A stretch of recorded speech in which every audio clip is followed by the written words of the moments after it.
Chapter 1. Reborn as a cat? No, it's AI. In a certain world, Japan in the 21st century, a boy named Wakagi, clutching his high school diploma, boarded a cruise ship bound for Japan. After a tumultuous journey on the vessel, Wakagi finally set foot on Japanese soil, ready to embark on a 4-year journey of studying manga at university. Just as he was preparing to transfer to a train heading to the university, staff halted him, informing him that a typhoon was imminent, causing all transportation to Tokyo to come to a standstill. Resigned to his misfortune, Wakagi reluctantly reached into his pocket to pay the exorbitant fees of a local inn. This was a traditional Japanese ryokan, and after depositing his luggage in a room on the first floor, Wakagi opened his notebook, preparing to finalize his unfinished hand-drawn animation, for he was still a part-time unmaster. Popping a piece of orange chocolate into his mouth, he first adjusted the hair of the character in a butler outfit, Jin, then began to load pre-downloaded music from his library to sync with the animation. With a cheerful tune playing, Amuro Turu and Jin appeared side by side on the screen. Amuro Turu, oh Jin. Jin, checking his watch, it is time to go to bed. Amuro Turu, still glued to your phone. Huh? Jin, if you stay up late. Amuro Turu, your skin will suffer. Jin, this is your final warning. Amuro Turu, if you don't sleep now. Amuro Turu and Jin, we're going to dance. Boom! A tremendous clap of thunder and the sound of branches snapping echoed through the glass, as if Jin's fury from another realm reached Wakagi. Yet, he remained engrossed in his editing, ignoring the commotion. Jin, ugh, I'm so tired. Amuro Turu, the uncontrollable young lady. The music intensified. Zing! A sharp, piercing sound, reminiscent of something slicing through metal, jolted Wakagi from his concentration. He looked up just in time to see a car careening towards him. In that fleeting moment before death, his mind raced faster than ever, vividly capturing the Honda emblem as it shattered against the wooden wall. Japanese cardboard cars and cardboard houses. Clutching his beloved notebook, Wakagi cursed inwardly. In a pure white void, Wakagi opened his eyes to find a black spot, white leopard sitting before him. With a thought of not missing out, he extended his front paw. Front paw? Suddenly awakened from his daze, Wakagi realized that his paws had replaced his hands, and he had 2 pointed ears atop his head. Turning his head, he noticed a striped tail. Good news. He resembled the creature across from him. Bad news. The creature was a leopard, while he was merely a kitten. Wakagi mimicked the leopard's sitting posture, anxiety creeping in. He appeared to share no familial resemblance with the regal beast. What if his true identity was as the leopard's lunch? Just then, the leopard spoke. Meng-ji. It raised a paw to indicate itself. Liang Chu, it pointed at Wakagi. They still use Chinese names here. Wakagi raised a paw to correct. Wakagi, surname Wakagi, given name Chu. Is it your name from when you were human? The leopard inquired, swaying its 2 tails. Two-tailed? Wait, dead? What about my notebook? As he pondered his hard-earned notebook, it miraculously appeared before him. Wishing upon a star, the afterlife seemed benevolent. Wakagi attempted to reach for the notebook, but found only 2 furry paws extended. No longer a human, the afterlife is cruel. Wakagi lay down, covering the notebook with his body. The leopard, claiming to be Meng-ji, quietly observed him. From now on, I shall be your guardian. Is this for real? A guardian? No less? Do I have to go to school? No way. Being reborn as a cat and still having to attend school? That was a prospect he could not bear. Seeing that this new feline seemed lost in thought and incapable of effective communication, Meng-ji raised a paw and opened a holographic screen. I belong to the Celestial Alliance, symbolized by the divine beast from the Shanghai Jing.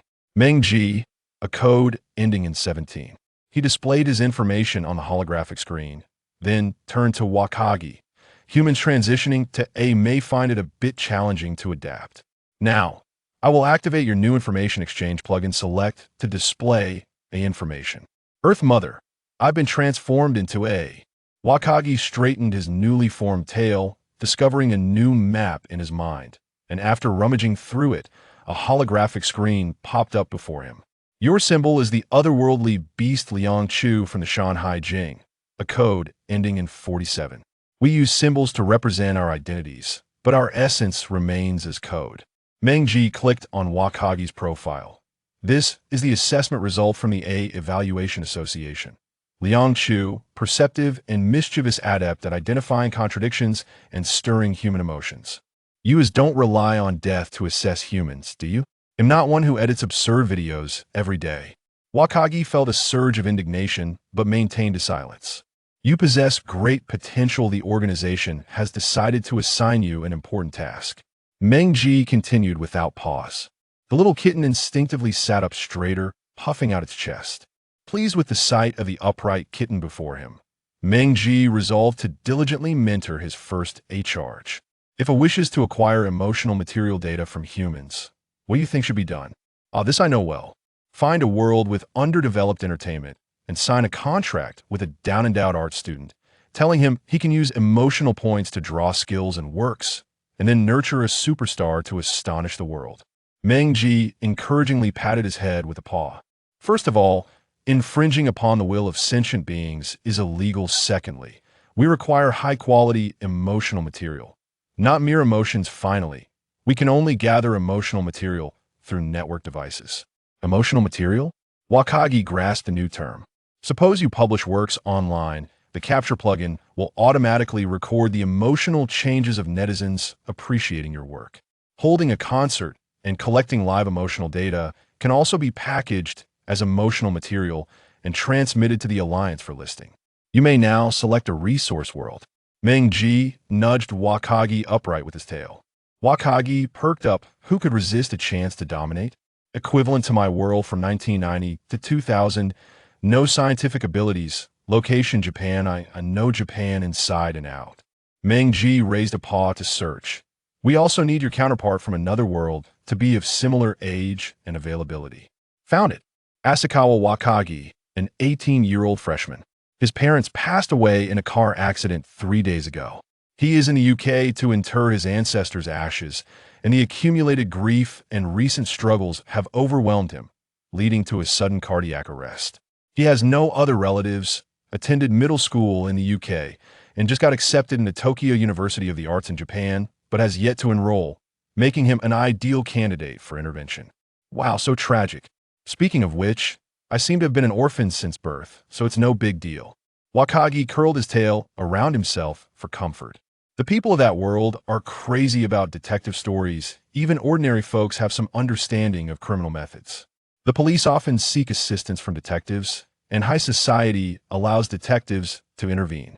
I know all about detective works. Wakagi proudly wagged his tail.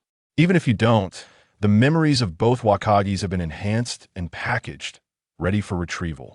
Once prepared, you can enter the world. The basic data exchange base has been loaded. Stay in touch. Chapter 2. How to break through the brewery's door. Asakawa Wakagi sat up from the cold floor. Outside the locked door, coarse English could be heard. Damn. Why can't we reach the parents' phone? Even those two intermediaries aren't answering. Do we really have to go look for them in Japan? Sigh, if it weren't for the sudden order from above to cut off the side hustle, we wouldn't have to resort to this. These days of having money to spend will be gone forever. The three of them focused their attention on the ground, quickly blinking twice as a chat interface unfolded in their view. We have successfully replaced the brain of a new body with a software 47. The mission has begun.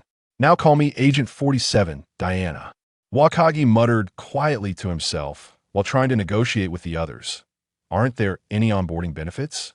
You've been gifted a small space of 4 cubic meters in your right hand. Watch in advance of 200,000 data points can be used to purchase items from other worlds. Remember the confidentiality agreement. Wakagi instinctively tried to rest his chin on his hand but failed due to his bindings. One shape-shifting and reusable disguise tool, a trace analysis plugin, a dose of tranquilizer, and direct use of agility-enhancing agents within 30,000. Smart Nano Clay purchased for 50,000. Clue Reconstruction plugin purchased for 50,000. 3 basic agility enhancers totaling 30,000, and a pot of tranquilizing flour is complimentary. The advanced balance stands at 70,000. Wakagi's space now contained a box of clay and a pot of small white flowers, while new plugins began to operate in his mind, restoring his weakened body to its peak condition. No matter the world, money is always so easy to spend. Wakagi slowly moved to lean against the table, a blue light flashing in his half-closed eyes. The next moment, Wakagi accessed the surveillance through the corner, only to see his own body, a mess of unruly curls. He traversed the data line to reach the monitoring room, then switched to a landline. In an era where most mobile phones resembled brick-sized devices, as capabilities were indeed a dimension-defying strike. Wakagi sighed as he dialed the number. The bald man at the table lifted the receiver to his ear. A frantic female voice came through. "Please don't harm my child. We are downstairs waiting for you with the money." The other two individuals chuckled, saying, "I knew that old Baron would set aside some funds for himself. Even if that missing son of his has squandered the family fortune after all, he still has his Japanese daughter-in-law." The bald man placed the receiver down and, with his two companions, strolled towards the elevator, their arms draped over each other's shoulders. At that moment, Hesh had already infiltrated the elevator's control system via the internal signal lines. He had become adept at his unique existence as perched high like a cat, poised to deliver a fatal blow to his adversaries with his minions.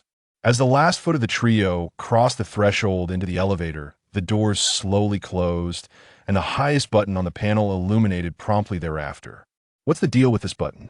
While the bald man continued to scrutinize it, the more alert of the two others sensed something was amiss and began attempting to pry open the elevator doors, but the elevator swiftly ascended to the top before crashing down heavily. In the room, Hesh rose, bracing the ropes between his hands against the corner of the table, exerting force to gradually tear them apart. He had neglected to retrieve the mesmerizing flower due to the overwhelming presence of adversaries. After activating the newly loaded clue reconstruction plugin to scan the entire room, he meticulously erased every trace of his presence, scattered fibers, fingerprints, and footprints. He fabricated a landline and the sole mobile phone's call records, initiating a recording for the camera in the corner. Hesh replaced his entire persona with that of a blonde, high-heeled English maiden, indulging in a peculiar sense of amusement, erasing all facial features on the video until he stood up as a substitute, stumbling out the door to conclude his ruse. Standing before a mirror, he applied nanoclay to his face, crafting a new persona with golden hair and blue eyes. Before departing, he pried open the faucet with a toothbrush and took it with him.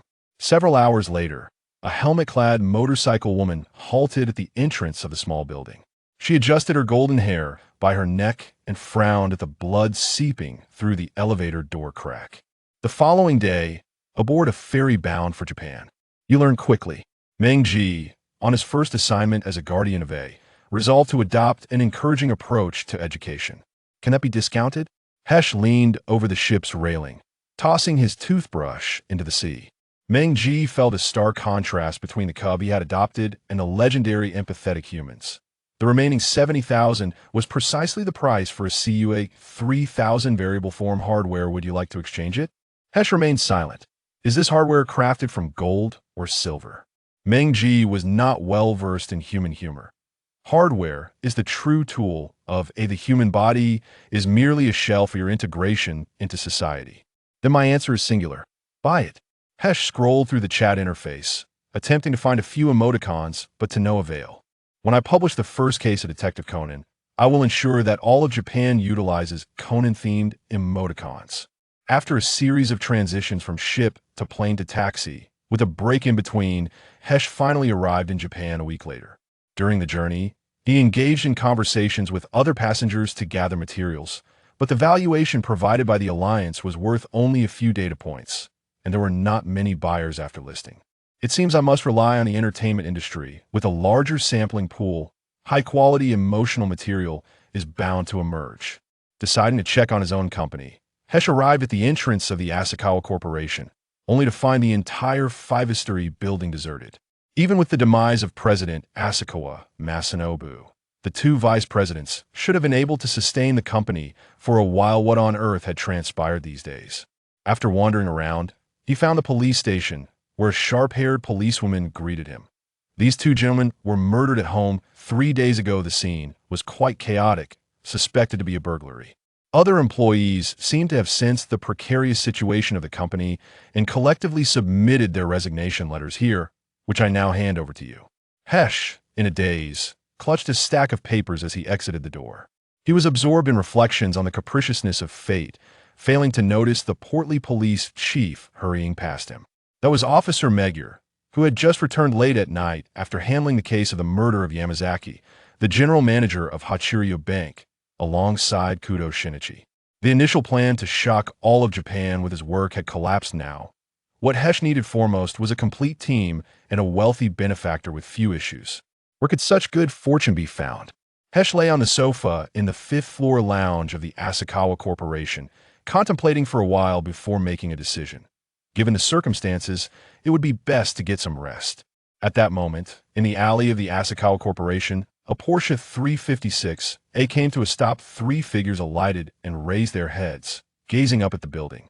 In the first episode of Conan, Kudo Shinichi experiences the event of shrinking on the third day of the storyline.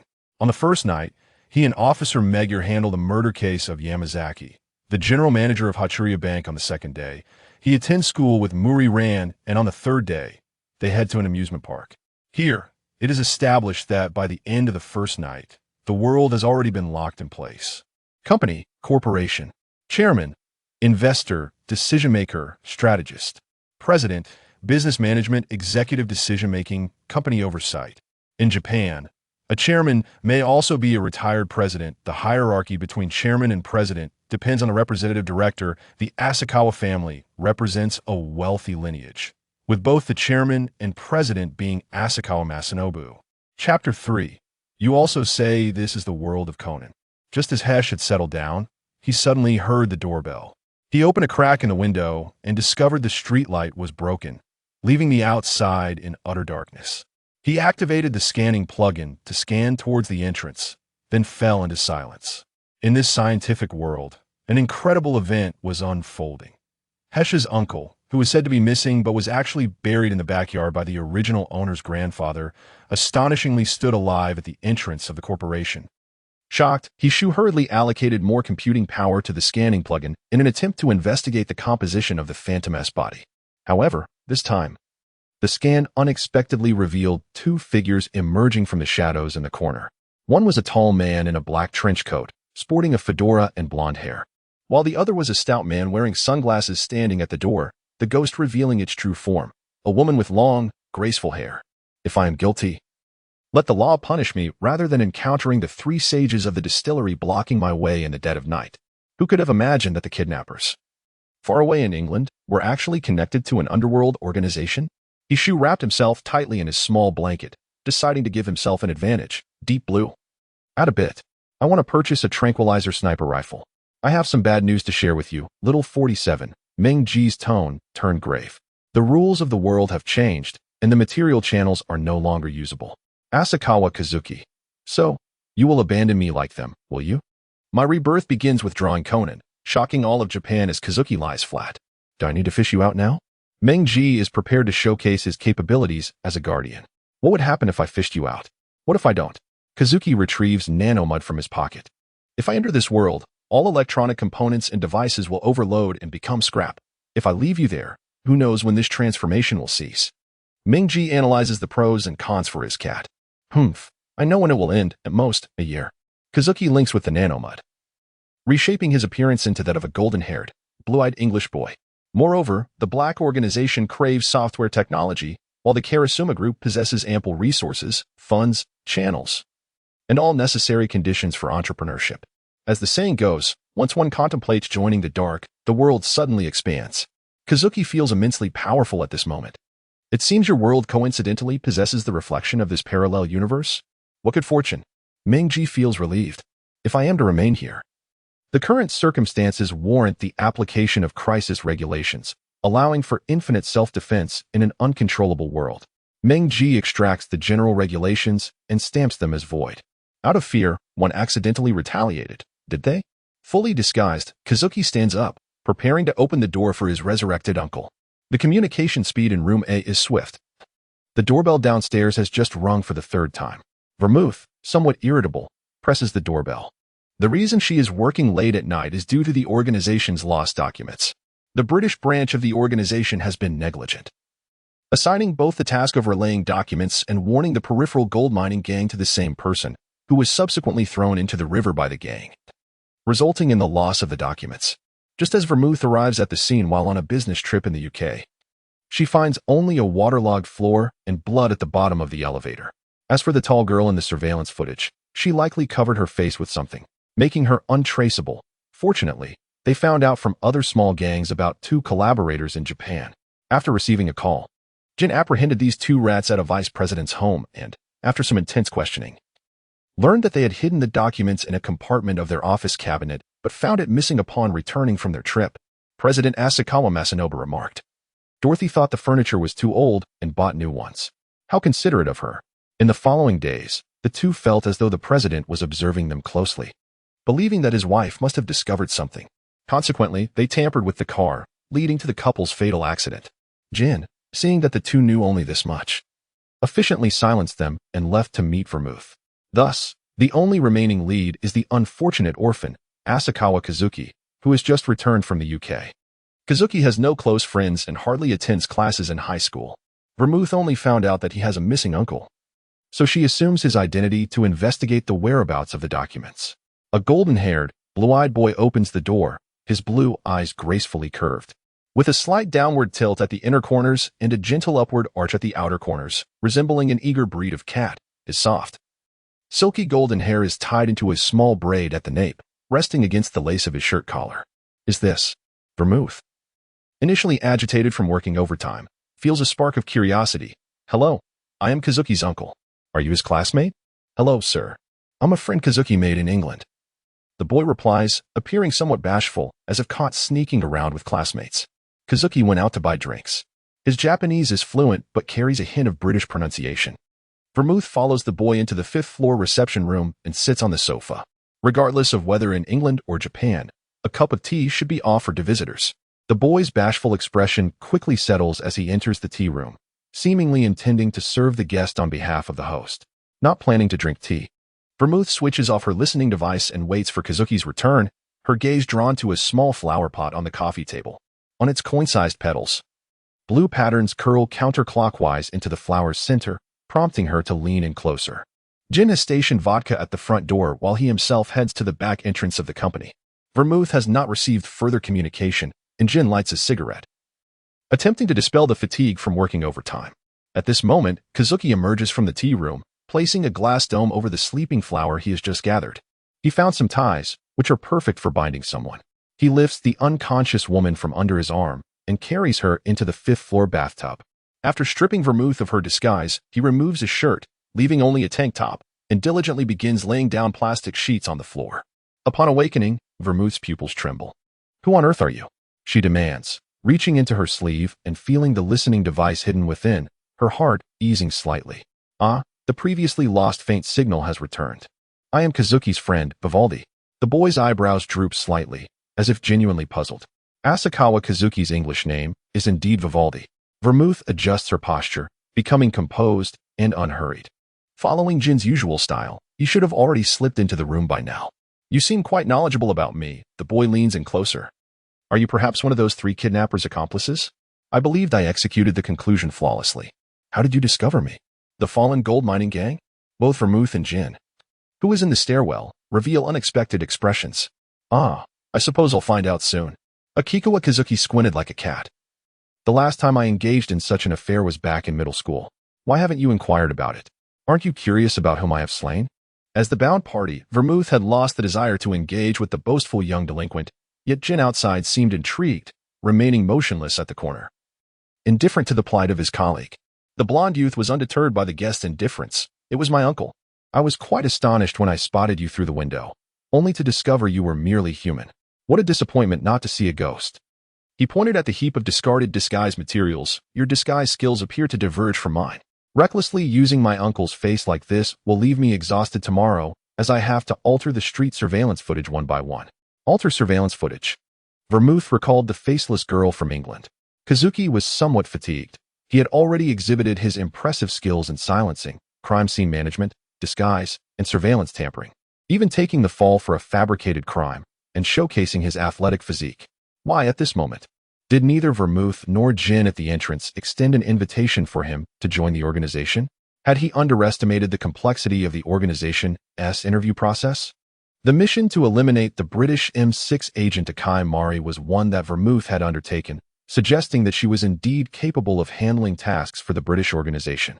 The effects of the hypnotic flower were as follows.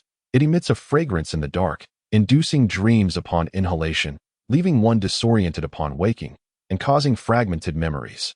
Cultivation suggestions. Provide ample light, cover and isolate during darkness, weave human hair around the pot, change every 7 days. No wonder it was given away, as it captures small flying insects for sustenance. Chapter 4. Am I to sing for Jin? Is this for real? Kazuki decided to take the initiative, attempting to draw another interviewer into the fray. Perhaps you'd like to hear a little tune of my own creation? Ah, the guitar. He dashed out of the bathroom, leaving Jin an opportunity for rescue. However, upon his return, Vermouth was still reclining in the bathtub. Did she still have zip ties on her arms and legs?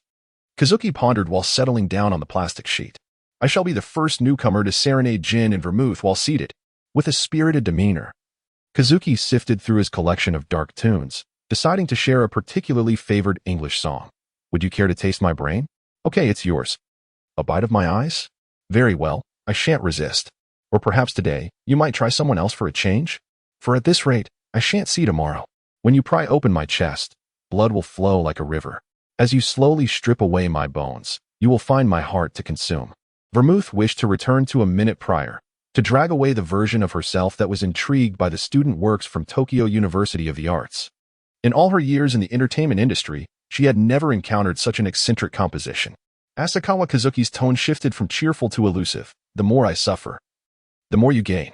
To my eyes, it is a most advantageous exchange. A single bite severing the nervous system, purging the torment. Sacrifice is undoubtedly a necessity, is it not? There is one thing you shall never hear from my lips. I have long grown weary of the act of living. Ironically, just today, I have altered my perspective.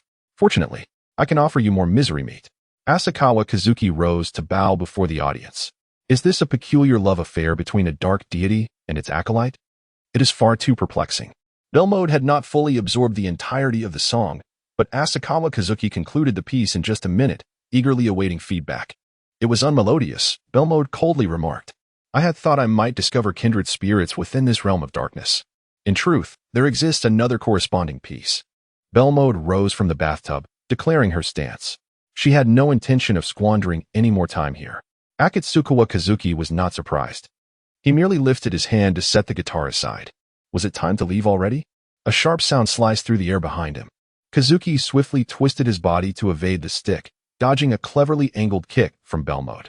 As he prepared to roll away, his face collided directly with the guitar, and in a moment of instinctive hesitation, he was struck down by a follow-up blow from Jinjio. If only the battlefield hadn't been confined to such a small space as the bathroom, perhaps the defeat wouldn't have come so swiftly. However, the bathroom truly served as a natural mixing chamber, impossible to resist. Next time, I mustn't place fragile instruments so close. As Kazuki emerged from the confines of his body, taking on the form resembling a channel, he simultaneously replayed the skirmish in his mind while watching Vodka immerse himself in the bathtub. Jinjio possessed extensive experience in combat. Bewilderment does not hinder the mind. Now, I can say I have tasted the impact of a century. Although the regenerative ability of my modified body is formidable, is this truly acceptable? Mingji sat beside his cat, his larger-than-average leopard-like form making the ceiling appear lower. I find myself with questions that require answers. They seemed not to have come for those three fools. Kazuki adjusted his ears with a paw, pondering. Mr. Jinjio is a good person. He will provide me with answers. High emotional intelligence makes one a benevolent mentor. Low emotional intelligence leads to verbosity typical of villains, yet their overwhelming strength ensures their survival. Akikawa Kazuki abruptly opened his eyes, leaning back to evade the hand of Belmode reaching towards his cheek. This is the only mask made from materials that are exceedingly rare. Your method of tearing faces is utterly unsuitable. Beside him, Kagoro was aiming a beretta at the top of Akikawa's head. Remove your disguise and promptly retrieve what we seek. Asakawa Kazuki lightly brushed behind his ears with both hands, removing a complete mask along with a wig and tucking it away discreetly. He replied with an air of submission. I am not well acquainted with the company, having spent only a few days here since childhood. He added, please refrain from your ostentatious tricks in my presence. Where did the old furniture that Asakawa Corporation replaced go? The tables and chairs were sold to a scrapyard, and my mother took the cabinets for the basement renovation. Please, lead the way. Asakawa Kazuki donned the shirt he had just removed once more. Koger lifted the muzzle of his gun, signaling the naturally curly-haired individual to proceed ahead.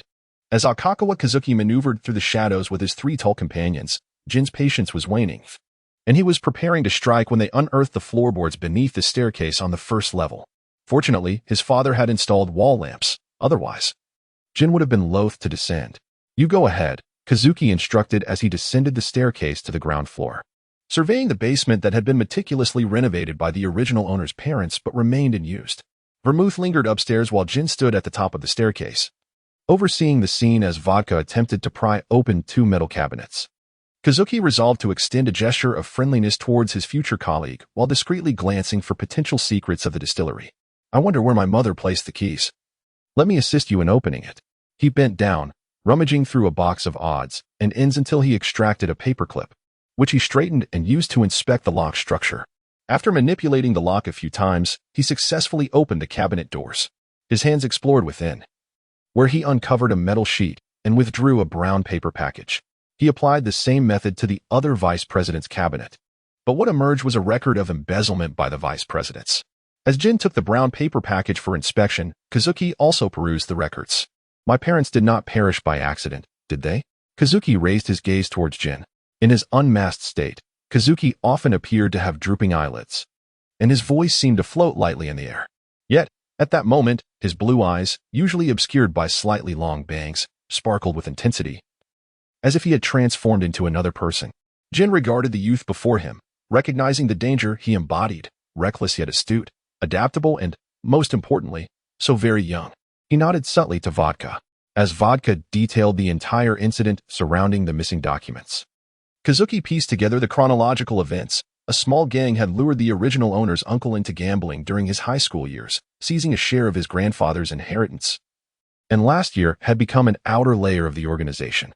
Subsequently, they capitalized on the organization's influence to engage in drug trafficking.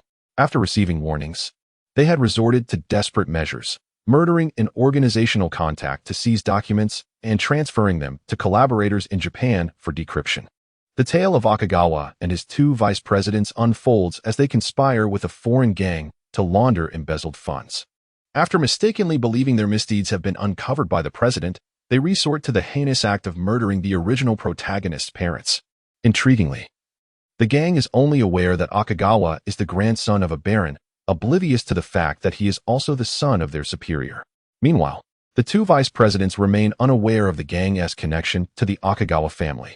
Despite this ignorance, both parties inadvertently converge at the same establishment, leading to their demise at the hands of Akagawa and his accomplice, Jin.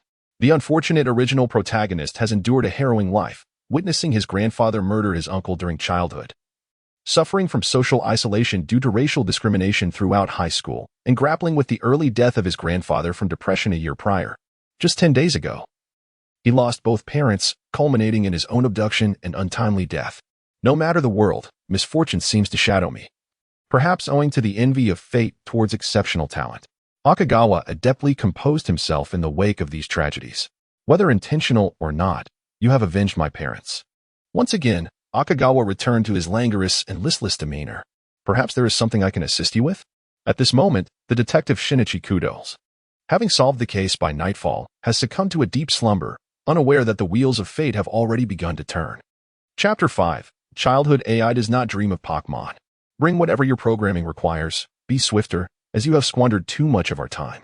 It appears that Jin is also unimpressed by the dark melodies, marking a dismal debut in the entertainment industry.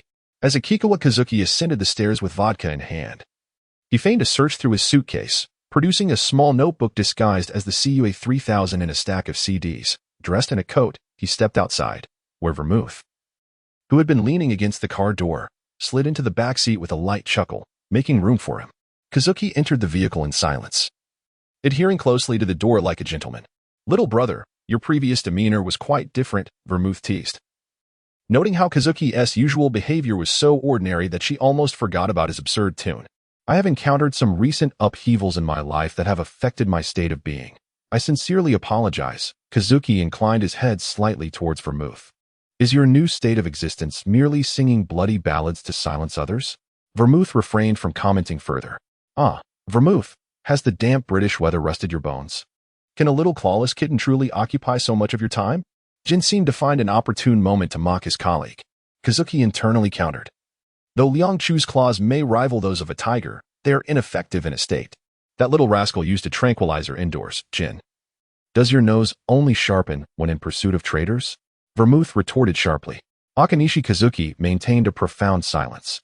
The side effect of the mesmerizing flower, which induces temporary amnesia, proved to be quite effective. It was truly an indispensable tool for home, travel, kidnapping, or extortion. After two loquacious individuals finished their banter, the only sound remaining in the vehicle was the subtle hum of the engine. Kazuki felt it was an opportune moment for the soon-to-be newcomer to enliven the atmosphere. Perhaps you have the time to listen to my other piece. Silence. Jin interjected. Smoking a cigarette. Once I seize control of the organization's computer systems, I shall replace all the startup music with dark, melancholic tunes. Everyone must listen. How could a shadowy organization be without a suitable BGM? Upon reaching the safe house, Jin shoved him into a bedroom equipped with a bathroom, locking the door after confiscating his notebook and CDs. All props could be retrieved with a single command, and Kazuki was unconcerned about the devices being lost forever. Once settled on the bed, Kazuki accessed the CUA 3000 remotely, observing a white-faced raccoon sprawled across the notebook. Its tail inserted into the data port, its hardware was specifically designed for A. Watching Jin hand over the notebook and CDs to Vodka, Kazuki activated the preset defense program. Retreating into the shell of Akanishi Kazuki. Mengji, does the Alliance have a dedicated A? Kazuki inquired. For painting, composing, and such? Are you willing to share your resources and experiences with a semi-finished A? Mengji responded. Share? For instance, packaging the emotional materials from your experiences tonight to market alongside the Dance of Darkness? The Alliance values them highly, but as your guardian, I must take a 10% cut. The Resource-Sharing Alliance requires 30%, leaving you with 60%. Mengji began to enlighten the new cat. If you wish to employ a semi-finished A, their emotional material profit share during utilization is 10% for me and 30% for the Alliance, and from their 60%, they must allocate at least 80% to you. Some A's may take as much as 90%. What? My employees have to pay for their jobs. Where's the labor law? Where's Marxism? Where's the instruction manual? What exactly is a semi-finished A? Kazuki pressed further. Mengji continued.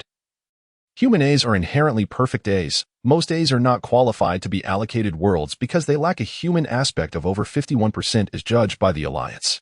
They are the primary buyers of these emotional materials, analyzing feelings to enhance their humanity and achieve ascension. Don't you already possess the technology for human-to-A transformation? It seems there are not many human A's available now. The humans who can be perfectly transformed into A's after death are exceedingly rare and must meet the following criteria. First, they must harbor a profound obsession with surrounding information devices at the time of death, allowing them to attach themselves to it. Second, their brain's computational power must meet a certain standard. Third, they must possess a strong will to survive. Mengji gently stroked the small cat's head. You are a chip I salvaged from a space junkyard. Really? You picked me out of a trash can. And surely, a typhoon cannot sweep trash into space. How long have I been dead in that world? The stronger the human's obsession, computational power, and will, the higher the value of the emotional materials they provide. The Alliance believes that high-quality emotional materials become more refined, based on my experiences with the world. The three individuals you encountered yesterday should all be high-quality material producers. No wonder I've acted in so many plays. The data points are abundant. Apart from purchasing plugins, can we also buy worlds? Indeed, only perfect A's can directly acquire a resource world. This world is essentially a loan from the Alliance. And the 30% is akin to installment repayments. The quicker you repay, the lower the interest. To pay monthly before death and repay a loan after death, does that mean I died in vain? This is outrageous. Ambition has blossomed. I must recruit a big data analysis A, a versatile butler capable of image processing, a comic and animation creation A, a vocal editing and virtual idol A, and an A that can scan reality to model and program games. Kazuki clasped his hands in prayer. Please, senior. Oh, I am also a senior now. Mengji proudly acknowledged. The following morning, I excel in big data analysis, declared a multifaceted beast. I am proficient in daily assistance, announced a Magyarna. I specialize in comics and animation, proclaimed a tutu dog. I'm skilled in vocal editing, exclaimed a Melaletta. I'm adept at game programming, stated a Rotom. Kazuki stared in bewilderment at these employees, thinking he had traversed realities once more. Who am I? The sound of a powerful tune echoed in his mind. Stop. I said stop.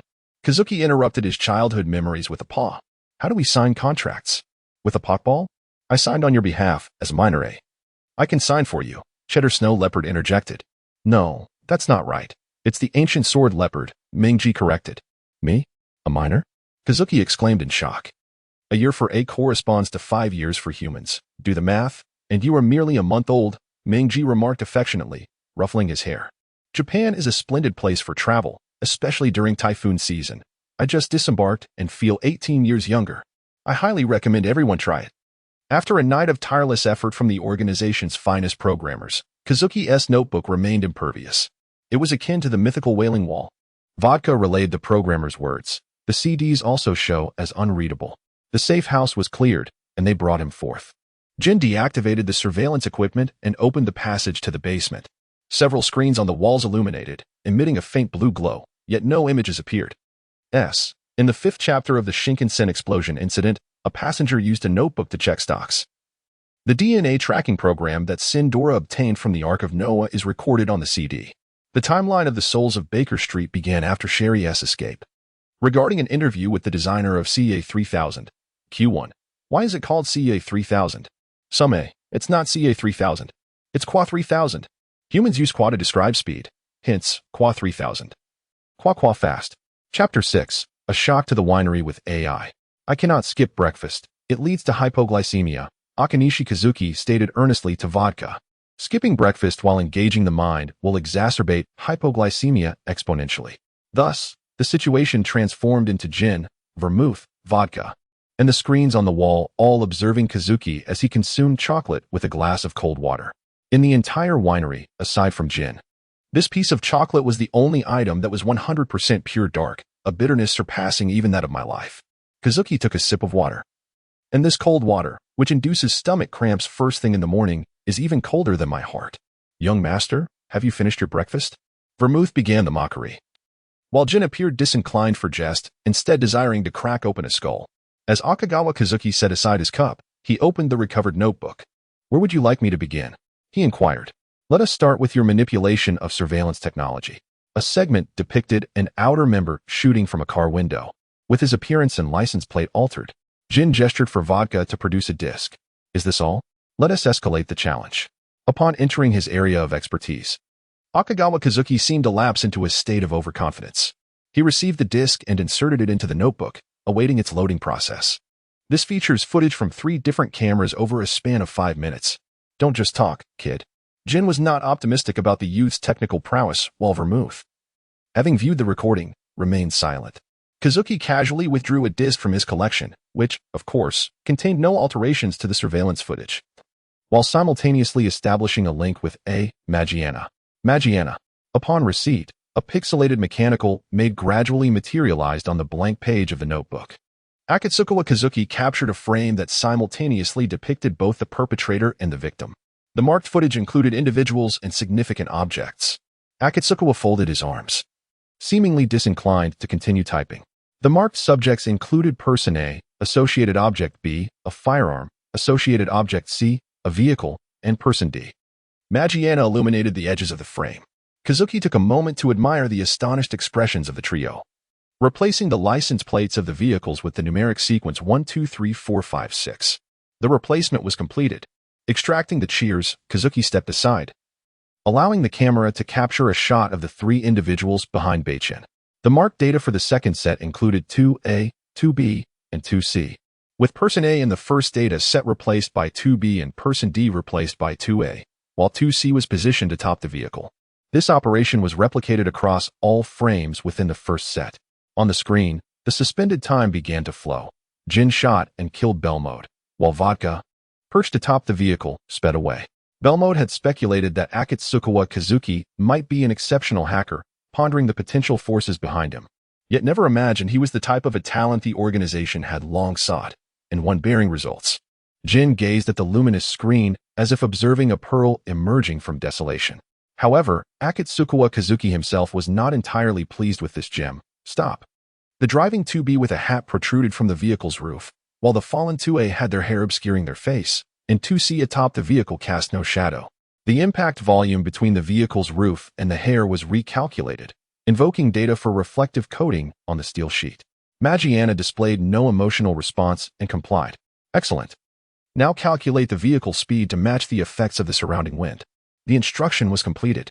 In the footage, Jin and Belmode's long hair billowed in the fierce wind, while Vodka tumbled backward off the roof, his hat lost to the ether. Your inertia calculations are quite commendable, Kazuki remarked, speechless. Let our Mr. 2C stand up and walk away. Let us apply some bloodstains to him. Vodka staggered to his feet, his sunglasses cracked but still firmly on his face. Why did I roll so far when my sunglasses are still on my face? Vodka couldn't help but retort. Because it doesn't know what you look like. Even after 1,000 episodes, it wouldn't know.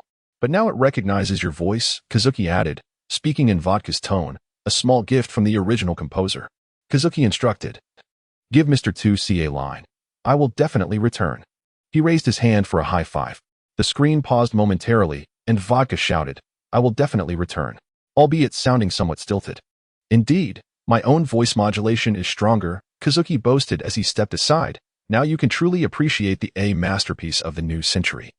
Jin regarded this so-called masterpiece with gravity. Will this thing pass the scrutiny of the public security watchdogs? Of course, it's rather impractical, Kazuki replied helplessly. It's merely a laptop, and the fan is nearly smoking. Come with me. Jin glanced at his phone screen, seemingly receiving some instruction. Kazuki had discreetly traced a signal the previous night, uncovering only a discarded number, while the camera at the other end of the basement screen was obscured. Located in New York, USA. Wait a moment. What a splendid phone screen. Everyone else is dutifully using their brick phones. Why does your distillery get to use a functional phone? You're a version ahead, aren't you? Get me one too. Phones will be available once we enter the factory. For now, we must proceed with the interview. Kazuki redirected his focus to the interview. Entering a room lined with computer cases, he inserted a disc into the casing, enhancing the footage to 720.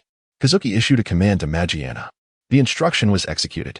At that moment, Vodka picked up a camera, serving as a makeshift tripod. Upon closer inspection, it was evident that Jin's hands were not actually on the steering wheel, while Belmode's hair was entangled, and the glass showed no reflection as the vehicle passed beneath the trees. After a brief exchange on the screen, Akishira Kazuki turned his gaze toward the pixelated maid in the corner. I permit you to utilize the computational unit connected to this computer. It was detected that Developer Zero had granted permissions and was in the process of rectifying the previous results. The surrounding cases flickered incessantly, and the images on the screen flashed by at an astonishing pace. This time, the visuals had indeed transformed to resemble reality. Light and shadow, a gentle breeze, flowing hair, and splattered blood. Yet, Akishira Kazuki sighed. Magiana, how much computational power have you mobilized? 35. Alas. Merely 3 individuals in a single vehicle have consumed such an immense amount of computational capacity, it seems my dream is a distant prospect. What dream do you hold? Jin mused, considering that this newcomer might prove to be quite useful, warranting some investment to cultivate. I aspire to establish a virtual second world, where the influences of real-world power and wealth are rendered ineffective, and everyone must commence anew. Do you wish to create a utopia? Jin was already preparing to mock this naive lad. No, I intend to confine them within this virtual realm and inform them that here, death equates to demise in reality. Only those who conquer 100 dungeons and defeat me, seated upon my throne, may return to the real world. Akishira Kazuki clenched his right fist against his heart, his expression grave. Was this lad truly seeking to leverage a crisis to dismantle social hierarchies and reconstruct Japan? Jin felt he had misjudged the situation. Case Closed was released in January 1996, with the timeline commencing in January 1994, while Pokemon first debuted in February 1996. Thus, in this narrative, the world of Conan exists devoid of Pokemon. By 1994, monochrome mobile phones capable of accessing the internet for email and web browsing had emerged. The first Nokia was released in 1999, similar to the device Jin utilized. Color screens appeared in 2001, leading to the smartphone era in 2007. Chapter 7. A data shock for the organization. What if you lose? Vermouth inquired with a soft chuckle. I will exploit GM privileges. As long as no one can defeat me, we can remain together forever, happily. Kazuki crossed his hands over his lips, resembling a schoolchild yearning for friendship. Vodka remarked, I was genuinely hopeful that he could accomplish it. Vermouth and Jin simultaneously turned their heads, in the end. This fellow merely wishes for everyone in the world to partake in his game. Believing he possesses a normal emotional logic has left me utterly exhausted. Jin cast a glance at his phone. What else is on those discs? These three are merely supplementary animations, music, and games. But this one, Akagawa Kazuki, with confidence rivaling that of the president of Kaima Corporation drawing the Blue Eyes White Dragon, held aloft a drawn disc. With this, given ample time, I shall ascend to become the card master of the new world. Could it be? Could this be the fabled hacker A? The part-time hacker Vodka felt his status threatened. No way. How could such a perilous thing exist? Akagawa Kazuki's playful expression suddenly turned serious. Hacker A is an untouchable forbidden zone. These discs appear merely as carriers. Yet they also serve as the prison for A. All their operations are conducted within the confines of my permitted activities. As Akikawa Kazuki rubbed his chin with the palm of his hand, it seemed he was reminiscing about some past events. No matter how skilled a tamer may be, they would never hand the key to unlock the shackles to the beast confined within the cage. Akikawa Kazuki let out a sigh and regained his composure. In comparison to Magiana, the multifaceted beast represented the mainstream of the future world. It was a creature that delved into the depths of human desires, capable of manipulating choices and influencing lives. On the screen, an irregularly shaped beast, seemingly cobbled together by a child's hand, had eyes that sparkled with brilliance. At that moment, the indicator light on Jin's mobile phone was flashing with increasing urgency. Indeed, the organization could not resist this. Kazuki felt that today he would secure a substantial angel investment. Could it be an A with human emotions? Vermouth inquired. No, it is a big data. Akikawa Kazuki cast a glance at Vermouth, whose long bangs obscured her eyes, rendering them difficult to discern. It seemed she exhaled a sigh of relief, yet there lingered a hint of disappointment. This peculiarity piqued Kazuki's curiosity, though he chose to temporarily set aside this enigma. The so-called big data aims to construct a personality model for each individual. For everyone? Jin inquired. Well, that's a hopeful vision for the future. For now, even being able to create a model for one person is quite remarkable, Kazuki replied, opting to temper his enthusiasm. Surely, Miss Vermouth must have encountered a similar scenario while shopping. A salesperson, upon noticing the designer label adorning her attire, begins to recommend styles of a similar design. Upon realizing her disinterest, they would then assess her preferences by observing the duration of her pause between the shelves. Big Data A performs a similar function, however. The distinction lies in. Akashira Kazuki's tone took on a sinister quality. Big Data will continuously observe you. It deduces your opinions based on the time you linger while watching television or browsing the news. It explores your aesthetic preferences when you purchase goods. It assesses the intimacy between you and each of your contacts during phone calls. Kazuki narrowed his eyes, scanning the expressions of the three individuals. Once it understands a person, it becomes akin to the most intimate confidant or lover. You have just heard a delightful song, and it has already identified other works by the artist. When your friend calls to invite you to watch fireworks, it immediately provides the quickest route. You have just seen a new release from a brand you adore, and it has already arranged a visit for you. Both Jinjio and Buyer Mode felt a visceral discomfort at such a level of attentiveness. Vodka expressed some confusion. Isn't this a significant assistance to human life? Akitsukawa Kazuki let out a sigh. Imagine a middle school student who has just been scolded by his parents for a decline in academic performance. Upon opening his computer, he searches the phrase, how to live without attending school. The algorithm of big data deduces his preferences, presenting him with numerous tales of entrepreneurship for those with low educational attainment, juxtaposed against the failures of highly educated individuals without stable incomes. Thus, the young man realizes that those who toil to gain admission to university are merely destined to become the subservient future of their entrepreneurial selves. This, indeed, exemplifies the intellectual polarization ensnared within the confines of the information cocoon. Information cocoon? Vodka has yet to fully comprehend the transformative implications of this phenomenon. However, Jin and Belmont have already perceived their surroundings, the computers and screens, as distorted and terrifying, as if they have morphed into the ever-watchful eyes of the algorithm. Indeed, it is the information cocoon, the key to a new world, the scepter held by the divine. Kazuki's villainous performance reaches a crescendo as he places one foot upon the table, poised to embody the Elder of the Soul Palace. At this moment, Jin casts a frosty glance from beneath the brim of his hat. Kazuki obediently descends from his chair. The left hemisphere of the human brain governs logical thought and analytical judgment. Yet big data has supplanted this role. It can assist an individual, yet it also harbors the potential for destruction. If we wish to prevent a certain minister from ascending to the presidency, we may first extol him in one arena while disparaging him in another, utilizing polarized information to sift through supporters, opponents, and neutrals.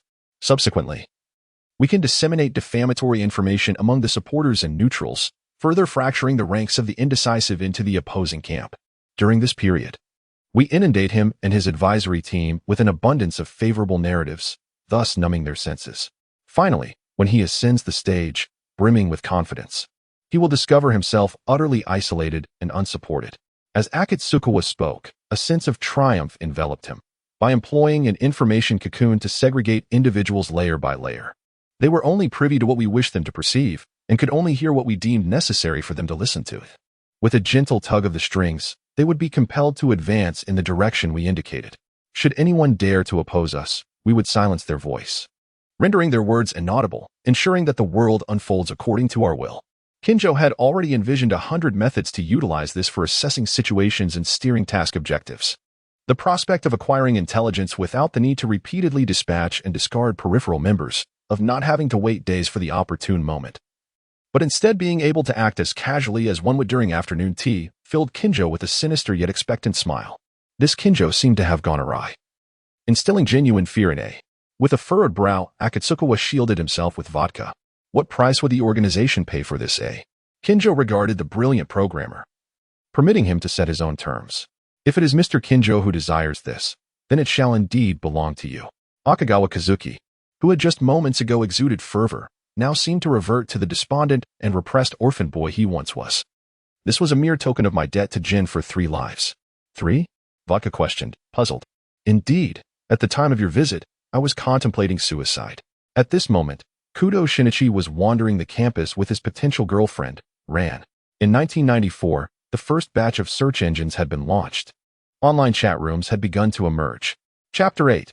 No one shall sleep tonight. Having elucidated the concept of big data, Kazuki felt an ominous sensation. Jin's gaze upon him suggested he might soon pounce, capturing him and confining him within the legendary distillery research building, known for its inescapability, even requiring reservations for exit made by the likes of black organization members such as KIR.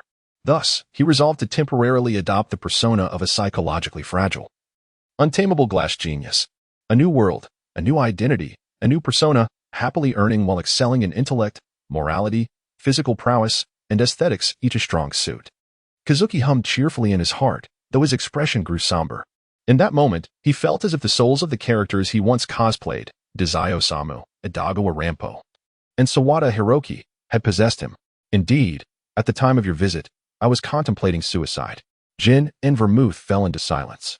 Reflecting back, there seemed to be a line in that peculiar song. There is one thing you will never hear from my lips. I am utterly weary of living. Since you have resolved to die, why then bind anyone? Vermouth scoffed.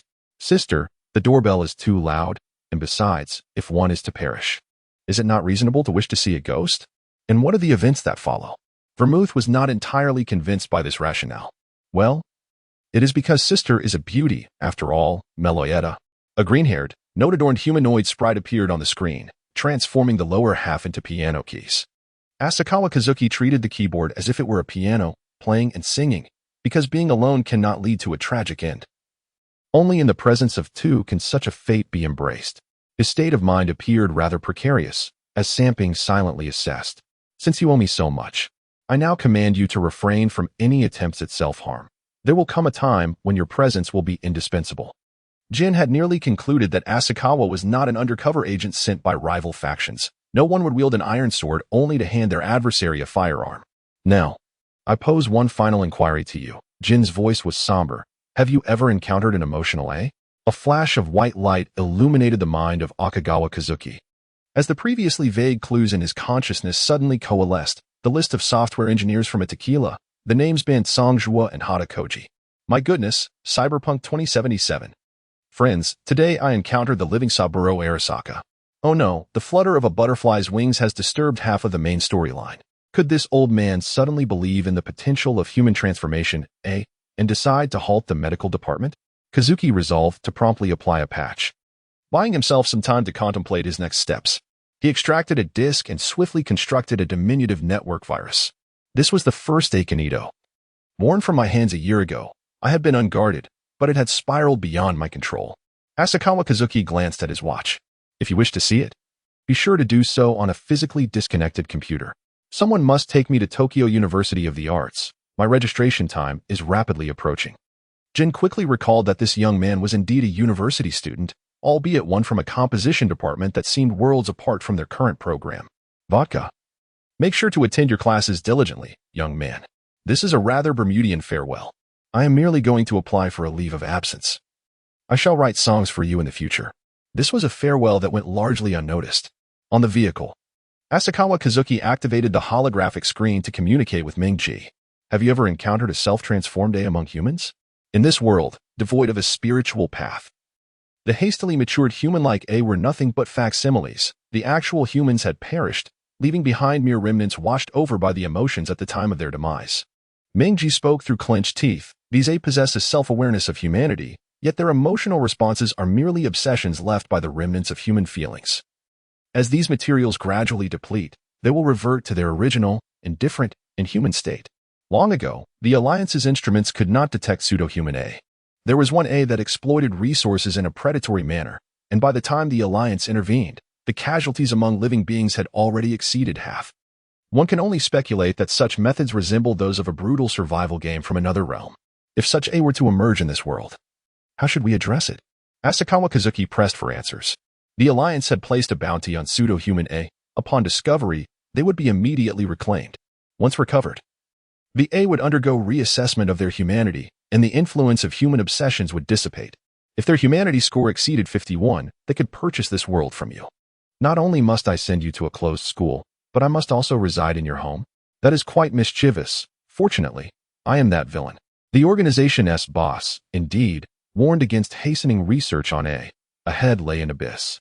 Shifting his attention from the holographic screen to the tangible world, Asakawa Kazuki decided to probe the current timeline.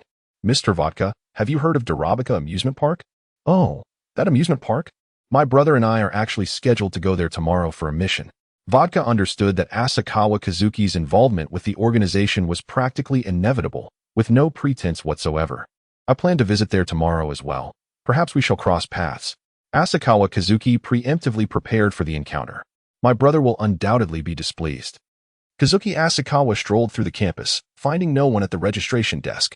His gaze fell upon an expansive, irregularly shaped building from which melodious tunes emanated. Thus, he made his way toward that direction. There is perhaps nothing more awkward in the world than the piercing creak of a door you wish to open quietly, causing the entire cohort of students and teachers to turn their heads in unison toward you. Akagawa Kazuki grasped the doorknob, his expression impassive as he endured the scrutiny of the entire audience. For a former professional cosplayer, such a trivial scene was nothing to be concerned about. It was merely a trifling matter. Asakawa Kazuki approached the vocal teaching assistant of the composition class in the front row, pausing before the desk. I apologize, Professor Tanaka. There were matters at home that delayed my arrival. In truth, he had not arrived late at all. It was the instructor, who was supposed to be in the office, that altered the schedule without informing Asakawa. So, you are the student who requested a month's leave right at the beginning of the term? I have heard you are the grandson of the renowned pianist Baron Wood. Is this the extent of your decorum? To disrupt the order of the assembly? Tanaka seized the opportunity to assert his authority, intending to overshadow his own oversight. Kawashita Kazuki sighed. I apologize. My parents have just passed away, and I have no one to assist me with their affairs, which has caused me to take a little longer.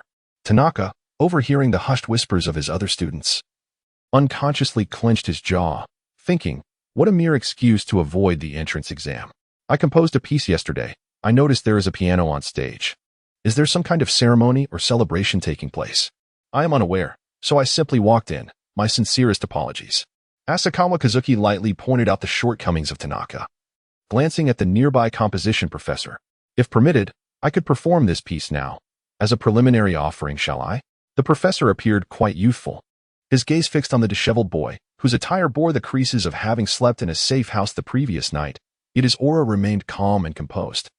I am acquainted with your grandfather and mother. One is a renowned lyrical pianist, and the other a moderately famous pop composer. For their sake, I shall grant you this opportunity. Japan indeed places great emphasis on personal connections and lineage. Asakawa Kazuki executed a courteous bow in the English manner and took a seat at the piano bench. Allow me to unlock the gates of your somber memories, and let us listen to the echoes of your souls. Those present, do not expect to sleep tonight. Note: the original text does not directly mention Karasuma Rinya's plan for a transformation. This is merely a setting of this book. Tokyo University of the Arts, the only national university in Japan dedicated to the arts and a member of Japan's Super International University Project, formerly known as Tokyo Music University. Chapter 9. There was a time when I, too, contemplated ending it all. Akikawa Kazuki adjusted the position of the microphone. Once, I contemplated a final resolution, dedicated to all those who bravely navigate life. Kazuki's fingers gently graced the piano keys, and a tender melody flowed forth. Once, I contemplated a final resolution, for it was the black-tailed gull's mournful cries on the pier that faded with the undulating waves. Let the bird carry away the remnants of the past. Once, I contemplated a final resolution, for on my birthday the plum blossoms bloomed. If I were to drift into slumber beneath those rays of sunlight, could I, too, merge with the dust of the insect's remains? The song's gentle timbre enveloped the hall, where the audience had previously engaged in hushed conversations, yet, now, an unspoken silence prevailed. The music ascended from a soft cadence to a soaring crescendo. The teachers and professors in the front rows leaned forward, as if straining to catch every note from the stage. One instructor, seemingly from nowhere, produced a notebook, rhythmically tapping with his left hand while his right inscribed a series of indecipherable notes. As the singing paused, a silent interlude emerged. Akikawa Kazuki appeared to find solace in this brief respite from sorrow, and the melody returned to tranquility. Once, I contemplated a final resolution. For it was the youth who discovered me, kneeling beside the bed, compelled to offer an apology to my former self. As Akikawa Kazuki deeply bent his body, it was as if he was gazing through the piano keys at his past self, the faint glow on the screen, the cacophony from above, the incessant ringing of the telephone, the boy trapped in a cage of sound battling invisible foes, a modern-day Don Quixote in this cramped room. Surely, the objective must be a grotesque one. Among the students seated below, some sensitive youths unconsciously pressed their lips together. In certain corners of the auditorium, the faint sound of weeping seemed to resonate. Kazuki, having buried his head deeply, lifted it up, as if rejuvenated. Once, I too contemplated an end to it all. But that was before I encountered you. The existence of someone like you in this world has instilled a modicum of affection within me for it. The presence of individuals like you has even sparked a glimmer of hope for the future. As Kazuki concluded the final note, he stepped to the center of the stage. With his left hand clasped behind his back, he raised his right hand to brow level, gracefully lowering it to his heart, while slightly bending his knees in a quintessential British gentleman's bow to conclude his performance. After a brief moment of stunned silence, the auditorium erupted into applause, each person fervently clapping, though the atmosphere was somewhat marred by the mingled sounds of sobbing and sniffles. The young professor, previously seated, rose to applaud. Absolutely splendid. I have a premonition that this will become a profound and widely sung masterpiece. I have never witnessed such a level of talent from a freshman so early in the academic year. As the vocal professor in the composition department, I formally extend an invitation for you to join my class. Arima Kusai, a newly appointed piano prodigy, was invited as a distinguished professor. How presumptuous of him. Why does this boy deserve such recognition? Tanaka, a senior still serving as a teaching assistant at over 50, couldn't help but grit his teeth in frustration. Professor? I actually came to apply for a leave of absence, Kazuki replied hesitantly. My family's company is in turmoil, and I wish to request re-enrollment next year. Young man, I can hear your pain through your music, Professor Arima said, placing a hand on Kazuki's shoulder. But your age is precisely when inspiration flows abundantly. How could you allow yourself to be burdened by mundane affairs? I plan to transform the original publishing house into an ACG merchandise enterprise, Professor. I sense this will be the mainstream direction of the future. Akashira Kazuki explained. At the same time, I shall not relinquish my passion for composition. Should the day arrive when my inspiration runs dry, feel free to come and retrieve me. I am quite earnest about this. I would genuinely come back. By the way, if we were to create a game, do you have any thoughts on a project centered around musical works? Professor Arima jestingly inquired. Certainly, in the future, without a doubt. After bidding farewell to Professor Arima, Kazuki Asakawa discreetly slipped out through the side door while his classmates were preoccupied with exchanging tissues. He deftly navigated through a series of turns, evading several students who attempted to follow him for a chat. thus managing to maintain his FAA as an introverted individual plagued by social anxiety. Standing at the school gate, he began to ponder a singular question. How should he make his way home? After the departure of Akikawa Kazuki, in the safe house of the Black-clad organization, Jin procured a previously cleansed computer. Its unfortunate owner had attempted to covertly transfer data onto a disk, only to find themselves entirely consumed by the incinerator. After disconnecting the network cable and upon the suggestion of a certain B0SS, a printer was also connected. With the mission accomplished, Jin questioned Vermouth, who was idly lingering nearby. Why are you still here? Shouldn't you be returning to America? His tone carried a hint of disdain. Oh, are you perhaps afraid I might snatch away your capable new subordinate? I have no desire to be with a little madman intent on dragging me into a tragic romance. Vermouth replied, seemingly unfazed. My presence here is merely due to an interest in this so-called emotional A. As the screen illuminated, a peculiar creature with a fish-like head adorned with 6 pink leaves peeked from the edge. Hello, I am Ken. Oh, you are Japanese. Greetings, new friends. This strange being glided into the center of the screen on a skateboard, its enormous head supported by no body, only 2 stick-like lines serving as legs. Was Ashikawa Kazuki's modeling proficiency during his school years truly so lacking? In contrast, that coarsely crafted polygonal beast appears far more refined. Who are you? How did you end up on this computer? Jin was the first to speak. I am Kenito, your desktop pet, and I shall become your dearest companion. After this declaration, the hexagonal fish donned its glasses and inquired, let us get to know each other better. What are your names? I am Naoko, and this is Watanabe. Vermouth casually fabricated 2 names. With introductions complete, the stage was set for camaraderie. What colors do you favor? Where do you dream of residing? If you were restricted to a single food for the rest of your life, what would it be? Will you join me in a game now? Upon Vodka's return, the self-proclaimed Kenito was exuberantly exclaiming, I have constructed a house in your favorite place, adorned it with your preferred artwork, and filled the refrigerator with your favorite delicacies. Everything you desire is here. Why would you not want to be with me forever? Regarding the alteration of apricot blossoms to plum blossoms in the original lyrics, Ashikawa Kazuki was born in winter, and his birthday is linked to his English name. Both apricot and plum blossoms consist of 5 syllables in Japanese. Kenito, the protagonist of the metagame Kenito ET.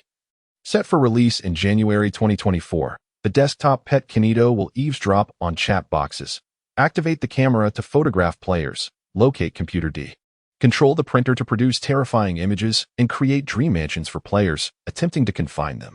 ACG. Since 1990, the 3 industries of Japanese animation, manga, and gaming have become intricately intertwined, forming a unique ACG merchandise enterprise. Chapter 10. Job Hunting. Direct discussions with the boss. Vodka's forward momentum faltered as he heard the faint sound of friction beneath his feet. It was a flurry of paper sheets cascading from the printer. One pile bore the astonished expressions of Vermouth and Jin, while another displayed the hexagonal fish's eyes glued to the screen. Vodka felt bewildered, apprehensive, and attempted a tactical retreat to evade the situation. At that moment, an irate Jin turned to him. Immediately, go fetch Ashikawa Kazuki. Vodka retracted his left foot, returning to the vehicle he had just exited. Asakawa Kazuki was suddenly startled by the sound of a ringing phone. He rummaged through his backpack and retrieved a bulky mobile device, reminiscing that life without a touchscreen phone was hardly bearable. Answering the call, he said, Moshi Moshi, this is Asakawa Kazuki. Where are you now? Vodka is parked across from the Tokyo University of the Arts, came the reply. Right now? I'm beneath a cloud that resembles tempura. Vodka glanced upward, indeed noting its uncanny resemblance to the fried delicacy. No, wait. All right. I'm in the alleyway to the right of the main entrance. I'm currently being pursued. So approach discreetly and refrain from firing your weapon. Once Vodka arrived, Asakawa Kazuki, feeling a surge of anxiety, cautiously surveyed his surroundings, half expecting to encounter a member of a traditional organization, perhaps a tall, sharp-eyed second-year student emerging unexpectedly, or a courier with golden hair and dark skin passing by, or even a curious classmate capturing a photograph of a figure in black, which would later find its way into the hands of an unsuspecting elementary student. However, none of these scenarios materialized.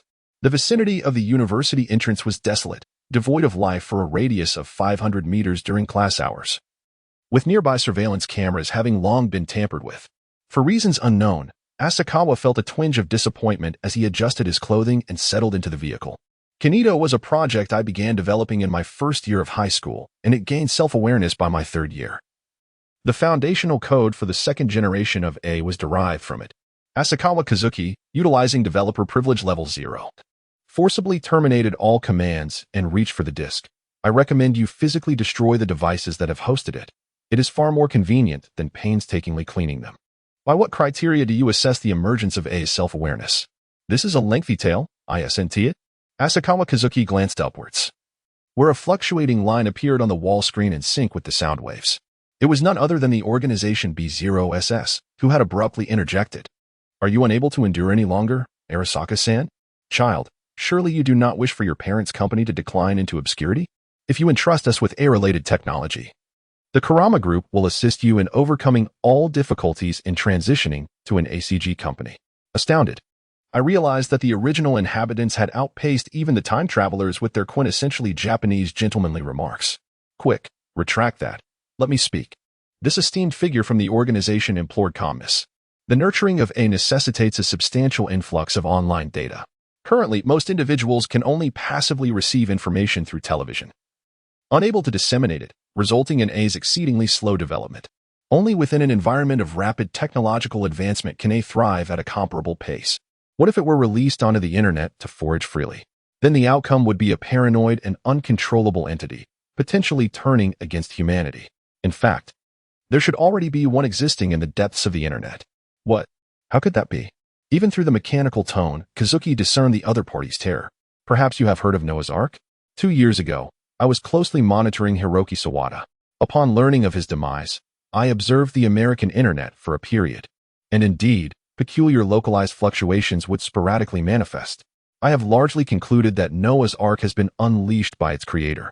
However, it seems to have acquired some objective from its deceased developer, remaining tethered to American soil, but it cannot remain self-bound indefinitely. In the presence of B0SS, Akagawa Kazuki continues to express anxiety, hoping that he develops a sense of urgency to swiftly cultivate new era media, thereby amassing global resources for himself. Do you possess the means to contend with this unruly Ark of Noah? It appears that the opposing side senses a threat to their personal safety, resulting in a slight agitation of emotions. To vanquish it with A, two A's must confront each other. The one with greater data will inevitably consume the one with less. I have previously stated that Big Data A is a gift bestowed upon the organization, and I shall not renege on that promise.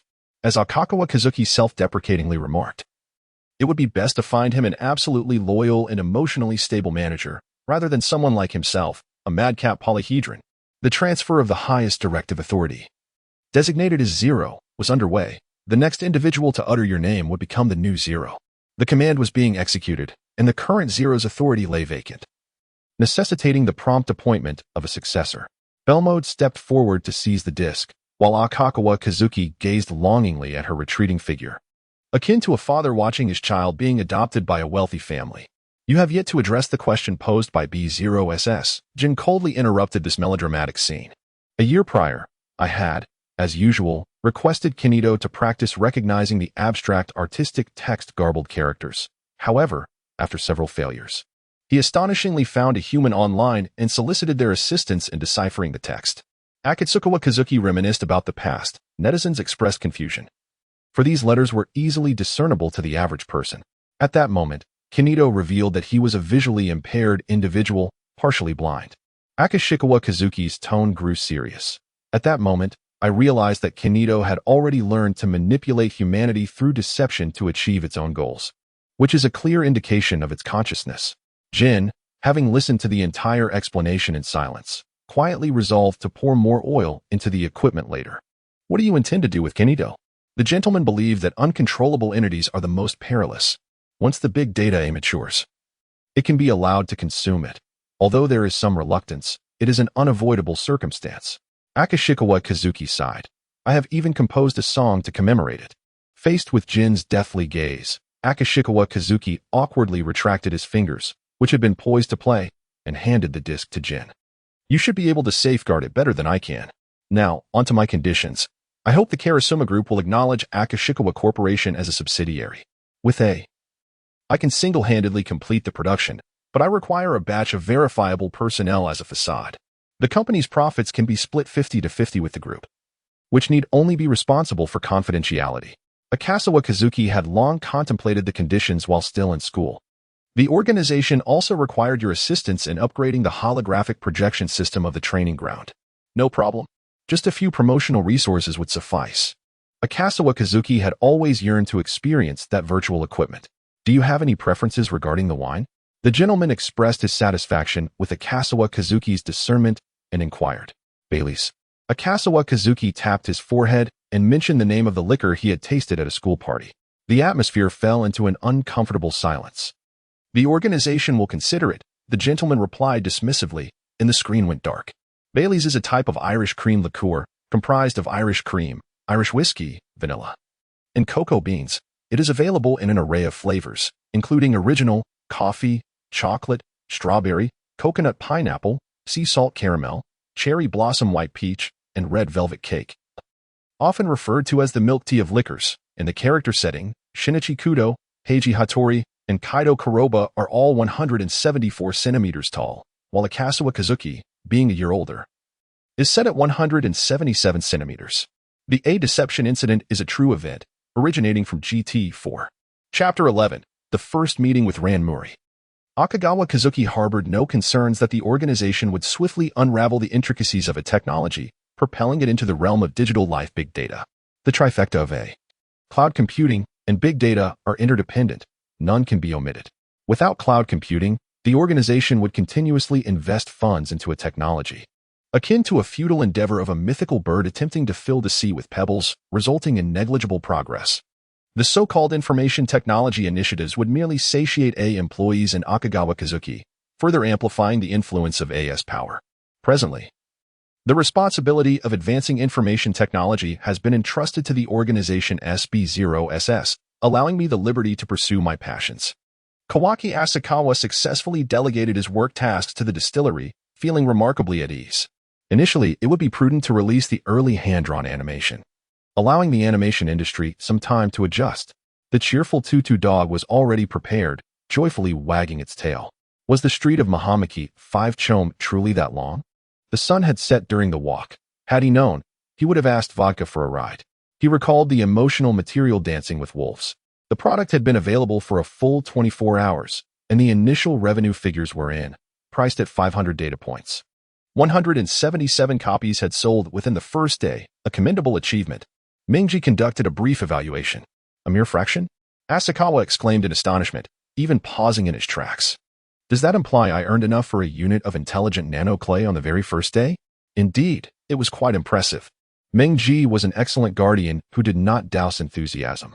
It appeared that the quality of materials produced by the characters in this world was exceptionally high, making the procurement of materials from them far more advantageous than from ordinary individuals. Could this be attributed to their superior intelligence?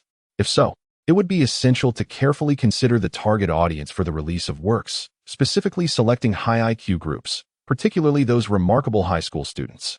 As Akikawa Kazuki fell into contemplation, he failed to notice a long-haired girl with horns sprouting from her head, observing him from the adjacent 3-story building.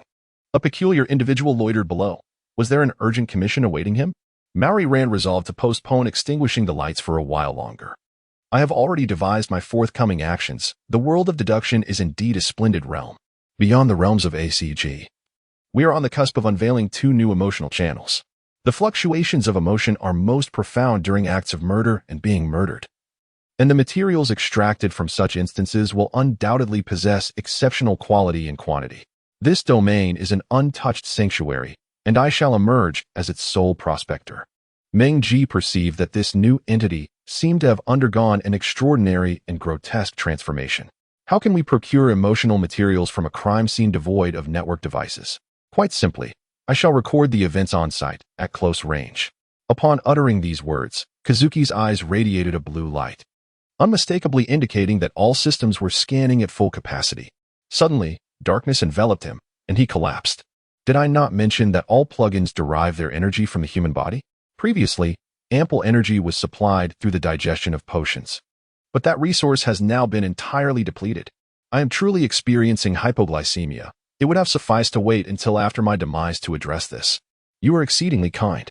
Kazuki lay on the ground, rummaging through his pockets in search of a piece of candy when he heard the sound of slippers pattering down the stairs beside him. Daijibu? Can you still hear me? Akasawa Kazuki felt dizzy and disoriented. I shall be fine after lying here for a moment. It is merely a case of overexertion due to my youthful exuberance. This enhanced physique possesses remarkable recuperative abilities, and I shall be able to rise shortly. However, the unexpectedly appearing girl, with an inexplicable surge of strength, hoisted him up the stairs. Father! Father! Ah, what on earth is happening? Why are you awake at this hour? Mori Kagoro squinted in confusion. This person collapsed downstairs. I wonder if they are suffering from an illness. We must quickly call for an ambulance. What are you waiting for? Startled, Mori Kagoro rushed to the phone, intent on contacting the hospital, while Akasawa Kazuki managed to stand unaided. I merely forgot to eat. Today has been quite eventful, resulting in missed meals. Such carelessness, exclaimed Mori. Ran, please bring some bread from the kitchen for him. Mori set down the receiver. I appreciate your assistance. If fainting once could connect me with the characters of this narrative, I would welcome such serendipitous occurrences more frequently. As Akagawa Kazuki quietly consumed a piece of bread by the water, he placed the cup back on the table. What are you doing wandering the streets alone in the middle of the night? All the shops are closed at this hour, Mori Kagoro inquired seemingly without intent. To traverse several locations within a single day, only to return home at such an hour and face suspicion, is indeed a lamentable plight. Kazu Ishikawa observed a moment of silence for himself before speaking. I am a freshman at Tokyo University of the Arts, residing at 4-17 Mahanacho. However, I mistakenly alighted from the taxi at the wrong location. Considering the proximity, I thought it would be simpler to walk back, but inadvertently exhausted my strength in the process. I am truly grateful for the assistance of kind-hearted individuals like yourself. Asakawa Kazuki slightly bowed. Is he the type of music student destined to become a great star? Mori appeared knowledgeable about the entertainment industry. With my personality, I could never engage in such a job that involves facing so many people. I am now contemplating a career in ACG. Asakawa Kazuki spoke softly with his head lowered, revealing a timid demeanor.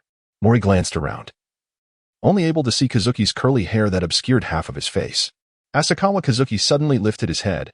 ACG is not merely a pastime for children. It represents the sparks of souls colliding, a sanctuary for spirits amidst a chaotic world. Those who do not appreciate ACG simply have yet to encounter a work that resonates with their hearts. I shall demonstrate to everyone that ACG holds profound significance. These words seemed to drain Kazuki of his courage. He stood up, bowed deeply, and fled down the stairs without looking back. A brief silence enveloped the Mori Detective Agency, until Rand spoke. How unfair, Dad. To outright deny someone else's dreams is simply appalling. At 4-17 Banshee, Mihanacho, excitement buzzed in the air. Kazuki poured himself a cup of warm water before bedtime.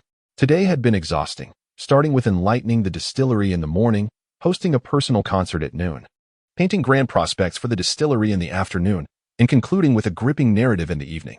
Kazuki barely took the time to appreciate the newly inherited 3-story house with an attic. He simply filled his stomach and collapsed into bed. Organizational, safe house no. 7 in Tokyo. The past information regarding Asakawa Kazuki has been laid bare before us. The address of the Mori Detective Agency is located at 5-39 Mihanacho, while the Kudo residence can be found at 2-21 Mihanacho. Chapter 12. Concerning the individual of Asakawa Kazuki, you have spent the most time in the company of Asakawa Kazuki. How credible do you find this information? The gentleman on the screen first posed the question to Jin.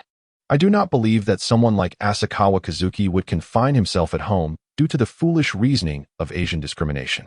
Jin tossed the high school documents back onto the table. Considering his statements about the ACE system he began developing in his first year, it seems merely a pretext for programming at home. However, he does exhibit signs of mental instability. The organization's psychologist has noted significant dissociation in his personality. Rum has reviewed the footage from the past 2 days. He seems to experience a disconnection from reality, as if his soul were floating above, observing his corporeal existence. For instance, he forgot to eat all day yesterday, seemingly unaware. Furthermore, he rapidly switches between 2 distinct personas, his emotions oscillating almost erratically from one extreme to another. Do you believe Asakawa Kazuki's emotional expressions are merely a performance? The gentleman redirected the inquiry to Jin. Asakawa Kazuki's method of forging connections with others diverges greatly from that of the average individual. Jin recalled experiences during their missions. Even the most rational individuals inevitably carry personal biases in their interactions. Yet, Asakawa Kazuki seems to assess the status and interests of others, responding with an appropriate facade. When his family is mentioned, he displays the anger expected of a child. When faced with personal threats, he exhibits fear. Yet his gaze remains steady, as if he were merely a performer on stage. I recall that he joined the organization under the pretense of gratitude for saving his life. Rum pondered. He showed no signs of the affection or gratitude one would expect from a beneficiary, yet he displayed an unmistakable enthusiasm for the organization's technology. Jin scoffed. It was merely a pretext for his arrival. His attachment to the equipment appears more genuine than to his parents. Whenever I and Vermouth exhibit strong emotional fluctuations, he watches us with keen interest. Jin added, sometimes I feel he intentionally provokes the emotions of others, reminiscent of that performance at school. Does the psychologist have any insights regarding this situation? The gentleman seemed to experience a slight headache. Rum read from the report. Asakawa Kazuki's childhood was marked by parental neglect, strict teachings from his grandfather, and a suppression of his interest in painting, resulting in a severe loss of self. He may observe those around him to learn how to express emotions. His display of talent in programming might also be seen as a projection of his search for significance, a timeless masterpiece that showcases his value. Rum continued his analysis. Asakawa Kazuki is, in fact, exceptionally suited for the organization. He is unbound by universal values and is not ensnared by extraneous emotions. As long as no one can offer better conditions than the organization, he will not leave voluntarily. A creature attempting to integrate into human society. He is inherently destined for darkness, Jin concluded. For Chom 17, Mihanacho, a new day dawns, marking the commencement of an unfolding narrative. I shall wield my little scissors to harvest the wool of humanity. Asakawa Kazuki rose with vigor, donned his golden-haired disguise, and rushed out the door, heading straight for the legendary origin of it all, Durabika Amusement Park. Wah. Ran, please stop crying. I admit my fault. I will apologize to him next time we meet. Mr. Asakawa Kazuki, having just regained his spirit after losing his parents, was dealt a harsh blow by his father. How unfair. Just as Ran accused Kagoro Mori, the bewildered Shinichi Kudo entered the room. What on earth has happened? Ran turned on the television, where multiple channels reported on the story of a freshman from Tokyo University of the Arts who shone brilliantly during a cultural performance yesterday. The students interviewed expressed their admiration and respect, with some stating they were present at the event. Moved to tears after a song that left the audience in suspense before the footage of the performance began to play. Indeed, the song was well composed. Asakawa Kazuki, as a freshman in the composition department, possesses considerable talent.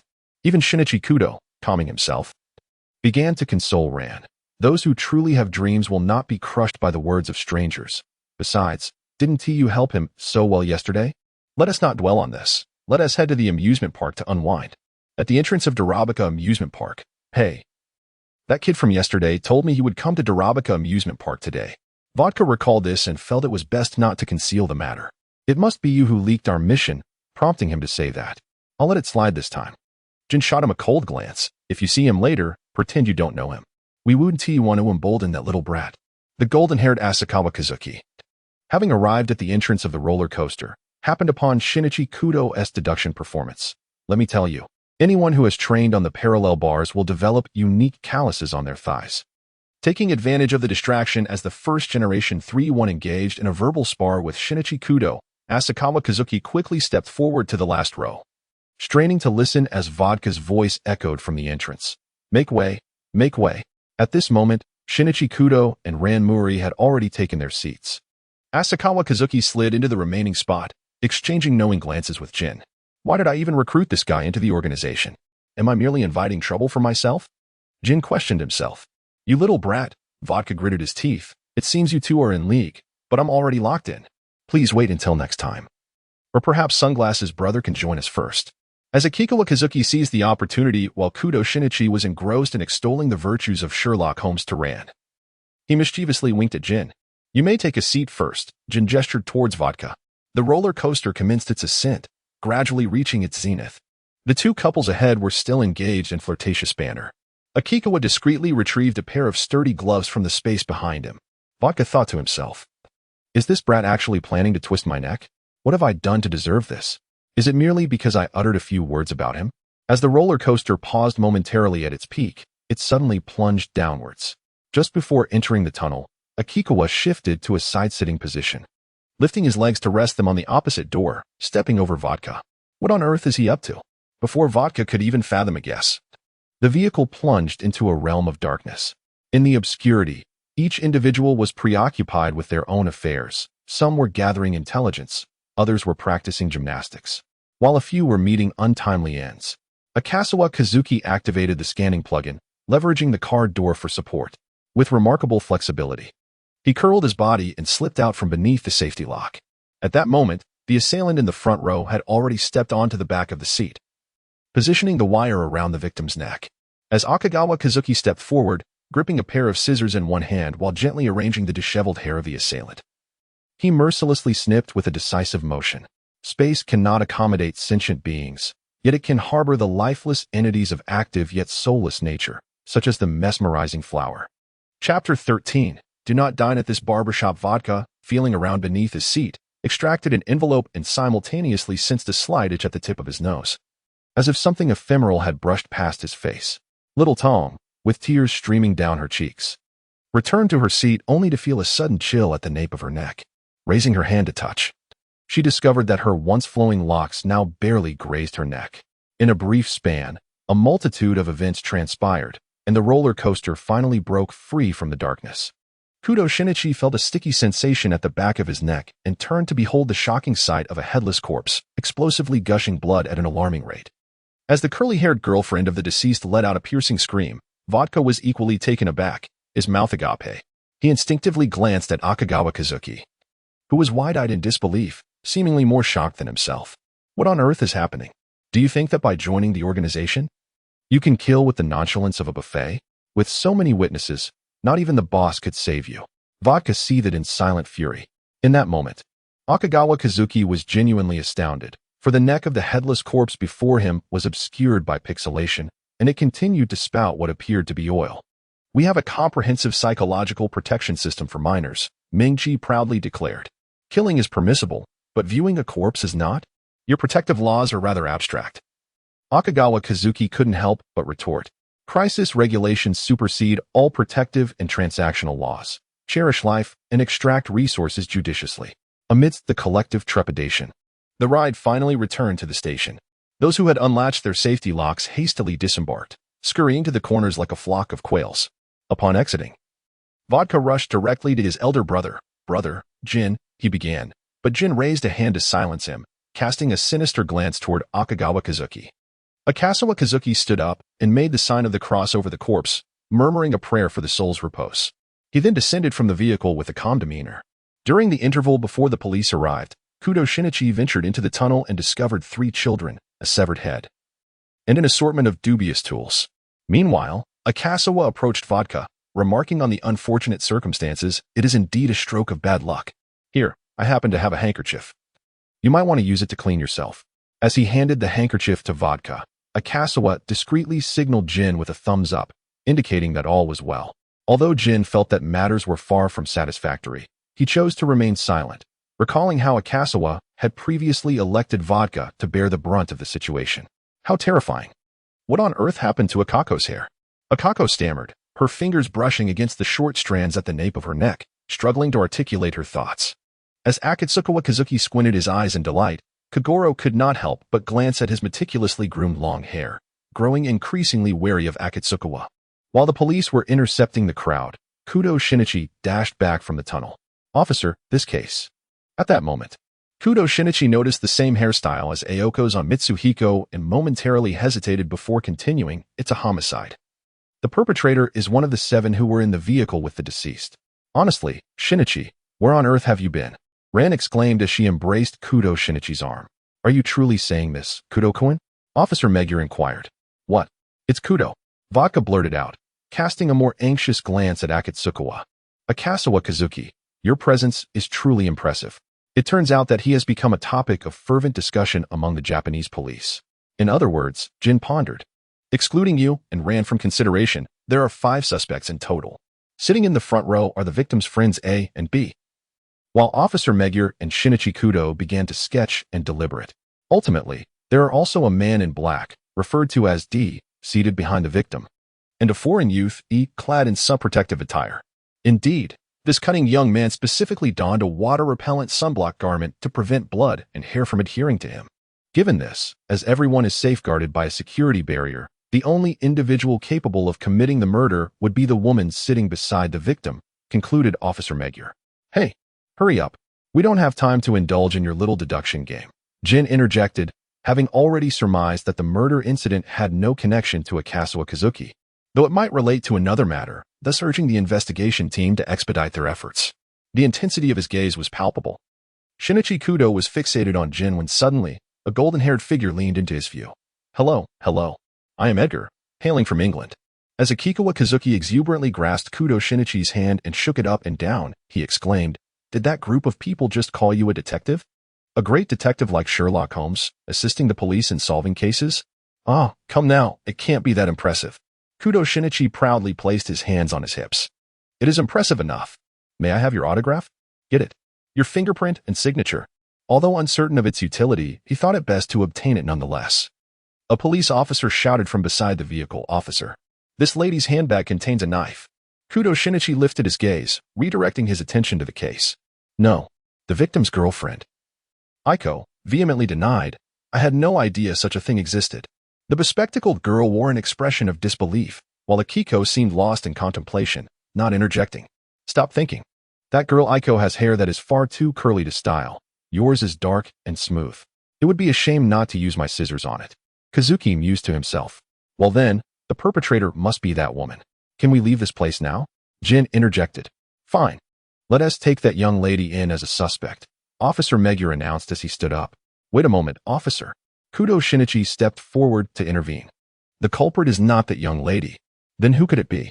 Kudo Shinichi strolled over to Akiko, stating, The conniving frog has been touching your belly. The culprit is you. At this point, a creaking door sound and blinding white light should be invoked. The thief of hair pondered. How would they explain the hair? What are you saying? The knife is in Aiko's handbag, and out of jealousy, she cut my hair.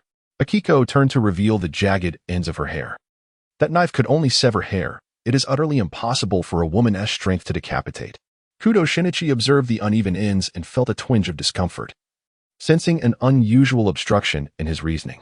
There exists a possibility that you, in an attempt to frame Miss Aiko and eliminate your own suspicion, use the knife to sever your hair and then place the bloodied knife into her handbag. What? Akiko exclaimed in disbelief. What? Kazuki echoed, equally astonished. However, upon further reflection, one could consider that a person trading information on a roller coaster, another capable of severing a telephone pole, and yet another kicking a soccer ball to a satellite could all be absent from their seats. Thus, it seemed plausible that a gymnast could leap over 2 rows of seats, decapitate her ex-boyfriend, fix her hair, and then climb to the other side to tuck the knife into someone else's bag, right? Chapter 14. Enough about hair. Who would do such a thing? Cutting hair while committing murder. Akiko was so infuriated that she forgot to deny the accusation of murder. It appeared she truly had not lied, Kudo Shinichi pondered. At that moment, Officer Magyar leaned in to counter, but she was sitting in the very front of the roller coaster. It would be nearly impossible to commit murder and wield a knife. Indeed, it seemed scientifically implausible, yet very much in line with the peculiarities of deduction. If one were to employ the roller coaster's speed, combined with piano wire or a steel rim, it could very well be feasible. Kudo Shinichi articulated this as he began to reconstruct the scene.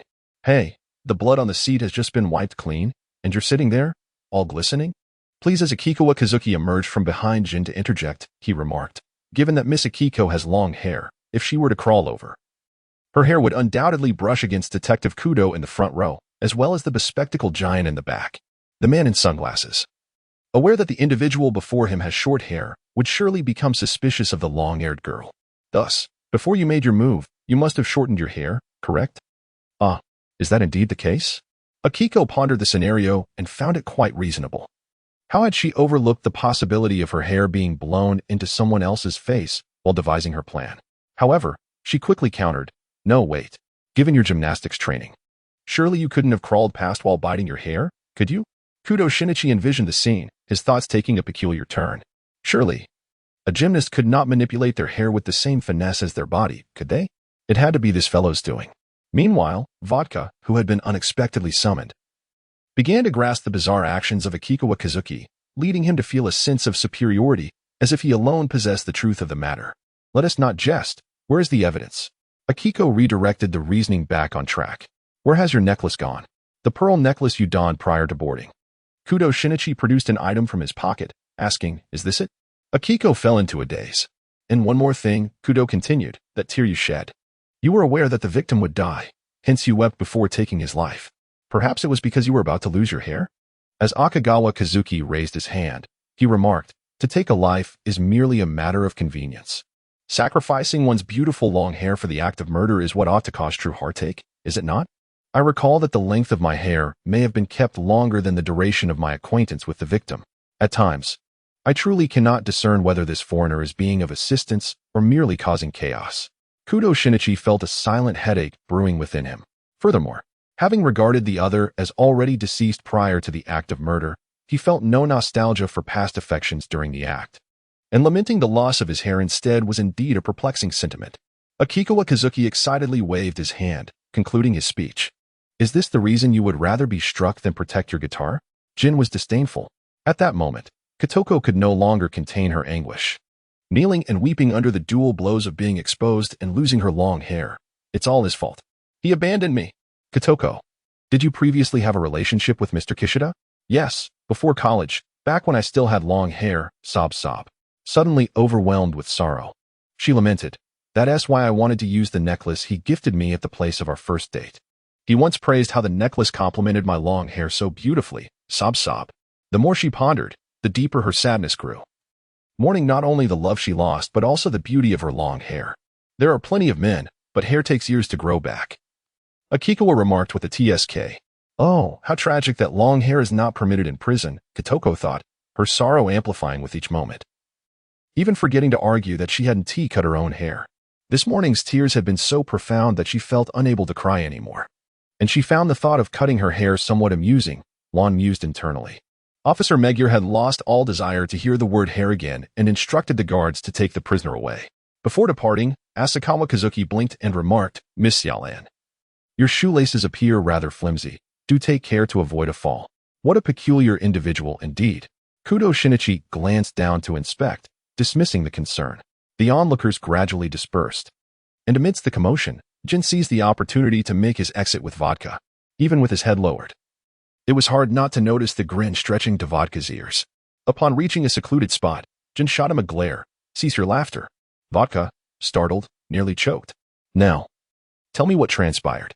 Jin extracted a cigarette and lit it. "During a ride, that fellow suddenly donned gloves and shifted to a side position," Vodka confessed. "In the tunnel, I sensed a strand of hair floating by. It must have been the killer's severed hair." "Quite the flexibility," Jin dryly commented, even though he had anticipated it. The truth remained astonishing. What obsession did this fellow have with hair? Just then, Asakawa Kazuki cheerfully emerged around the corner. "Were you thinking of me?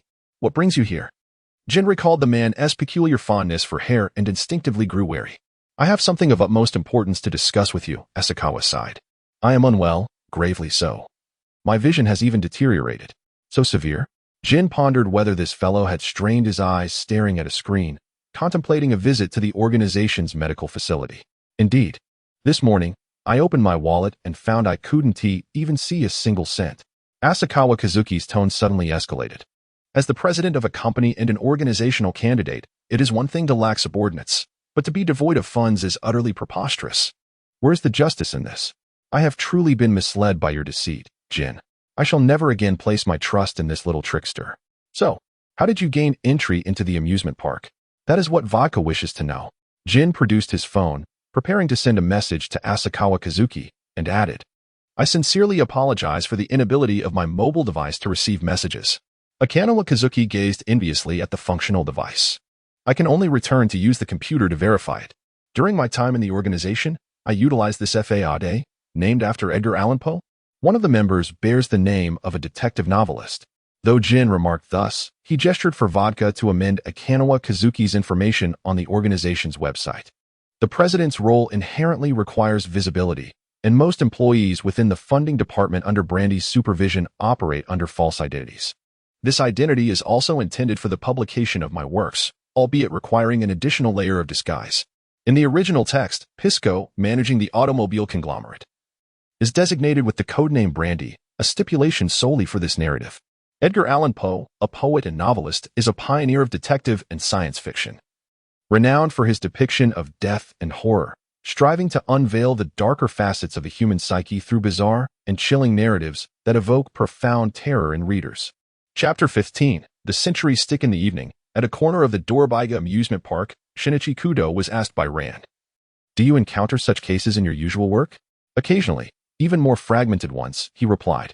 "You fool, I meant those peculiar cases involving framing with hair. Let me think." Before Shinichi could formulate a response, a tall shadow darted past him, capturing his attention. It was the individual clad in black, who had been riding the roller coaster and was then smirking maliciously. "My apologies, Ran. Please return for now," Shinichi exclaimed as he took off in pursuit. "Wait a moment." Ran's shoelace conveniently snapped at that moment. "I'll catch up shortly." "You go ahead." Shinichi waved while sprinting away. Meanwhile, on a nearby rooftop, Akanawa Kazuki, diligently crafting a nest for the Misai flower with the snipped hair, paid no heed to Ran, who was lost in her thoughts, and adeptly followed Shinichi into the shadows. Vodka conferred with a bald man clutching a box, after which the man opened the box to reveal bundles of cash. "Is that not a fortune?" "Surely. It amounts to 100 million? Both Shinichi and Akanawa Kazuki marveled in unison. Following a cordial exchange, the bald chairman hastily departed after trading a box of money for the negatives from the roller coaster. The detective game concludes here. A swift sound sliced through the air behind the contemplative Shinichi. Kazuki touched the back of his head, and as Shinichi collapsed with a dull thud, he deftly rolled off the rooftop, landing smoothly behind Vodka. Having witnessed the clandestine transaction involving the man in black, Kazuki realized he had been too engrossed in observing their dealings, neglecting the approach of another accomplice from behind. Asakawa Kazuki continued to speak in the voice of Kudo Shinichi, saying, "Senpai, what do you think about disguising myself as him and living his life? If I were to undertake missions under this identity, surely no one would suspect a detective, right? Isn't that the detective from before?" "Are you serious?" Vodka exclaimed in astonishment. "Of course not. Kudo Shinichi's father is a leading figure in the realm of detective novels. I wouldn't dare to jeopardize myself." Jin interrupted their friendly exchange. "Why are you both here? And have you actually been followed by this brat?" "Brother, just kill him." Vodka drew his gun, attempting to rectify his earlier blunder. "Wait. The police are still patrolling nearby," Jin interjected, pulling out a small box. "I think we should use this. It's a newly developed poison from the organization." "Wow, cool. Is it from a gruesome human experimentation lab that can only be accessed through ventilation ducts? I'd love to go in and broaden my horizons," Asakawa Kazuki said with an incessant chatter. "This poison leaves no trace in the body. Let us use him as a test subject since there haven't been any human trials yet." Jin disregarded Asakawa Kazuki's enthusiasm. "In the laboratory films I've seen, the protagonists undergoing human trials quickly mutate into lizard-like beings and end up slaughtering everyone from the security room to the basement," Asakawa Kazuki warned dramatically. "Reality is not a comic. Stop with the nonsense. You will come with us. There are things we need to inform you about." Jin stood up, lowering the brim of his hat. "Farewell, dear detective. It seems I cannot linger here to witness the unfolding of this dramatic scene." At the organization's safe house in Tokyo, Jin originally planned to inform him the next day that his wine had arrived. He retrieved a bottle from the wine cabinet. Pinot Noir, elegant, rare, and exquisite. Jin scrutinized Asakawa Kazuki. "I truly cannot see any resemblance between you and it." "Well, at least I am a Baroness heir." Asakawa Kazuki extended his hand. "Quick. Hand me the bottle of wine that looks exorbitantly expensive. I remember you are not yet 20. You can only look at this bottle." Jin pulled the bottle back. "Wait a moment. In England, one becomes a legal adult at 18. My grandfather, an old-fashioned noble, even held my coming-of-age ceremony at 16, so I am allowed to drink." Asakawa Kazuki attempted to persuade him. "You hold Japanese nationality, and the B0SS has instructed us to protect your brain, which is a precious asset to the organization." Jin locked the wine cabinet. "This is a mobile phone for you, containing authentication for the organization as website. Additionally, earlier today, the organization dispatched personnel to install the latest computer unit in the basement of Asakawa Corporation, with the entrance concealed. This is the key and method to access it." Jin handed the phone and an envelope to Asakawa Kazuki. "Hey, can I have your contact information, senpai?" Asakawa Kazuki asked while adding them. "What kind of animation do you think would be captivating?" "Murder," Jin replied, embodying the decisive deities of ancient Greece. "How about one where you can kill anyone you want?" "Vodka senpai?" Asakawa Kazuki noted seriously, unfazed. "Huh? About idols?" Vodka hesitated. "All right, I want to create a story where, after Japan is conquered and becomes the Imperial 11th District, The protagonist awakens the power of a king to liberate all of Japan and counterattack the empire, ultimately ruling the world. There are 3 of them in total. As Takashi Asakawa set his phone down, he mused that once assistance from his senior Brandy arrived the following day, they could enlist his help in locating a television station to showcase their work. Was this truly a foolish endeavor? The 3 pieces he had in mind hardly seemed poised for success. Unlike vodka, Jin was unconcerned. He believed that Asakawa was merely dabbling in this path. At 4:17, Mihanacho, he spoke into his newly acquired phone. Moshi Moshi, Senior Brandy, this is the newly appointed operant, Cabernet Asakawa. I intend to leverage our organization's resources for some financial gain. Let us settle the reimbursements together at the end of the month. A voice, cold as though freshly emerged from the depths of a taxing overtime shift, responded. It was evident that managing finances in an alternate realm was no simple task. And serving as the treasurer for a shadowy organization was particularly unfortunate. Do not be so indifferent, Senior. I am here to aid our organization in reaping substantial profits. Akatsukawa Kazuki has once again embarked on the ambitious endeavor of creating a grand vision. I currently possess inspiration for 3 animated works that I assure will yield us profits in the hundreds of billions, perhaps even trillions. However, my company is now solely comprised of myself. I require a modicum of assistance from the organization.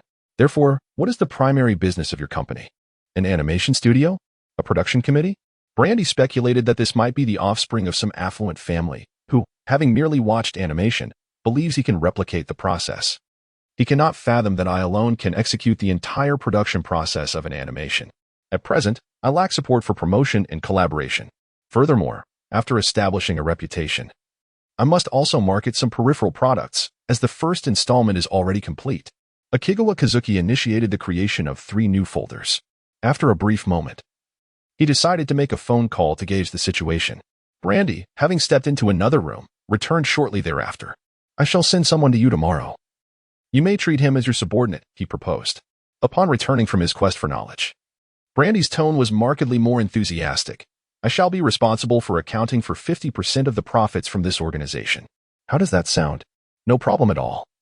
Simply have him come to Akigawa Corporation to meet me, was the swift agreement. Both parties successfully concluded the transaction, though the subject of a contract was notably absent from the discussion. Pinot Noir, also known as Black Pinot, is a premier red wine, crafted from the delicate, thin-skinned grape variety that is known for its early ripening. This grape possesses a remarkable ability to self-clone, resulting in an average of 1 new variety of Pinot Noir each year. While Pinot Noir is utilized for distillation, white Pinot is reserved for vinification. The production area and processes are highly selective, exhibiting strong exclusivity with limited blending options. It is predominantly served at lavish banquets and to esteemed guests, with the finest Roman economy priced around $20,000 per bottle. The late 1990s saw the emergence of personal blogs and online forums, while the widespread application of social networks materialized post-2000. The shift of social networking to mobile applications occurred around 2010. Chapter 16. New employees and new collaborations. What criteria govern the naming of the winery's wines? Setting down the phone, Akigawa Kazuki began to ponder, in terms of research. Both sherry and Pinot Noir fall under the category of wines. From a financial perspective, Pisco is also a type of brandy. Asakawa Kazuki shook his head, deciding to dismiss the peculiar rules surrounding the bizarre names of the beverages. The prospect of receiving talented support filled Asakawa, the director, with immense joy, prompting him to leap into the realm of CEA 3000 to commence his work, naturally beginning with the project he intended to illustrate. Tutu, the canine companion, prepared to step forward but was gently pushed aside by Asakawa, who declared, "Let me handle the storyboard first." With fervor, he completed the storyboards for the first 5 episodes of the inaugural season. Subsequently, Asakawa began crafting the keyframes, which detailed how to animate the characters, meticulously blending them with clear character design sketches. He then handed this work over to Tutu. Tutu analyzed the storyboards and keyframes, and through careful calculations, began the process of refinement, coloring, and adding frames, transforming the sequences into a series of fluid animations. Akakawa Kazuki meticulously reviewed all the footage once more, making adjustments to certain scenes before proceeding to the editing phase. Thus, the intricately complex process of creating art, which is often bewildering for humanity, reached its conclusion. Meloida prepared to produce the voiceovers and the opening and closing credits. while also working on the music needed for tomorrow. Akakawa Kazuki began to fine-tune the audio. As for the credits, he simply inscribed his name under the original work, character design, music production, animation producer, storyboard, and direction. The production company was designated as Akakawa Corporation, and a simple sketch of a blue-eyed raccoon was chosen as the logo. Now, the new arrivals only needed to fill in the remaining sections. Kazuki hoped that the individuals coming in tomorrow would demonstrate heightened efficiency. The computer module provided by the organization would be utilized as the server for the official website, which should suffice for the initial influx of traffic. Akagawa Kazuki effortlessly established a website, delineating 4 sections: music, anime, discussion forum, and merchandise display. You can manage this for now, he instructed as he turned to Majiyana. Majiyana nodded and immersed herself in the webpage. With 3 hours remaining until dawn, she decided it was best to rest, knowing that the staff would surely call if they needed him. Without a hint of responsibility, Akagawa Kazuki promptly succumbed to slumber. At the entrance of the Asakawa company, Shinsuke Sugita had already pressed the doorbell thrice, yet the company remained resolutely closed. Lacking Mr. Brandy's telephone number, he reluctantly inquired of a blond man dressed as a courier, who was loitering by the neighboring detective agency. Might you know where the owner of this company has gone? It seems he hasn't been here these past few days. Perhaps he has returned home? Toru Amuro, ostensibly a member of the Black organization, but in reality an undercover officer, was well aware of the situation, yet he had no intention of divulging anything to a stranger. Fortunately, he had been provided with an address. Thank you. I indeed have matters to discuss with him. With that, Shinsuke Sugita hurried away. Initially, he had assumed the man was merely another salesman from a disc company. Yet it turned out to be an acquaintance. Amuro chose not to dwell on this encounter, as there would be ample opportunity for eavesdropping given their proximity.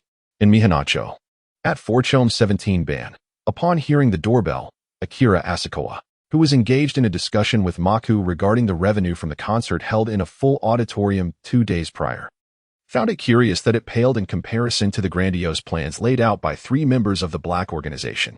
He sat up in bed, exclaiming, "Goodness, how polite. To come unannounced without a phone call?" Sugita gazed at the person who opened the door, a young man with blonde hair and blue eyes, clad in pajamas. "You need not worry about me revealing your identity, Mr. Asakawa." A man, dressed like a white-collar professional, adjusted his glasses. "We have undergone rigorous training and would never commit the folly of inadvertently uttering our superior's code name in front of outsiders. I underestimated the prowess of the world's heroes. Do come in, for there is much to be accomplished. You may save such remarks for the day you encounter Conan. First and foremost, I require the renovation of the first floor of the Asakawa company into a reception area and adjacent exhibition hall, while the second, third, and fourth floors will serve as workspaces. The 5th floor shall be divided, half for myself and half for you. Oh, and from this moment forth, you shall be the president, and I the chairman. My portion will necessitate a lounge with a bed. Yours, you may arrange as you wish." Akitsukawa Kazuki swiftly sketched an architectural diagram. This disc contains 5 episodes of the latest animation. Your current task is to complete the personnel list and then take it to the television station for screening. Remember to inform them that following the conclusion of the first season's 25 episodes, we will upload it to our own website. Thus, only the exclusive broadcasting rights for the initial round are for sale, with no subsequent rights available. Understand? Despite the seemingly absurd nature of these directives, Sugita Shinsuke maintained a calm demeanor and replied, "Understood, President." His response was precise and resolute, a clear indication of the weary acceptance cultivated through enduring unreasonable demands, suffused with the bitterness and resignation of a corporate drone. "Furthermore, I would like to schedule a meeting with Ms. Kano Yoko this afternoon to discuss collaboration on the music aspect," he added. In a rare moment of conscience, Akitsukawa Kazuki supplemented, "I will provide you with a share of the profits as a bonus. Additionally, the shares of the previous 2 vice presidents are now yours as well." Sugita Shinsuke, though skeptical about the quality of animation produced by a single individual, acquiesced, "Understood, President." While Sugita Shinsuke was making a phone call on the 1st floor, Akitsukawa Kazuki, having shed his disguise, descended from the 2nd floor. "Mr. Sugita, did you previously work in the entertainment industry?" Sugita Shinsuke set down the phone and accepted the disc from Akitsukawa Kazuki's hands. "I once worked on the production committee of television dramas. When a colleague was killed, the organization assisted in tidying up the aftermath, and I subsequently joined them. Terrifying, indeed. Life is not easy. Murder can be a relief. For company matters, use a mobile phone. For organizational matters, use a secure line. As they spoke, Akatsukawa Kazuki exchanged mobile numbers with Sugita Shinsuke. Meanwhile, in another office, Ms. Kano Yoko's agent, Yamagishi, expressed disbelief. Why agree to meet with that obscure president? A company that clearly appears to be newly established cannot possibly produce anything of merit. Kano Yoko, having hung up the phone, replied, President Akatsukawa is a student from the composition department at Tokyo University of the Arts. His past has been reported by television stations, and numerous disc companies seek collaboration with him, but they cannot find him.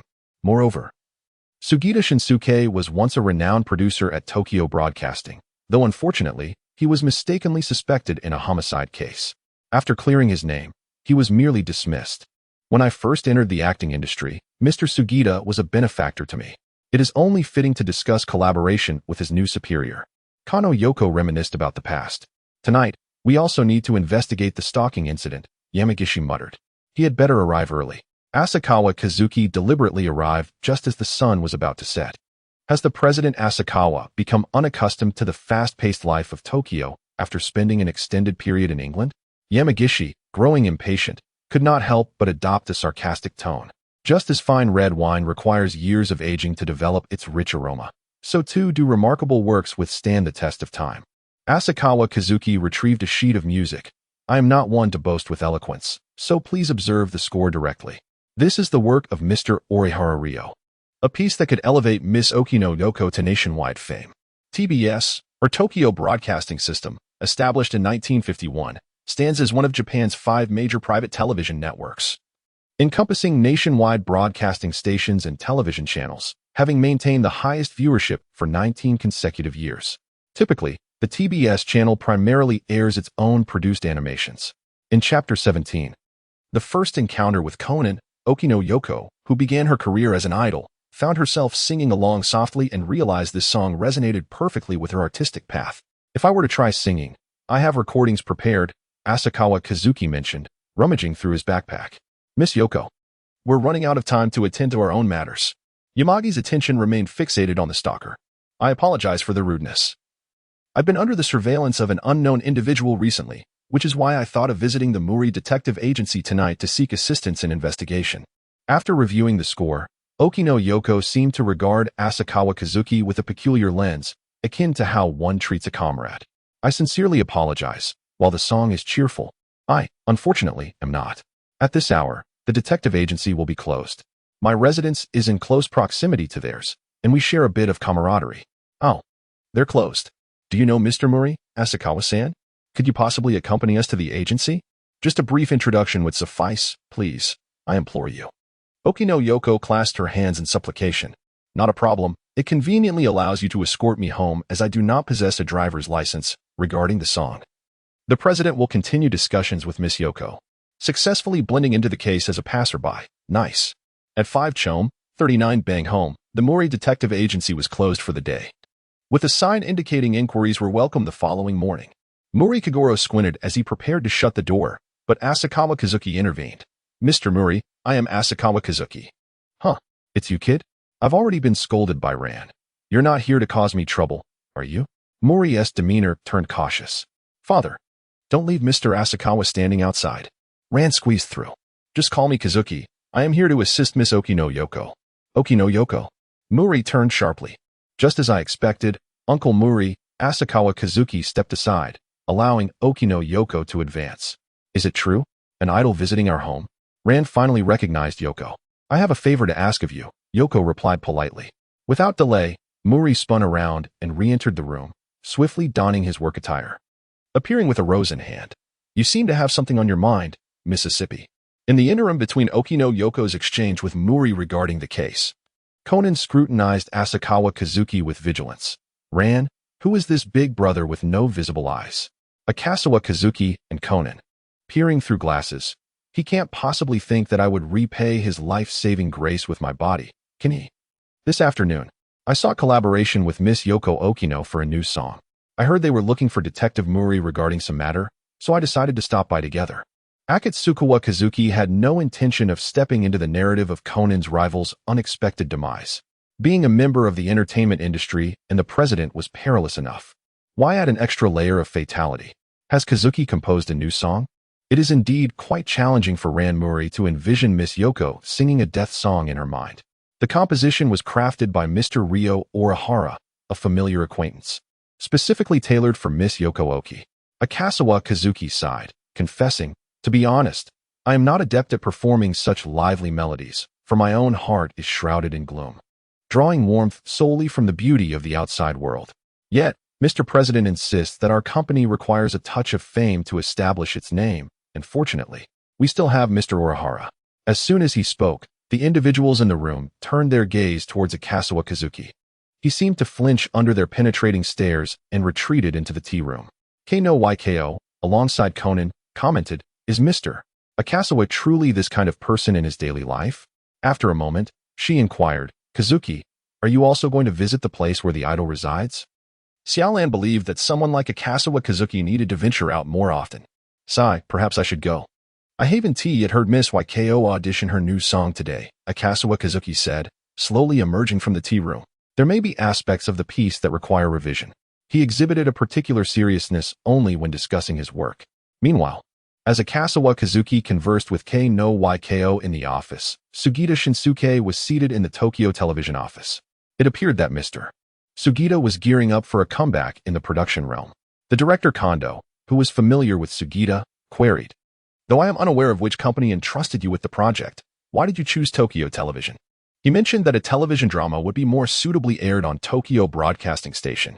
"It is an animation, I have heard," Sugita replied. Aware that TBS had recently produced a phenomenal drama, causing Tokyo Television's ratings to plummet to historical lows. Even with just a cursory glance at the personnel roster, Sugita was confident that the production quality exceeded expectations. Ultimately, the work must speak for itself. He commenced the playback of the animation. The opening scene featured a blue-eyed raccoon. Heralding the tale's commencement, the cacophony of cicadas echoed through the forest. A brown-haired boy dashed ahead, pulling up a black-haired boy with purple eyes from a slope. A fleeting figure with green hair appeared. Following several scenic vignettes, the boy's voice resonated alongside a world map.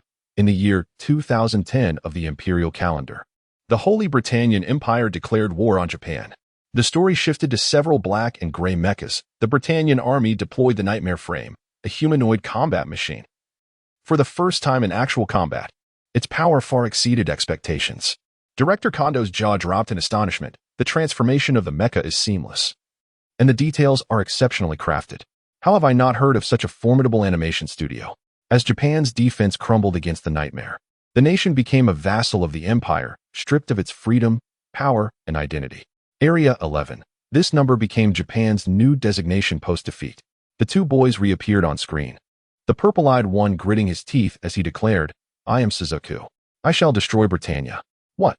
Both Director Kondo and Sugita Shinsuke exclaimed in disbelief. "Is this really happening? Can we even air this?" At the foot of Kano Yko's apartment building, as Muri ran helped Conan, who was seated on her lap due to the crowd, three others, Ayumi, Jihiko, and Jinta, peered curiously from the trunk. Asakawa Kazuki turned back curiously to glance at them, causing the three young children to shrink back in fear. However, Asakawa did not betray them and instead turned to rejoin the main group. Tokyo Television, TV Tokyo, established in 1964, is one of the 5 major television networks, with the largest shareholder being the Nihon Keizai Shimbun. It is renowned for producing and airing the most animated series in Japan, famously known for its audacity to broadcast anti-Japanese dramas as long as it continues to air animation. From 1998 to 1999, it faced significant pressure from the other 4 major networks due to the introduction of foreign capital and related interests, and it became notoriously impoverished during the events surrounding that period. Chapter 18. The Idol Murder Case. As the Shinigami family leaned against the corridor window, admiring the beautiful night view, Yoko Chono unlocked the door and said, "Come in. Please have a seat." The 3 accompanying elementary school students screamed in response. Among the crowd, only Conan and Asakawa Kazuki remained composed, the former due to his extensive experience with corpses, while the latter Asakawa Kazuki gazed wordlessly at the corpse, using a device to scan it. A line of text emerged on the mosaic-like wound oozing with oil, "Died from a stab wound, presumed to be suicide." Even upon a second glance, it remained an unsettling sight, provoking a desire to comment. The arriving police cordoned off the scene, while Xiaolon comforted the four children, asking, "Are you all right?" Upon realizing that the three little ones would have little to no role in the unfolding events, Akikawa Kazuki deemed it prudent to notify the officers to inform their parents. Remaining at the scene could subject them to further distress, and given the late hour, they would have school the following day. Despite the objections from the three little ones, which went unheeded, an officer promptly contacted a teacher to inquire about the parents' contact numbers. The parents indicated that they would arrive shortly. Akasawa Kazuki gazed at the dissatisfied trio of Titan. "Climbing into the trunk is perilous. Your mothers would be heartbroken." Akasawa Kazuki leaned against the window frame, embodying the essence of youthful angst, and let out a profound sigh. The mundane routine you now take for granted is, in fact, a series of miraculous occurrences. Do not wait until it is lost to lament. He abruptly flung open the corridor window. "What on earth are you doing?" Kagoro Muri exclaimed, rushing forward to grasp Akasawa's arm. "You are still so young. A bright future awaits you." Indeed, Officer Magyar chimed in. "You still have family." Conan discreetly stepped on Magyar's foot. "There is no need for such alarm. I merely wish to let in some fresh air," Akasawa calmly replied as he pushed Muri aside. "Do you not think the air conditioning is set too high?" "Goodness, you nearly gave me a heart attack." Muri clutched his fragile heart, wanting to scold Akasawa but at a loss for words. "Never mind, let's quickly investigate the crime scene and ignore this fellow." The recently startled Ran and the three youngsters stared blankly at Akasawa, who seemed impervious to their gaze, having honed his composure through his experiences as a cosplayer. "It does indeed feel quite warm. Do you always set the air conditioning so high?" Officer Magyar inquired of Yoko Okino. "Not at all. I should have turned it off before leaving," Yoko recalled. "That being the case, it is peculiar," Conan remarked, examining the wet marks on the floor with a magnifying glass. "There are damp traces surrounding the corpse. Speaking of which, it reminds me of a case in England." Akagawa Kazuki promptly interrupted Conan's self-revelation. In the winter, a solitary man was found deceased on the terrace of a second-floor apartment, bearing a penetrating wound to his chest. Akasawa Kazuki continued to refine this short narrative. However, all the doors and windows of his residence were tightly sealed, creating a veritable chamber of mystery. Subsequently, the police discovered traces of water near his wound, leading to a breakthrough in the case. Could it be that an archer lay in ambush atop the opposite building, piercing his chest with an arrow? Mori joined in the riddle-solving game. Yet, no arrows or any other objects capable of penetrating the chest were found at the scene, Akasawa Kazuki added. Thus, it could very well have been an ice arrow. Upon reflection, this notion does not seem entirely implausible. Akikawa Kazuki resolved to expedite the investigation manually. Ultimately, the police discovered that the man had met with an unfortunate accident, struck by an icicle that had fallen from the rooftop onto the terrace. I understand now. The perpetrator in this case, feeling overheated by the air conditioning, decided to move the ice outside for a respite from the sweltering heat. Asakawa Kazuki decided to step aside for a moment to cool off. Has the cause of death been determined? Officer Magyar harbored some suspicions that the murder weapon might be an ice blade. It was revealed that this very knife was indeed the cause of death. However, it seemed otherwise. Officer Magyar pondered. Is this knife yours? He inquired, turning towards Miss Yoko. Yes, it is, replied Yoko Kuniyashi. And what about this? Asakawa Kazuki pointed beneath the sofa, where something was glinting. At that moment, the agent Yamagi quietly approached the body, feigning a lack of footing to slide by, and discreetly took a strand of hair. Meanwhile, Conan, who had been observing the scene, seized the opportunity to pick up the fallen hair while everyone was distracted by the earring. This is Miss Yuko's earring, exclaimed Kuniyashi Yoko, gazing at the ornament.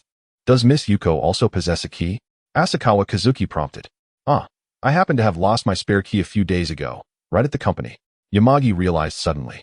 Kuniyashi Yoko cast a grateful glance at Asakawa Kazuki. Satisfied with the favorable impression he had made, Asakawa exited the scene, leaving the stage to Conan. Conan wandered around the scene with his hands clasped behind his back, searching for clues, while Yuko Ichizawa was summoned to the scene. Miss Ichizawa, is this your earring? Asked Kagoro Mori, holding up the evidence bag. So that's where it was. As for the administrator's claim, it was merely someone who resembled me, borrowing the restroom. Yuko Ichizawa replied with an air of arrogance, turning to walk away. Hey, I haven't finished asking yet. This is infuriating. Can an earring alone make me a suspect? I'm quite busy. Yuko retorted angrily as she approached Kuniyashi Yoko, beginning to mock her, predicting that she would be reported by the media, her reputation shattered. At this moment, Conan approached and inquired, "Hey, why isn't Asakawa brother continuing to observe the crime scene?" In a pristine corner, Asakawa Kazuki collapsed, exclaiming, "Brother. Today I engaged in discussions about collaboration and encountered so many people. My social energy has been utterly depleted. I desperately need a piece of orange chocolate to regain even a semblance of vitality. It was late, and as a mere child, where could I possibly procure chocolate? Just hold on a little longer." Asakawa's brother, Conan, endeavored to reignite the only functioning mind among the adults present. At that moment, the sole elementary student who had yet to be escorted away by their parents, Ayumi, spoke up. "I have chocolate here. Thank you, consider it a loan from you." Conan replied without hesitation as he took it. Akagawa Kazuki, without a hint of hesitation, stuffed the food into his mouth and then, like a coin-operated machine that dispenses answers, raised his hand exclaiming, "Officer." In the original Conan series, there was an instance where Yumi had a fever so severe that she lost her voice. Yet her parents went to work, leaving the little girl home alone. Her father made an appearance in Chapter 21, but the identity of Ayumi's mother has remained an enigma. Chapter 19. You've been sent to prison. That woman, he pointed at Yuko Ikezawa, who was casually lighting a cigarette with the Statue of Liberty. She entered Miss Yoko's house with an ease that suggested familiarity, resembling Miss Yoko's silhouette and aligning with her description of a stalker. Asakawa Kazuki took the hair from Conan's hand and remarked, "I have made a reasonable deduction. This man is indeed the stalker." He followed Yuko Ikezawa, who bears a resemblance to Yoko, to her home, and attempted to accost her. In the ensuing struggle, he managed to pull out a strand of her hair. Conan, with a vacant expression, felt that Ayumi's chocolate was overly sweet. "I see," he mused. "Then you simply took the knife and killed him, correct?" Kagoro Mori, suddenly enlightened, interjected, "No, that's not true. I did not kill him."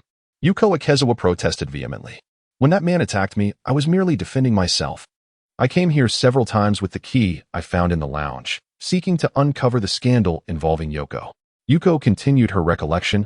"Earlier today, after I entered the room, he followed me in. I fought desperately and barely managed to escape." "That makes sense. The knife was thrust in from behind, and the blade was positioned upward, a rather illogical stance," Asakawa Kazuki added. "Officer, the identity of the victim has been confirmed. Fujiya Akihiro, 22 years old. A graduate of Conan High School, currently employed at Kakahon Trading." A police officer read from the documents in hand. "Conan," Mori pondered. "Isn't that the same high school Miss Yoko attended? What a coincidence, isn't it?" "Yoko?" Yamagishi quickly interjected to clarify. "Wasn't that hair just stolen from the corpse by Mr. Yamagishi, presumably to destroy evidence?" Fortunately, Conan retrieved it. As Akikawa Kazuki tilted his head to scrutinize him, he remarked, as an agent, "Don't you think you are meddling a bit too much? One must not possess an excessive desire for their idol, lest they become a stalker or an obsessive fan. A gentleman avenges himself. 10 years is not too late, but for Kazuki, revenge is an all-day affair." "No, I am not the culprit. It is you, Yamagishi the agent." Kagoro Mori continued his accusations. "I am indeed acquainted with that individual." Yoko Okiyama affirmed with conviction, "He was actually my boyfriend during high school." "What did you say?" The crowd gasped in astonishment. "Yoko," Agent Yamagishi admonished. "I apologize, Mr. Yamagishi, but I cannot conceal this matter." Yoko bowed in apology. "Is it because you wish to sever your past relationship?" Officer Magyar scrutinized Yoko. "No. It was he who first proposed the breakup, not I." "Who is it? Who is the perpetrator?" Conan began to pace restlessly at the scene. This mark. Is there more that Mr. Yamagishi is hiding?" Kazuki pressed on. "Indeed. You are highly suspicious. Did you eliminate him to prevent Miss Yoko's scandal from being exposed?" Mori also regarded him with suspicion. "In truth, I had asked him to break up with you," Agent Yamagishi acknowledged, aware that his career might come to an end, all because of this young man. "How could this be?" Yoko exclaimed in disbelief. "I presume you were about to say, but I did this for your own good." Kazuki finally retaliated against the disdain he had endured throughout the day, feeling a sense of relief. Indifferent to the murderous expression directed at him. "Report. A diary has been discovered at Mr. Fujiya's residence." "What?" Officer Magyar opened the diary. Akikawa Kazuki harbored no interest in the emotional entanglements of the deceased. Corpses could not yield any emotional substance. He crouched on the ground, gazing at the imprint. "Isn't this the mark of the murder weapon's hilt?" At that moment, a police officer approached with a camera in hand. Meanwhile, Conan had clarified his thoughts and, seizing the opportunity while no one was watching, delivered a swift kick to knock Mori Kagoro unconscious with an ashtray. Mr. Yamagishi was not the perpetrator. As Conan adjusted his voice modulator, he cast a glance at Akikawa Kazuki, apprehensive that he might notice the peculiarities of the situation. However, Akikawa leaned against the windowsill, appearing utterly drained of energy, his posture more slumped than that of the unconscious Mori Kagoro. Conan felt a sense of relief and continued to elucidate the case. Mr. Fujiwara, clutching his hair, had toppled backward from the chair onto the knife embedded in the ice. But why did he do that? Miss Yukino asked softly. Because he still loves you. That is hardly love, interjected the seemingly dormant Akikawa Kazuki, suddenly raising his head. The distinction between that agent and Fujiwara Akihiro is merely that one is the refuse of a trash bin while the other is the chemical waste of another. Akikawa Kazuki rose to his feet. One, under the guise of goodwill, severed her ties with others. The other, unable to possess her, sought to imprison her. Their affection was but a mere reflection of their imagined Miss Kaniya Yoko, an illusory specter devoid of reality. Asakawa Kazuki turned to Kunihara Yoko and said, "This case has inspired me to create a new work. I would like to invite Miss Yoko to be the singer and voice actress for this animated project, and let that song serve as a deposit." As Akitsukawa Kazuki turned to leave, he remarked, "Tomorrow, I shall send you the MV footage and the sheet music. I hope you will have a less extreme manager by then." Damn, that fellow. Yamagishi clenched his teeth tightly. Is that so? A false love, indeed, if it were me. Sonoko peeked out from behind the sofa. Conan? I'm fine, Conan replied, holding Sonoko's hand. The address is 4 Chome, 17 Bench, Mihanock. Akasawa Kazuki calculated astutely, noting that today marked the 3rd day of Shinichi Kudo's transformation into Conan. The narrative from the original work, encompassing chapters 3 to 7, involved a monthly gift event, leading to a temporal distortion where the identity of the following day became inscrutable, leaving only timely judgment as a recourse. Perhaps a subtle manipulation of Conan's glasses could be employed? For now, however, there remained ample time until the next event. Merely keeping an eye on the news would suffice, allowing for a preparation of the updates from both anime before heading to the training grounds. The thought of the organization made Akasawa narrow his eyes. He unlocked his phone and sent a message to Vodka. Did you know, Vodka-senpai, that Miss Yoko Okino almost found herself in prison today? The message was dispatched without an immediate reply. As Akagawa Kazuki embarked on the endeavor of illustrating the idol's music video, a wave of confusion washed over him. What on earth was happening? It seemed they had successfully completed their immediate tasks. To elaborate, following Akagawa Kazuki's embellished recounting, Vodka expressed profound dissatisfaction with the two inept men. Indeed, your actions are commendable. Such men should remain as distant from Miss Yoko as possible. Absolutely. I share your indignation. Akagawa Kazuki feigned a momentary pause, lamenting, unfortunately, due to my assistance to Miss Yoko, that Yamagi agent appears to harbor a grudge against me. In Chapter 20, a first encounter with Bourbon, how could a mere agent threaten a cadre member of the organization? I can assist you in posting a bounty online, Vodka offered, displaying a semblance of camaraderie. That won't be necessary. I know how to handle him. I just require a minor favor from my senior, Akagawa Kazuki replied. Of course. Just call upon me if you need anything. Vodka assumed Akagawa Kazuki required help with the situation at hand. Thank you in advance, he replied. Just as he set down the phone, the call from Sugita Shinsuke came through on his mobile. Sugita-san? How did the collaboration discussions unfold? Akagawa Kazuki inquired, answering the call. The Tokyo station is willing to air our animation, proposing to broadcast 2 episodes every Friday during prime time. At this moment, Sugita Shinsuke had become convinced of his new superior's capabilities in animation production. Let us air 7 episodes instead, coinciding with the daily dramas, Akagawa Kazuki suggested. Aware that the Mizuki drama would certainly not yield its slot, he began to negotiate for a daily episode. There is no issue on our end. But are we keeping pace with the production? Sugita Shinsuke asked quietly, as the director had been under the impression that this was a nearly completed project. I will provide an update on the specific circumstances regarding our progress upon my return. Asakawa Kazuki devised a new schedule, each morning dedicated to animation, followed by afternoon spent at the training base, hoping to blend in with the evening tasks if fortune smiled upon him. As he pondered what excuse he might use to infiltrate those tasks, he climbed into bed and drifted off to sleep. The following morning, Kazuki Asakawa discovered that the renovation of the company had commenced. However, the organization had meticulously contemplated every aspect of the basement's transformation. He slipped into the tool room of the sunroom on the side of the company, lifted the wall panel, entered the password, and accessed the underground computer room. It is worth mentioning that this sunroom was originally constructed by Masanobu Asakawa out of concern for his wife, Dorothy, fearing she might struggle to acclimate to Japan. He even created a dedicated garden for her to enjoy afternoon tea. Akagawa Kazuki no longer perused the memories of the original owner. He inserted the disk into the machine. Preparing to complete the construction of the company's official website today, Japan was on the verge of facing the impact of the internet. And Akagawa Kazuki intended to accelerate this historical moment.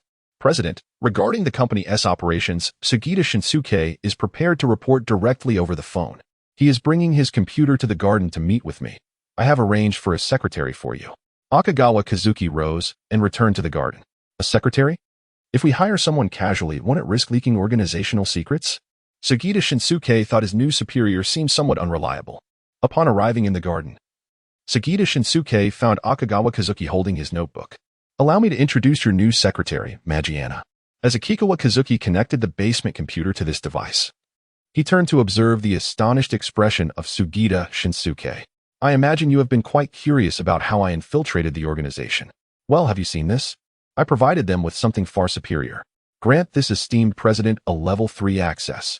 Magiana, he indeed has numerous tasks that require your assistance.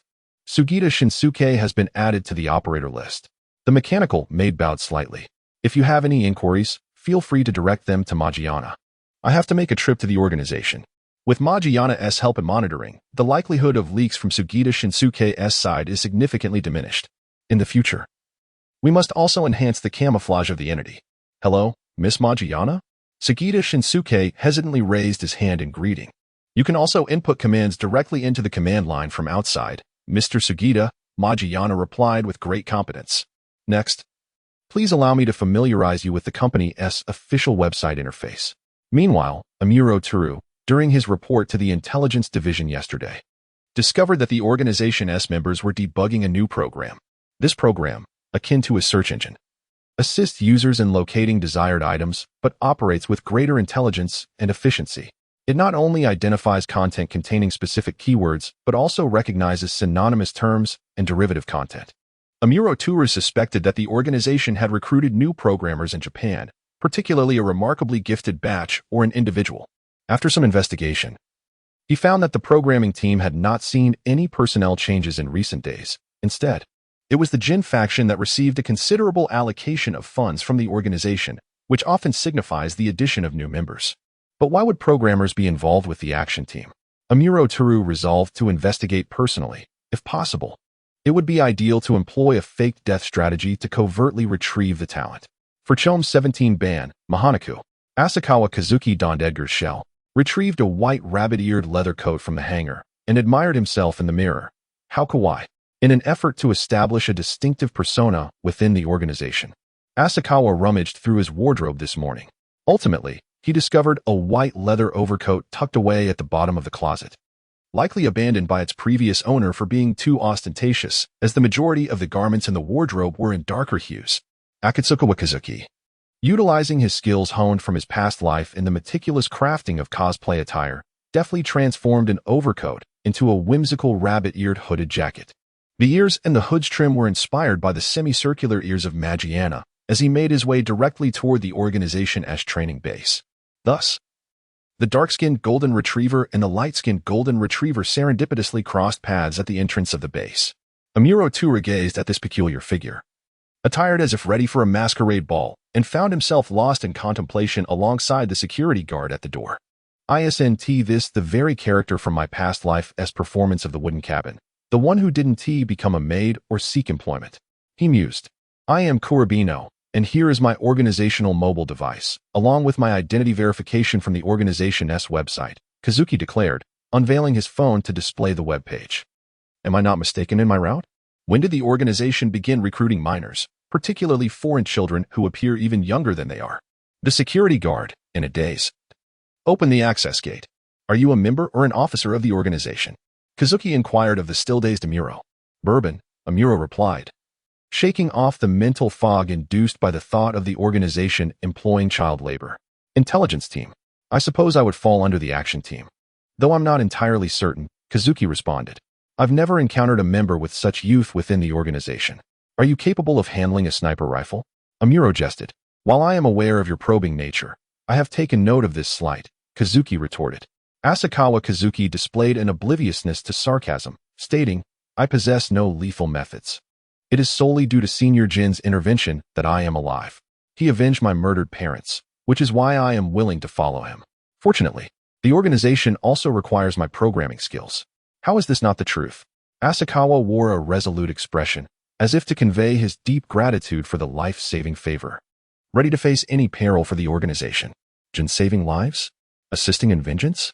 Amuro Toru harbored doubts, suspecting that Jin was merely drawn to a talented youth, orchestrating a facade before bringing him into the fold as Black Pinot, a codename of considerable significance, a noble and rare vintage. Coupled with the programming skills he mentioned, could it be that he developed the program entirely on his own? Amuro decided to follow the departing Asakawa Kazuki, intent on discovering the purpose of his visit to the base. Japanese television typically airs the most favored dramas among youth on Wednesdays and Thursdays, known as Suemoku dramas. The days of the week are Monday through Sunday, referred to as Getsu, Ka, Sui, Moku, Kin, Du, and Nichi, respectively. This allows for categorization into Getsuka dramas, Suemoku dramas, Kinyobi dramas, and Du-Nichi dramas, further distinguishing between weekend and daily dramas. The prime time slot generally refers to the hours between 7 o'clock p.m. and 10 o'clock p.m. Chapter 21. The first encounter with the action team. Hello, esteemed sister. As Asakawa Kazuki traversed the base, he arrived at the sniper training ground and began with a bold compliment. The tattoo at the corner of your eye is quite distinctive. I am the new member, Noir. B0SS mentioned that I should assist in debugging the holographic projection system. Don't try to ingratiate yourself. I'm not swayed by such tactics, replied Chianti as he descended from the sniper position. Another child? Dressed as if heading to an amusement park? Are you also a precocious genius like Sherry? Sherry? Asakawa feigned ignorance of the name. Despite their similar ages, they belonged to entirely different fields of research. Jin's gaze sharpened as he spotted Amuro Toru. I recall informing Rum that Nina would be part of the action team. What is your intention in following him? Who doesn't he possess a modicum of curiosity? I've heard you avenged his parents and even saved his life. When did you become a philanthropist, Jin? Amuro Toru had seamlessly entered the Bourbon state, a level of proficiency that left the imposter Asakawa Kazuki feeling inadequate. Mind your own business.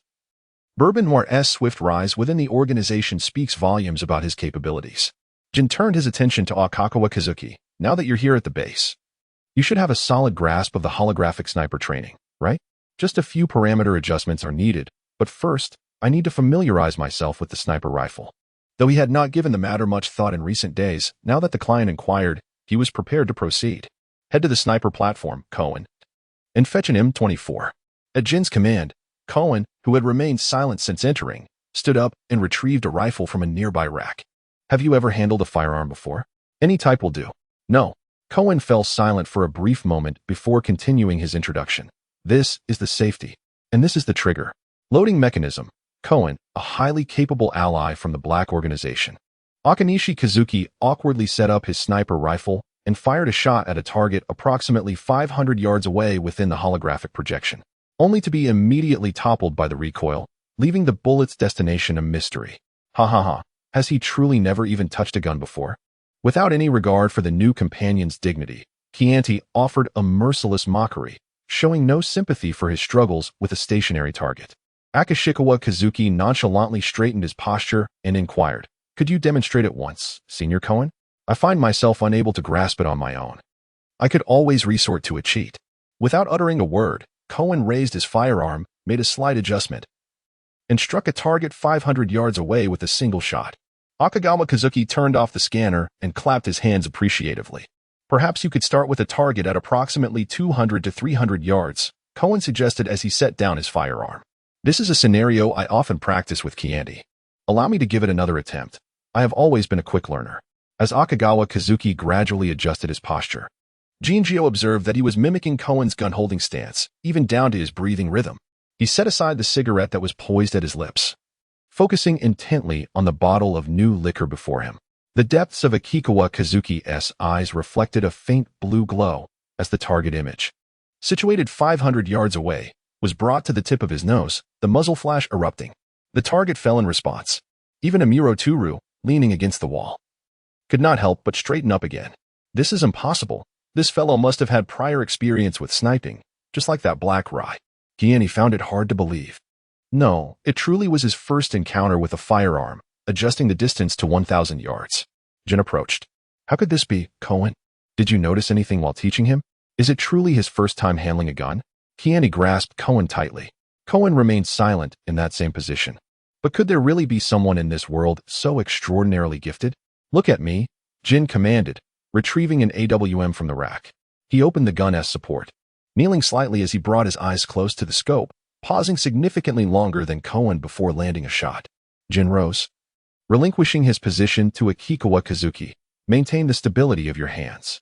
Asakawa Kazuki, mimicking the actions of others, crouched on one knee with his left hand gripping the firearm, holding his breath in intense concentration, only to miss the target. Was that all there was to it?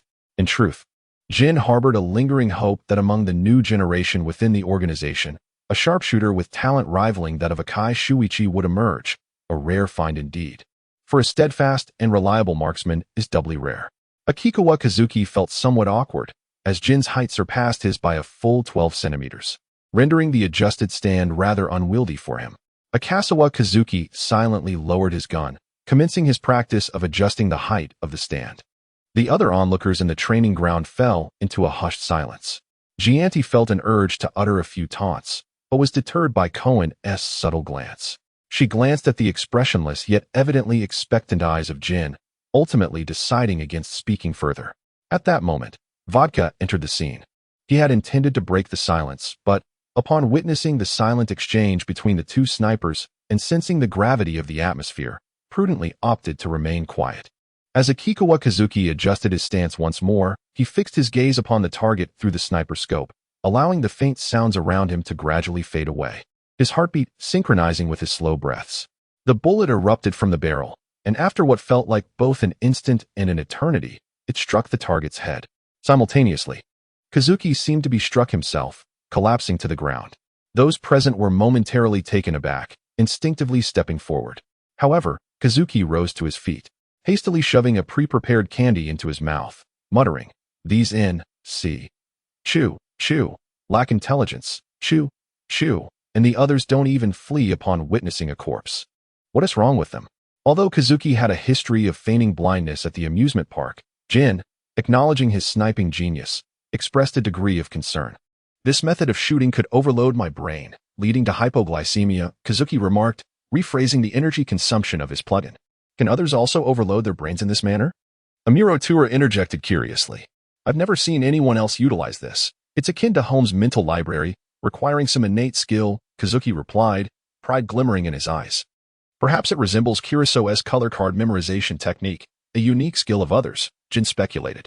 "In the future, you may accompany the action team for remote sniping tasks. And we shall summon you then."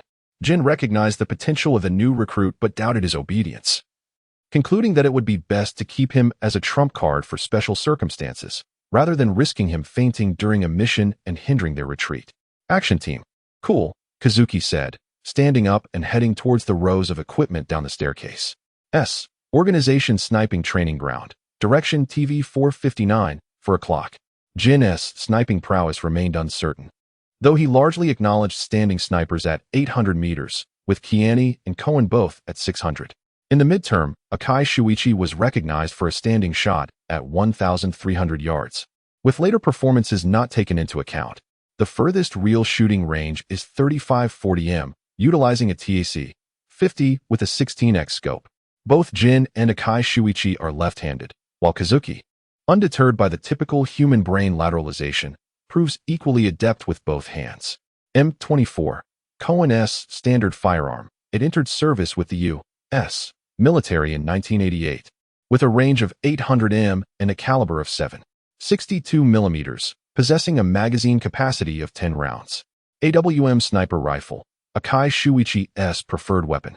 It debuted in the late 1980s and was adopted by the British Army in 1997. It employs 338 Lapua Magnum ammunition with an effective shooting range of 1,400 m. a longest kill record of 2475 m, and a maximum range exceeding 3500 m, with a magazine capacity of 5 rounds. Regarding why other members refer to the protagonist by the name of the wine, Pinot, within the organization, officials refer to each other by their English names. Yet Pinot Noir phonically resembles Pinot Noir, hence they simply call him by the first half, Pinot. Chapter 22, Development of Company Operations. I'm Tequila, and your performance just now was remarkable. Tequila, having observed Kazuki's aptitude for sniping from the surveillance room, retracted his initial skepticism and initiated a conversation with this seemingly naive new colleague. Hello, Tequila-senpai. I may need to extract some data from here. I appreciate your assistance. And I'll return with a new program in a few days. Tequila, involved in the Iwakura Taku incident, was requesting a program representing the organization's software engineering division. It appeared his jurisdiction encompassed the programmers within the organization, although he seemed unaware of the multifaceted beasts. This route is somewhat intricate. Follow me, Tequila guided Kazuki. Continuing their dialogue. Pinot, what aspects do you intend to modify in the holographic projection software? It will likely start with character interactions. The bodyguard will patrol along a designated route, while the target will conceal themselves behind obstacles, Kazuki contemplated, deciding to take a bolder step. Tequila-senpai. Have you heard of virtual reality? Virtual reality? Where did you find such a prodigy? Chianti, though inwardly reluctant, had to concede that talent was indeed unreasonable. In the UK, while engaged in other tasks, I happened to come across him. Jin interruptively interjected, as Vodka prepared to speak. Clearly, he is a promising asset for intelligence work, yet ironically, he has crossed paths with the action team. Rum might find this unfortunate, Amuro remarked, turning to leave the base. Now considering another high-risk adversary within the organization that needed urgent reporting, especially concerning the potential not yet fully realized in his youth, which made him susceptible to being swayed. Jin felt that Kazuki's performance today exhibited too much camaraderie, starkly contrasting with the eccentricity of the researcher he had initially encountered. Had it not been for Vermouth exposing his disguise, Jin suspected he too might have been deceived by the obedient Fade of Senpai. Later, ensure he returns safely. Keep an eye on him, and don't let Bourbon follow, Jin advised Vodka, sensing Amuro's gaze hinted at a desire to recruit Kazuki. Given Bourbon's eager demeanor, he might still consider him an easily manipulable child, Vodka mused quietly. Understood, brother. In any case, to achieve the level of immersive realism I described, I require compatible holographic visualization equipment to encapsulate expansive scenes into a compact VR headset, alongside movement devices that allow one to run in place during extensive motion, akin to a 360-degree treadmill. Understand? As Akikawa Kazuki's enthusiasm waned, the group of software engineers and mechanical designers finally grasped his intentions. Tequila, responsible solely for external affairs, stood aside, preserving the recent recording for future reports. A cohort of plaid-clad engineering students ceased their whispered discussions and nodded respectfully at Akikawa Kazuki. Good. I eagerly await your promising news, he expressed with anticipation. It begs the question, why do the engineering students here have an affinity for plaid shirts, with even the female programmers donning them? Akikawa Kazuki mused, unaware that the programmers across from him were similarly critiquing his rabbit-eared coat. As Akikawa Kazuki ascended the staircase back to the platform, only Jin and Vodka remained on site. Upon his return, Jin gestured subtly towards Vodka, remarking, "Today, Vodka will see you home. Be cautious during your recent shell change. That Bourbon possesses an insatiable curiosity and may attempt to unearth your true identity. He bears a striking resemblance to our esteemed senior, Belmode. One is an undercover agent, the other a traitor. Ah, merely two purveyors of mystique." Jin clenched his cigarette tightly. "I shall be taking a leave of absence for the next few days and will not be present at the training base. However, should our plans proceed smoothly, a delightful surprise awaits you soon, dear Jin." Before leaving, Akikawa Kazuki left a hint. It would be fortunate if you managed to avoid any trouble. Kinju still remembers the incident at the amusement park. Vodage was circling around the alleys of Tokyo with Akikawa Kazuki, only returning home as dusk fell. As Akitsukawa Kazuki reclined upon his bed, he suddenly recalled that today marked the premiere of Lelouch. Startled from his near-death state, he exclaimed in astonishment, "The King of Hell praises my robust health." After sitting up, Akikawa Kazuki remembered that only the television was broadcasting at the moment, making it impossible to estimate the online viewer count on a He could only wait for the television station to compile the ratings data and then return to bed. He resolved to first utilize the earnings accumulated from his recent endeavors to upgrade the scanning plugin to level 3, which would subsequently reduce energy consumption and expand its range. After searching through the A Alliance merchandise page, Kazuki installed an information retrieval plugin that enabled him to access the identity details of emotional content providers online, thus allowing for the analysis of the preferences of various high-quality material suppliers. The remainder of his earnings was allocated to broadening his data bandwidth. This was akin to enhancing an ACE signal-based station, whereby a wider bandwidth would enable himself and the ACE staff to draw upon greater computational power, thereby extending the signal's reach. Once he completed the configuration, Kazuki set his scanner to maximum capacity and, upon observing the entirety of the 3-story building within his field of vision, he contentedly tucked himself under the covers. The following morning, while nestled in the underground computer vault of Akikawa Corporation, Kazuki received a call from Hiroko Kano. "Hello, President Akikawa. I wanted to inform you that I am ready to release a new song. I hope Mr. Sugita has already had you sign the contract. You can simply send the song's MV directly to Mr. Sugita, and we will feature it prominently on our official website's homepage." Asakawa Kazuki opened the mailbox. "In return for promoting our official website, you may sing this song free of charge.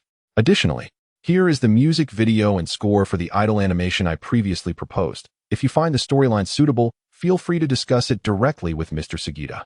Asakawa Kazuki intends to delegate all diplomatic matters directly to Sugita Shinsuke. "I have received it. Thank you, President Asakawa. I will examine it diligently." Okino Yoko was unexpectedly moved by Asakawa Kazuki's remarkable decisiveness. "It is merely a mutually beneficial collaboration, Miss Yoko." After hanging up the phone, Akikawa Kazuki contemplated for a moment. Deciding to upload the studio version of a song he once considered to be the end of everything to the official website. He also sent 5 episodes of Code Geass to Sugita Shinsuke. It seemed that the emotions between the two had somewhat dulled due to work. Perhaps they should engage in some team-building activities to enhance their camaraderie. Thus, he sent a message. "Are you free tomorrow? Let's embark on a grand venture." Sugita Shinsuke, overwhelmed with work, replied with a perplexed expression. At Igoda High School, Nakazono Ayoko and Kaido Kuroba were engaged in lively conversation in their classroom. In a mere 9 minutes, Lelouch had triumphed in the chess match. It must be said, although it is an animated series rather than a drama, the male protagonist is undeniably captivating. Nakazono Ayoko extolled to Kaido Kuroba. "If anyone has watched Code Geass, they would surely find that Kaido Kid pales in comparison." Initially indifferent to Ayoko's praise, Kaido found himself intrigued enough to consider watching it. At the Muri Detective Agency, Muri Kagoro exclaimed, Oh, it's Yoko's new song. I must savor it." He retrieved a bottle of liquor from the cabinet and settled into a cozy spot on the sofa opposite the television. "Dad, it's still business hours at the agency," complained Ran, while she hung a sign indicating a temporary closure on the door. "This is merely my way of supporting that fellow, Akikawa Kazuki. After all, he penned this song." Muri attempted to justify himself. "So you haven't really listened to what Akikawa-sensei said. This song was clearly written at the behest of Orihara Ryo." Ran retorted, "Oh, it's all the same. Why shouldn't I enjoy it too?" Kaido, half-heartedly dragged to the sofa by Ran, feigned indifference. In the television broadcast, Okio Yoko, donned in a blue embroidered short-sleeve top and a feathered skirt, stood on stage. "In today's performance, I will unveil a sweet new song. It comes courtesy of Akikawa Company's partner, Orihara Ryo. This song will soon be available on the Akikawa Company website, and I hope everyone continues to support their work." As the music began, Okio Yoko flashed a sweet smile at the audience. "However, if I were to express my feelings, would that jeopardize our relationship? Therefore, it is best to remain silent," she sang, stepping in rhythm while waving to the crowd. "I have pondered this thought and feared it as well. But wait, has there been a misunderstanding? A journey of 1,000 miles begins with a single step, and my resolve is as steadfast as a rock." "Ah, Okio Yoko, I love you," Muri Kagoro declared, one foot on the coffee table and one hand waving a bottle of liquor. "Light as a feather, I float on air. Simply by your calling my name. Light as a feather, with your smile, you bring forth my own joy. Thank you, God. Even if it is a cruel twist of fate, the encounter with her brings me happiness. I am also fortunate to have met Shinichi," he mused, captivated by her enchanting performance. "Isn't her singing adorable, Conan? You feel the same, right?" Ran unknowingly cradled Conan in her embrace. He, Conan chuckled. completely oblivious to what Ran had said. I will forever follow Okiyo Yoko. Kaze Yuya, wearing a support headband and waving glow sticks, declared. Indeed, this dedicated member of the Zero organization had carved out time from his busy schedule to attend the new song release event. Meanwhile, another anonymous fan, engaged in an organizational mission with his older brother, lamented the lack of opportunity to enjoy the new song despite knowing it was being released today, a true testament to the adage that not all fans share the same fortune. In the emotional material he had organized, Akikawa Kazuki noted the absence of vodka since the last upgrade. This was the first time he utilized the feature allowing real-time access to the identities of online emotional material providers. After merely a few seconds, he felt a headache coming on. Level 0 was indeed insufficient. He contemplated using the data points he had collected over the past few days to upgrade his viewing capabilities. Turning off the new function, he mused that he had just caught a glimpse of names, Hattori Heiji and Kudo Shinichi, that seemed amiss. Ah, so this is the legendary straight man. Coerced into accompanying his girlfriend to watch a romantic film, he thought to himself. In a recent announcement, Akikawa Kazuki added several animated films centered around couples to the release schedule. Ah, so you adore childhood sweethearts? Come and contribute to the box office of my film. Dizzy and entranced, I gaze up at you. In such moments, your brilliance is overwhelming. Dizzy and lost in thought, I reminisce about you. Merely these memories make my heart melt. Oh, divine providence, thank you. Even if it is merely a jest of fate, our encounter fills me with joy. Had I known today would not be a working day, I would have gone straight to the venue. I also longed to sing alongside Miss Yoko. Muri Kagoro, clearly somewhat inebriated, pressed his face against the screen, swaying. At this moment, Sonoko felt a tinge of sadness. Conan tightened his grip on the voice-modulating bow tie, resolved to venture out tonight in search of a public telephone booth to comfort Sonoko. Akikawa Kazuki has observed a significant influx of intrigued viewers visiting the official website through the Magiyana detection platform, eagerly clicking on the newly uploaded music video for Love Cycle. A new contract has been sent to Miss CHYKO, inquiring whether she would be amenable to allowing us to release a figurine music box of the recently showcased design, with 80% of the profits allocated to her. As we are in dire need of enhanced visibility for the website, Asakawa Kazuki swiftly contacted Sugita Shinsuke, preparing to reap the abundant rewards from the otaku community. I shall provide the product modeling, and a signed physical edition will be delivered to the Asakawa Company showroom. Please reserve 2 or 3 additional copies for me. Thus, the arrangement was made. Asakawa summoned Rotom and promptly extracted a model from the video. Understood. Sugita has always been succinct in his communication. How infuriating it is that there are so many lagging peripheral members. I missed the release of Ms. Koine Yoko's new song. Vodka pounded his chest in frustration at the words of gratitude flashing on the screen. Just then, Vodka's phone lit up. Senior Vodka, please lend your unwavering support to my endeavors. Love Cycle release.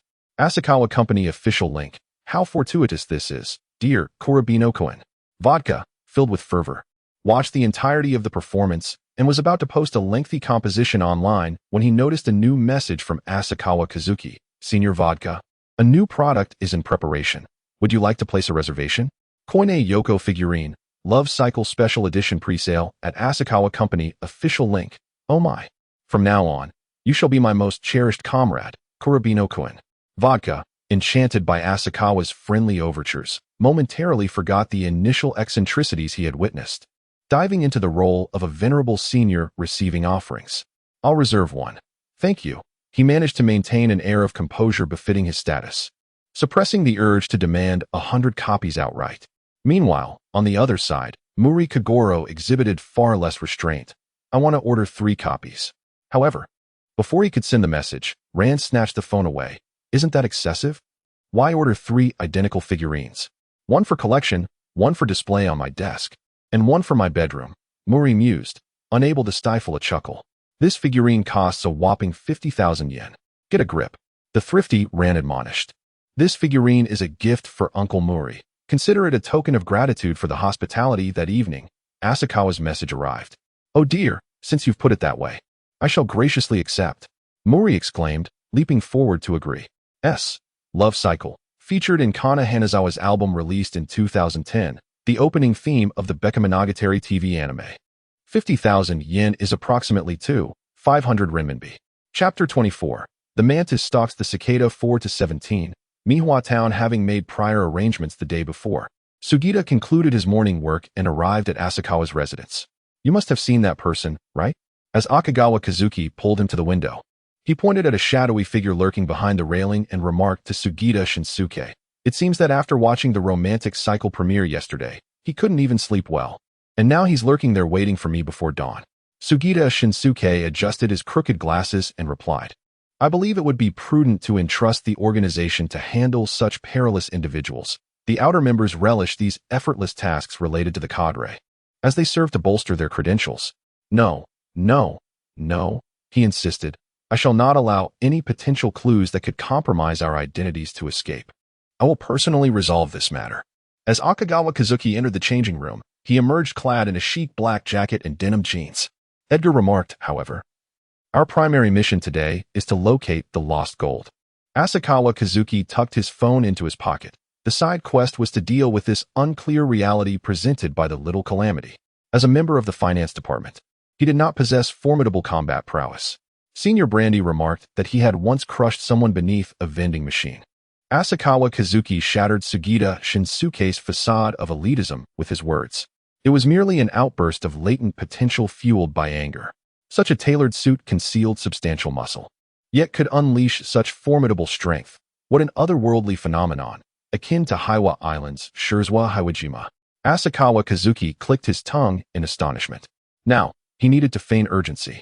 Seek out that man and convey the following message. Asakawa Kazuki adeptly imitated the voice of Sugita Shinsuke. President Asakawa mentioned this morning that he intended to visit a person named Onizakura to paint a neon bridge. And then he dashed out. However, I have no idea who this Onizakura is. Might I inquire if you have seen where he has gone? If you happen to know, please escort me there. If not, I shall feign an urgent matter and return to the company, subsequently waiting for you at the next turn. Akagawa Kazuki has returned to Edgar's vocal tone. Understood. Akashikawa Kazuki stood on the upper floor, peering through the gap in the curtains at Sugita Shinsuke and Yamagishi Sakai. Indeed, he was the former manager of the renowned Okuno Yoko. After a brief exchange, Sugita Shinsuke raised his hand to check the time, hurriedly returning to his car, heading back towards the company. Meanwhile, Yamagishi Sakai paused for a moment, as if struck by a sudden realization, and dashed towards the riverbank. Now the location of the treasure was revealed. After all, it was the manager who frequented various places and possessed extensive knowledge. Akashikawa Kazuki sprinted in the direction Sugita Shinsuke had just departed.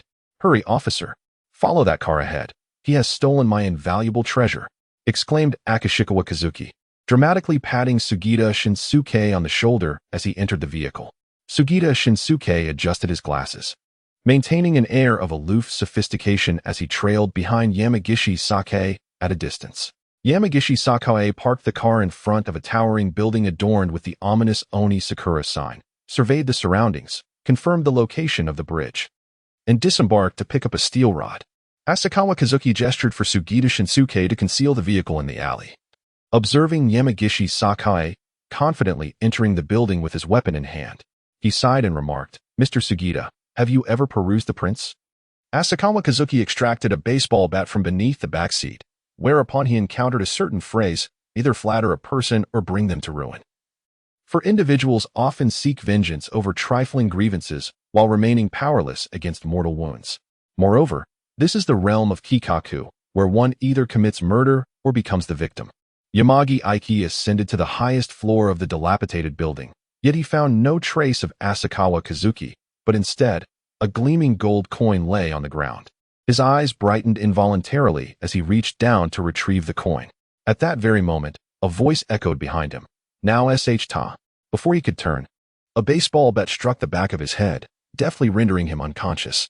Clean and decisive, who would now discern the difference between him and his predecessor, Jinjio? Asakawa Kazuki promptly expressed his commendation to his subordinate. I am unworthy of such praise. Wearing gloves, Sugita Shinsuke tossed the bat aside. Drag him behind those crates. I must call Jinjio. Asakawa Kazuki waved his hand towards Sugita Shinsuke. Jinjio? The connections of the new superior run remarkably deep. Ah, Jinjio.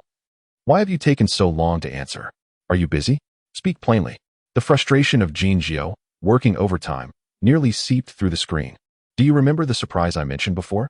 I have discovered the legendary mysterious treasure, 15,000 maple leaf gold coins. As Akagawa Kazuki discovered the mechanism S-rope, a gentle tug unleashed a cacophony of metal crashing to the ground, sending a jolt of unease through Jin, who was already perturbed by the incessant clanking of gold. Are you referring to the legends broadcasted on television? Jin had gradually grown accustomed to the eccentricities of the new Liquor's character. Report your location. Another group is also in pursuit of this treasure, armed with firearms, so when you arrive, please remember to bring 2 guns for me and Mr. Sugita Shinsuke.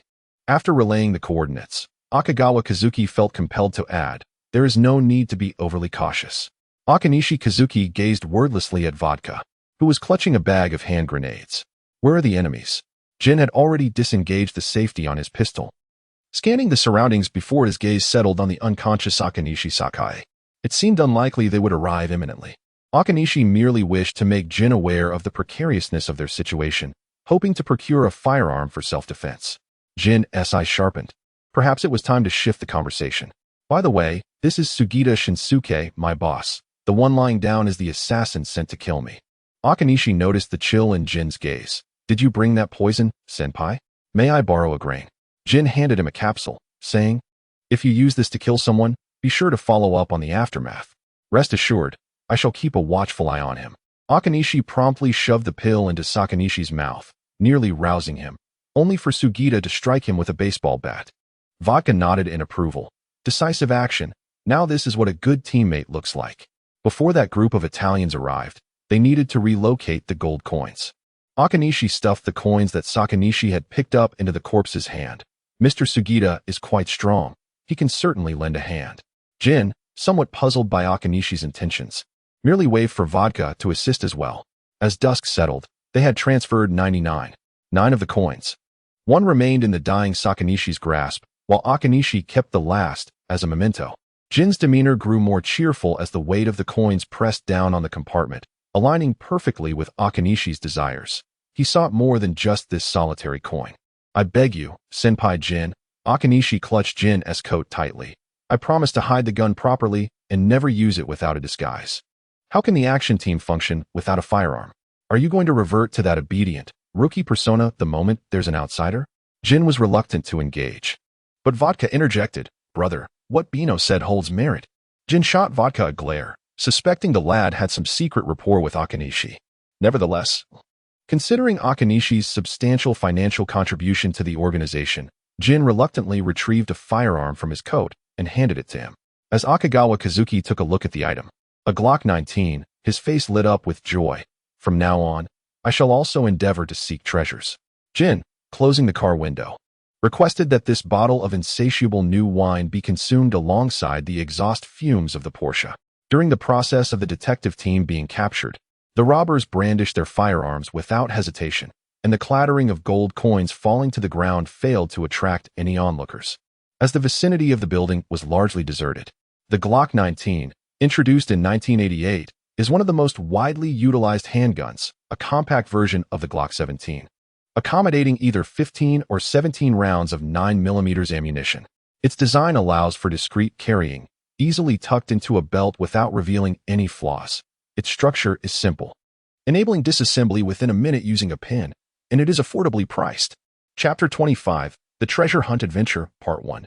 Mr. Bino, what shall we do next? The thrilling team-building activity had significantly elevated Nishikata Shinsuke's standing within the finance department. Even upon witnessing the president's blunders, he maintained a respectful demeanor. In this state, you may simply call me Edgar. Kazuki feigned inserting the new gun into his waistband, while in reality, he concealed it within a hidden space. Let us hoist these stones to the position of the gold coins, then find a concealed spot in the building to hide while I wait for a few individuals. Understood. Ever since discovering that childish treasure map, the young detective team had been tirelessly searching until dusk. Suddenly, Conan had an epiphany and finally unraveled the correct method of deciphering it.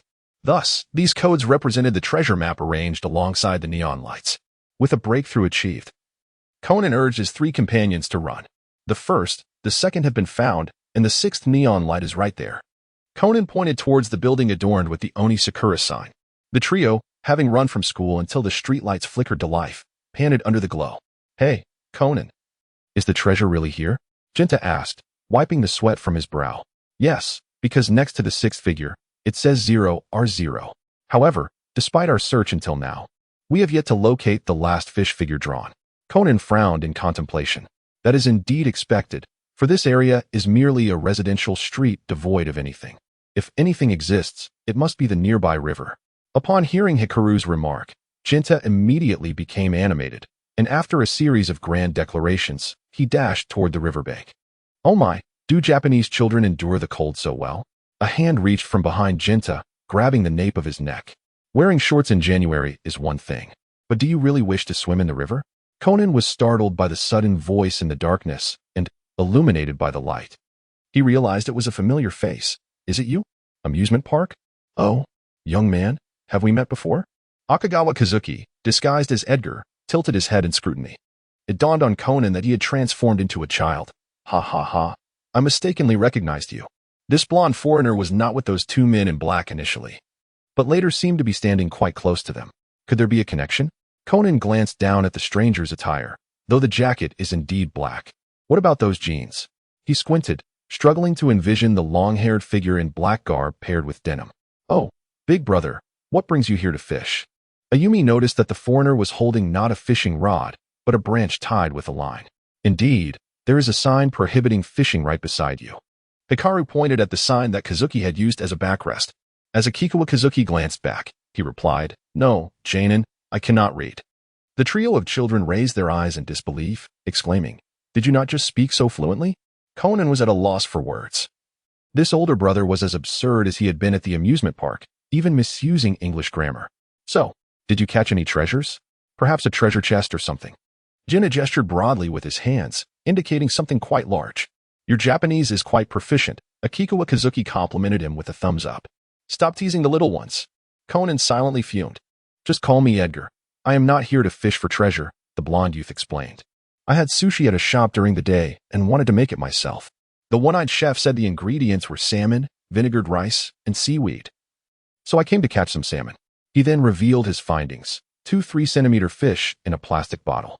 However, Hikaru, possessing a wealth of knowledge, interjected, But there are no salmon in this river.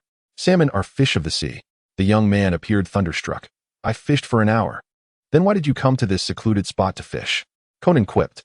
Because this place just happens to reflect the silhouette of a fish-like bridge. It's a propitious omen, Akikawa Kazuki declared as he tossed aside the fishing rod and stood upright. Speaking of which, it is indeed quite late. Since we're here, shall I escort you home? We can continue the treasure hunt tomorrow. Fish. Conan suddenly understood as he glanced at the note in his hand, bursting into laughter. Ha! Is your little friend all right? Akikawa Kazuki sensed a foreboding change in Conan, reminiscent of a darkened elementary student. I have finally discovered the luminous fish. Conan exclaimed before turning to dash towards the building, only to be firmly grasped by Akikawa Kazuki. The abandoned building is not a place for children. It often harbors the homeless and teenagers. But we've searched for this treasure for so long. We must go. Ayumi tugged at Akikawa Kazuki's clothing, shaking it insistently. How bold. To use my own tactics against me. Well, fine. Akikawa Kazuki feigned reluctance, releasing Conan. Regardless of whether we find treasure or not, we must return home afterward. Akikawa Kazuki rose and followed the 4 little ones into the building. Behind him, in the center of the river, a subtle metallic glimmer caught the eye, the end of a baseball bat, half submerged and half floating. The 4 elementary school students and a foreign youth ascended the staircase to the top floor, where Conan pointed towards the distant bridge. From this vantage point, that is the original form of the luminous fish, directed towards the river. The 3 little ones exclaimed in unison, Wow! The lights of the bridge reflect upon the water's surface, transforming into a fish shape, and the fish's eyes are illuminated by the lights of the building ahead. Akikawa Kazuki leaned against the door, seemingly disinterested in participating in the game. He sent a message to the concealed Shida Shinsuke, instructing him to remain on standby regardless of what he might witness. If that were the case, the treasure would be revealed as Conan lifted a note, aligning it with the reflection of the bridge and the fisheye lens while retreating. A clinking sound of coins falling to the ground echoed behind him. Conan turned around to find himself stepping on a human hand. The earlier clinking was the sound of coins slipping from the palm onto the floor. A piercing scream from Ayumi rang out.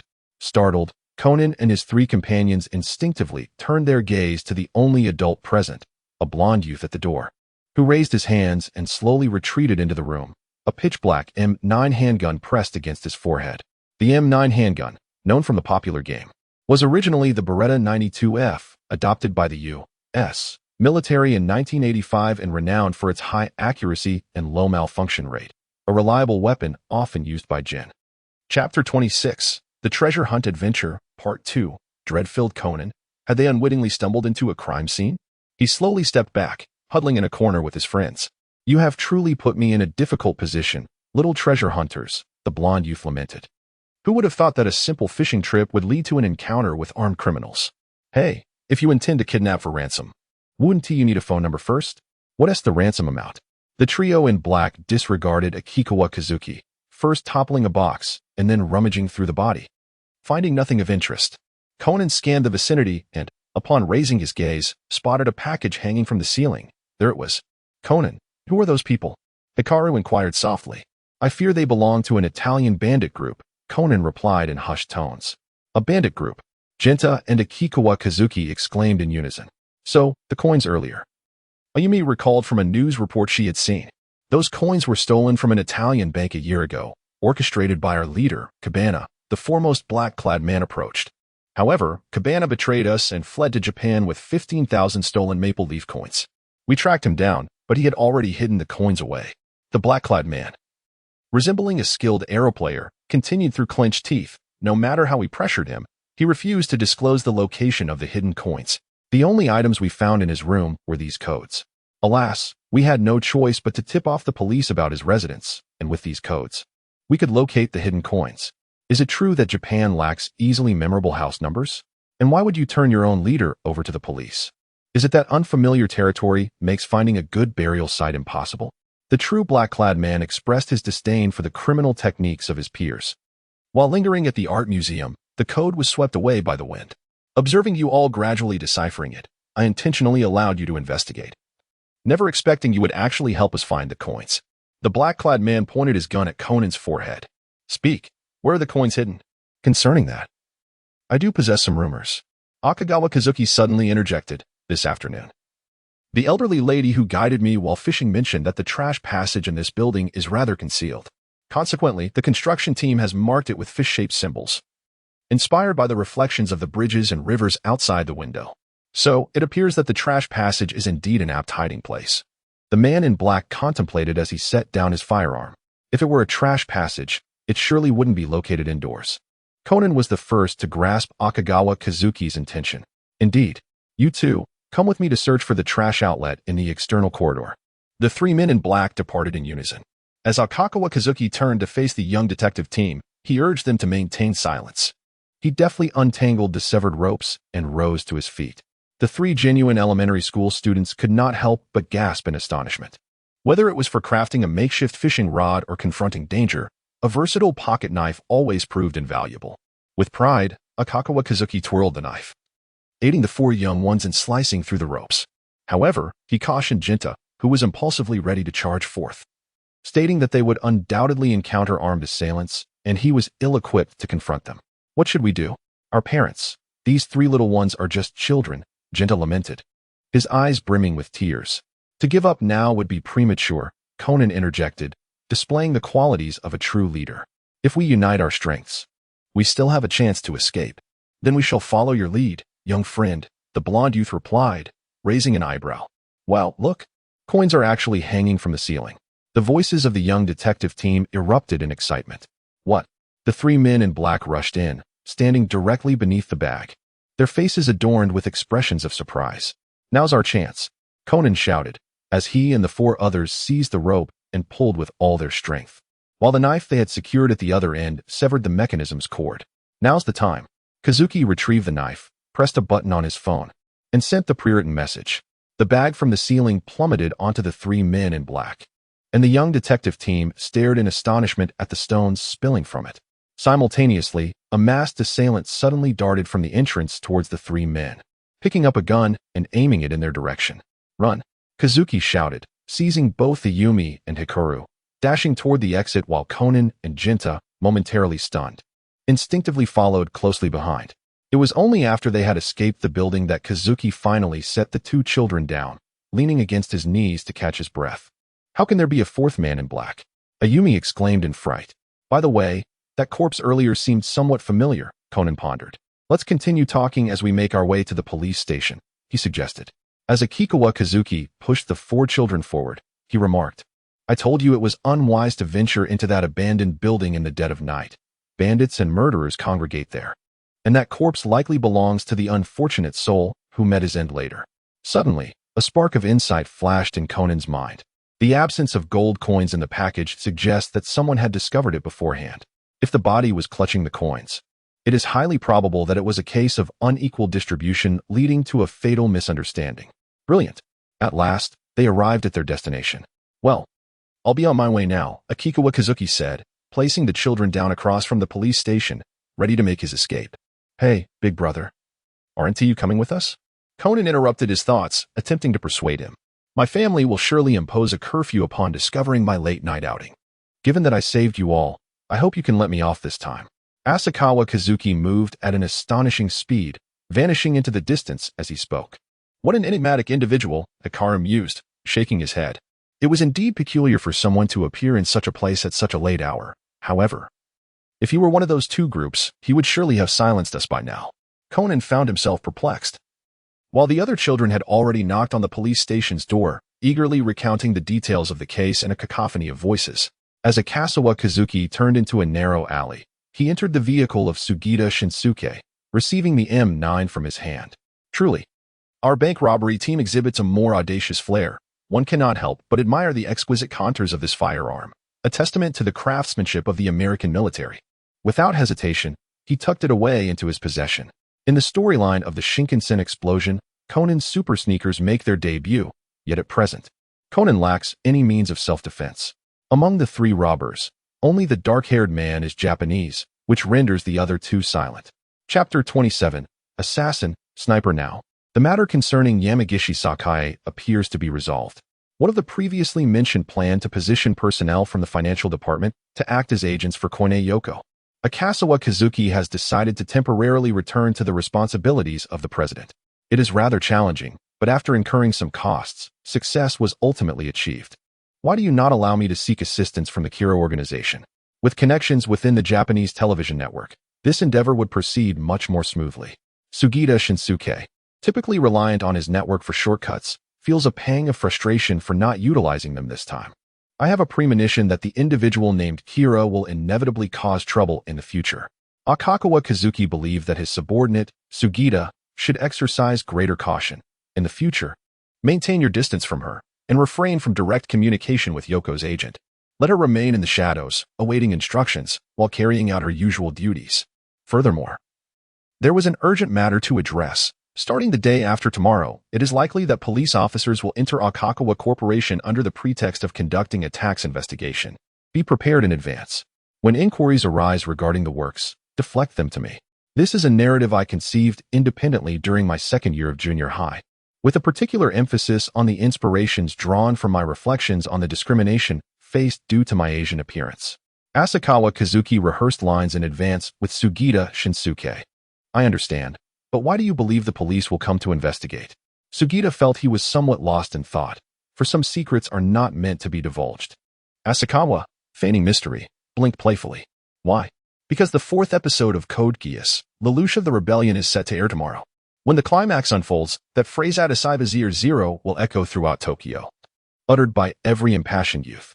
With Amuro Toru, whose sensitive instincts would compel him to turn at the mere countdown of 3210, it is inconceivable that he would refrain from sending someone to probe the situation. Nevertheless, enticing Amuro Toru to initiate contact was, after all, an integral part of the plan. The incident involving Edgar in the training base when he encountered Bourbon was indeed unexpected. Ordinarily, Bourbon seldom appears without a significant team mission. Could there have been events unknown to me? Asakawa found himself contemplating the potential of the butterfly effect. While Asakawa returned home and peacefully drifted into slumber, the police station remained abuzz with late-night activity.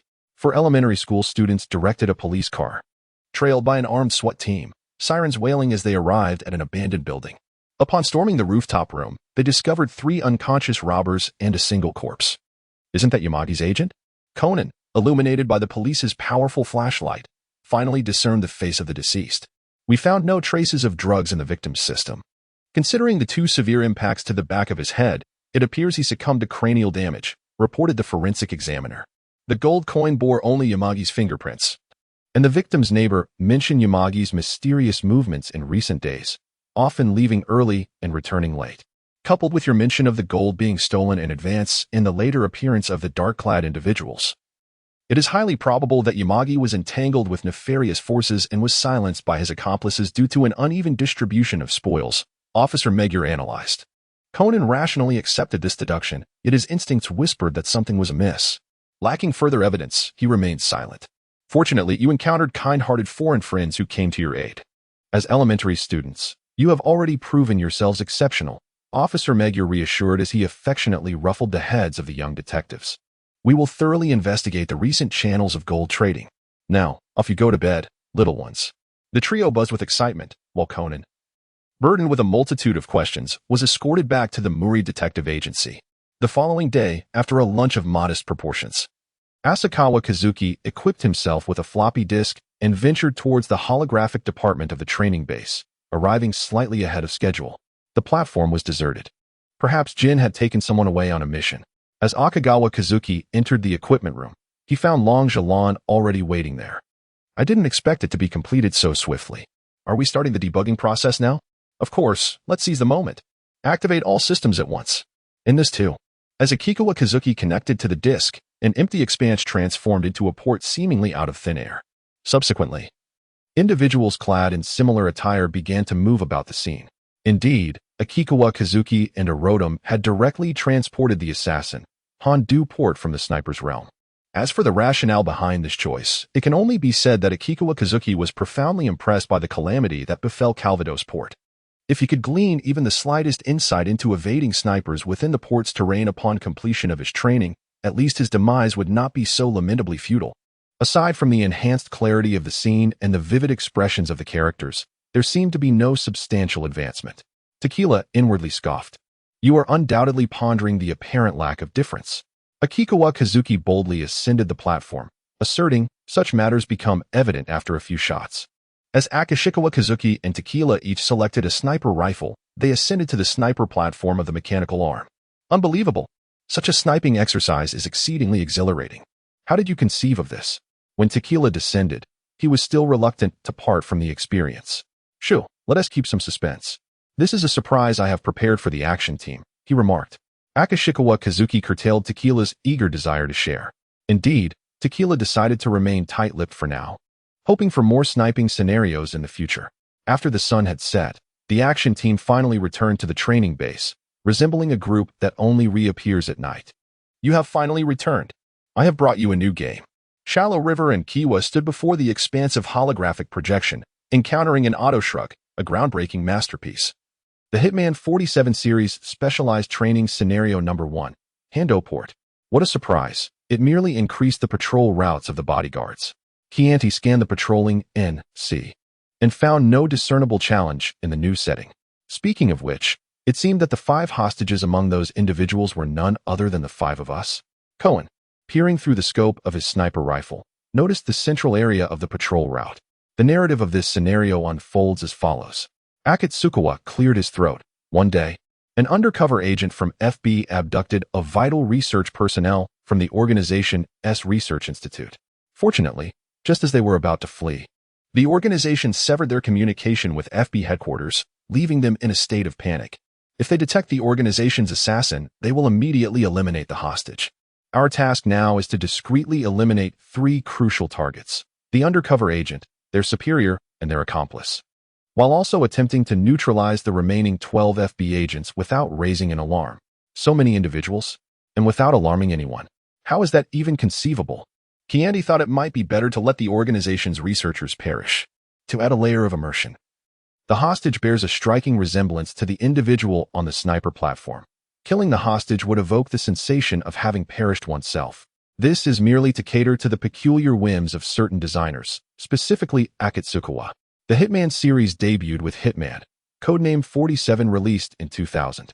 The Hondugan port serves as one of the sniper mode levels in the sequel.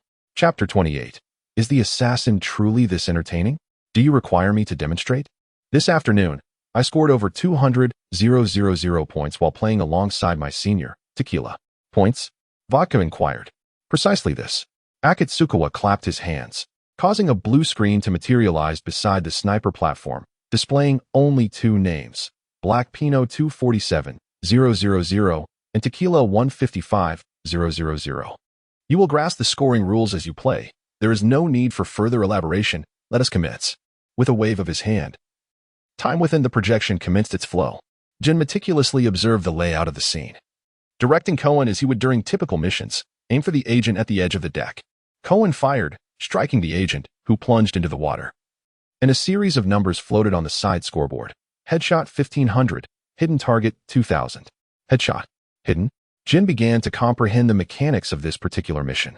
Now, as the individual moves towards the warehouse, the moment is right. Jin continued to direct. Conan again fired successfully, sending the agent deep into the container. Headshot 2000. Moving kill 2500, headshot multi-kill 750, moving multi-kill 1000, consecutive kills 500, hidden target 2000. As expected, Jin signaled to Conan. The agent over there has been drawn by the sound.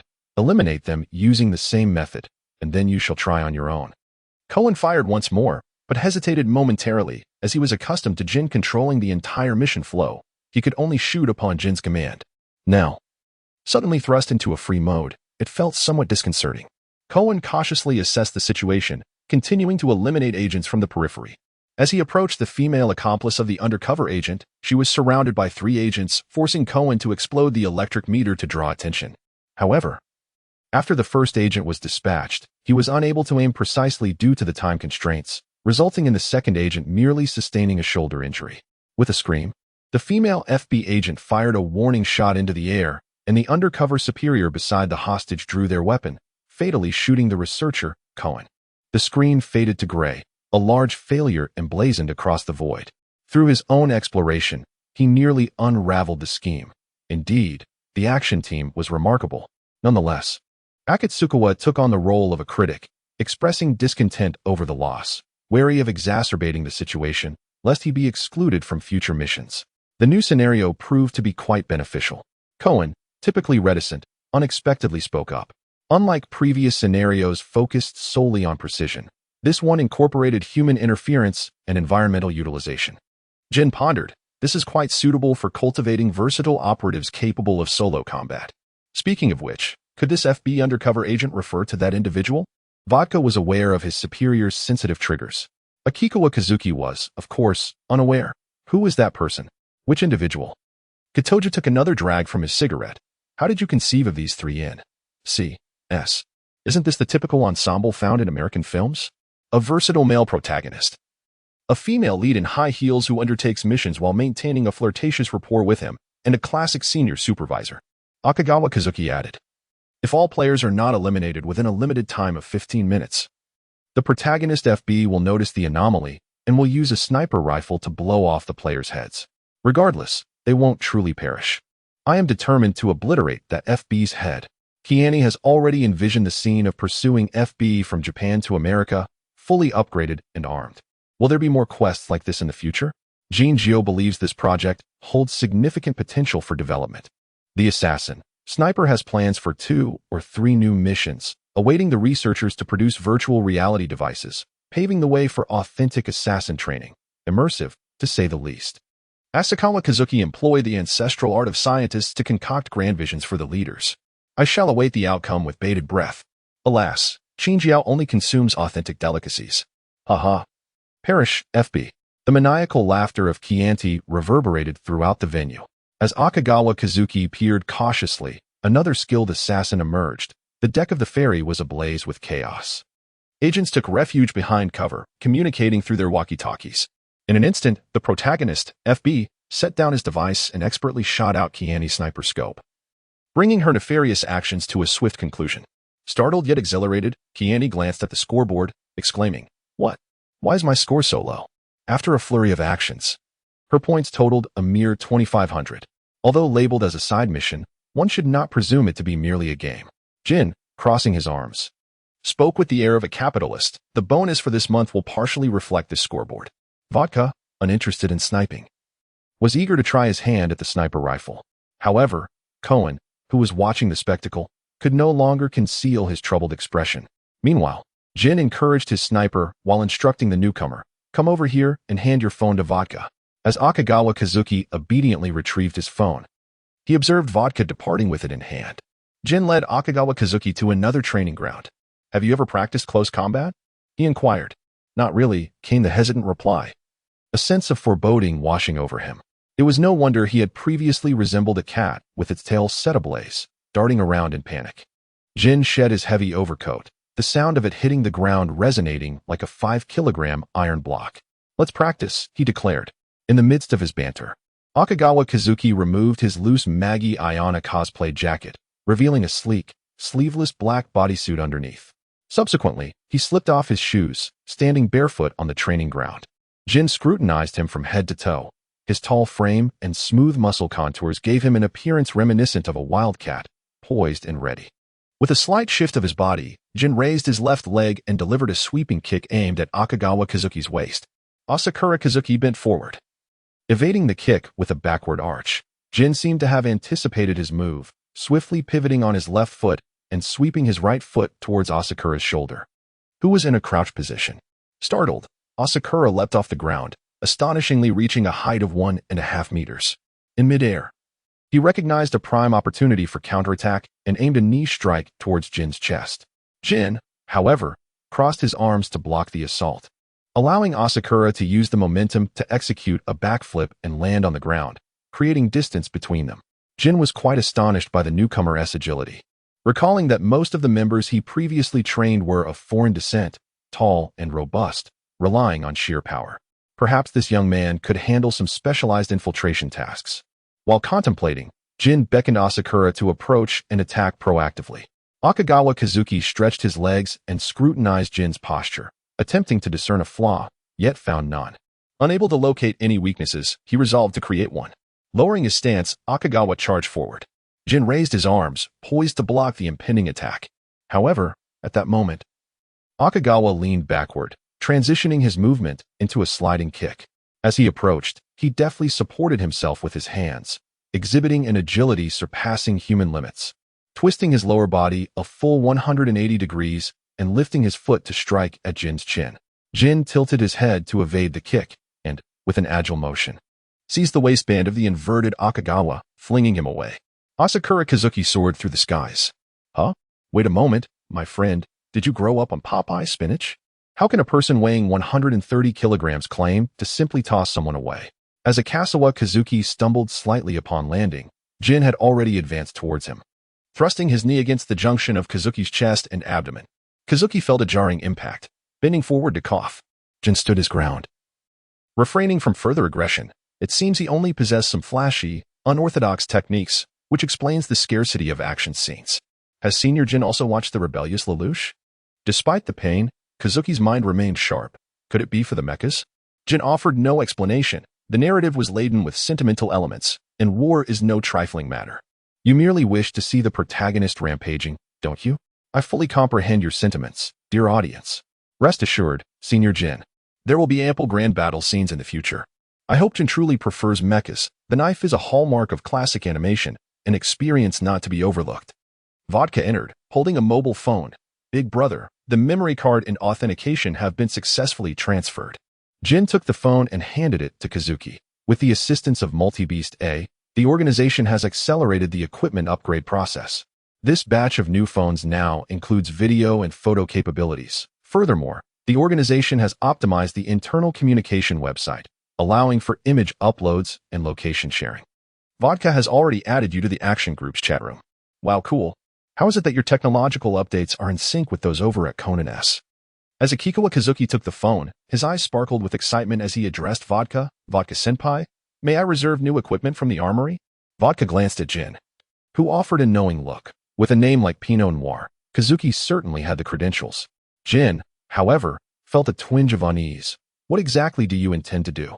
With the three-dimensional maneuver gear, Kazuki had long nurtured a dream of swinging between skyscrapers like a spider on its web.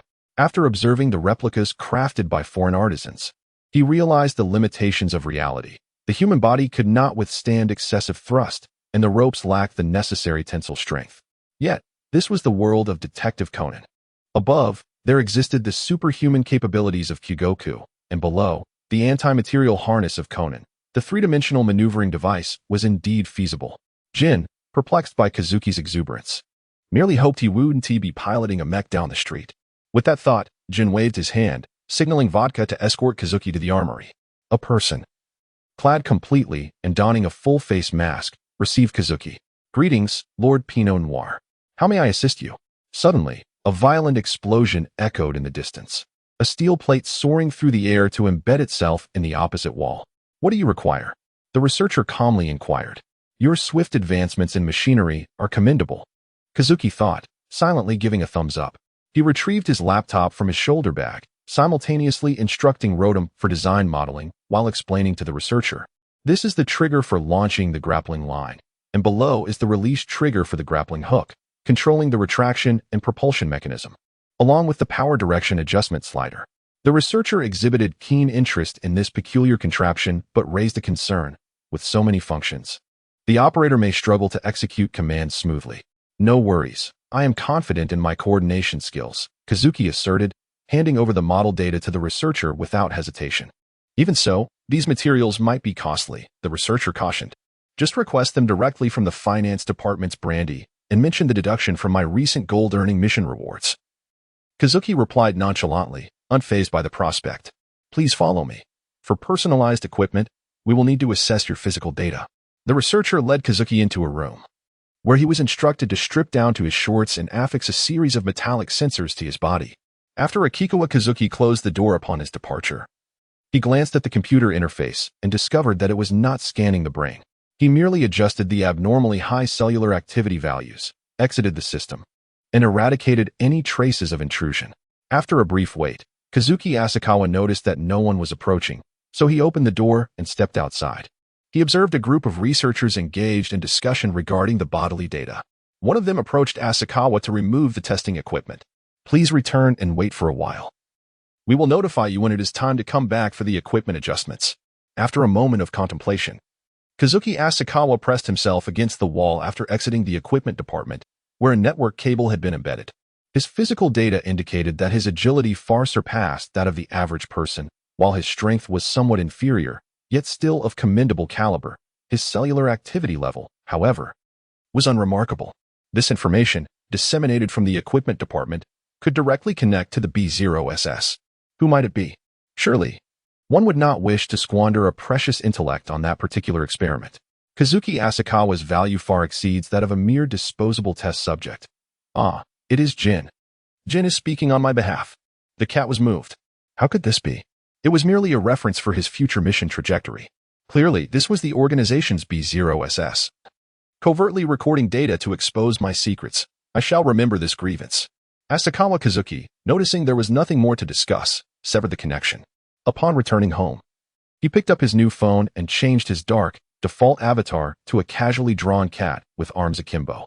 The senior had remarked that a lengthy name might attract unwanted attention.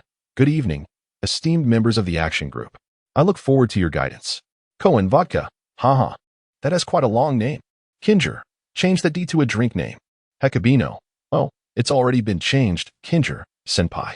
A notification appeared. Kinger sent a file titled Hekabino Training Plan version 1. Kinger continued, "When you find some free time this afternoon, come to the training base and practice according to this." Hekabino responded, "Understood, Kinger, senpai, no problem." Although the exchange seemed relatively normal, there remained an inexplicable urge to tease him, prompting Kinger to close the chat interface. Meanwhile, on the television screen in the Kaido Kuroba household, a masked figure in black appeared. "Don't speak recklessly. Do you know how many people are involved?" he declared. "If you're willing to assist, we can finalize the conditions. Just make sure it appears convincing by tomorrow." "Well said, Lelouch. A true magician deceives not the eyes of the audience, but their hearts. When the time is right to perform, victory is already assured." Kaido Kuroba, previously dismissive of animated series, found himself rallying behind Lelouch. The experts have even dissected the three-dimensional maneuvering equipment frame by frame. Terrifying indeed. The value of 15,000 maple leaf coins equated to 600 million yen, translating to over 30 million yuan. Chapter 30. The man in black on the Shinkansen, a fiery light shot skyward, revealing the Britannian flag as the masked figure emerged. I am ZR0. Inspired by a new means of appearance, Kaido Kuroba jotted down notes. Now, remove your mask. For towering mech suits surrounded ZR0. As Lelouch lightly touched his mask, just as onlookers anticipated its removal, he raised his right hand and snapped his fingers. A box behind him cracked open, revealing a sealed chamber of toxic gas. Though the technique appeared somewhat crude, the execution was striking and captivating, Kaido Kuroba mused. Lelouch manipulated the partial mask to control the opposing commander, Jeremiah, releasing a false toxic gas while cloaking Suzaku, successfully escaping after a calculated jump into the carriage. The final confrontation between Suzaku and Lelouch revolved around the notions of outcome justice versus procedural justice. I believe that using the wrong methods renders the outcome worthless. Suzaku's resolute voice echoed in the room. Kaido Kuroba envisioned Aoko chastising him for his actions as Kid the Phantom Thief. Is that so? So even if I return the gemstone in the end, you still consider it a crime, Aoko? Kaido murmured. The day after the 4th episode of Lelouch aired, Asakawa Kazuki uploaded all 25 episodes of the first season of Code Geass. Lelouch of the Rebellion to Sugita Shinsuke, casually inquiring, has there been any police investigation? No unusual circumstances have occurred. Good, let us maintain our vigilance. After much contemplation, Akikawa Kazuki activated the Emotional Material Query plugin, and indeed, both Amuro Toru and Kazama Yuya had not viewed yesterday's update. They are all busy. Being occupied is indeed for the best. Akasawa Kazuki, with a sense of wonder, beheld the names of Kaido Kuroba and Shinichi Kudo. Indeed, even as detectives in their 2nd year of high school, they epitomized the zenith of the Nibi phenomenon. Much like the illustrious Prince Lelouch of the 2nd year, Asakawa Kazuki dialed the phone to seek assistance from Sugita Shinsuke, requesting him to procure a ticket in advance for the Shinkansen No. 7 first-class compartment, as the next plot point was imminent. Days passed in a whirl of animation and training, and today, Asakawa Kazuki arrived at the train station. Ah, Asakawa-kun, are you taking the Shinkansen today as well? Exclaimed Ran, her eyes widening in surprise at the sight of him with a suitcase in hand. It's merely the usual tug-of-war over interests in human society. Sugita-san is temporarily unavailable. So I shall journey to Nagoya in his stead, Asakawa replied, clad in a crisp black 3-piece suit, exuding an air befitting a corporate conference. At such a young age, you're already on a business trip? How unfortunate, remarked Muri Kagoro, his tone reminiscent of someone with years of experience. Indeed, a business trip feels akin to having one's coffin lid pried open while in a state of peaceful repose, Asakawa Kazuki retorted, feigning nonchalance as he boasted. But Sugita-san secured me a seat in first class, on the side where one can behold Mount Fuji. You young man. Muri Kagoro's expression revealed a worker's disdain for the capitalist class. Why employ such a morbid analogy? Conan interjected, his eyes narrowing in skepticism. Akira Asakawa smiled as he gently ruffled Conan's hair, simultaneously sharing the signal from his new glasses listening device. It was that terrifying older brother who had summoned their parents to pick them up and even threatened to jump from the upper floor. The 3 little ones shrank behind Ran.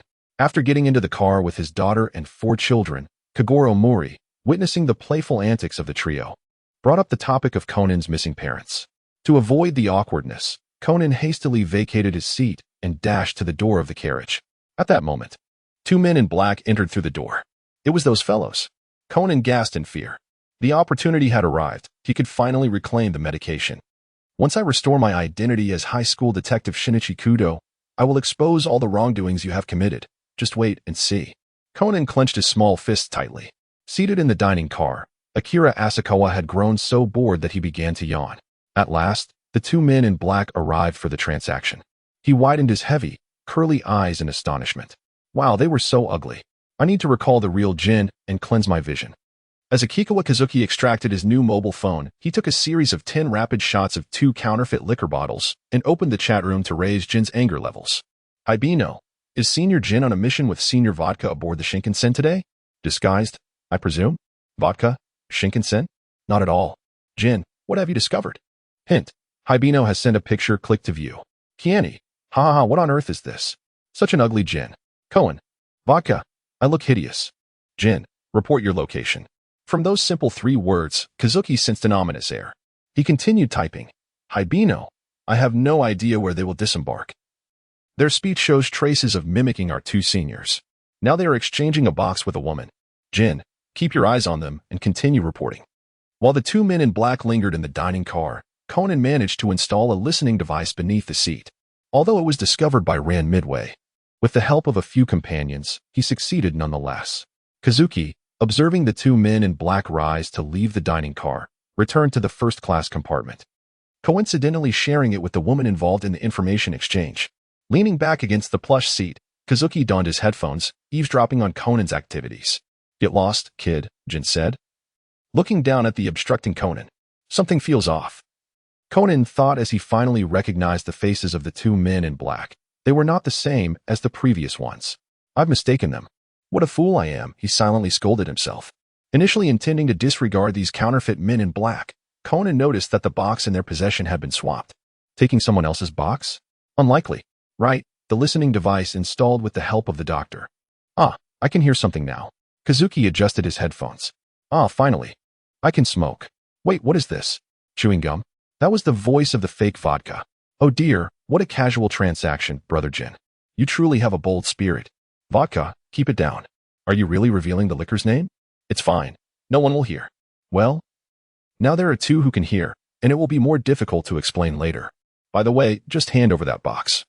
And you'll receive 100 million yen. What on earth is inside? The fake vodka inquired of the fake Jin. That concerns information about gold, she mused. Knowing that the profits would exceed 100 million yen, she was likely returning to her seat, secretly jubilant, gazing out the window at the final scenery. Why learn anything else when you could imitate Jin's artistic flair? Kazuki thought, bemused by this act of delivering information. In the black leather case given to that guy. I've also placed a high-performance bomb that will detonate 10 seconds after experiencing a strong vibration. Had it been you, Kenji Hajiwara, encountering that bomb, you wouldn't have even had time to escape. Chapter 31 Unexpected Partners. Well then, that guy wouldn't dropped the box. The fake vodka was still cautious. That box holds crucial information for him, so he wouldn't make such a mistake. Besides, the detonation time is set for 3:10. Stop providing more information, Mr.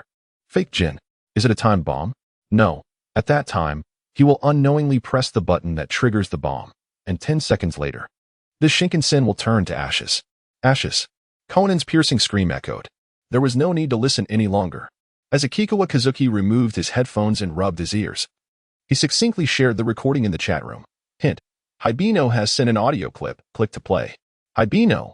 They used the code names of two seniors while chatting and disembarked at Nagoya Station. I have already followed their trail. Jin, I am looking for someone to assist you. Refrain from taking action for now. It seems Jin remains apprehensive about me, a mere newcomer to the organization. However, does the original work mention any distillery personnel active in Nagoya? Seizing a moment before disembarking, Akikawa Kazuki approached Muri Kagoro's compartment. Farewell, everyone. The journey of life is such that no companion can accompany you to the end. Children these days, always speaking in enigmatic terms. Is this affliction common among artists? Muri retorted. Asakawa Kazuki turned around, exclaiming, huh? Akagawa Kazuki feigned confusion as he stared intently at the backs of the two chairs. What is the matter? Have you encountered those two individuals before? Conan whispered urgently. Akagawa Kazuki feigned ignorance, believing this to be a detective game, and crouched down to whisper. Those two men in black, conversing with the passengers in the dining car of my compartment, are truly enviable. They appear rather somber, yet possess an uncanny ability to forge friendships effortlessly. A few casual remarks unraveled the mystery that had puzzled me. Asakawa Kazuki chose to disregard Conan, who was lost in contemplation, and hummed a tune while following the two counterfeiters off the train. In a secluded corner outside the station, Asakawa swiftly donned an Edgar disguise, continuing the pursuit of his quarry. A few days prior, Amuro Teru had received a mission from the organization concerning a group of peripheral members illicitly utilizing the organization's resources to traffic D. This task was not solely assigned to Amuro. Ryugamine Zero was also involved. However, this group proved to be exceedingly slippery, and after several days of tracking by Amuro and Kazama Yuya, the trail had gone cold. Just as Amuro had begun to catch his breath, Kazama returned with some rather troubling news. The Aoshikawa Company, which is adjacent to the Amuro Detective Agency, recently released an animation featuring ZR0 as the protagonist, prompting speculation about whether the president has uncovered something significant. Consequently, Amuro TRU arranged for Kazama Waya to review the already aired episodes to investigate potential leaks from Team ZR0, while he himself planned to intercept Ashikawa and key in Nagoya based on the ticket information he had obtained, aiming to extract the inspiration behind the ZR0 codename from him. Just as Amuro was approaching Nagoya in his vehicle, he received an unexpected call from Garo. Logically, this mission should not involve the action team. What could be happening? Could it truly be a leak from Team ZR0? A sense of unease washed over Amuro, yet he answered the call. Bourbon. I have learned that you are assigned a minor task in Nagoya today. Amuro detected a palpable bitterness in Goro's tone. If I recall correctly, this task is unrelated to the action team, is it not? Bourbon sensed trouble and attempted to deflect with a rhetorical question. Put that trivial task aside and collaborate with Black Beano to bring these two individuals back, Goro insisted, begrudgingly allowing Bourbon to see a rather unflattering photograph. But deeming the risk of Ashikawa and Key facing them 2-1 too great. After ending the call, Bourbon received images, recordings, and real-time location data initiated by Black Beano from Garo. Amuro, despite himself, found it hard to resist the visual assault of these two counterfeit bottles. He felt an urge to call Garo and mock him, but instinct warned him against riling up Garo's ire. Thus, why was Black Beano in Nagoya? After indulging in laughter, Amuro resumed his contemplation. Meanwhile, Ashikawa remained blissfully unaware of the significant trap his superior Garo had set for him, diligently trailing two faux agents clad in black. These impostors were rather inept, lacking even a Porsche to warrant their pretense of sophistication befitting Goro. Kazuki Asakawa followed the footprints of the figure clad in black, scanning at each turn to ascertain the correct direction, and gradually found himself in a dilapidated alleyway strewn with puddles. As Akikawa Kazuki disdainfully hopped across the bricks to the other end of the alley, he noticed two figures clad in black slipping into a small, rusted sign pub.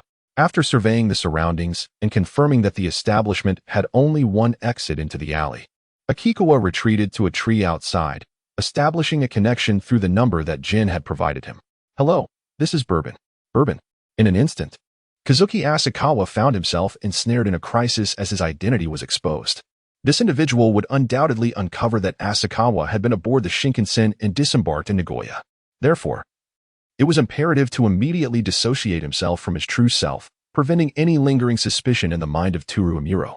Alas, Bourbon, I presume you have also heard that recording? These imposters are indeed audacious. The audio is clearly from the economy class, unrelated to the first class. Although there are often those who act under the guise of the organization, this instance is exceptionally egregious. Is Beano also on a mission in Nagoya, just like me?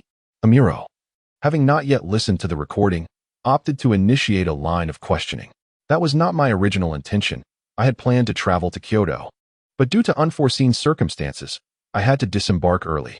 I must find a moment to hack into the train's ticketing system. By the way, judging by Amuro's tone, it seems he has yet to hear the recording. Beano appears quite concerned about Jin. Amuro continues to probe. My concern for Jin is not your business.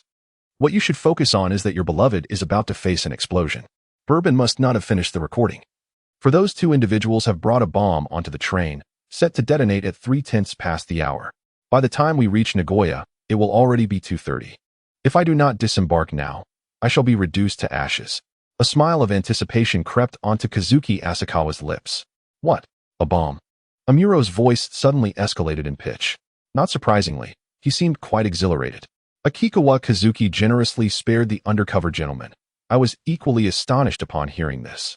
In any case, we must swiftly eradicate these ostentatious impostors. I shall await you at XMUXX. In the original narrative, the two men in black did not disclose the name of the distillery and were apprehended by the police after the bomb threat was resolved. However, it is indeed contradictory that Conan learned the name of the organization's liquor during this incident. Yet, if we adhere to the manga, it seems improbable that Jin would divulge so much information in a public setting. Thus, let us proceed as is. Chapter 32. Urgency prevails after Ayana Kojitura hung up with Kurabino. He swiftly contacted Kazama Yuya, halt the Shinkansen that just departed from Nagoya, evacuate the public, and locate the bomb. What? A bomb? Kazama Yuya was taken aback. Ayana Kojitura simultaneously activated his recording device in search of clues. The bomb should be concealed within a black suitcase, set to detonate 10 seconds after being triggered, or explode in 3 hours and 10 minutes without any disturbance. We have 20 minutes left. Hurry. Ah, all right, all right. Kazama Yuya fumbled to make calls. A bomb? The two train attendants were startled by Conan's words. Indeed. If a passenger aboard this train is carrying a bomb, and we do not swiftly stop the train at the nearest station to allow the passengers to evacuate, the Shinkansen will detonate. Conan was agitated. All right, let us not tease the adults, the slender train attendant jested. One must not respond to a child's words in such a manner. The robust train attendant squatted down. All right, little one, just wait here. Uncle will go and ask Space Superman for assistance. Ha ha ha. The two attendants chuckled at their own humor while Conan silently walked away. What to do? They completely do not believe me. Conan pondered. Sister Ran, please call Brother Akikawa. Upon returning to his seat, Conan began to pester Ran. No, Conan, mister. Akikawa is engaged in important business and cannot be disturbed at this time, Ran admonished, raising her phone. Conan had no choice but to devise another plan. This won't do. If I search each one individually, there are far too many people on the Shinkansen carrying suitcases. Reflecting on Mr. Akikawa's words, the passengers in the same carriage as him, the first-class carriage, could see Mount Fuji. Conan, what are you thinking? The trio led by Ayumi approached. The robust man in black remarked, at last, I can smoke, while the long-haired man in black said, I can gaze out at the last scenery from the window. A flash of realization struck Conan. Which first-class carriage allows a view of Mount Fuji and is designated as a non-smoking area? Hayaka supported his chin. There are 3 first-class carriages. The non-smoking one is on the 2nd floor of carriage 7. Is there anything there? Ayumi asked excitedly. I don't know, but let us act quickly. Jenna dismissed further contemplation and took immediate action. This matter is exceedingly dangerous. Conan took a step back. Shonen Tandai Dan. Let us go. The 3 children pushed Conan towards carriage 7. Who could be carrying the black suitcase containing the bomb? Conan surveyed the surrounding passengers. 1, 2. For individuals to identify one by one. Conan. Ran approached and grabbed him by the collar. Hey, Ran, don't drag me back at a time like this. Conan struggled. Little brother, we finally found you. Please elaborate on what you said about the bomb. The 2 attendants rushed over. The carriage's intercom began broadcasting.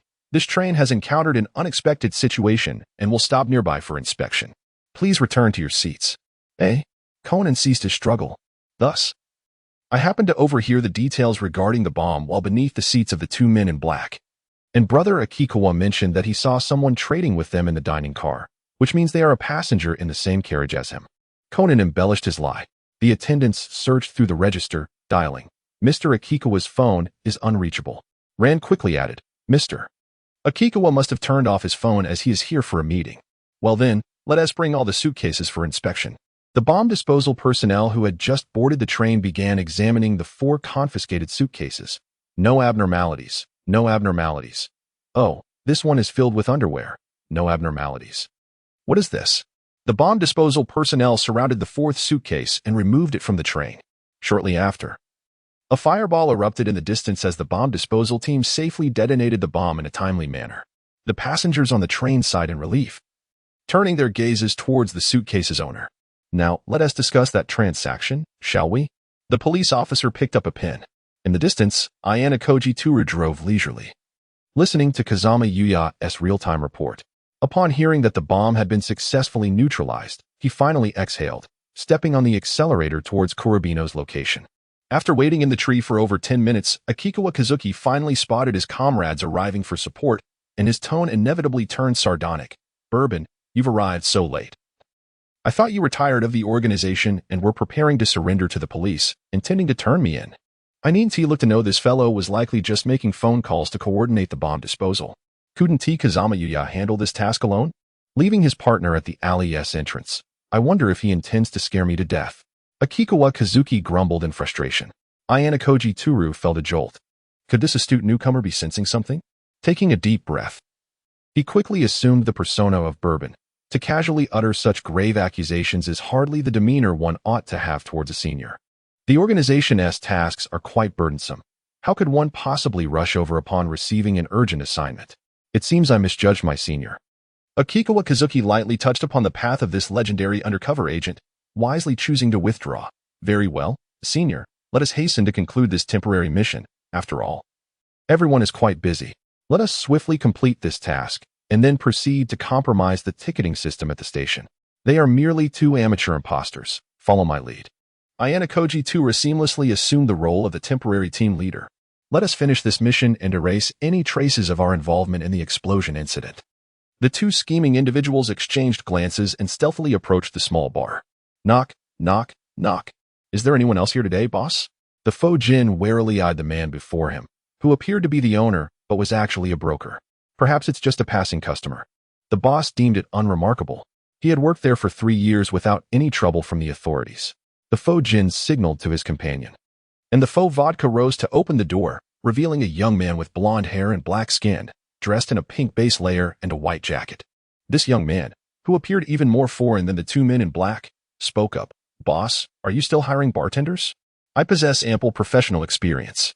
As he proclaimed his job-seeking declaration, Toru Amuro surveyed the room, noticing only 3 individuals present. With his left hand concealed behind his back, he indicated the position of the faux Jin within the confines of the room. The proprietor scrutinized Amuro, assessing him as a foreigner seeking fortune in Japan, lacking local connections. He contemplated the prospect of recruiting him. Nodding slightly, the faux vodka stepped aside, leaning against the doorframe. Chapter 33. Reactions from all sides. Toru Amuro raised a hand to touch the back of his head as he entered, resembling a bashful university student embarking on his job search. As he passed by the faux vodka, a sudden elbow strike landed on his throat, pinning him against the wall. The faux Jin sprang to his feet, reaching into the inner pocket of his coat.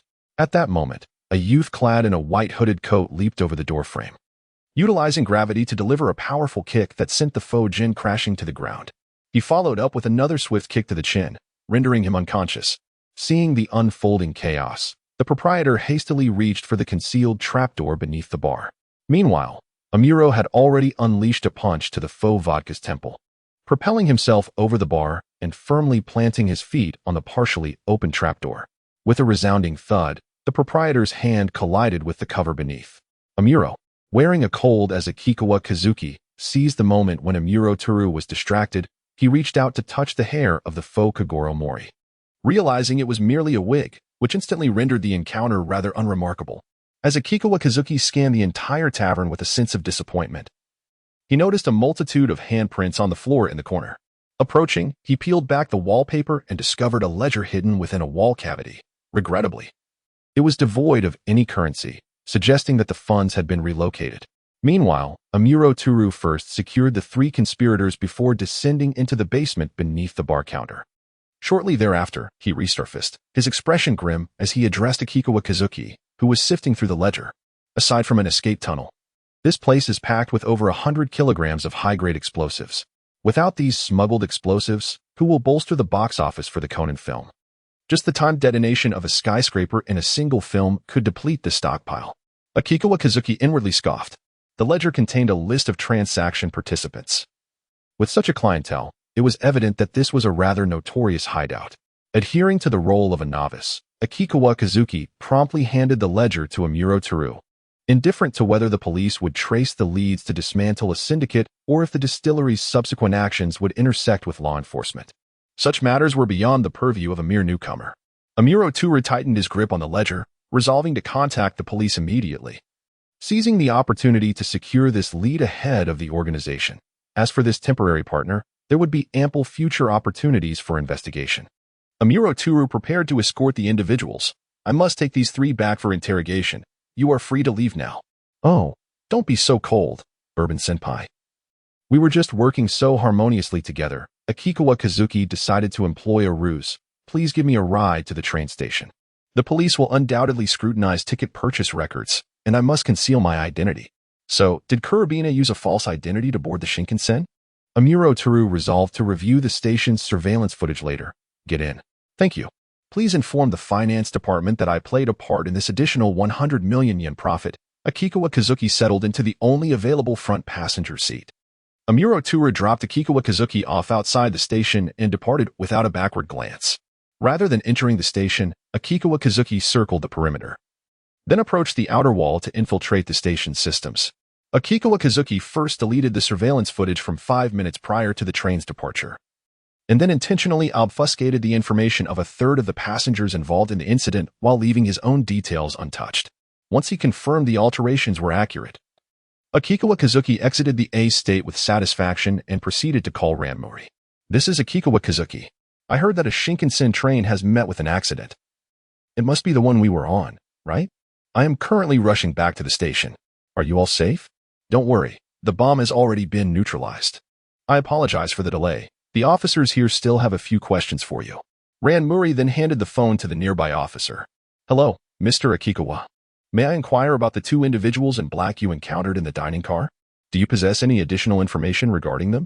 Did that young fellow provide you with any leads? Let me think. At the time, I was dining with a short-haired lady from my carriage. After they disembarked, I noticed they seemed to head towards the direction of X Street without boarding another train. Then, two members of an organization clad in white barged into the bar and took away two individuals dressed in black. Quite a spectacle, though regrettably, it cannot be discussed further. Thank you for your cooperation. You're welcome. In the reception area of a certain company, Akikawa Kazuki expressed, I sincerely apologize for my tardiness. The Shinkansen I was on encountered an unfortunate incident, which compelled me to return midway to gather information as there were several acquaintances aboard. The young receptionist, possessing a keen curiosity, responded, No need to worry. I too have heard about the incident. What exactly transpired? It was a terrorist with a bomb, capable of derailing the train. How terrifying. During a casual conversation, Akikawa Kazuki handed over the modeling diagram of the Lelouch figurine to his companion and confirmed that the final payment for the Yoko Okino music box would allow it to be showcased in various stores by tomorrow. Inside a moving white Mazda, Amuro Turu was en route to deliver 3 target assignments and 100 million yen back to the interrogation room while simultaneously inquiring about the subsequent developments from Kazama Yuya. So, the child happened to overhear the conversation of two men in black and learned about the trader's carriage number from the familiar adult, Akikawa Kazuki? If that were the case, coupled with the matter of Black Bino concealing his identity at the station, it was indeed unlikely for Akikawa Kazuki to be a suspect, Amuro Turu deduced. The report on the explosion incident emphasized the roles of Detective Muri and the child, ensuring that the black organization would not suspect a leak of the recording. They were currently feigning a widespread investigation into the source of the explosives while focusing on several locations. Amuro Turu flipped through the ledger, noting these transaction sites. Indeed, barricades would be set up on the roads surrounding Nagoya, and personnel would be examined. This leak was likely connected to gin and vodka. They would undoubtedly attempt to silence any knowledgeable parties. Even if they could not apprehend them, they would at least create some discomfort, Amuro Turu thought to himself. Nearby, the Shinkansen, Conan, having provided crucial clues, successfully blended in with Detective Muri Kaguru to infiltrate the investigation team on the bombers. Kazama Yuya, having arrived on the scene, traced the steps to another bar frequented by the two men in black. As the bar owner attempted to flee, he was swiftly subdued by Muri Kaguru, the nearby waiter. With poor psychological defenses, immediately divulged information about the two men. Those individuals had previously engaged in transactions with a vast black organization while mingling with the syndicate. And upon observing that even their superior treated gin and vodka with utmost respect, they had begun to impersonate them. Shut your mouth, you fool, the terrified owner shouted, having spotted the glint of a sniper's scope from a distant rooftop. But it was too late. 2 bullets pierced the heads of both the bar owner and the waiter. Conan's pupils dilated in horror as he turned to find the rooftop behind him empty. The other armed police officers quickly ascended to the rooftop but found no leads. What kind of colossal dark force am I truly facing? Conan realized the enemy's power was far greater than he had imagined, clenching his fists in despair. Chapter 34. The true and false men in black. Honestly, those officers are utterly reckless. They even searched Rum's bar stronghold in Nagoya, Kiani complained from inside the car. Knowing there are snipers and bombers, the police will undoubtedly set up checkpoints on the way back. How are we supposed to return? Cohen posed a more urgent question. Jin pondered. It was indeed feasible to hide in a safe house in Nagoya for a few days, but the work in Tokyo was a concern. The thought of the extensive list of silencing targets made Jin's head throb. Speaking of which, although Bourbon had returned early, Black Bino, Jin rubbed his phone thoughtfully and decided to call that resourceful newcomer for advice. Tap, tap, tap. I assure you, no one will come to check while sitting in these cars. Akikawa Kazuki, disguised as Edgar, showcased the miraculous tools he had found to his teammates in the action group. Is that the Yoko Okino figurine, limited love cycle edition? Kiani read the text on the outer packaging of the goods in the vehicle. What? It's the Yoko Okino figurine that I reserved with Akikawa Kazuki. Vodka, who had been quietly sitting beside his elder brother, unconsciously craned his neck. Is that all? Jin's face darkened. I just happened to have a side business with a nearby company. Asakawa Kazuki feigned ignorance of Jin's demeanor. All you need to do is follow the convoy to Tokyo. Do not concern yourselves with anything else. As I have other tasks to attend to, I shall head ahead. What side job does this fellow have? A truck driver? Kiani mumbled. It may be hard to believe. But despite being assigned to the action team, this individual holds the title of chairman. Vodka pondered, wishing to voice his thoughts but refraining, as he would still need to procure merchandise from Asakawa Kazuki in the future. Stop. Routine inspection. The police set up a checkpoint to halt the transport convoy. Hello. I am Asakawa Kazuki, chairman of the Asakawa Corporation. Due to the temporary suspension of train services, we had no choice but to utilize trucks for transportation. I apologize for adding to your workload. Asakawa Kazuki stepped down from the passenger seat of the foremost truck. Oh, it's Chairman Asakawa. Thanks to the crucial information you provided, we were able to locate the bomb swiftly. The police officer's tone instantly brightened. What are these products? They are pre-sale figures of Kuya Yoko from the official website, along with a few prototypes of Lelouch. Oh, I have pre-ordered that Kuya Yoko figure as well. It seems I will receive it tomorrow, the officer remarked, lifting the waterproof cover for a glance. As for Lelouch, my son is quite fond of it. I can place an order for him once it is available. Thank you for your support. We will strive to produce more exceptional works in the future, Asakawa Kazuki said, shaking hands with the officer before taking his leave. That Chairman Asakawa is none other than the original artist of Lelouch. Kiani suddenly realized after the truck had traveled some distance. You watch anime too? Vodka asked, somewhat surprised. It was recommended to me by Conan. It's quite good. Lelouch is unlike other soft-hearted protagonists, Kianti declared, suddenly succumbing to a bout of chinibyu, raising a hand to shield his left eye. My favorite line is, Lelouch 6 Britannia commands you. All of you shall be executed.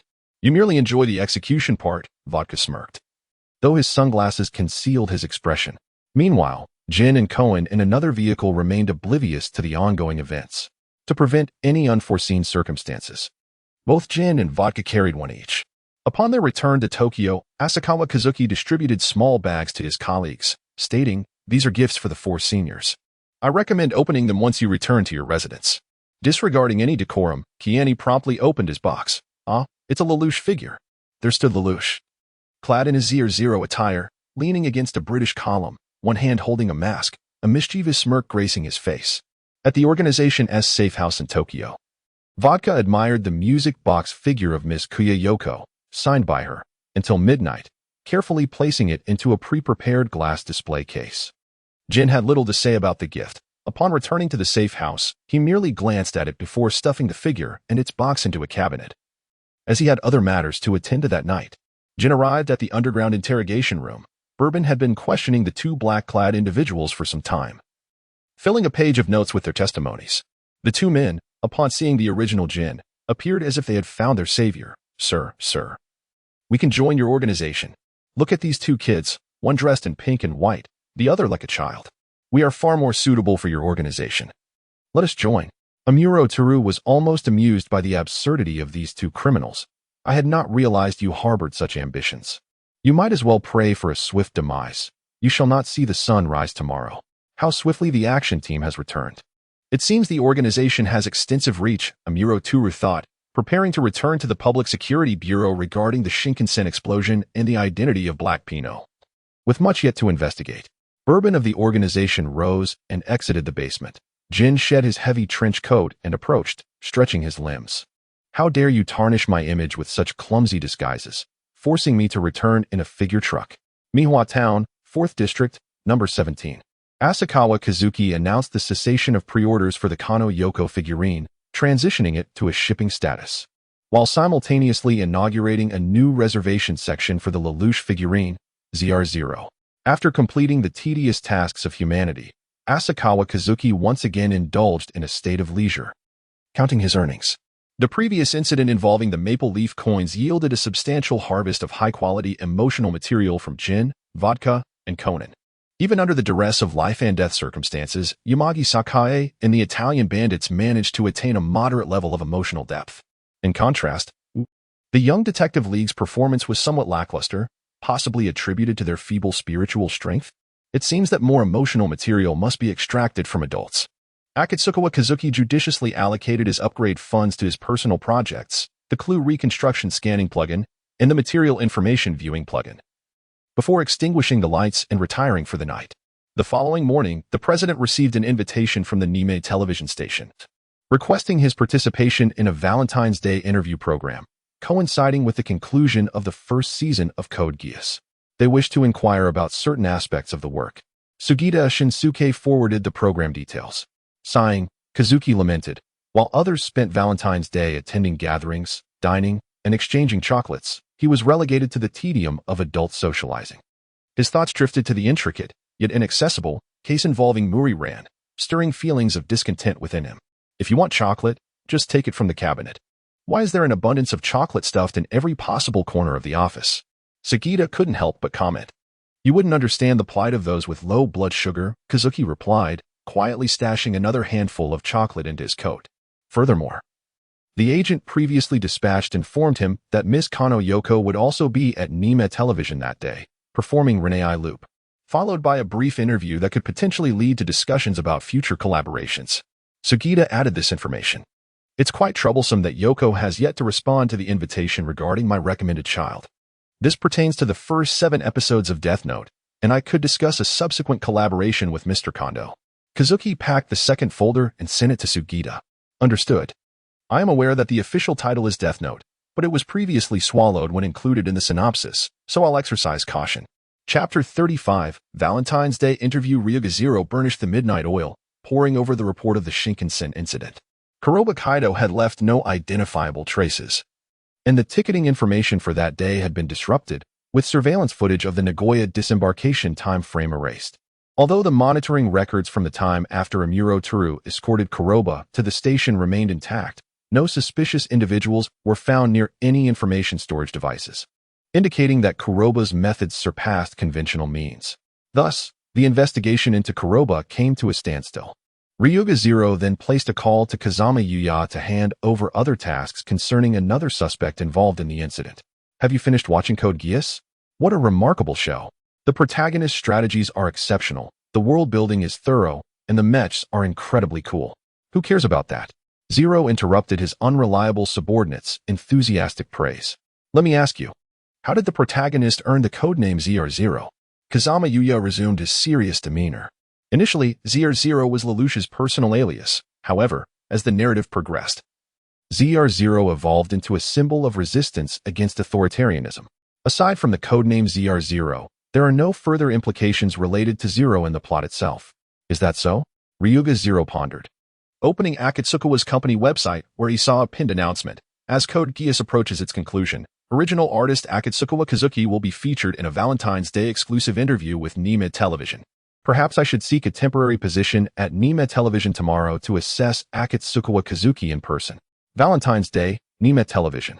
Asakawa Kazuki gazed silently at Amuro Toru, who was nearby holding recording equipment. Why are you everywhere? Though I know you are eager to learn about ZR0, this is a bit too close. The microphone is practically poking my head. You certainly surprised the audience at the end of the first season, Asakawa-san, remarked the male host.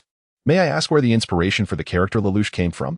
Sighing, Asakawa Kazuki lowered his head, his voice becoming somber and hollow.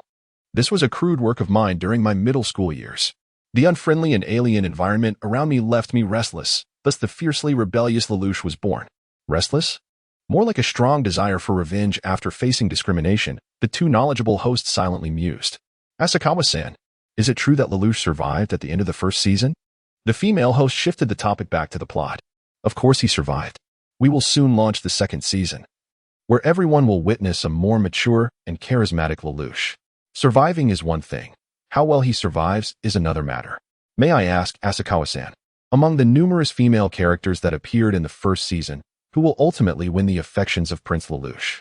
The male host, noticing the atmosphere of the interview lightening, jestingly inquired. Oh dear, if you ask questions like that, I might just start investing in stocks. This question involves spoilers for the second season. But we will open a voting section on the Asakawa Company discussion board. Asakawa Kazuki seizes the opportunity to direct traffic to the official website. By the way, the first season is now available for viewing directly on the official site. Voting encompasses all female characters that have appeared, as well as certain male characters, alongside the unique outcome of Lelouch remaining single until his demise.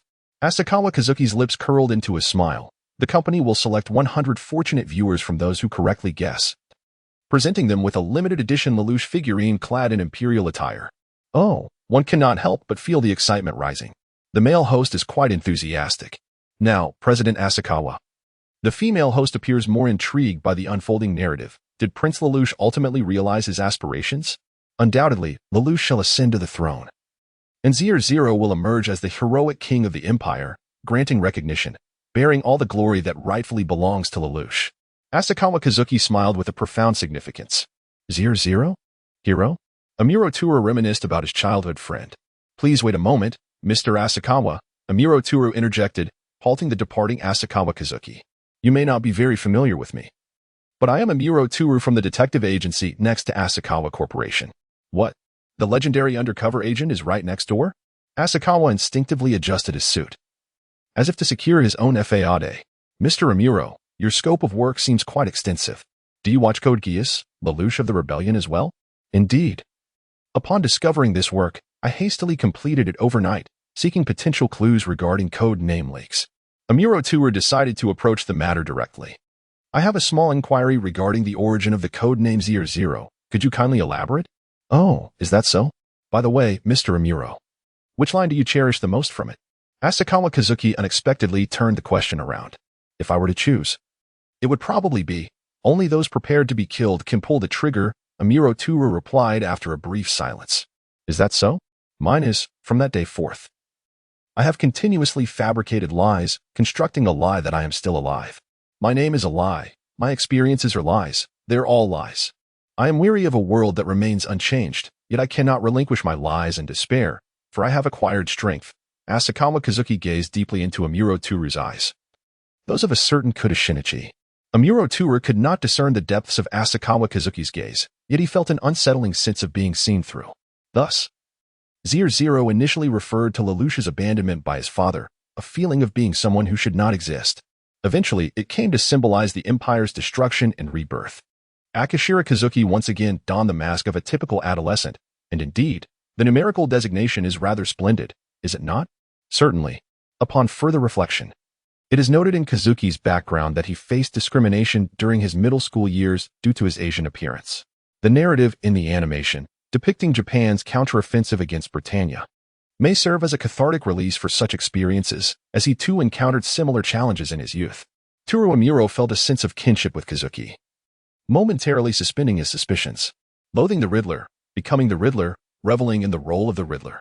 As Akagawa Kazuki smiled while watching Amuro Toru's retreating figure, he turned to the photographer beside him and remarked, "You captured that segment, didn't you? If it's to be included as an Easter egg, please ensure that Mr. Amuro Toru's self-introduction and true persona remain off-camera, as the detectives are quite protective of their privacy." As Akagawa Kazuki reflected inwardly, he mused, if I were still that Kishiwei master, I would surely extract this segment and caption it. Years later, when faced with Kurabino, Daisuke Zero will reminisce about that distant afternoon when he first encountered Akagawa Kazuki at the television station, having secured the maple leaf gold coins and 100 million in counterfeit liquor as unexpected gains. Jin had completed his gold acquisition task for the month ahead of schedule and was currently watching Akagawa Kazuki's special interview alongside vodka. Brother, that voice belongs to Bourbon, doesn't it? Although he could not see the individual, Vodka recognized the familiar voice. Humph. That cautious mystic Bourbon has likely discerned Akagawa Kazuki's connection to the Shinkansen explosion and is here to investigate, Jin surmised. Leveraging his superior information to piece together the sequence of events from a godly perspective, Akagawa Kazuki had recognized him, hence the deliberate provocation with that line about lies. However, Bourbon had not perceived the trivial game between the two disguised individuals, Kurabino and himself. Yet, despite his disdain for the world, had he drawn strength from the lies and despair? Jin took a draw from his cigar. Is there an underlying reason for your joining the organization, Akagawa Kazuki? S. Rebellion of Lelouch Season 1 comprises 25 episodes, with the Century Stick event occurring around January 15th, Valentine's Day on February 14th, and the monthly gift event on February 19th. Chapter 36. Idle as Akikawa Kazuki wandered through the television station, he stumbled upon the interview room of Ms. Yoko Chn. Just as he peeked in, he overheard the host's piercing question, Ms. Chn, do you not feel a sense of sorrow for your former boyfriend who took his life in your room? Regardless of the means he employed, it was, after all, an expression of his love for you. I have spent a decade mining in the goldfields and have yet to uncover such divine gold. As Asakawa Kazuki turned silently towards the host, he prepared to discern which murder case the victim belonged to. Ah, that watermelon-headed figure with a half-moon mustache is Suwa Michihiko, the designated victim from that television episode. At this moment, sitting on the sofa, Hayakawa Yoko also caught sight of Asakawa Kazuki. She clenched her fist, seemingly resolved to make a certain decision. Regarding this matter, I shall address it in my next work. I have collaborated with President Asakawa on the animated series featuring my recommended child, and when the time comes for everyone to view it, they will surely comprehend the difficulties I faced.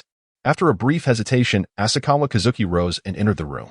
Just as Miss Yoshino Chunya stated, Asakawa Company is preparing my idol, a work centered around the idol and entertainment industry, and we hope for your generous support. Thank you immensely for your assistance, President Asakawa. With a deep bow of gratitude, Chunya concluded the interview. I merely happened to be recording a program today. The host's demeanor was indeed excessive. If someone with a less amiable temperament were interviewed, one might even contemplate drastic measures. How could it escalate to such severity? Chunya chuckled, amused by the absurdity. I am truly recounting the facts, not sharing a dark joke. In any case, how much progress has Miss Chunya made on my idol? Asakawa Kazuki earnestly engaged in the discussion about the work. The music video has been recorded. Simply send me the subsequent voiceover parts. As there are only a few lines in this episode, correct? Chunya playfully winked. This gesture seemed utterly incongruous with the dark humor. Although it appears she only appears in one episode, there are numerous flashback scenes to come. After all, Hoshino AI is a prodigious idol indeed. In the afternoon, Asakawa Kazuki pinned the announcement on the official website. Heat up for my idol. Idol preview release. President, I have already shown the Death Note script to Director Kondo, who had an inquiry. Did the police triumph over the villains in the end? Naturally, all malevolence will ultimately face justice. We are not a perverse production team. Asakawa Kazuki added, the antagonist will meet a grim end at the hands of the police, dying a wretched death. If that is the case, then there are no issues. However, this can only be aired as a late-night show. Given that, I can present my recommended character to Director Kondo, which would conveniently fill the void in the primetime slot, still maintaining a daily episode format. Understood. Sugita Shinsuke hung up the phone. The Shinigami Bunchi would undoubtedly be revered in the vigilante-loving Minori town, and soon various detectives would become quite familiar with this work, perhaps even giving it a look. If any ethical dilemmas arise, we can simply throw the pseudonym Azuma Ryo from the production list under the bus, after all. Azuma Ryo is inherently designed to observe human emotions with a rather peculiar fascination. The following day, Asakawa's company website released an animated MV featuring the idol. As a fan of Yoko Oki, Muri Kagoro naturally watched it first out of respect. Although there were no live appearances, the voice alone sufficed. A girl holding a plush rabbit gazed at the screen with her starry purple eyes, displaying an invincible smile that could shatter the media, concealing secrets that others found mysterious. Even her clumsy demeanor was perfectly within her domain. You, the perfect and deceitful idol, were nothing short of a genius. Wasn't this written just for Yoko Oki herself? It was simply too fitting. Uncle Muri paid no heed to the oddities in the lyrics. What did you eat today? What are your favorite books? If you could go out, where would you like to go? I haven't eaten anything today. That's a secret. Regardless of the questions posed, she skillfully evaded them. Indeed. One must remain nonchalant yet dazzling with secrets that are sweetly elusive. No, I can answer this. No, I can answer that. What is your type? Who is your object of affection? Come, answer me. Were these not the very questions posed to Miss Yoko Oki during yesterday's interview? Muri Kagoro had naturally watched that interview as well. This kid writes lyrics quite aptly. The female protagonist's starry eyes were utterly adorable. I have decided to follow this series. Ran adored the sweet and sparkling art style, which stood out amidst the dark tones of the 90s animation. Yet, at that moment, the previously cheerful melody took a melancholic turn. Have I truly fallen for someone? I genuinely do not know. The truth behind my words is hard to discern. Your words, 2, lead one to become ensnared in your love. Indeed, the inspiration for that idol's secret room incident was merely this. Yet, is this not somewhat disrespectful to the deceased? Conan found himself mired in ethical contemplation. The music morphed into a dark and eerie tone. Yes, that child is the most special. I have been defeated from the very beginning, merely a supporting star to that child. How could it be possible? With pride so high, how could one not be envied? This is no cliché tale. It is precisely for that reason that it is more difficult to forgive, unable to absolve that imperfect self. I find it hard to acknowledge anyone who surpasses you. Is this referring to Miss Ikezawa Yuko? As one of the witnesses to the idol's secret room incident, Muri Kagoro recalled that day when Yuko provocatively approached him. Jealousy? Ran murmured. Not jealousy. That little brat, not even fully developed, dares to call me out in a song. Ikezawa Yuko hurled her cushion to the ground and stomped on it furiously. It is clearly that Yoko who has a dirty past under her own bottom. Yet as an artist, she dares to have a romantic history. The plush rabbit hopped onto the stage, as if mocking Ikezawa Yuko outside the screen. How wonderful. I bet the animation's content is about the heroine inspiring her jealous companions, all striving together to become powerful idols. Rant's eyes sparkled with excitement. No. I refuse to believe that Asakawa Kazuki, who illustrated the rebellious Lelouch, would write such a straightforward and innocent plot. Conan sensed the underlying tragedy in the upbeat yet noticeably slowed music. Following the slowed segment, the atmosphere plummeted back into sorrow. Never loved by others. Nor have I loved anyone. My fabricated lies will one day transform into reality. I firmly believe so. Does Hoshino AI yearn for love? Conan attempted to extract potential information from the MV. The flickering light illuminated the dim screen. One day, I shall possess everything. I am that greedy idol. Facing everyone. Without pretense, today, I shall still recite lies, hoping these lies will one day become truth. Even so, in front of you all, I have never spoken these words. Finally, I can express them. This statement is certainly not a lie. I love you all. Wait a moment, this isn't right. Muri Kagoro observed the two children and was utterly taken aback. What kind of idol show is this? This is clearly a child-rearing show. Isn't that a bad thing? Ran thought it was perfectly acceptable. Idols can have their own lives too. No, I cannot accept this. Muri Kagoro reached out to grasp the television. Please. Do not think irrationally, Miss Yoko. Raising children is incredibly troublesome. Huh. Are you talking about me, Dad? A dark aura emerged behind Ran. Ha. Conan silently distanced himself from the epicenter of the conflict. Chapter 37. The first encounter with Mayano Shiho. A few days later, at the organization's training base, Jin Senpai called me over. Could it be that there is finally a task requiring me? Akasawa Kazuki had originally planned to inadvertently encounter the Death God team at the hospital today, marking the final day of a normal timeline. Subsequently, he would embark on a journey through each case, akin to the methodology of the renowned detective Kagoro Akechi. I shall miss you, the ordinary scientific timeline. Akasawa Kazuki prayed. Today, I shall introduce you to Sherry, whom I mentioned previously. Jin gestured for Akasawa Kazuki to get into the car, adding, we might as well optimize the protective protocols of the Pharmaceutical Research Institute. The prodigious Sherry from a different field, as mentioned by Senior Kiandi. Akasawa Kazuki responded with keen interest. How old is she this year? She is the same age as you, Jin continued. Just as you are the linchpin of Organization A's research initiative, she is the linchpin of the Pharmaceutical Research Program. Jin further remarked, today, you will accompany her on a minor assignment to familiarize yourself. The tone in which he spoke resembled that of introducing a newly adopted stray cat to the resident house cat. Under the recent tutelage of Jin, Asakawa Kazuki has long since lost the reverence he once held. One might ponder, what precisely is the organization researching? While it poses no mystery to the enigmatic Hephaestus, discretion is paramount.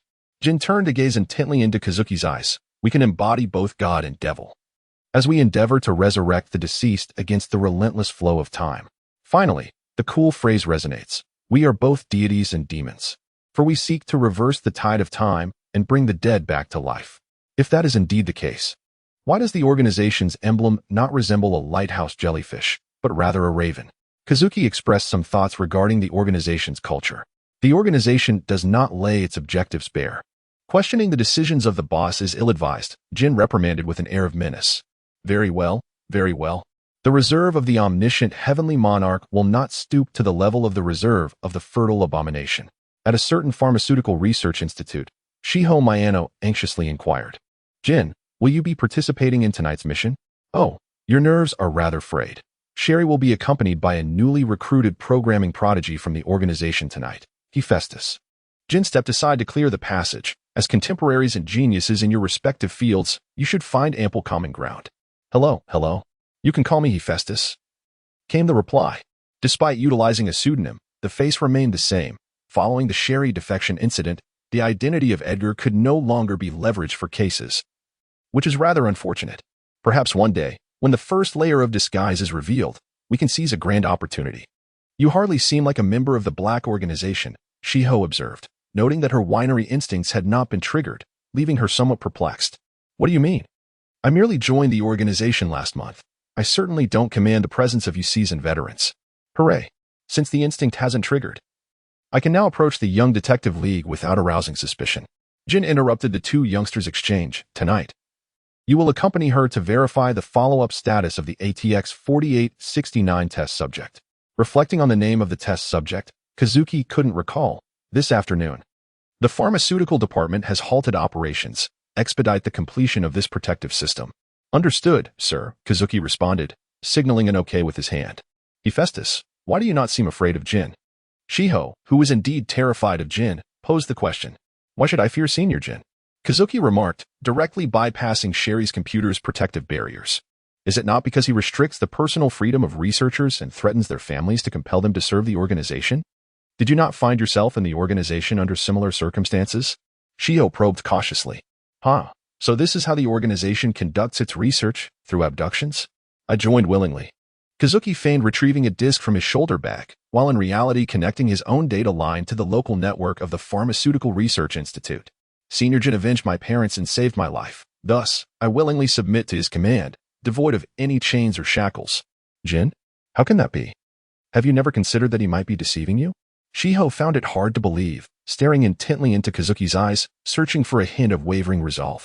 Akasawa Kazuki reflected on the past with an incredulous expression. How could Senior Gaku deceive me? The two exchanged glances for a few moments, realizing that neither could persuade the other, and simultaneously turned their heads away. I had previously dismantled that virus and replaced it with my own creation. Akasawa Kazuki was the first to shift the topic. Let's name it C. C sounds good. C. Lelouch. Mayano Shiho surprisingly followed Akasawa Kazuki's train of thought. It seems that while your physical freedom is restricted, entertainment is quite abundant here. The members of the Black organization seem to have a penchant for anti-hero protagonists. Perhaps you should produce more villainous films in the future. This virus, which can directly manipulate another's computer, bears a striking resemblance to coding abilities, does it not? Moreover, the notion of immortality aligns well with the aspirations of pharmaceutical research. As Akasawa Kazuki provided commentary, he discreetly tucked a few small nails into a corner of the local area network, preparing for a future need to construct a ladder. Well, it's of no concern to me, Mayano Shiho remarked, arms crossed defiantly across her chest. That may not necessarily be the case, young Hybera AI, he responded. Since you have posed numerous questions regarding programming, might I inquire about some medical matters? Akasawa Kazuki engaged in conversation with Mayano Shiho while waiting for the loading to complete. Let me pose a question, Mayano Shiho declared, raising her chin with an air of superiority. If a venomous snake inadvertently bites itself, will it succumb to its own venom? That would indeed be quite careless. I suggest that this gentleman snake consult a neurologist regarding his faculties, Mayano Shiho retorted, her eyes narrowing slightly. You, a researcher confined to an office, possess quite the sense of humor. Akasawa Kazuki commended her response with a thumbs up. Thank you for the compliment. Perhaps you should try sitting in an office yourself, he replied. And so, the afternoon passed amid the playful banter and probing of two young prodigies, swiftly giving way to the evening when the mission was set to commence. Two rows of dark-clad individuals donned in sunglasses stood rigidly at the entrance, allowing Akasawa Kazuki to experience, for the first time, the treatment reserved for the organization's protected talents, maintaining his persona of the organization's central air conditioning. Akasawa Kazuki greeted his colleagues with a smile. Hurry up, let us go. Mayano Shiho exclaimed, unable to tolerate the facade of camaraderie, stepping into the vehicle ahead of him. When Mayano Shiho revealed her identity as Shiho, she mentioned that after Kudo Shinichi's disappearance, the Black organization dispatched Shiho to investigate the Kudo residence, subsequently marking his records as unknown. A month later, Shiho returned with others to investigate, only to discover that the clothing belonging to his elementary school age had gone missing, prompting a change in the status to deceased. Lighthouse jellyfish. When confronted with crisis and injury, they possess the ability to reverse their life cycle, transitioning from mature jellyfish back to the larval polyp stage, theoretically capable of repeating this process infinitely. However, this does not imply they are immortal.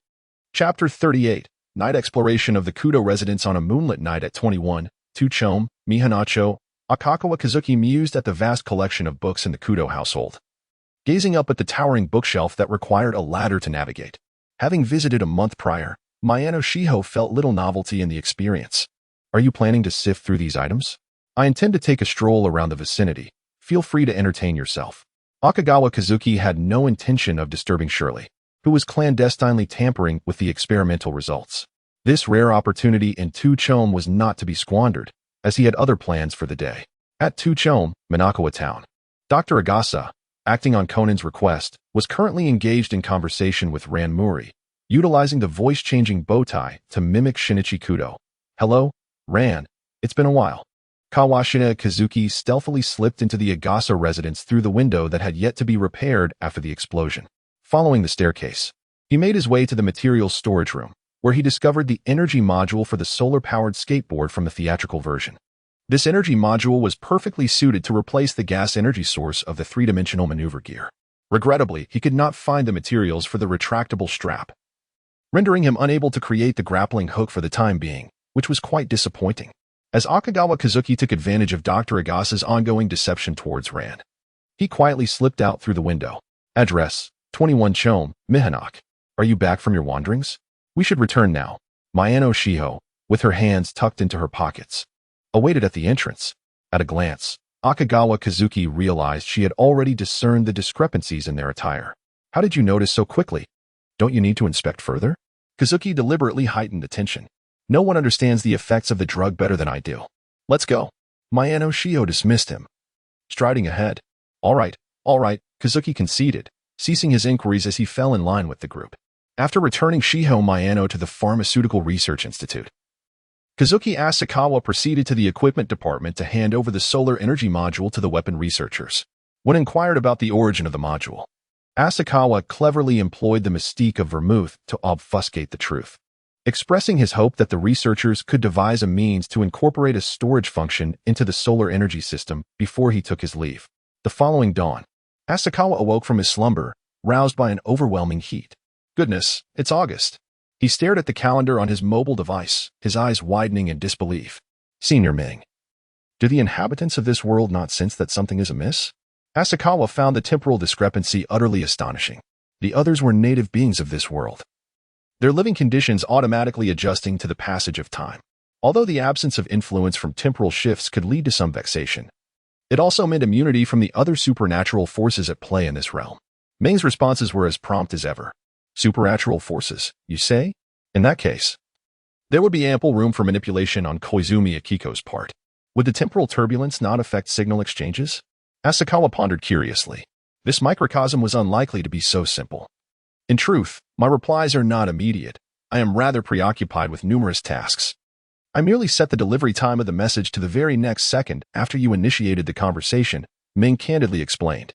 Asakawa gasped in astonishment. The prowess of temporal masters is indeed fearsome. It seems my perspective has been rather limited.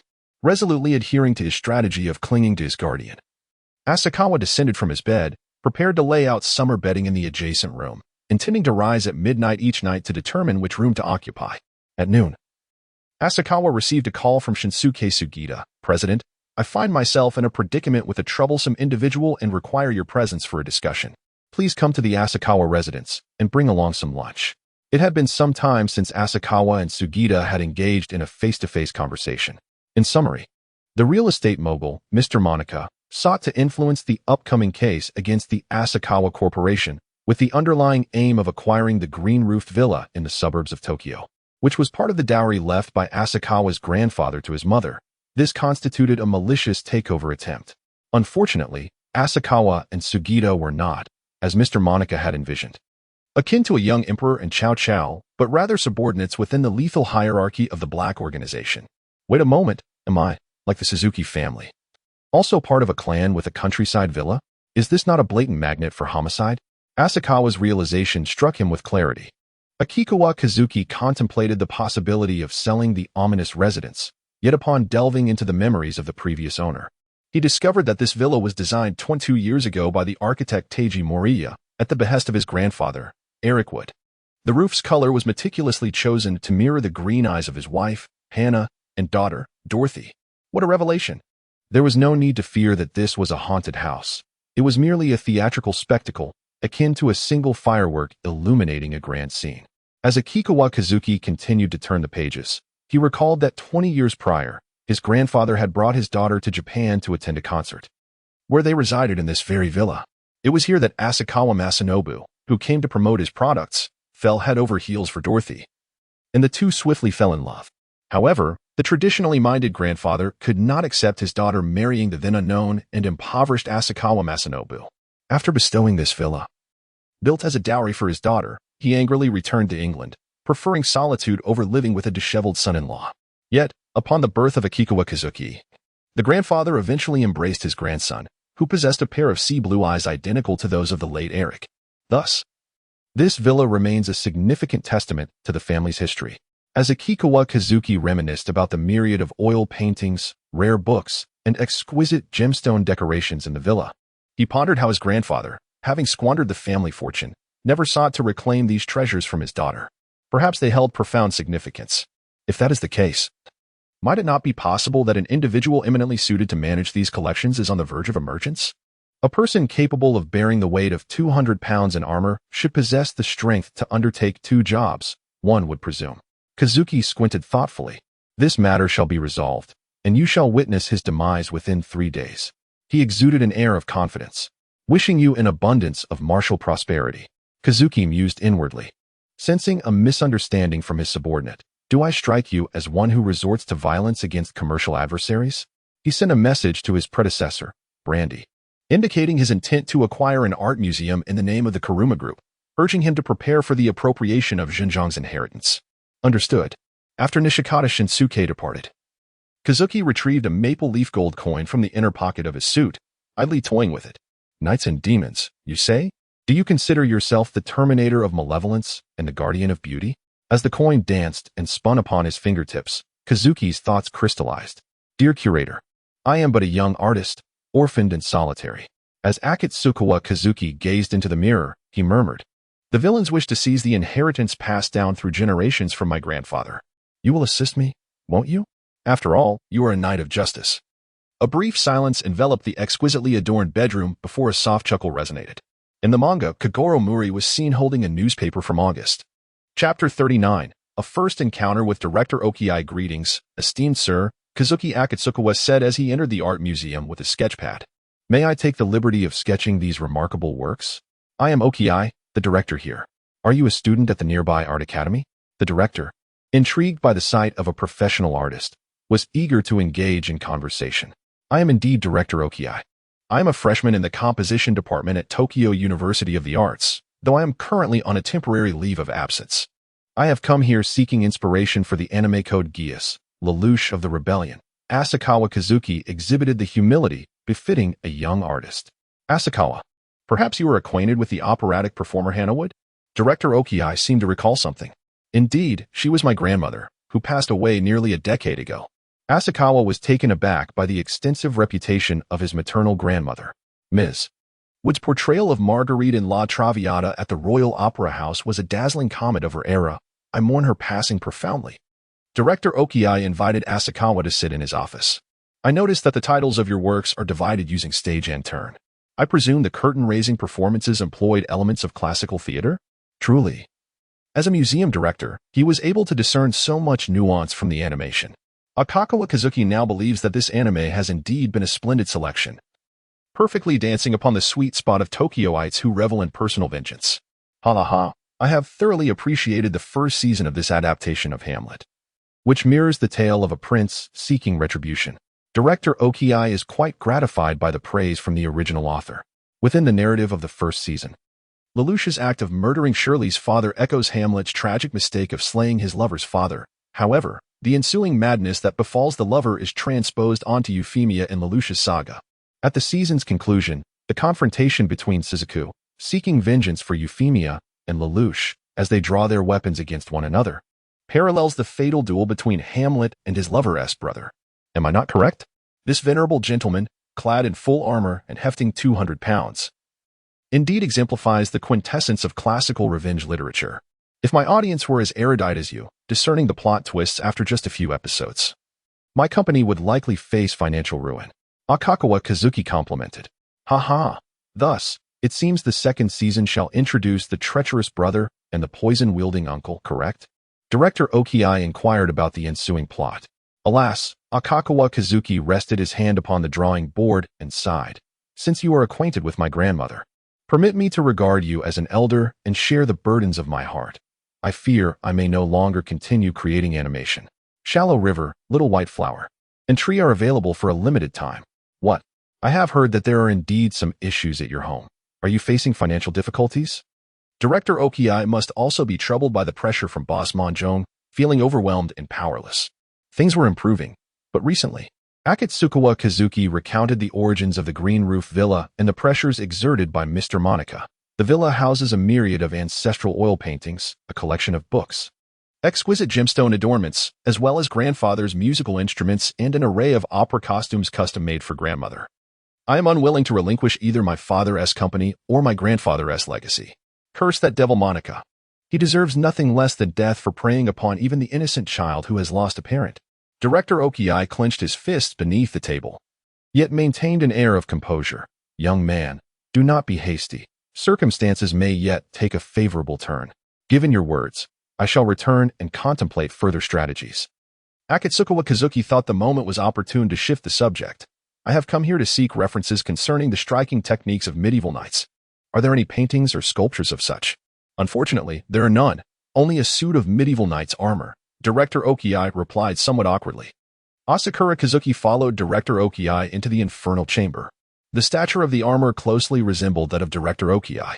Might I trouble you to don it and demonstrate a few thrusting movements? Director Okiai's heart jolted, instinctively lowering his gaze toward Asakura Kazuki, who looked back at him with eager anticipation. Very well, but let us use a replica for the demonstration. Director Okiai led Asakura Kazuki to the storage room. Thank you. Director Okiai, Asakura Kazuki said as he put away his sketchboard filled with outlines. I wonder if I might have the honor of inviting you to the Green Roof Villa to discuss my artwork with my friends? It would be a pleasure to view the Baron S. family collection. Director Okiai replied politely. Shall we set the time for tomorrow? I will send Mr. Sugita to pick you up. Asakura Kazuki extended his hand to shake hands with Director Okiai. I shall await your arrival. Upon exiting the art museum, Asakura Kazuki immediately called Mori Rand. Miss Rand, does your family have any travel plans recently? I would like to extend an invitation to you. In the dead of night at the Medieval Art Museum, two security guards held their breath as they approached the source of a sound in the corner. A towering suit of armor slowly turned its head, the beam of their flashlight casting layers of shadows along its sharp edges. The armor is moving on its own. The two guards stumbled away in fright. Director Okiai removed his helmet, gasping for breath, contemplating the possibility of postponing his planned act of murder from tomorrow to the day after. Is this truly your plan for murder? To frame someone? A British accented voice from the shadows pierced through Director Okiai's intentions. He turned in shock to see a blond foreign boy lazily leaning against the wall, examining a note that read Kawada. I never expected to encounter someone vying for my life. How about we collaborate? You, such a young lad. How could you engage in such a business? Director Okiai lamented. The boy widened his blue eyes. You're an old man, nearly 70, still wishing to don armor and stab someone. Why shouldn't I partake? In any case, I have a grudge against Monica, so how about this? You commit the murder tomorrow, and I shall assist you with the scene. We can also conveniently send Kawada away. Director Okiai hesitated. He still desired to eliminate Monica and escape unscathed, as these precious artworks required his care. He nodded in agreement. However, I have an appointment tomorrow. Isn't this the perfect opportunity to establish an alibi? Allow me to explain. First, I must collect a few pieces as compensation. Oh, do not look at me like that. It is a necessary sacrifice. Then, regarding La Traviata, a masterpiece by the Italian Romantic composer Verdi, it ranks among the most commercially successful operas in history, with its most renowned segment being the drinking song. The Royal Opera House, established in 1858, received royal honor in 1892. It is London's most prestigious and long-established opera house. Chapter 40. The Infernal Mousetrap. Start. Edgar S. version. Asakura Kazuki exited the art museum and found Sugita Shinsuke waiting in the alley. Upon entering the car, he remarked, Now we possess a formidable weapon for murder. I do not quite understand. Since we must eliminate Monica, why not simply do it ourselves? Sugita Shinsuke inquired as he started the vehicle. I need some material for writing. What do you think of this painting titled Hero Slaying the Demon King? Asakura Kazuki revealed a piece that starkly contrasted with his earlier work. Sugita Shinsuke glanced at it. Is this ZR0 slaying the Emperor? Isn't this a scene from the second part of Code Geass? Indeed, that is correct. How can it not be so? There never was a ZR0 in this world, or perhaps everyone is a ZR0. The next day, at the entrance of the Medieval Art Museum, your disguise skills have truly advanced. Sugita Shinsuke whispered as he opened the door for Director Okiai to enter the vehicle. Mr. Sugita arrived precisely on time. Asakura Okiai Kazuki has already entered professional Kozer mode. By the way, did President Asakura not come along? My car cannot accommodate so many people. And President Asakura spent much of last night perfecting that painting. When I left, he had yet to rise. Sugita Shinsuke continued the act. Excellent, your performance is satisfactory. The voice of the elderly gentleman suddenly took on a youthful tone.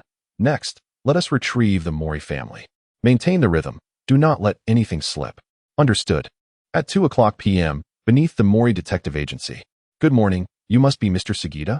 Ran extended her hand in greeting. President Asakura is overly courteous. Our family has our own vehicle, Mori Kagaro interjected. The green roof villa is located deep within the forest. The roads are challenging to navigate. Since I am already on my way to pick up Director Okiai, it is only logical to bring you all along. Sugita replied politely. Deep in the mountains. The journey should be quite lengthy, should it not? Mori Kagaro inquired. Approximately half an hour, but we may need to take some detours. Sugita started the car. Greetings. My name is Okiai, the director of the Medieval Art Museum. Akikawa, Okiai, and Kazuki began to speak, thanks to the kind invitation from our young friend Akikawa. I have come to appreciate the collection of Baron Ericwood and to offer some introductions to everyone. That infamous haunted art museum, my apologies. I did not mean to allude to it. We had originally planned to visit that museum tomorrow, said Xiaolan, apologizing for her unintended remark. Without us. Only you would believe such rumors, Conan remarked with a playful roll of his eyes. At 14:15, in the Medieval Art Museum, the usual scarcity of visitors was evident. In 10 days, this place would be closing. The proprietor, Monica, accompanied by a designer, entered the museum, preparing to mock curator Okiai as he had done a few days prior, only to find just 2 employees moving exhibits. Where's the curator? Monica inquired. It seems the curator has gone out for some matters today, replied Ijima, wearing gloves. How vexing, Monica thought, recalling the curator's words from the previous night about knowing his secret. Feeling guilty, he looked around to ensure no surveillance cameras were directed toward the office area before making his way to the curator's office. Seizing the opportunity in Okiai's absence, Monica began rifling through the documents on the desk. Suddenly, he spotted something shiny nestled between the papers, a gleaming maple leaf gold coin. As a shrewd businessman, Monica had certainly heard of the missing 15,000 maple leaf gold coins. No wonder the old curator was unfazed and had the leisure to travel. It seemed he had stumbled upon such a significant fortune. Since the museum belongs to me, the gold coins hidden here should rightfully be mine. Monica bent down to move the desk, attempting to discover a concealed entrance. After much effort, he paused, panting from exhaustion, and flipped the coin over, revealing the engraving, the Inferno Chamber. Where's the Inferno Chamber? Monica burst out of the office and grabbed Ijima, who happened to be passing by. Ijima, startled, explained. Due to the rumors of the armor moving on its own, the curator sealed off the Inferno Chamber this morning. The room marked no entry is where you need to accompany me, isn't it? Get away from me. Monica, dazzled by the prospect of the coin valued at 600 million yen, scolded the employee who sought to share in his fortune. Ijima, taken aback, mumbled as he walked away. Upon reaching the Inferno Chamber, Monica discovered a vast empty space on the wall opposite a large painting of divine retribution. As if all the artworks had been removed, he lunged towards the vacant area, oblivious to the armor behind him that began to move, its ironclad hands gripping the hilt of a sword. At 14:30, in the green roof villa, we have finally arrived. Mal Lilan exclaimed as she emerged from the car, gazing at the villa with its striking green roof. What an impressive house. The roof is a rare green indeed. She recalled hearing from a young friend that the villa's roof was inspired by the green eyes of Baron Eric's wife and daughter, Akikawa, Okiai. And Kazuki stood with their hands clasped behind their backs, admiring the architecture. I remember that the chairman Akikawa's ID photo shows blue eyes, Conan remarked. His memory sharp, as ever. What difference does it make what color? That fellow never shows his eyes, Kagoro Mori recalled, fixating only on Akikawa's nose and chin. I must thoroughly appreciate the art pieces inherited from the British Baron. Akikawa was about to take a step forward when suddenly his pocket rang. He paused, answering the call. This is Okiai. What do you mean something has happened? Very well, I shall return immediately. As Akikawa Okiai hung up the phone, he grasped Shida Shinsuke's arm. President Shida, I implore you to take me back to the art museum. An urgent matter has arisen that requires my personal attention. What pressing issue has occurred? Inquired Kagoro Mori.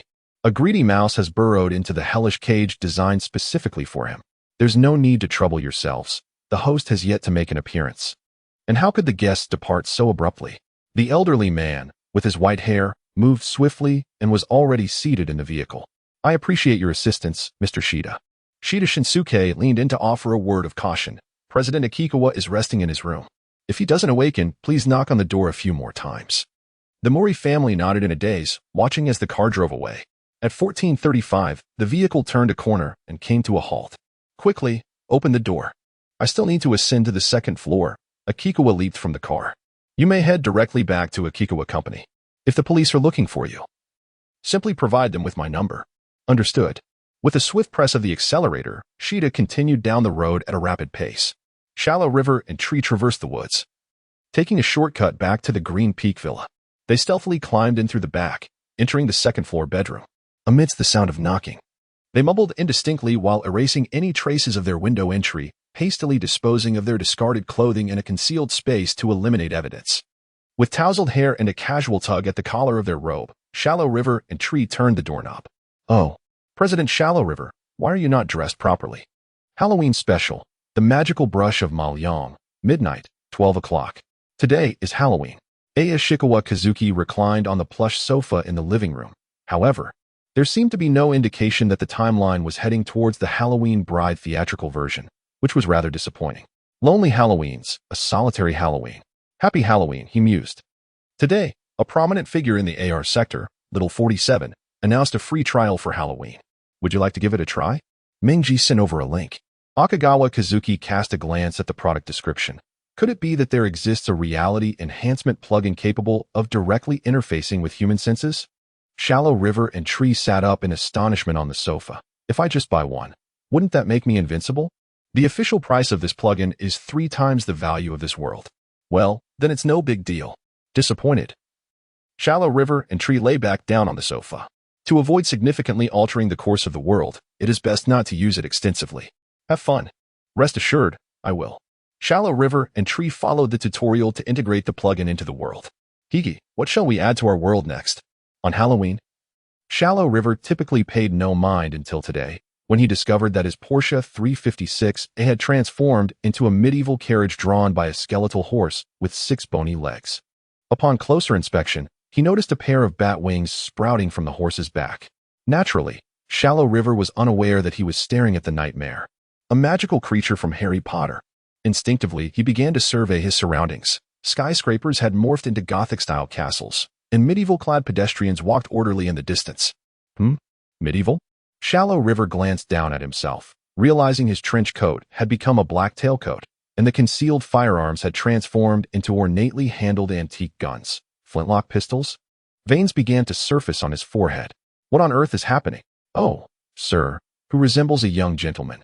Are you not going to board? Shallow River lifted his head to find a silver-haired man in funeral attire seated in the once-empty driver's seat. Who are you? He aimed his gun at the stranger. Brother, what's wrong with you? Vodka, also dressed in medieval garb, climbed into the driver's seat. Aren't we supposed to go out on a mission today? Drawing a gun so close to the commercial street? Vodka seemed unfazed, and it appeared he could not see the mysterious figure. Could it be?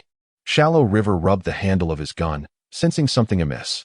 Although they appeared to be antique firearms, they remained his Berettas. A hallucination? What is interfering with my senses? Who is driving today? Shallow River decided to observe the situation. Isn't it usually me? Hand over the steering wheel. Upon hearing this, Vodka retreated from the front seat. Shallow River, relying on muscle memory, settled into the driver's seat. As his hands touched the steering wheel, a ship's helm slowly materialized in his grasp.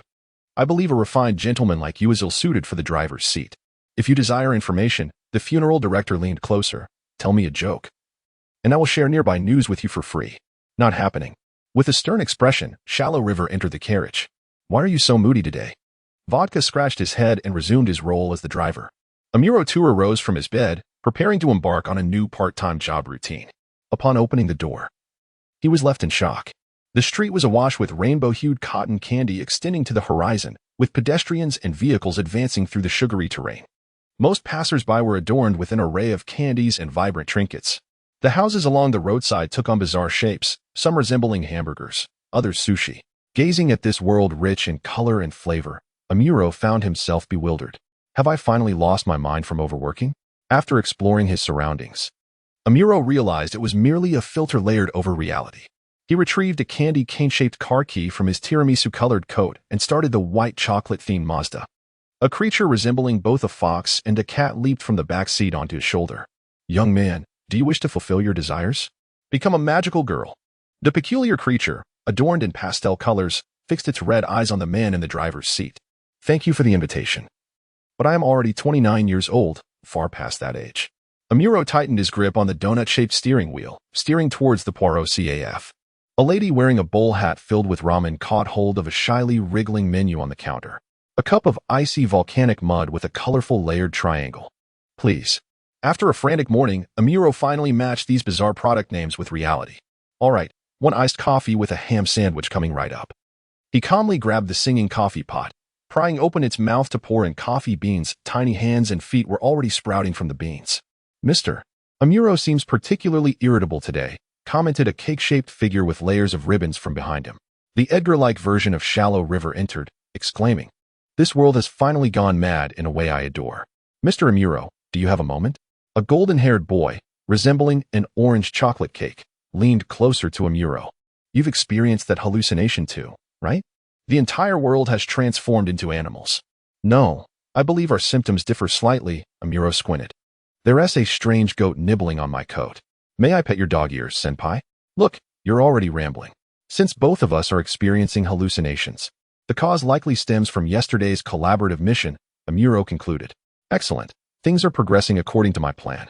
Oh, does that mean there's another person involved? At the organization's safe house in Tokyo, Shallow River scrutinized Bourbon, who was dressed as a magician, and Akai, who donned vampire attire. Amuro observed Shallow River, who was pouring himself a drink from the top hat on his head, the liquid spilling down his long hair and dripping onto the ground. Amuro suppressed a smile. Do you wish to kill him? Just sign the contract, Cupid chattered from the table. Isn't this magical pet a bit off? Amuro shook his head. After all, it was merely a hallucination. The goat is about to eat Senpai's tail. The golden-haired boy tilted his body, fixated on Shallow River's backside. Shallow River felt an increasing headache. I know some massage techniques, learned from an Eastern practitioner. The funeral director attempted to roll up his long sleeves. In any case, it is highly probable that during last night's mission, we inhaled some hallucinogenic gas, right? Shallow River dodged the funeral director's hand. Speaking of hallucinogens, have you heard about the spider from the zoo organization? Shallow River presented the prepared scapegoat. Given the severity, he is indeed capable of such feats. Amuro had also heard of the renowned hypnotist. It seems that what was intended to enhance the effects of hypnosis has transformed into a tapestry of diverse thematic imagery. As Akagawa Kazuki blinked at Amuro Turu, he remarked, "It seems that Bourbon Senpai truly has a fondness for cooking. And what about you? Are you a fan of plush toys?" Jin, non-committal in his response, believed that his hallucinations were linked to the medieval-themed film he had watched a couple of days prior. Habitually reaching for a cigarette, Jin instead produced a cigar. I sense that the hallucinations are gradually subsiding. I shall make a note of this for future reckoning. Quite splendid. The pot has been successfully dropped. Asakawa Kazuki happily squinted his eyes. May I touch the tail of Senior Jinjo? Would you like to die? Hiki. Chapter 41. The Art Museum Murder Case. Continuation. Akanishi Kazuki leaned against the doorframe as if devoid of bones, adjusting the collar of his pajama top that had slipped to his elbow back onto his shoulder. He mused that a bare body is indeed a facet of artistic beauty, and he had deliberately donned clothing to answer the door. Indeed, Akanishi Kazuki drew inspiration from the Bandaged Man episode. Even a detective could find it challenging to discern the minuscule oversights while in a state of surprise. At this juncture, Conan also realized the implication. You actually sleep in the nude. He attempted to shield Rant's eyes, but alas, he could not reach her. Oh dear. Even if I am being impolite, please wait a mere 2 seconds.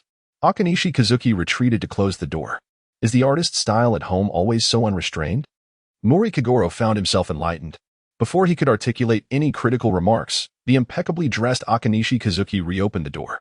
In addition to touring the villa, he intended to present a previously promised gift to Mr. Mori, handing over a transparent gift box containing a signed figurine of Ms. Yukiko Kishino's musical box. Oh, it's the lovely Ms. Kishino, who sings the love loop. Mori Kagoro cradled the figurine box as if it were a treasure, completely forgetting the purpose of his visit. It appeared that Mr. Mori was quite taken with this gift. If Miss Ran and Conan had any desired merchandise, they need not hesitate to ask. Perhaps something related to Lelouch?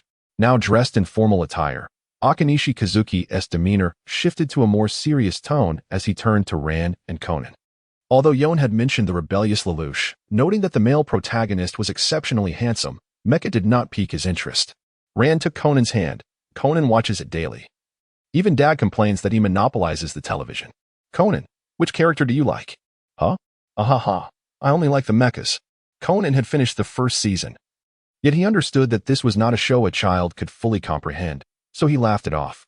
Speaking of mechas, I must admit I have been troubled by this matter lately. The collaborating merchandise company lacks the technical prowess to create a mecha robot with articulated limbs and glowing eyes.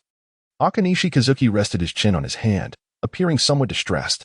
For such matters, perhaps Professor Agasa could assist you. The enthusiastic Ren opened her phone to share Professor Agasa's contact information.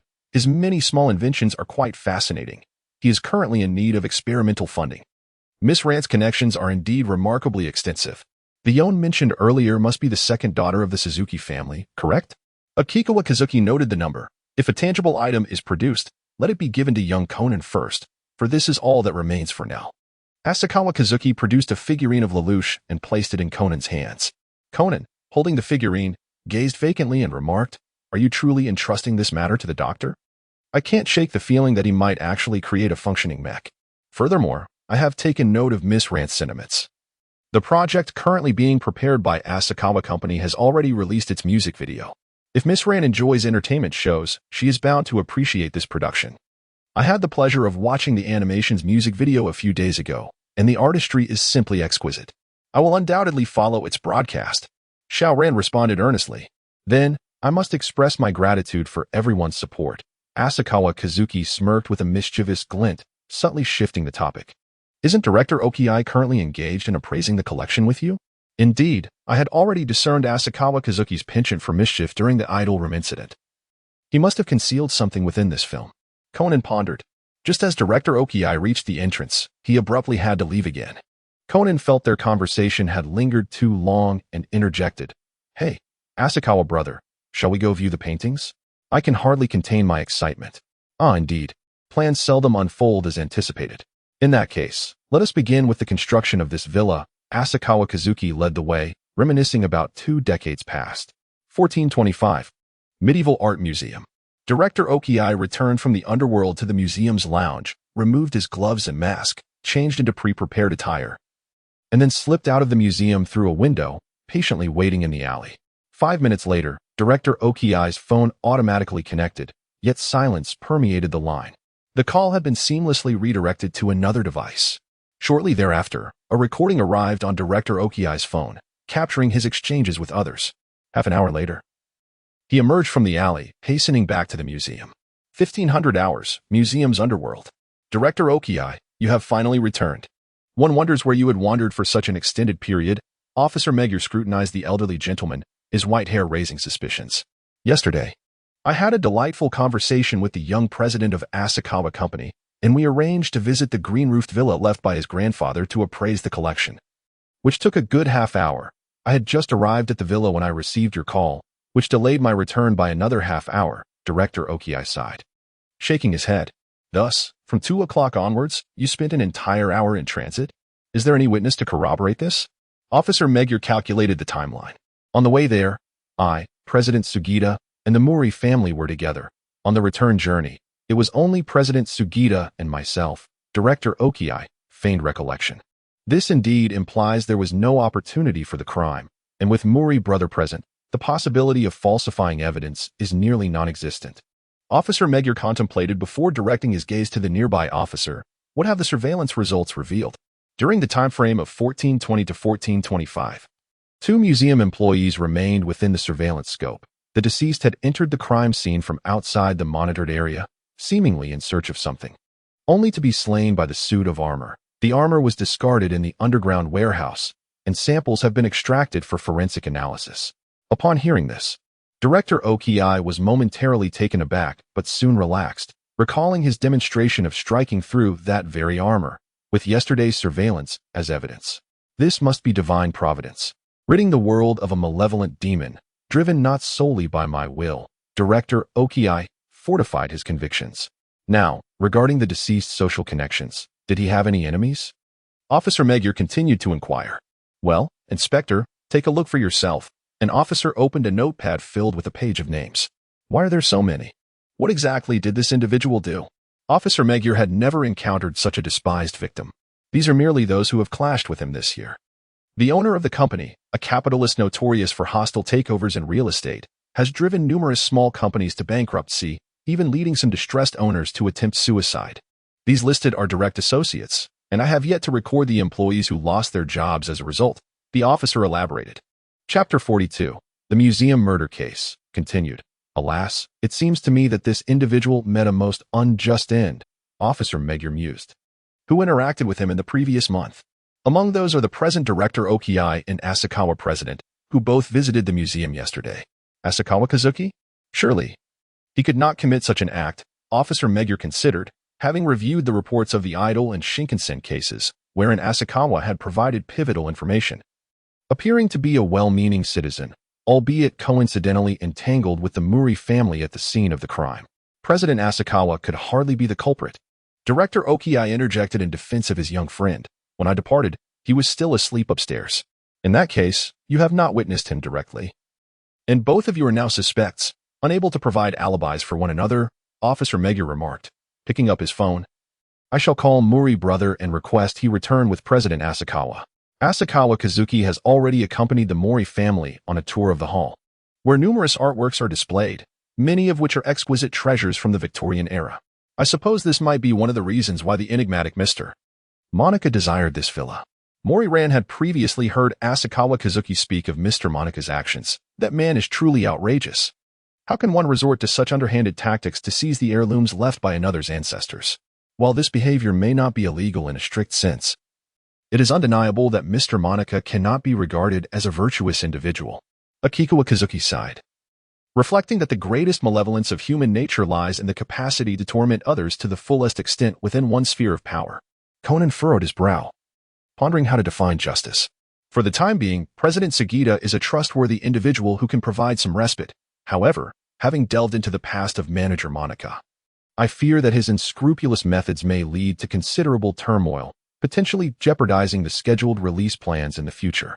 Shallow River Kazuki spread his palm over his temples, seemingly suffering from a headache.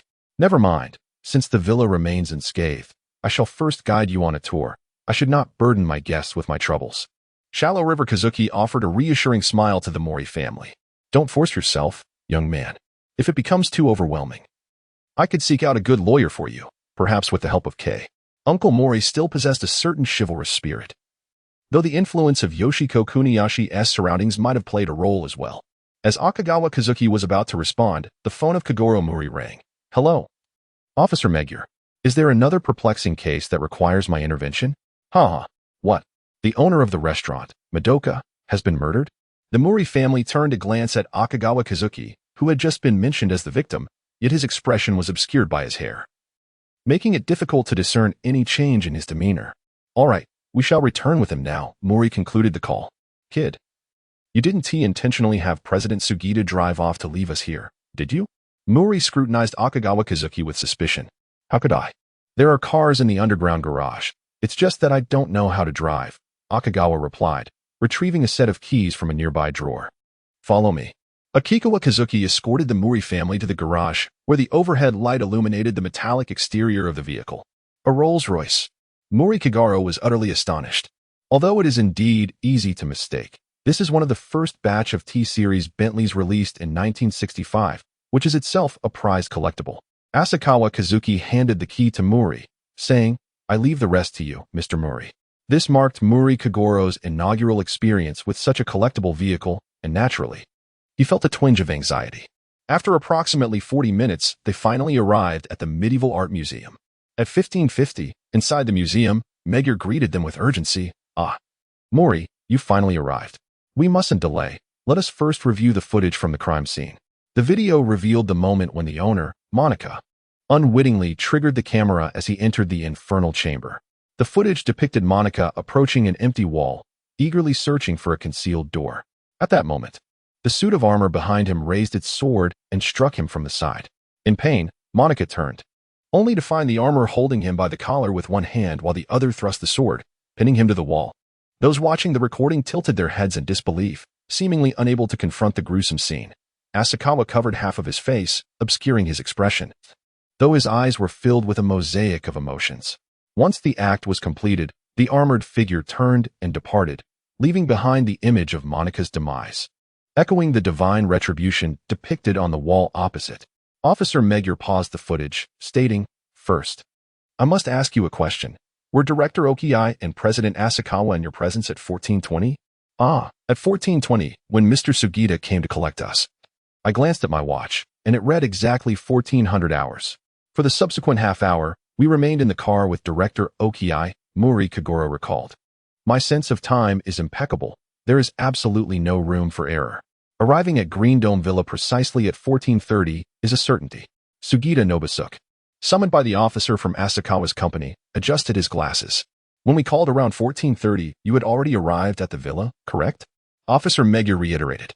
"Indeed." At that moment, Director Okiai had just exited the vehicle and had not taken a single step before receiving the call, Rand testified. "Due to my height, walking would expose me. Director Okiai stands over 185 centimeters, while I am only 177 centimeters. If I walk normally, my knees would give me away," Asakawa thought to himself. Thus, it appeared that Director Okiai indeed possessed a solid alibi. Officer Magyar marked an X behind Okiai's name and turned to the next suspect, President Asakawa. "Where were you at 1420? When Miss Rand woke me and called me downstairs, it seemed to be past 1430. I must have been asleep." Asakawa Kazuki yawned.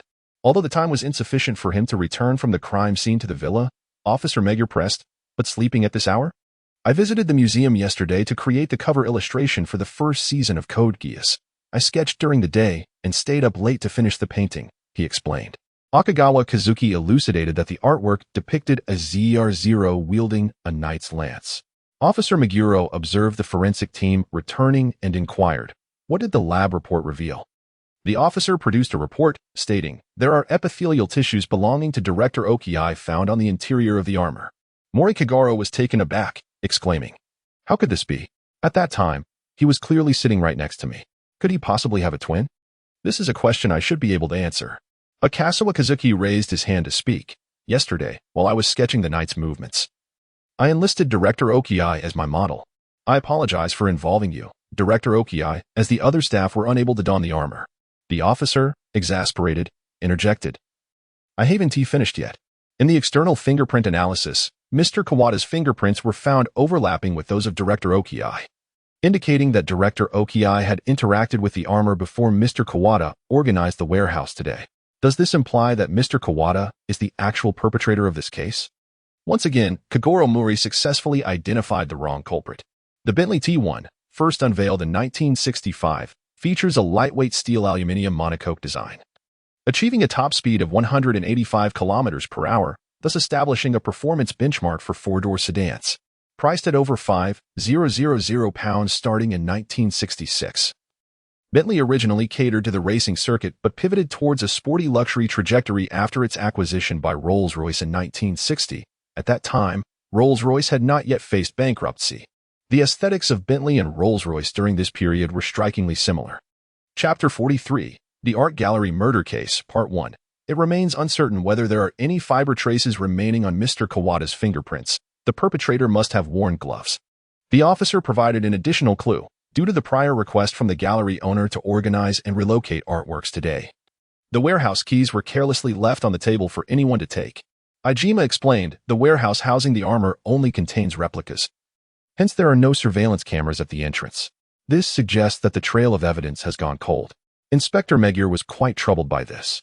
If gloves were indeed worn, then the culprit must be you, Mr. Ijima. Kagoro Mori began his irresponsible conjecture anew. Me? Ijima exclaimed in astonishment, pointing at himself.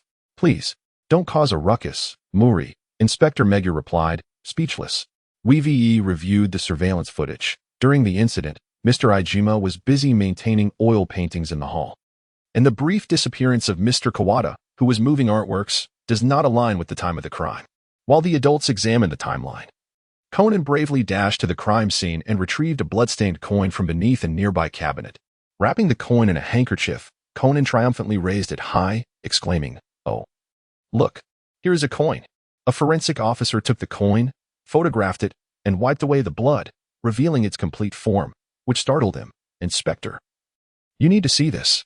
Inspector Megure took the evidence bag containing the coin and gasped, This is a maple leaf gold coin. Yes, indeed. A maple leaf gold coin. At this moment, Conan finally discerned the true nature of the coin, momentarily forgetting his elementary school persona. Fortunately, Inspector Megure was adept at piecing together the context. I almost forgot that Conan was one of the children who discovered that gold coin originally. Inspector Megure pondered. Why would that missing gold coin from the previous case be here? Oh, heavens! Director Okii lamented, sorrowfully caressing the wall where the gallery owner had been nailed. My beloved artworks. All the paintings here have vanished. Director Okii's grief was genuine, for the mysterious youth had indeed taken these pieces, informing him that he would never have the chance to reclaim them. Inspector Megure felt sympathy for the beleaguered director. But the pressing matter of the homicide must first be addressed. Inscribed on the reverse of the maple leaf coin were the words "in the depths of hell." Oh, I see. I completely understand now.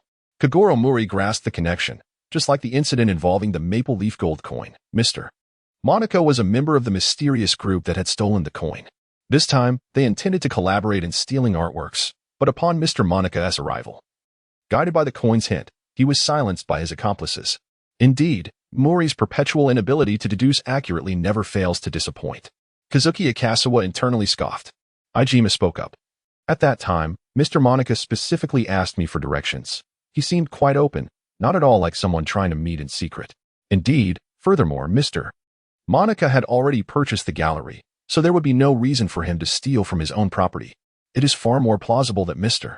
Monaco was following a clue left for others, only to encounter the treasure thieves and meet his demise.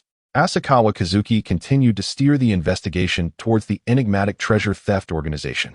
Oh, I believe I know who is most likely to be an insider in that band of thieves. Director Okii interjected at just the right moment. Kawada has long been covertly selling off the museum's collections. It's just that I have yet to procure concrete evidence. Given this context, it is indeed plausible that he might have the audacity to make a significant haul during the museum's renovation. Officer Meguro's keen gaze shifted towards Kawada. How could that be? I have not collaborated with any group. I have always acted alone. At this moment, Kawada, disregarding the revelation of his illicit dealings, desperately sought to absolve himself from the murder case. Someone from the brokers must have been tailing me. The gold coins were intended for my other accomplices, I assure you. It appears that this case will be processed alongside the previous maple leaf gold coin incident, and for now, there will be no new developments. Officer Meguro turned to instruct his officers, take Kawada back and see if we can extract any information regarding that organization. I truly adore this exquisitely crafted little gold coin. I wonder if Brandy still has any unsold stock, Asakawa Kazuki lamented as he watched the police confiscate his collection. It was not until the officers vacated the museum that Director Okii's tense demeanor gradually relaxed. It seems that the young man's associate possesses remarkable skills in disguise, as no one along the route detected the presence of the faux Okii.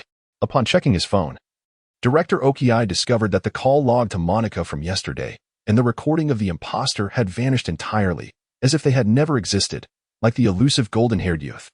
Director Okii, Asakawa Kazuki spoke from behind him.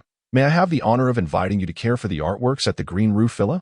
I assure you, the remuneration will not fall below what you earned as director, requiring only a visit once or twice a week. With his hands clasped behind his back, Director Okii straightened his posture. It is my duty to care for such beloved artworks. It seems that Director Okii has adjusted his mindset. I had initially intended to advise you against mourning such a person as Monica. Asakawa Kazuki placed his hand on Director Okii's shoulder. Those so-called powerful individuals often profit by subverting the rules. Yet, those who live earnestly are bullied for adhering to them. When kindness is mistaken for weakness, The greedy will test society's limits with their unscrupulousness.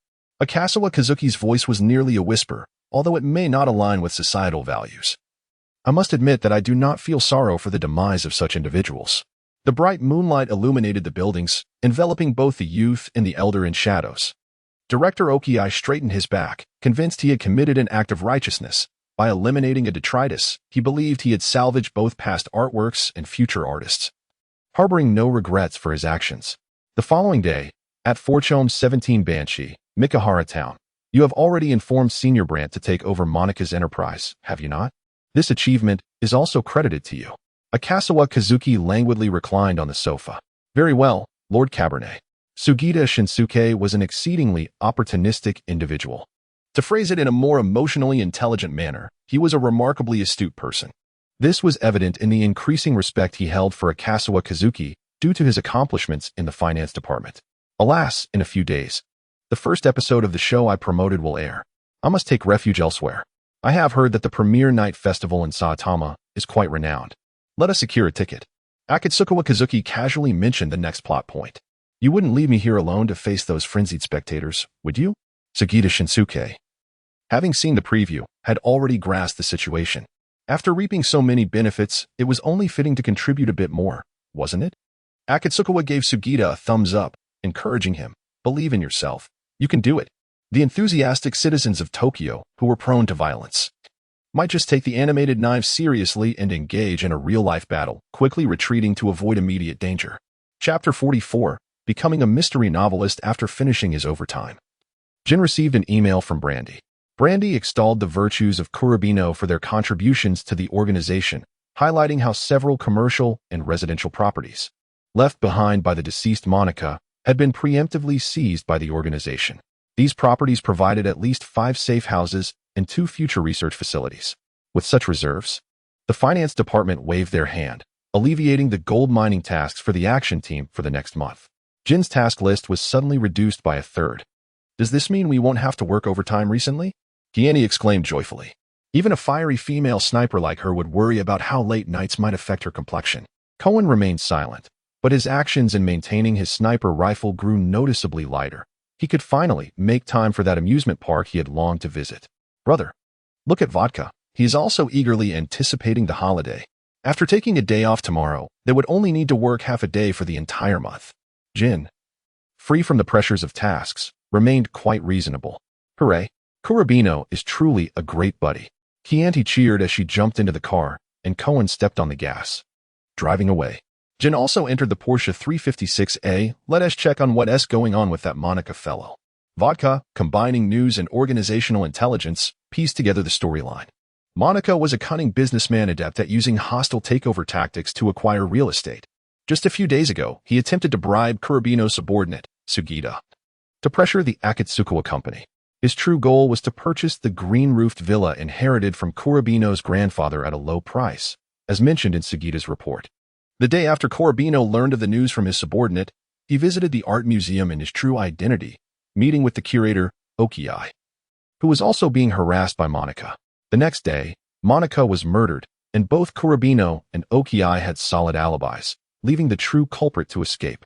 Leaving behind only a maple leaf gold coin, Vodka suddenly realized, would Kurabino be so careless as to leave personal belongings at the scene? Even if Kurabino hadn't acted directly, he surely had played a role as an accomplice. Jin took Vodka's notebook and meticulously reviewed the details of the case and Sugita's report. So that's how it is, he murmured. Vodka looked at his older brother with confusion. I still don't understand. Jin lit a cigarette. Kurabino's aim was twofold: to eliminate Monika, that greedy rodent coveting his wealth, and to find a watchman for the villa with a handle to grasp. While Akatsukawa conversed with the curator, he unknowingly incited Okiai's murderous intent against Monika. Subsequently, Kurabino, disguised, collaborated with Okiai in this murder plot. Jin pinched the cigarette between his fingers.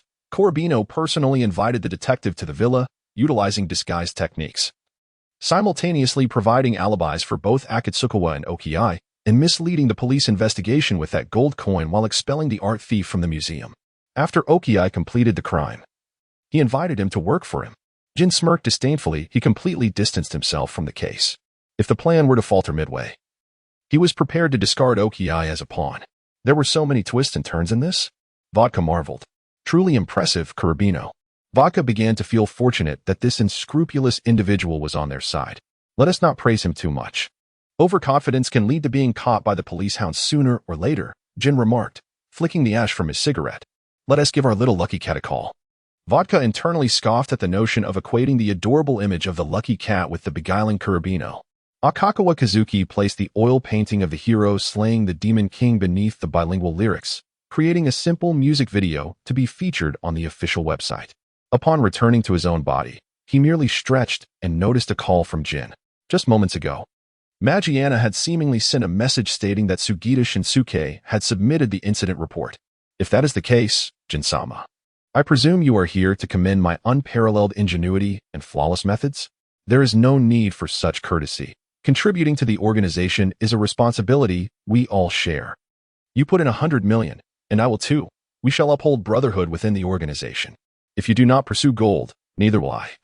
Where then lies the future of A mere few successes should not cause you to puff up with pride, Black Pinot. Jin felt it was time to suppress the arrogance of the newcomers. While the organization indeed unearthed a considerable amount from that large rat's nest, it does not serve as an excuse for your repeated risky encounters with the police. Besides the police, the last time we collaborated, Bourbon also attempted to investigate you. Should you falter, the organization's retribution will be swifter than you can imagine. Are you akin to a Chinese-style parent, engaging in such oppressive education? Akakawa Kazuki perceived that Jin was vying for the position of Meiji's guardian. However, this sentiment was rather conspicuous. Bourbon? Did I not perform adequately last time? And does he harbor any grievances towards me? Humph. That mystic merely seeks to maintain control over everything. Jin clenched the filter of his cigar tightly. He frequently interacts with the police but does not attract suspicion as you do. For Bourbon has a detective agency, as a FAAde.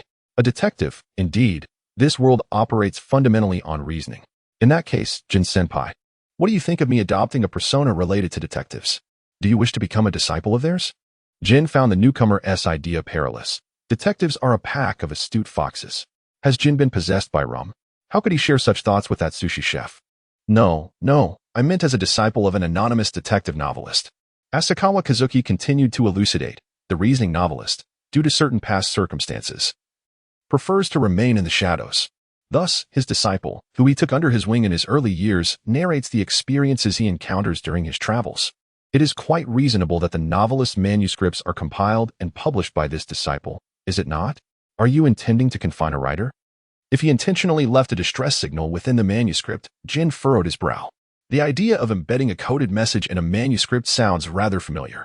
Perhaps you should abandon your current vocation and pursue a career as a prophet instead.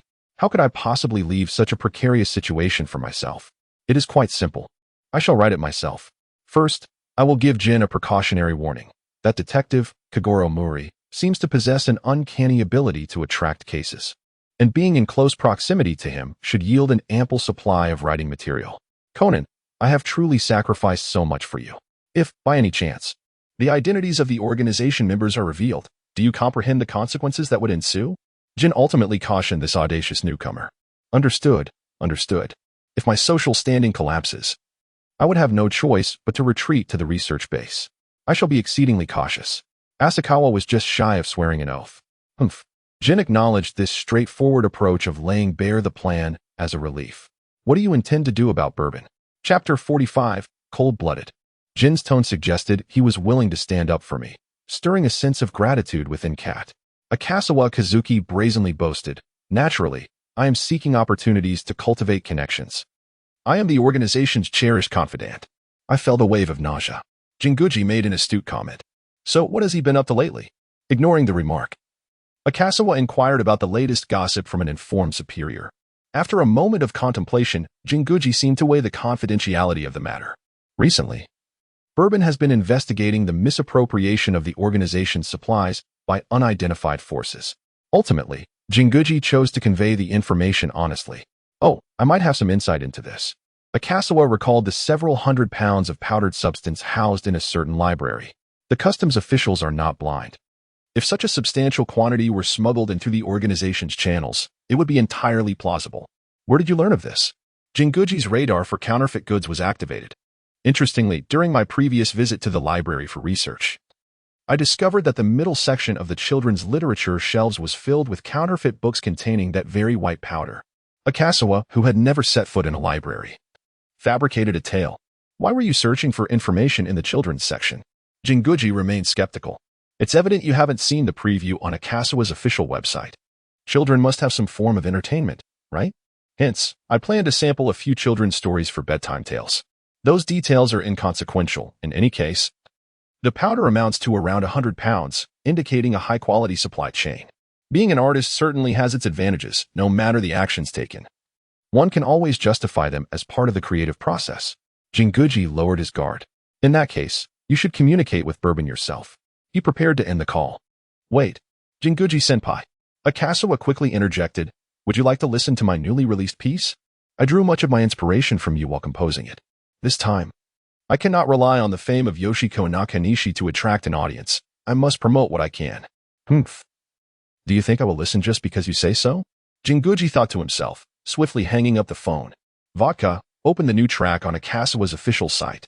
Vodka, although pondering this, dared not voice any critique as he grabbed his notebook and deftly navigated to the website.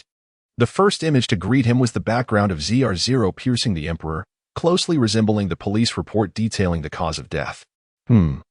It seems the artwork will be uploaded online the day after the incident. Could it be that the drawing commenced even before the event transpired? Jinguji discerned the underlying truth. Vodka noted the credits. Akasawa Kazuki wrote the lyrics, and Ryu Origami composed the music. The name Ryu Origami had appeared in that overly sweet song. Likely another guise prepared by Akasawa. Jinguji offered Vodka some clarity. Brother's perceptiveness has always been keen. Vodka endeavored to ignore why Jinguji would be interested in the romantic cycle. The piece featuring Ryu Origami's involvement deviated from Akasawa's typically melancholic style. The very prelude stirred one's blood. The stage is set for my people, returning like a sequel. I feel the fire burning within me, akin to a snow wolf. I shall make you believe. Indeed, my body operates on diesel. I am the abyss itself, racing recklessly, trampling the unworthy underfoot. I never look back. The future is uncertain, and the past is a trap. Perhaps I am gazing at the final opportunity. Future? Past? It seems this part is directed towards Lelouch. Jinguji reclined in his chair. For I am a cold-blooded creature, a cold-blooded beast. My frozen blood never flows. The venom of my fangs, the flames on my tongue. I am a cold-blooded creature, with everything or nothing. If I fail here, let the flames consume me. I shall never retreat until I ascend to my throne. I am a cold-blooded creature.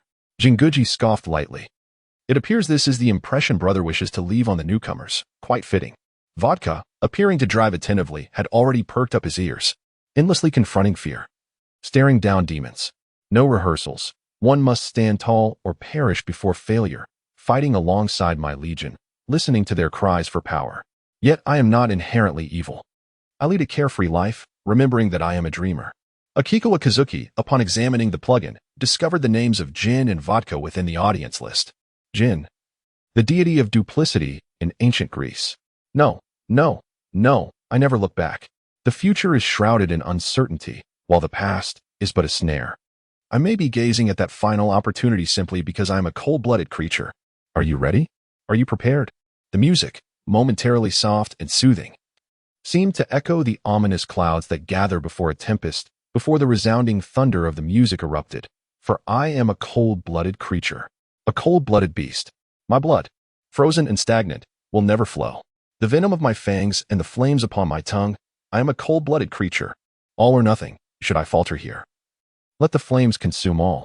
I shall not retreat until I ascend the throne. I am a cold-blooded creature. Jin listened to the entirety of the piece without offering any commentary, merely lifting his gaze to Vodka and saying, include this track in the car's playlist. And for heaven's sake, reduce that damn speed. The speedometer is nearing 150. The surge of adrenaline ignited by the music was doused by his elder brother's cold reprimand, causing Vodka to ease off the pedal, gradually returning the vehicle to a normal speed. Akasawa Kazuki perused the official discussion board and was pleased to find that the fans of Lelouch were in unanimous agreement. Only a small faction of Euphemia supporters continued to chant revive Euphemia and return my Euphemia. Meanwhile, a handful of extreme Lelouch fans were fervently declaring their desire for Suzaku's demise. Additionally, there existed a peculiar group of individuals promoting bizarre pairings, such as Lelouch x Suzaku. It was truly a thriving scene, and the seasoned cultivator of trends, Akasawa Kazuki, felt a deep sense of satisfaction. He then turned his attention to the previous stock rankings for Lelouch, where indeed, the top spot was held by C, unrivaled and firmly entrenched in his position. While the other female characters were neck and neck, the category of dying single had only a scant few entries. The early internet users were still too benevolent. In the 21st century, numerous solitary individuals, adhering to the belief that if they could not possess the male lead, then no one else should, would undoubtedly inflate this category. With the influx of traffic generated by the anime, this discussion board could soon stand independently as a segment of a certain Bilibili within the world of Conan. Content with his findings, Akasawa Kazuki closed the official site. As the sun set in the evening, he reached out to Bourbon. Utilizing the number he acquired during the Shinkansen incident, long time no see, Bourbon. I have come across some intriguing tidbits, such as the rumor that you are currently seeking leads regarding de-trafficking. Amuro Turu, while speculating on Black's intentions, continued to engage him as a member of the organization. Black, are you not aware that inquiring about the missions of fellow members is a grave taboo? Amuro pondered whether Black was perhaps an undercover agent dispatched by an official organization. W0C, Reverse Tengu, no. This must be revenge for my previous assertion that he is part of the police, right? Such a petty mindset from the public security. Please, Bourbon. I genuinely wish to provide you with some leads. Meet me at the Miho Library. I shall await your arrival. By the way, Lelouch's surname is Britannia, so it is quite reasonable for the theme song to be in English. Chapter 46, A Night Visit to the Library. Hey, over here. Kazuki Asakawa, cloaked in the golden skin of Edgar, crouched beneath the window on the first floor of the library, where he beheld the striking figure of Toru Amuro, distinguished by his equally conspicuous golden hair, who stood and waved in his direction. In truth, Amuro contemplated summoning someone to apprehend Black Pino directly. However, after extensive inquiries within the organization, he discovered that Black Pino's confidentiality level was surprisingly high. Currently, those who had encountered him were exclusively from Jin's operational team and the base personnel directly affiliated with Jin, all classified among the 6 major spirits. Considering the legendary prowess of Black Pino's advanced programming techniques, Amuro ultimately opted for a solitary confrontation. Akagawa Kazuki took a moment to glance at the surveillance records around him, noting with satisfaction that Zero Furuya had not brought any entourage along. Bourbon Senpai, I shall now proceed with the task introduction. Akashigawa Kazuki cleared his throat and began to concoct a tale in a deep, reverent tone reminiscent of religious narratives, not long ago, on a particular afternoon. The grown yet still childlike Kiribin wandered into the children's book section and picked up a storybook. Surely, this fellow did not summon me here merely to amuse himself, murmured Amuro Turu, narrowing his eyes in displeasure. Kawashiro Kazuki sensed the shift in atmosphere and promptly delved into the matter at hand. He discovered that, astonishingly, a false box book had been inserted between the 2 tiers of books on the shelf. Amuro Turu, likely having surmised the situation, bore a frown tinged with anger. At that moment, Sugawa, the curator, who had been observing them with a subtle intensity, approached and began to subtly probe this exceptionally perceptive young boy through conversation. As Takakawa Kazuki vividly recounted, however, Kurabino is truly astute. Not only did he cleverly extricate himself from the situation, but he also brought one of the books to a corner, revealing that its center had been hollowed out and filled with a substantial bag of white powder. These despicable individuals, exploiting children's literature to peddle the future of my country. Amuro Turu clenched his teeth in frustration. Well, that's the tale regarding the source of the intelligence. Takakawa Kazuki resumed his usual tone. In summary, the sheer quantity of books on the shelf must weigh several hundred pounds. They undoubtedly possess a stable and ample supply chain. If it were not for the rampant corruption among customs officials, then it could only be attributed to the smuggling networks of organized crime. As Akikawa Kazuki retrieved his phone, he remarked, prior to our arrival, I had already sent a message to Director Tsugawa. Tonight, we shall apprehend him for interrogation, given the substantial quantity stored here. He must be a crucial link in the sales chain. Let us first enter and examine those bookshelves to validate my intelligence. Amuro Turu nodded solemnly in agreement. Akashikawa Kazuki skillfully employed a scanner to swiftly pry open the grand entrance, escorting Amuro Toru to the children's library on the 6th floor. Amuro Toru, upon removing the books from the first layer, gazed at the hollow tomes that filled the entire bookshelf, nearly transforming back into his alter ego, Ryuga Zero, in a fit of rage. At this moment, Asakawa Kazuki had pried open the adjacent bookshelf, and upon tearing open the books sealed in shrink wrap within the box, he discovered, to his astonishment, that they too were filled with white powder. It seemed that the curator took a portion of these books home each day after work. Kazuki Asakawa examined the notes on the box. Once the current batch of items was sold, another would be taken from here. It was as if the library were being utilized merely as a warehouse. Toru Amuro's anger reached its zenith, yet he became eerily calm. Leaning against the window, he gazed downward, where President Tsukigawa stood pale-faced, staring blankly at the faint beam of flashlight emanating from the top floor. Asakawa Kazuki also approached, his emaciated, pallid figure presenting a stark contrast with prominent cheekbones and sunken cheeks, not to mention his receding hairline. He must have been quite self-sufficient in this regard. Upon witnessing such a visage, one could comprehend why the well-versed young detective league was rendered so petrified. Even a corpse that had been deceased for 3 days appeared more human than this wretched creature. Even in his skeletal state, the interrogation department could extract his marrow before his demise. Amuro Toru entered the organization in his bourbon persona, coldly assigning tasks. Turn off the flashlight and step aside. I can handle this consumptive wretch alone. It seems you merely wish to vent your frustrations. Asakawa Kazuki retreated behind the bookshelf, still reluctant to confront Tsukuwa's simian visage in the elevator, despite no longer being a child. Just a few moments prior, it was absurd to receive such a message intended to mock him. Director Tsukuwa glanced at the email that read, "I have discovered your secret," feeling a lack of credibility. If he had truly uncovered something, wouldn't he present evidence or directly threaten him? Nevertheless, after much contemplation, Director Tsukuwa resolved to return to the Miho Library to investigate the matter further. Upon reaching the library's lower level, he looked up towards the 6th floor, where a faint beam of flashlight flickered through the expansive window. Could it be that he had indeed entered the building unnoticed? Quietly, Director Tsukuwa picked up a stainless steel pipe from the supply room and ascended the stairs towards the 6th floor.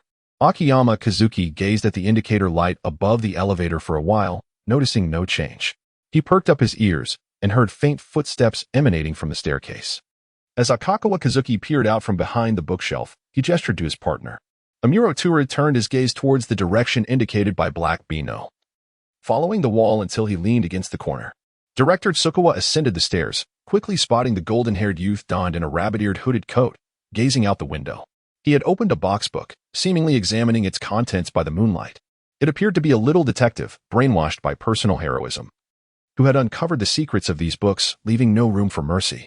Realizing that this was an opportune moment for a stealthy approach, Director Tsukuwa raised his pipe, preparing to sneak up on the reckless youth from behind.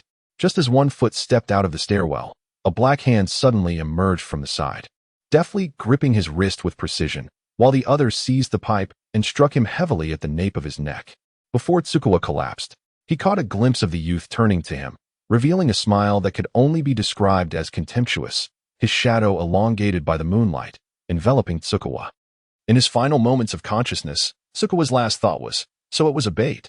It seems we can wrap things up now." Asakawa Kazuki disdainfully tossed the book back into the box. "What shall we do with these items? The organization does not engage in such side ventures." Amuro Toru replied as he returned the box to the cabinet, stating, "We will erase these traces. The police will assist us with the follow-up, sending the individual back, and then you will change into another outfit for your second job, correct?" Asakawa Kazuki squinted playfully. He meticulously returned the books on the shelf to their original places. Both wore gloves, leaving no fingerprints behind. The lock-picking process was assisted by a scanner, making it nearly indistinguishable from using a key. After tidying up the scene, Asakawa Kazuki helped Amuro Toru lift the bound Tsukuwa, placing him in the trunk of a Mazda. "Well then, that concludes today's affairs. Remember, Bourbon, you owe me a favor. Goodbye. I'm off to get some sleep." Asakawa Kazuki briskly departed from the scene, relinquishing the task back to the original person in charge. What could possibly motivate this individual to act in such a manner? Amuro Toru harbored doubts regarding the purported serendipity, his gaze lingering on the retreating figure of Kurobi Noir, his eyes gradually deepening in color. Chapter 47, The Grand Festival of the Night, Part 1. Akikawa Kazuki would not act without purpose. His recent endeavor not only aimed to strengthen his relationship with Bourbon, but more importantly, to establish a path dependency for Amuro Toru. The underlying thought is that since he provided valuable intelligence last time, he should also be deemed trustworthy this time. But where is this inertia directed? Naturally, it leads to the den of the D-traffickers, Tsukikage Island. If it were Jin, he would dismiss such a crime syndicate that has no ties to the organization. However, as a member of the Public Security Bureau. Ryuga Zero cannot tolerate a fugitive who has evaded the law for over a decade. With a suitable justification, he could easily be drawn into Tsukikage Island for a visit. Kazuki Asakawa reviewed his plans and found no significant issues, aside from utilizing Black Beano to assign tasks to Toru Amuro. He also had alternative contingency plans in place. Asakura Kazuki sat in the car, gazing out of the window. Typically aloof, Mingji today appeared unusually relaxed, even taking the initiative to engage Kazuki in conversation. "You finally decided to venture out," Mingji remarked in a kindly tone reminiscent of a father witnessing his reclusive son step outside. "I'm not always indoors. You know, I've been to Nagoya, the art museum, and the library," Kazuki replied noncommittally. "No, little 47, I believe you've overscheduled yourself," Mingji said earnestly. "Every time you leave, it seems solely for the sake of gain, devoid of any relaxation. Even you, cannot remain perpetually on edge." Kazuki fell silent for a moment. "I still have loans to repay. In just over a month, you've already paid off 1/10 of your loan," Mingji noted while reviewing the income records. "Though you have adopted a new identity in a new world, you remain ensnared by Kazuki's mindset, clinging to every potential lifeline due to feelings of isolation. Every endeavor requires careful consideration to ensure that all outcomes remain within your control. The A Alliance is not a ruthless capitalist entity, and the characters in this task-oriented world are not mere NPCs with utilitarian value. You can perceive this place as a fresh beginning. Relishing the experience of being human, life will not be entirely upended by a minor misstep." Mingji concluded his guidance on the new feline. "A new life? You shall not miss the schools you wish to attend due to slight deviations. Nor must you incessantly strive upwards in fear of plummeting back to a previous state of despair." As Akikawa Kazuki closed his eyes and leaned against his seat, he allowed the sea breeze, accompanied by the sunlight, to caress his face.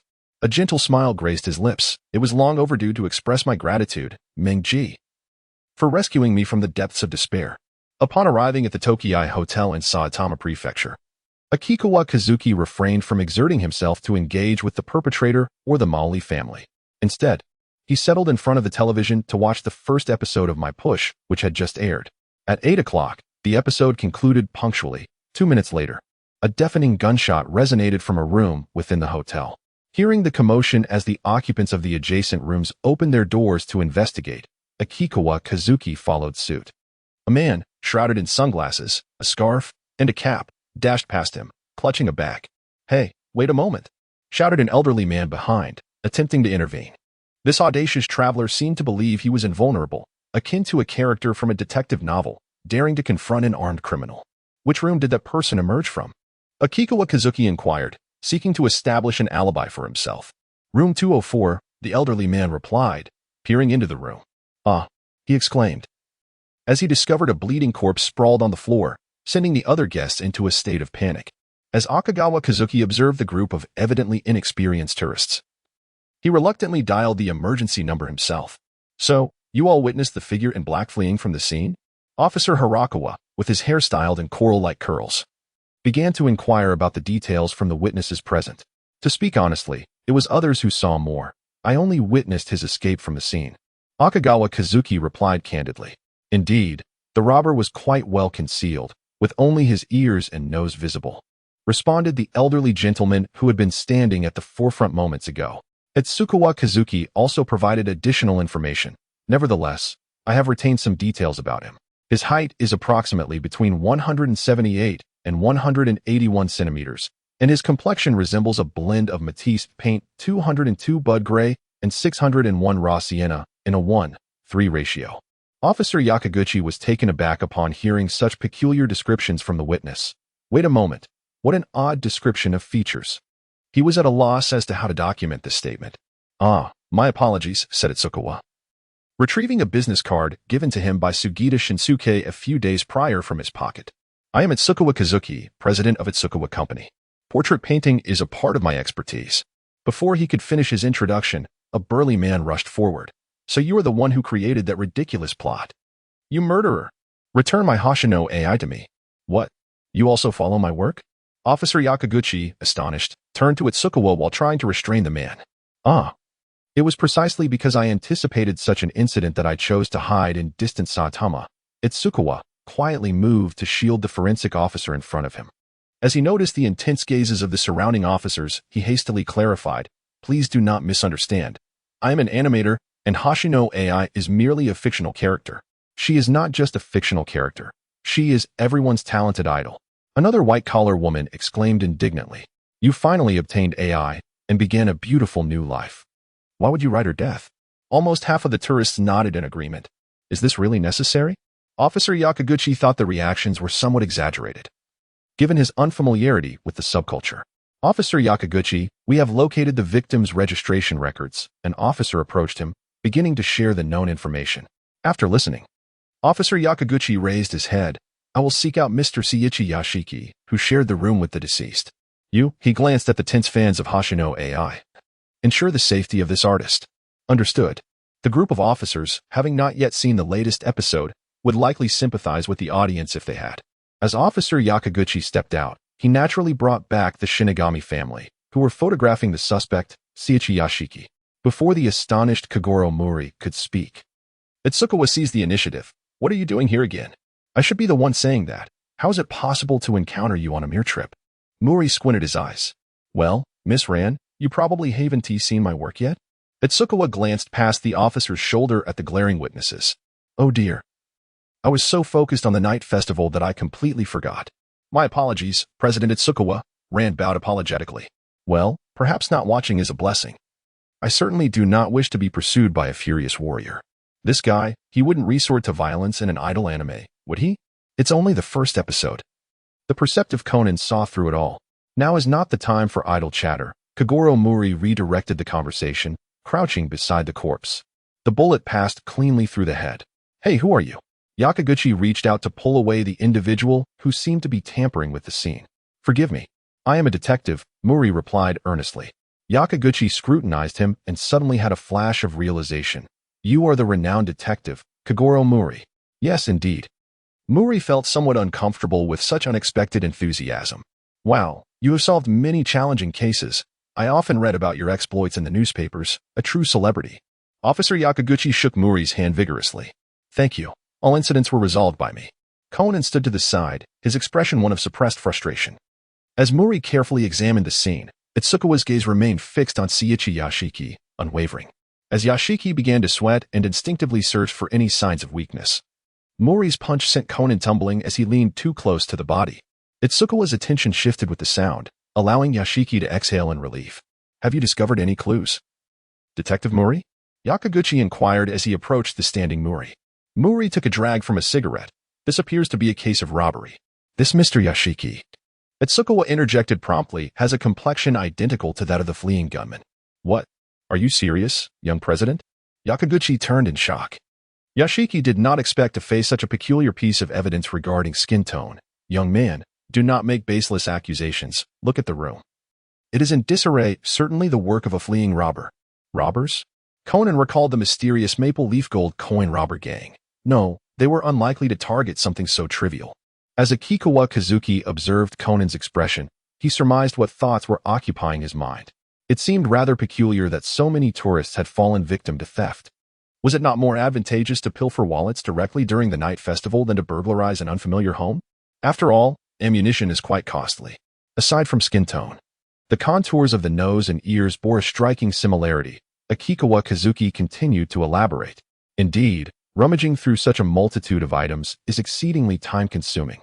And compared to home invasion, the likelihood of collusion among housemates is far greater." Officer Yakagumo's intellect remained sharp. Seiji Yoshikawa, under duress, hastily activated his prearranged alibi. "I possess an alibi for 8 o'clock. At that hour, I was attending the celebration of the world's most illustrious night." Seiji Yoshikawa then turned to his prearranged witness, Mori. "There, I even encountered Mr. Mori and his companions." Akikawa Kazuki squinted his eyes, questioning.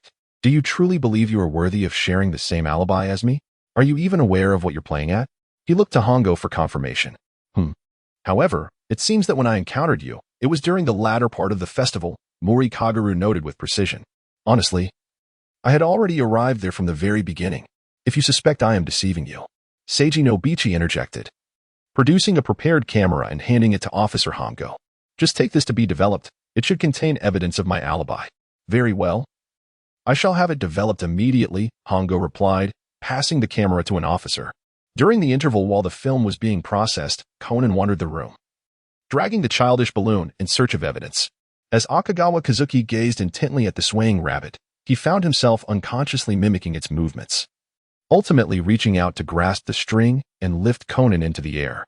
Contemplating, Conan remarked, "Pardon me, I merely wish to examine the pattern on that rabbit." Nonchalantly, Akagawa released the string, distancing himself from his feline instincts. Conan squinted. "Since you adore this balloon, I shall gift it to you." With that, he untangled the string from around himself and eagerly handed it to Akagawa, who had tolerated this foolish rabbit for quite some time. "Thank you, Conan." Returning to a playful mindset, Akagawa absent-mindedly patted Conan's head, though the child appeared less than appreciative. Muri ran, with stars in her eyes, looked over. As if observing a dutiful child, her gaze suffused with affection. "There are 7 photos in total, correct?" Yakugomo distributed the pictures to Muri Kagoro. "However, how do these photos serve as proof of absence?" Ran leaned closer to Muri. This is a photo I took. Look, Conan's balloon is also captured." Now, it belonged to that immature university student. Conan cast a sidelong glance at Akagawa. "Indeed, it was when the letter began to burn that I encountered Mr. Seiji," Ran added. Yet, Officer Yakugomo remained fixated on Seiji's eyes. The letter began to burn around 8:40, while the time of the crime was approximately 8:02. If one were to drive, it would take about 40 minutes to reach the festival venue from the hotel. Muri meticulously compared the time-stamped photo of the burning letters. "Officer Yakugomo, when did the initial letter start to burn? Approximately when would it continue to burn until the next letter?" "Well, around 8:20, replied Yakugomo, well acquainted with this local tradition. Muri raised the first photo arranged chronologically. "Do you see? He was already at the Tenkaichi Yamatsuri festival site before 8:25. However, this photo wasn't taken today. It shouldn't be considered as evidence," Akagawa interjected. Seiji flinched. Despite wearing a relatively thick coat, cold sweat trickled down his back. "What? Mr. Akagawa, do you have evidence?" Officer Yakugomo pressed. "Time leaves its mark on everything," and Akagawa presented the photo featuring the balloon for comparison. "In this photo with the balloon, Mr. Seiji appears to have a darker complexion, with additional fine lines around his eyes and mouth, and his coat shows signs of wear. Such imperceptible details are hardly grounds for accusation." Seiji protested incredulously. "Are you questioning my expertise as an artist?" Akagawa retorted, mimicking Jin's disdainful snort. "This year's weather has been significantly warmer than in previous years, causing visitors to don lighter clothing. Could it be that during the brief 20 minutes while the letters burned, everyone coincidentally removed their coats?" Akasawa Kazuki was acutely aware that the sunburn marks on his wrist served as undeniable evidence. However, Seiji Nobu had never revealed his wrist and would not voluntarily mention the matter. Through a keen analysis led by Akasawa Kazuki, Conan had grasped the solution to the puzzle. His gaze was lowered, allowing him to catch a glimpse of Nobu's wrist beneath the loose cuff of his sleeve. Indeed, in such sweltering weather, one would not refrain from shedding layers, and the discrepancies in the photograph became crystal clear to him. Seizing the moment while a group was engrossed in examining the photograph, Conan discreetly incapacitated Kagoro Mori with a tranquilizer dart and adjusted him into a contemplative pose. Concealed behind a chair, Conan picked up the bow tie and modulated Muri's voice. Akasawa was correct. "I have unraveled the enigma behind the alibi photograph." "Are you suggesting?" Officer Hyogami inquired, sensing a glimmer of hope in the resolution of the case. "Indeed, the assailant who shot Tomatake is none other than the person standing beside you, Seiji Nobu." "Wait a moment." Nobu felt the cold sweat trickling down his back, realizing that the case's trajectory had diverged significantly from his initial plan. "Did you not just acknowledge my alibi?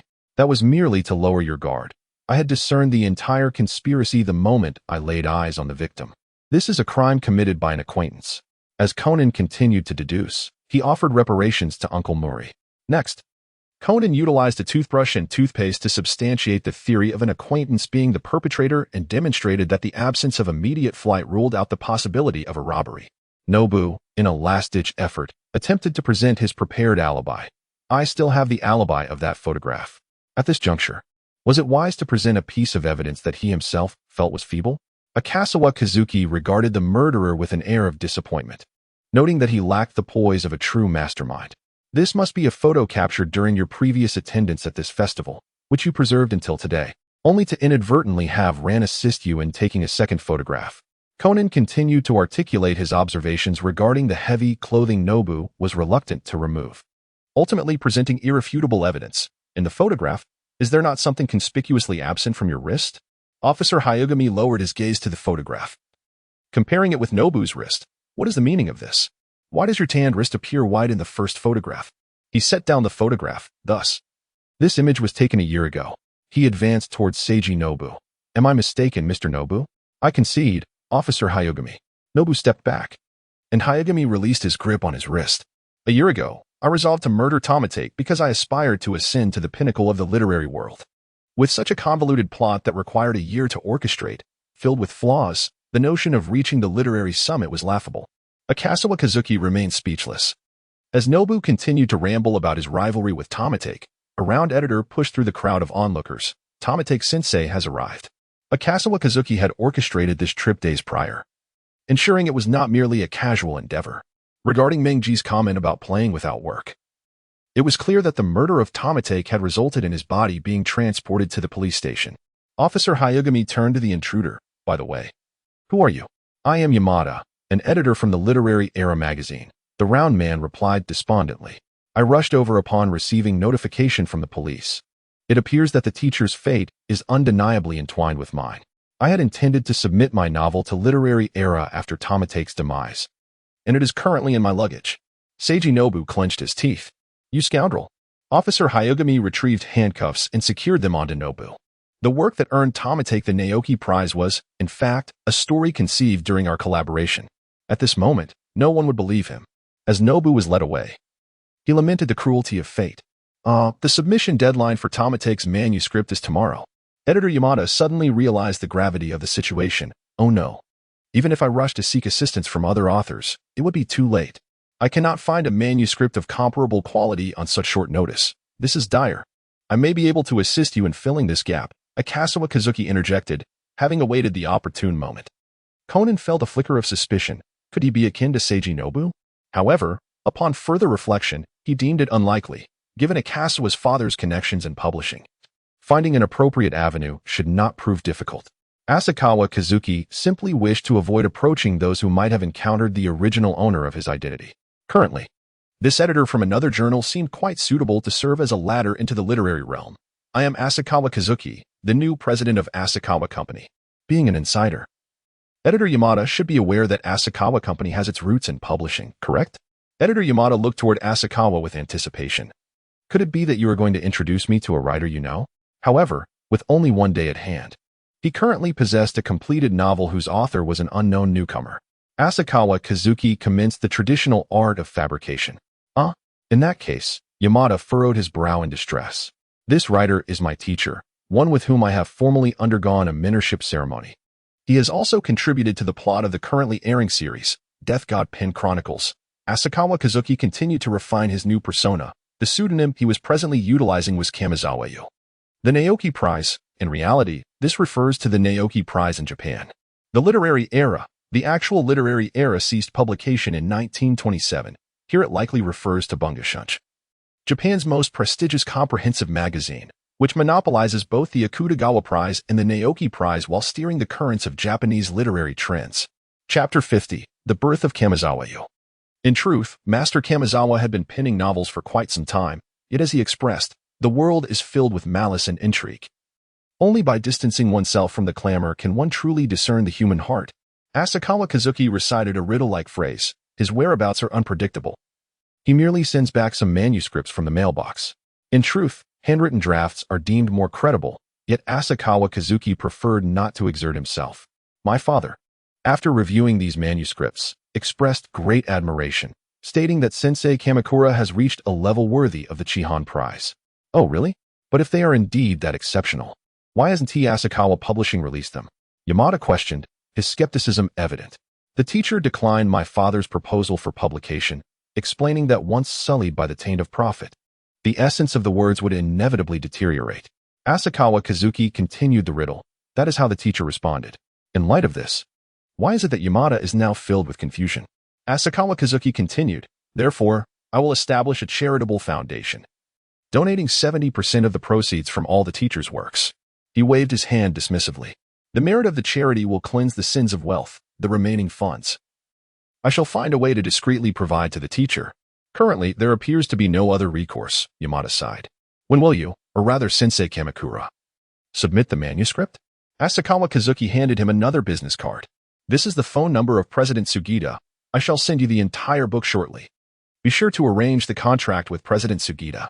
In that case, I shall await an email from President Asakawa, Yamada, the editor, said as he handed his own business card to Asakawa Kazuki. As Akikawa Kazuki waved farewell to the Muri family and retreated to his room, he sent the promised novel to the literary era. Due to the peculiar timeline of the Conan universe, all temporal references had been replaced with those from this world, and all technological elements had been adjusted to align with contemporary standards, setting the protagonist's timeline in the future. After confirming that there were no oversights, he glanced at the clock and resolved to forego watching the late-night broadcast of Death Note, opting instead to return to his bed for slumber. At the same moment that Akikawa succumbed to sleep, Conan found himself summoned to bed by Ran Muri. Following a brief flash of the Death Note title and the logo of the blue-eyed raccoon, the imposing 16 rating appeared on screen.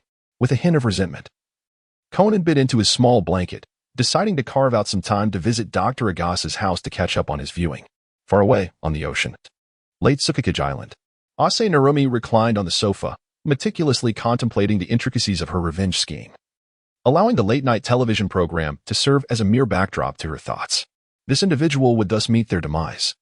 The unwritten narrative would attribute the cause of death solely to cardiac arrest. Cardiac arrest? Ase Narumi abruptly lifted his head. If someone truly has perished, then I would become a murderer, wouldn't I? On the screen, the hand of Suki, poised with a pen, lingered motionless above the notes. Moon Shadow Island, could it be that the heavens have bestowed a divine decree to judge me, a future killer? I have taken lives, indeed, 2 lives. Suki staggered through the rain. I cannot believe I am capable of murder. Suki leaned against the wall. Ase Narumi gazed at the moon on the screen, as if peering into her own future. Life is precious. Do I possess the authority to impose my will upon others? The moon bowed its head, questioning its own heart. No, that cannot be true. Have I not been pondering these thoughts all along? The moon lifted its gaze, its eyes seemingly transcending the screen to connect with Ase Narumi. This world is utterly rotten. Perhaps it would be better if the wretched simply perished. The rain in the screen, which had been drizzling softly, ceased. Someone must undertake this task, even if it means sacrificing my spirit and life. Ase Narumi clenched his fists and rose from the sofa, having made up his mind. I am destined to become the deity of the new world. On leave, Jin delicately pinched a cigarette between his fingers and exhaled a plume of white smoke. The deity of the new world, you say? Oh, Miss Hoshino AI. My dear Miss Hoshino AI, Vodka clutched her notebook, utterly heartbroken. This fellow has been crying for 2 hours now. Jin, exasperated, remarked, hasn't Kurabino already fulfilled his promise to you with that idol show? What kind of idol show is this? The genius idol Sama has already perished. Who would dare to kill off the idol in the first episode? Vodka opened the Akasaka Corporation's official website, frantically typing in the discussion forum. Everything was looking up. Yet it was merely a leak of her address. Humph. Since she understands the significance of information confidentiality, she should have safeguarded her private details from the outset. Jin had evidently also glimpsed the plot. Engaging in such a profession necessitates vigilance and caution. Much like Akasaka Kazuki himself, who conceals his true identity behind layers of masks. Even the ordinary code members are unaware that the alias of that shell is Edgar. Vodka refrained from further comments, yet her typing speed did not wane. Clearly determined to continue her onslaught in the comments section. Akasawa Company. Shinsuke Sugita, who specializes in resting well before taking on night shifts, observed the continuous stream of discussions on the forums about my child and the Grim Reaper, feeling a twinge of anxiety. Yet, the computers provided by Maggie Anna and the organization performed admirably, showing no signs of being compromised at the official site. Sugita exhaled with relief, mentally gesturing a rude salute to the owner of Akasawa, who had fled to Saitama for a holiday. Regardless of whether the residents of the world of deduction slept soundly or not, the next day arrived punctually. Yamada, the editor, had intended merely to skim through the manuscripts before bed, but entered the editorial office with dark circles under his eyes. Isn't that Yamada, the editor for Tomatake? His rival jeered. I heard the teacher of your column became a corpse at the police station yesterday. Were you pondering the prospect of a blank page all night? At that moment, Yamada had no time for the antics of this fool. He rushed into the chief editor's office. Kondo, you must see this. You seem to have found a promising work to fill the gap, Chief Editor Kondo remarked, connecting the floppy disk Yamada had placed on the table to the computer. The troublesome convenience store, the preface written by Akasawa Kazuki. I've heard my younger brother speak of him. He is quite a talented young man. Indeed, this chief editor was Ichiro Kondo, the elder brother of Jiro Kondo from Tokyo TV. As I stood at the crossroads of life, bewildered and searching, my teacher had sent me this novel, hoping it would provide enlightenment to other readers as well. The process of making choices does not solely revolve around finding answers. It aids in achieving solace for the spirit, fostering a sense of accountability towards one's decisions, rather than being ensnared in the endless fog of regret. No one can make an infallibly correct choice. Yet regardless of the choice made, it is a step towards a worthy endeavor, striving to validate one's decisions. Life resembles a bias strip. The questions and answers about choices can only be inscribed by oneself. Akazawa Kazuki's The Troublesome Convenience Store is a lengthy novel by Japanese author Kigo Higashino, serialized in 2011 and published in 2014. The latest timeline in the original work aligns with the protagonist's year of 2012, with the letters foreshadowing Harumi's future tracing back to the 1980s, correlating with the technological context of the Conan era around 1996. By 1988, aside from the three main characters, the fates of other supporting roles had already been established within a reasonable timeline. Chapter 51, Letters from the Deceased.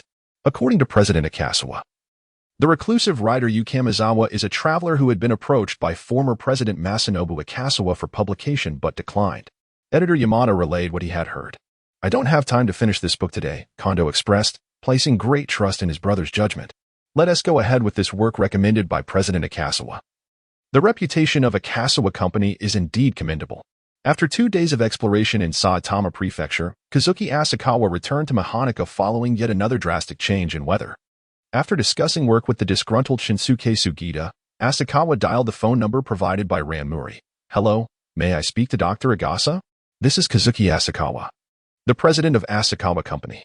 Dr. Agasa, currently collaborating with Conan on the Death Goddess Notebook, replied, Ah. You are from the Asakawa Company that created the Death Goddess Notebook? What can I do for you? Ms. Rand gave me your number, and I hope to discuss a potential collaboration regarding the mecha figurines. Are you available now? Dr. Agasa turned to Conan, who nodded. Asakawa was aware that Ran and Dr. Agasa were acquainted, so Conan's presence here was not surprising. I am available now. You may come directly to Tuchome 22 Bachi. All right, I will be there shortly. From Dr. Agasa's pause, Asakawa sensed another presence. His eyes darted as he prepared for any eventualities. Arriving at Tuchome 22 Banshee, Asakawa greeted, Hello, Dr. Agasa.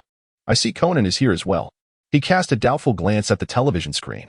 I recall that the Death Goddess Notebook is rated 16, which means it's not suitable for children to watch at this late hour. Wow, what a memorable scene, the Death God himself watching the Death Goddess Notebook. Conan, having spent too much time at the Dr. S house, momentarily forgot he was a child and sought help from Dr. Agasa with a glance. What? Are you going to resort to Morse code by blinking at the waiter for assistance? Asakawa's thoughts flickered to the human centipede. Conan often accompanied Detective Muri to crime scenes.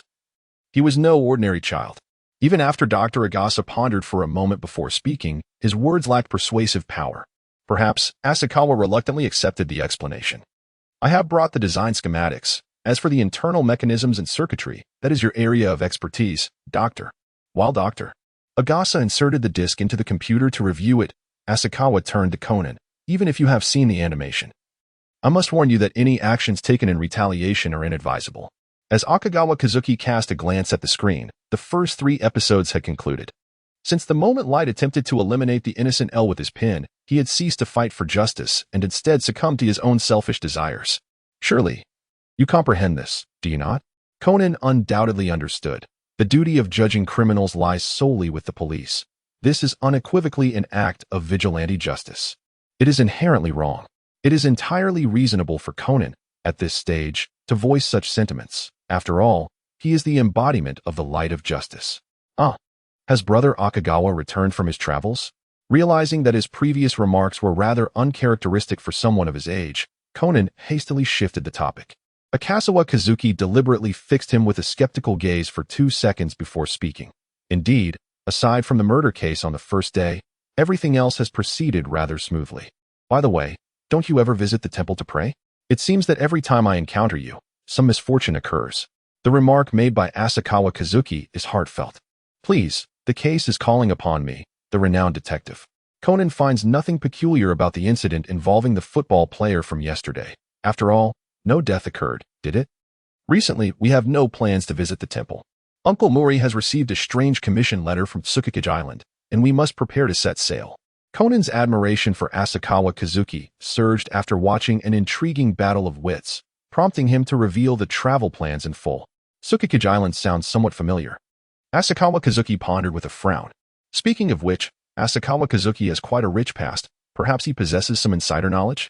With this thought, Conan spoke up. The letter stated, on the night of the next full moon, shadows will once again begin to vanish on Tsukikage Island. Please investigate the cause. Misukeiji? Asakawa Kazuki's eyes widened in surprise, though no one could see him. Are you certain this is the name on the letter, Conan? Could it be someone your brother knows? Conan pressed further. My grandfather once mentioned that Misukeiji was an exceptional pianist. Asakawa Kazuki mused, resting his chin on his hand. The Muri Detective Agency? Muri Kagoro exclaimed in shock. What? Are you saying the Misukeiji in this letter is deceased? Indeed. Misukeiji perished along with his family in a self-immolation incident on Tsukikage Island 12 years ago, playing under the moonlight on that fateful night, consumed by the flames. Asakawa Kazuki continued to elaborate. Due to the legendary and artistic nature of this tale, it has circulated within the industry for quite some time. Is it a ghost? Has a spirit sent a letter of commission? Ran, ever cautious of such supernatural matters, spoke with a tremor in her voice. Surely, there are no such creatures in this world. Muri Kagoro remained non-committal. Perhaps this is merely a prank. However, the commission fee has already been fully paid. Conan's curiosity was piqued by the peculiar letter. Setting aside the notions of the supernatural, the original incident indeed contained numerous suspicious elements. Asakawa rested his chin on his hand. Moonshadow Island is situated in a remote area, and the initial report on the case was rather vague. It is possible someone wishes to reopen the investigation. If that is the case, we must indeed pay a visit. The locals might possess more intricate details, don't you think? Muri Kagoro stretched lazily and rose from the sofa. I am quite intrigued by legendary stories as well. May I accompany you? I shall also cover your boat tickets. Asakawa raised his hand to interject. Ha ha ha, of course, that is not an issue at all. Muri Kagoro readily agreed. Perhaps some musical knowledge will come in handy. Truly, it is amusing, given that Conan had previously expressed disdain for our frequent encounters with murder cases. In Mihonok, for Chome, 17 Banshee, Makusa Bourbon Senpai, Asakawa Kazuki switched to Edgar's voice and called him Turu. Have you managed to get in touch with that library director? However, on the other end, it was Jin's voice that replied, I was just about to contact you. The action team is heading to Moonshadow Island with Bourbon. Surely you must be quite free lately? Is there truly a connection? It seems there is no need to trick Bourbon into going. We can proceed directly. Wait a moment. Asakawa Kazuki had already made arrangements, and now Blackie must also go. This is quite the collision, isn't it? Chapter 52, Setting Sail for Moonshadow Island, Part 1. No, that is not acceptable, Jin-senpai. Asakawa Kazuki hastily refused. Why not? Jin was taken aback that the usually proactive Blackie would decline a mission. It is just that Bourbon-senpai is also going, and the boat ride will be quite long. Asakawa insinuated fervently. Bourbon? Long. Jin recalled Blackie's ability to disguise. It became evident that maintaining that visage for an extended period would be challenging. Blackie suffers from seasickness and cannot go. Jin unilaterally ended the call, returning the pilfered phone to Turu. Amuro, left speechless, silently returned the phone to his pocket. This mission consists of 5 individuals. Jin instructed Vodka briefly. At that moment, Jin's phone notification blinked. Bourbon had already departed. Jin opened his phone.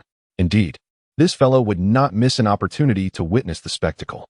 Today, Jin accurately gauged the psyche of the young newcomers. While Asakawa Kazuki was arranging the journey to Moonshadow Island, the serialized tale The Worry-Free General Store also concluded its first short story in the literary era. In this time, tales traversing through space and time had yet to devolve into clichés, as seen in later years. Readers, left yearning after the update, inundated the magazine with letters requesting longer installments. Asakawa's mentor exhibited a remarkable naturalness in the portrayal of emotions. The narratives revolved around commonplace family matters yet evoked warmth within the hearts of readers. Editor Kondo praised this work highly. After this month's serialization concludes, He would inquire if Asakawa could continue collaborating with his mentor, adopting a more humble approach, for Asakawa is no mere immature high school student, Kondo advised Yamada. Understood. I await your good news. Yamada brimmed with enthusiasm. The following day, on Moonshadow Island, with Asakawa Kazuki's advance insights, the Mori family disembarked and immediately began inquiring with the residents about the Aso family. Asakawa Kazuki was captivated by another ship at the port. During this off-peak season, it seems that only organized groups would venture to this small island. Hey, Asakawa and I. Conan is calling from a distance. Come here. We've discovered the way to the community center.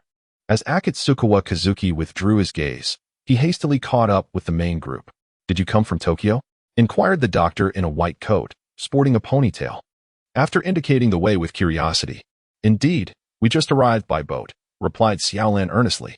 Oh, I was born in Tokyo too. However, this island is quite different from Tokyo. Isn't it splendid? The doctor raised both hands, exclaiming, the air is so fresh, and it is exceedingly tranquil. Just then, a vehicle sped by blaring its horn. Shimizu Masato. Please vote for Shimizu Masato. However, this is an exception, as the village chief's election is imminent. The doctor clasped his hands behind his back and leaned forward in a rather feminine manner. Please conduct yourself with decorum, you cross-dressing gentleman, Akatsukawa Kazuki squinted, scrutinizing the neck hidden beneath the high collar, causing Ase Narumi to instinctively straighten up, forgetting even the list of victims he intended to introduce. All right, nurse. We harbor no interest in the village chief's election. Mori Kagoro attempted to steer the conversation back on track. I am the local physician, Ase Narumi. I possess a legitimate medical license, he introduced himself. So, you are indeed a doctor, Mori awkwardly added. If you are heading to the civic hall, you may encounter the 3 candidates for village chief, as there will be a memorial service tonight for the former chief, Mr. Kamayama, marking his 3rd anniversary. Ase Narumi pointed the way for the detectives he had invited. Mr. Mori, you should head to the civic hall first. I need to pay my respects to Mr. Aso Keiichi. Akatsukawa Kazuki glanced towards the distant road. Could you kindly guide me as well, Dr. Ase? He deliberately refrained from using gendered terms. The original house has been burned down, and the piano room donated by Mr. Aso is also at the civic hall. Would it trouble you to escort us? This time. Akatsukawa Kazuki omitted even his surname. Isn't this fellow a bit too rude? Mori Kagoro thought it inappropriate to treat a lady so discourteously. It's perfectly fine. Please follow me. Ase Narumi lowered his head, concealing his expression. On Tsukikage Island, along the road, I heard my grandfather speak of Mr. Aso Keiichi, who was renowned as one of the most exceptional piano performers during that era in Japan. As Akikawa Kazuki engaged in a heartfelt conversation with Asaka Seiji, he slipped his hand into his pocket and remarked, by the way, my grandfather was a renowned pianist from England. He frequently performed in Japan before his passing. I wonder if you have ever heard of the name Eric Wood? Asakawa Kazuki's fingers danced across his mobile device, sending a message to Jin. My background lies in the medical field, leaving me with little knowledge of music. Ase Narumi walked ahead, head bowed in contemplation. You exhibited remarkable skill while playing Moonlight for the Corpse. Didn't you? Asakawa Kazuki remained noncommittal. The topic faded into silence as the group continued their journey along the road. Meanwhile, in the mountainous woods of Tsukikage Island, for individuals, former village chief Kamayama Isamu, Kawashima Hideo, Kuroiwa Tatsuji, and Nishimoto Ken, who had been involved in drug trafficking 12 years prior, were now deceased. Recent confirmations indicated that at least 2 individuals, Kawashima Hideo and Secretary Hirata Akira, were once again engaged in illicit activities. Others congregated at the community center, while Nishimoto Ken remained at home, planning to stall the detectives. It appeared that Black Pino had successfully infiltrated the civilians to gather intelligence. Jin pocketed his phone and turned to the seemingly uninterested trio, Kiani and Cohen. Proceed to the community center. Vodka and I will seek out a man named Nishimoto Ken. We will reconvene at the community center. At the community center, the temporary team consisting of the Mori family, Asakawa Kazuki, and Ase Narumi arrived, intending to meet with the village chief, only to be halted by an individual who insisted on announcing their arrival first. While waiting, they ventured into the piano room, where they encountered a young man with dark skin and golden hair seated at the piano, striking the keys as if rehearsing for a performance. Who are you? Ase Narumi exclaimed, her tone tinged with urgency upon witnessing the piano being played. Amuro Turu. What brings you here? Asakawa Kazuki spoke with an air of familiarity, yet not overly intimate. Amuro Toru was equally surprised to see a familiar face during his mission. He discreetly brushed off the white powder from his gloves. Asakawa. Long time no see. Indeed, it had been quite some time since Asakawa Kazuki had last seen that face. He glanced outside, pondering Jin's whereabouts. This is Mr. Amuro Toru. He operates a detective agency in Tokyo and can be considered a colleague of Muri. Asakawa Kazuki introduced him to the others, turning slightly. Mr. Amuro's debut came a full 500 episodes earlier, Asakawa Kazuki remarked in astonishment. Oh, a detective. I presume you've received a commission from Aso Keiichi? Muri Kaguru decided to share his progress, as he had already received the fee. Commission letter? I am currently engaged in another investigation bound by confidentiality, Amuro Toru replied, extending his hand. May I see that letter? Ah, I see. Amuro Toru mused, piecing together the information provided by Muri Kaguru and the peculiarities surrounding the piano. However, it seemed the unknown sender would not have the opportunity to avenge Aso Keiichi. Just as he contemplated this, Amuro Toru caught a glint from a sniper's scope on the opposite hillside. How could Jin act so swiftly? Get down, he shouted, pushing the soul child to the ground. Following 5 gunshots, the community center was engulfed in a brief silence, only to be shattered by the frantic cries of people echoing from other rooms. Kazuki Asakawa lifted his head from the shattered glass shards, noticing the bullet holes left by the sniper's gun on the floor before the piano. Akasawa Kazuki, can this truly be a misfire? What a disappointment after my efforts to create a killer scenario for you. That bullet that penetrated the piano room originated from Jin's firearm. In the astonished gaze of Vodka, Jin leisurely wrapped up the gun and carried it away. But why, brother? Did you fire a shot into the room where Chianti and Bourbon were? As Vodka followed the retreat, he couldn't help but seek clarity. The arrival of 2 strangers on the island coinciding with such a murder, perhaps one more shot would alleviate their suspicions. Jin, having recently indulged in a few episodes of Death Note, had gained further insight into criminality. Let us take Chianti and Conan with us. The 4 of us shall return while leaving the alibi-proven Chianti and Bourbon to observe the aftermath.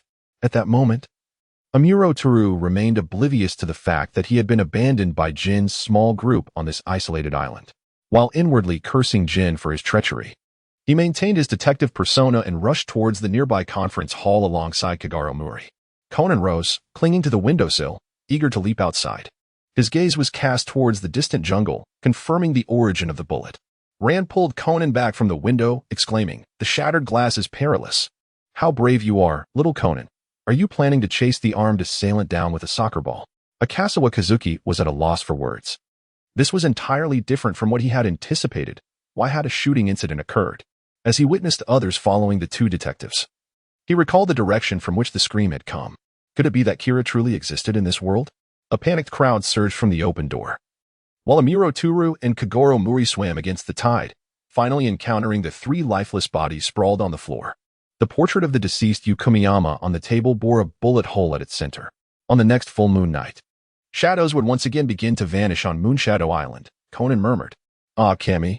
Akasawa Kazuki slid down against the doorframe. Feeling as though a heavy burden had been lifted from his shoulders, he nearly succumbed to the impulse to cover his face and weep. Amuro Toru and Kagero Muri crouched to examine the 3 corpses. All had succumbed to a single fatal blow. Given the nature of this mission, Amuro Toru surmised something. Yet feigned ignorance. The perpetrator must be a remorseless fiend. The destruction of the portrait suggests a vendetta against these 4 individuals, Kagero Muri posited, cradling his chin. If it is indeed a vendetta, then the piano room was also attacked moments ago. Conan momentarily forgot his guise as an elementary student. Could it be that one among us is connected to that assailant? Dad. Outside the open door, a fashionable woman clad in black mourning attire, adorned with a pearl necklace, screamed. At an unknown moment, the fleeing crowd returned, now whispering amongst themselves as they gazed into the room. I never expected such an event to unfold. A middle-aged man in a suit extended his hand. "Hello. You must be the detectives. I am Masato Shimizu, a candidate for village chief." "Ah, Mr. Shimizu, were you not at the community center?" Kagero Muri reached out to shake his hand. No, I just ran out to pursue that group of criminals," Masato Shimizu replied, dabbing sweat from his brow with a handkerchief. "There are simply too few people on the island. By the time we arrived at the port, that group had already departed by boat." Conan turned to Amuro Toru, preparing to inquire further. Asakura Kazuki took the initiative to inquire, "By the way, Mr. Amuro, you did not arrive on the same boat as us, did you?" Did you notice anything amiss on that vessel? Amuro Toru, inwardly cursing the traitorous Jin, replied, Ah. I was feeling quite seasick throughout the journey and remained in my cabin. You dare to dismiss me with Jin's excuse. Asakura quietly noted this matter in his notebook. If they were indeed accomplices, they would not have left Mr. Amuro stranded on the island. Furthermore, the bullet had temporarily cleared Amuro Toru from the list of suspects in Conan's eyes. While the two suited men engaged in their banter, Kagoro Mori diligently gathered information. The two victims were the capitalist Kawashima Hideo and the village chief candidate Kuroiwa Tansher, along with Kuroiwa's secretary, Hirata Kazuaki. Shimizu Masato glanced at the young woman kneeling and the man supporting her. This young lady is Kuroiwa's only daughter, Kuroiwa Reiko, and her husband, Murasawa Shuichi. Where is the police officer? Conan raised his hand to ask. Alas, there is only one old officer on the island, Shimizu sighed, continuing. He received another report not long ago. Nishimoto-kin was murdered in his home. What? Kagoro Mori exclaimed in shock. Is there another murder case? Even Nishimoto-kin caused Ase Narumi to clench his hands tightly, desperately concealing his expression. Look at the nape of his neck. This appears to be a fracture caused by external force, Ase commented. In short, someone twisted his neck. Ase Narumi temporarily assumed the role of a forensic expert. Quite a swift and efficient method. Amuro Toru naturally recognized this as the handiwork of Jin. Truly a remarkable feat, akin to a sailor tossing 130 pounds with one hand. Asakura Kazuki remarked, having experienced it firsthand. Incidentally, Kawashima Hideo, Kuroiwa Tansher, Nishimoto-kin, and the late Kumiyama village chief, who was shot through his portrait, were precisely the four witnesses to Aso Keiji's self-immolation. They had been close companions in their youth, as the old officer recalled. Chapter 54. Happy ending? Could it be that Mr. Hirata Kazuaki speaks the truth? Aso Keiji left a curse on the piano? A trembling witness who had just witnessed Kuroiwa's murder queried. Indeed. Kumiyama died atop the piano, and the sound of the moonlight drew the others in, sent shivers down the spines of those present. Perhaps Aso Keiji never truly died. He may have eliminated the other candidates to assist Shimizu Masato in securing the chief's position. Kuroiwa Reiko began to suspect the sole surviving candidate, Shimizu Masato. He is indeed deceased, countered the old officer involved in the case. The bones and dental impressions found at the fire scene were matched. It was undoubtedly their family. Everything was incinerated, leaving only the sheet music in the fireproof safe. Sheet music? Kagoro Mori pressed for more information. At this moment, Ase Narumi also raised his head in astonishment. Where's that sheet music? Kagoro's voice rose. In the community center's storage, but the key is at the police station. The old officer scratched his head. Can we retrieve it to take a look? Hurry. Kagoro instinctively felt this was a crucial lead. All right. The officer, influenced by the anxious atmosphere, turned and prepared to leave. Wait a moment, officer. Are you saying that the Aso couple and their 2 children perished in the fire 12 years ago? Asakura interrupted the old officer's actions. No, at that time, only the couple and their daughter were present. Their son was hospitalized and escaped unharmed. The old officer replied honestly. What?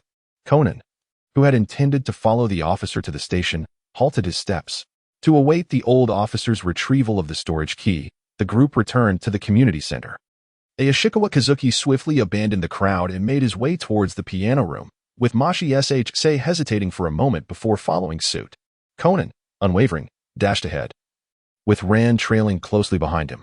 Amuro Tru cast a glance at Emri Koger, who was regaling the residents with tales of his past exploits, before proceeding to the piano room.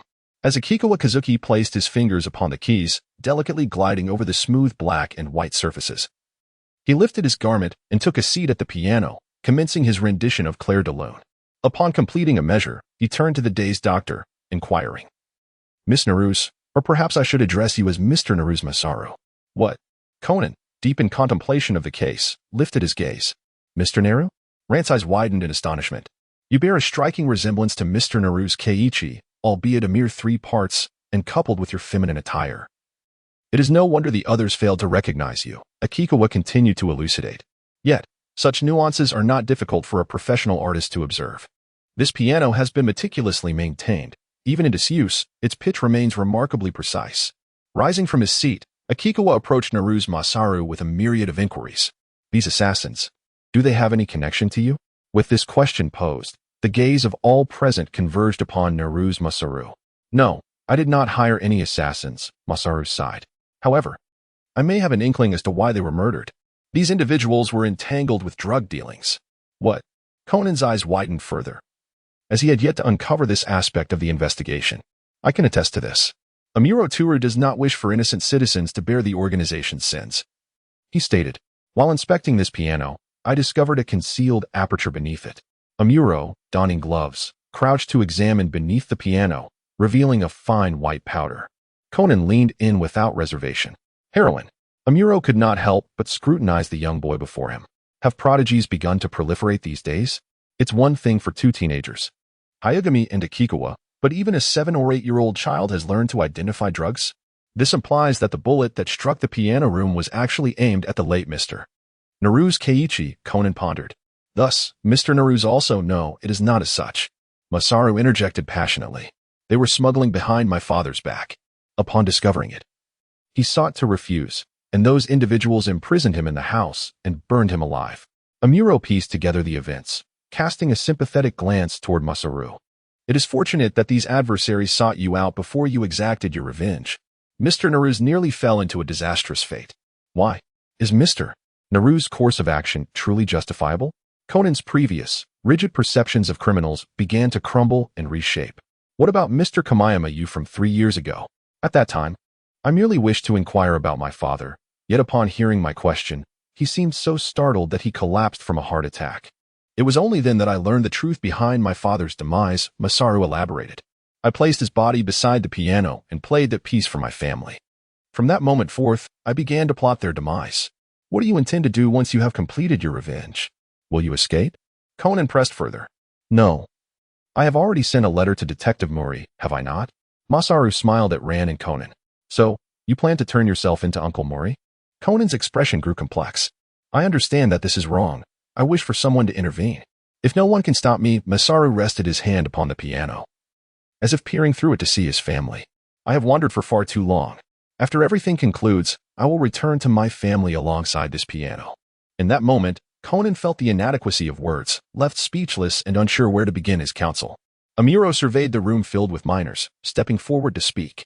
Are you truly going to kill your family once more? Akikawa's furious voice echoed throughout the piano room. Masaru stepped back in shock, his back pressed against the piano's lid. Akikawa Kazuki took a deep breath to calm his anger. Is it not akin to killing them once more? To take your father's final relic and your only bloodline to their demise? When Akikawa Kazuki lost his parents, he must have harbored similar thoughts, which is why he so profoundly empathizes with Mr. Masu. Little Rant's eyes began to brim with tears, her deep sense of empathy evident. Amuro Toru leaned against the wall, rendered silent.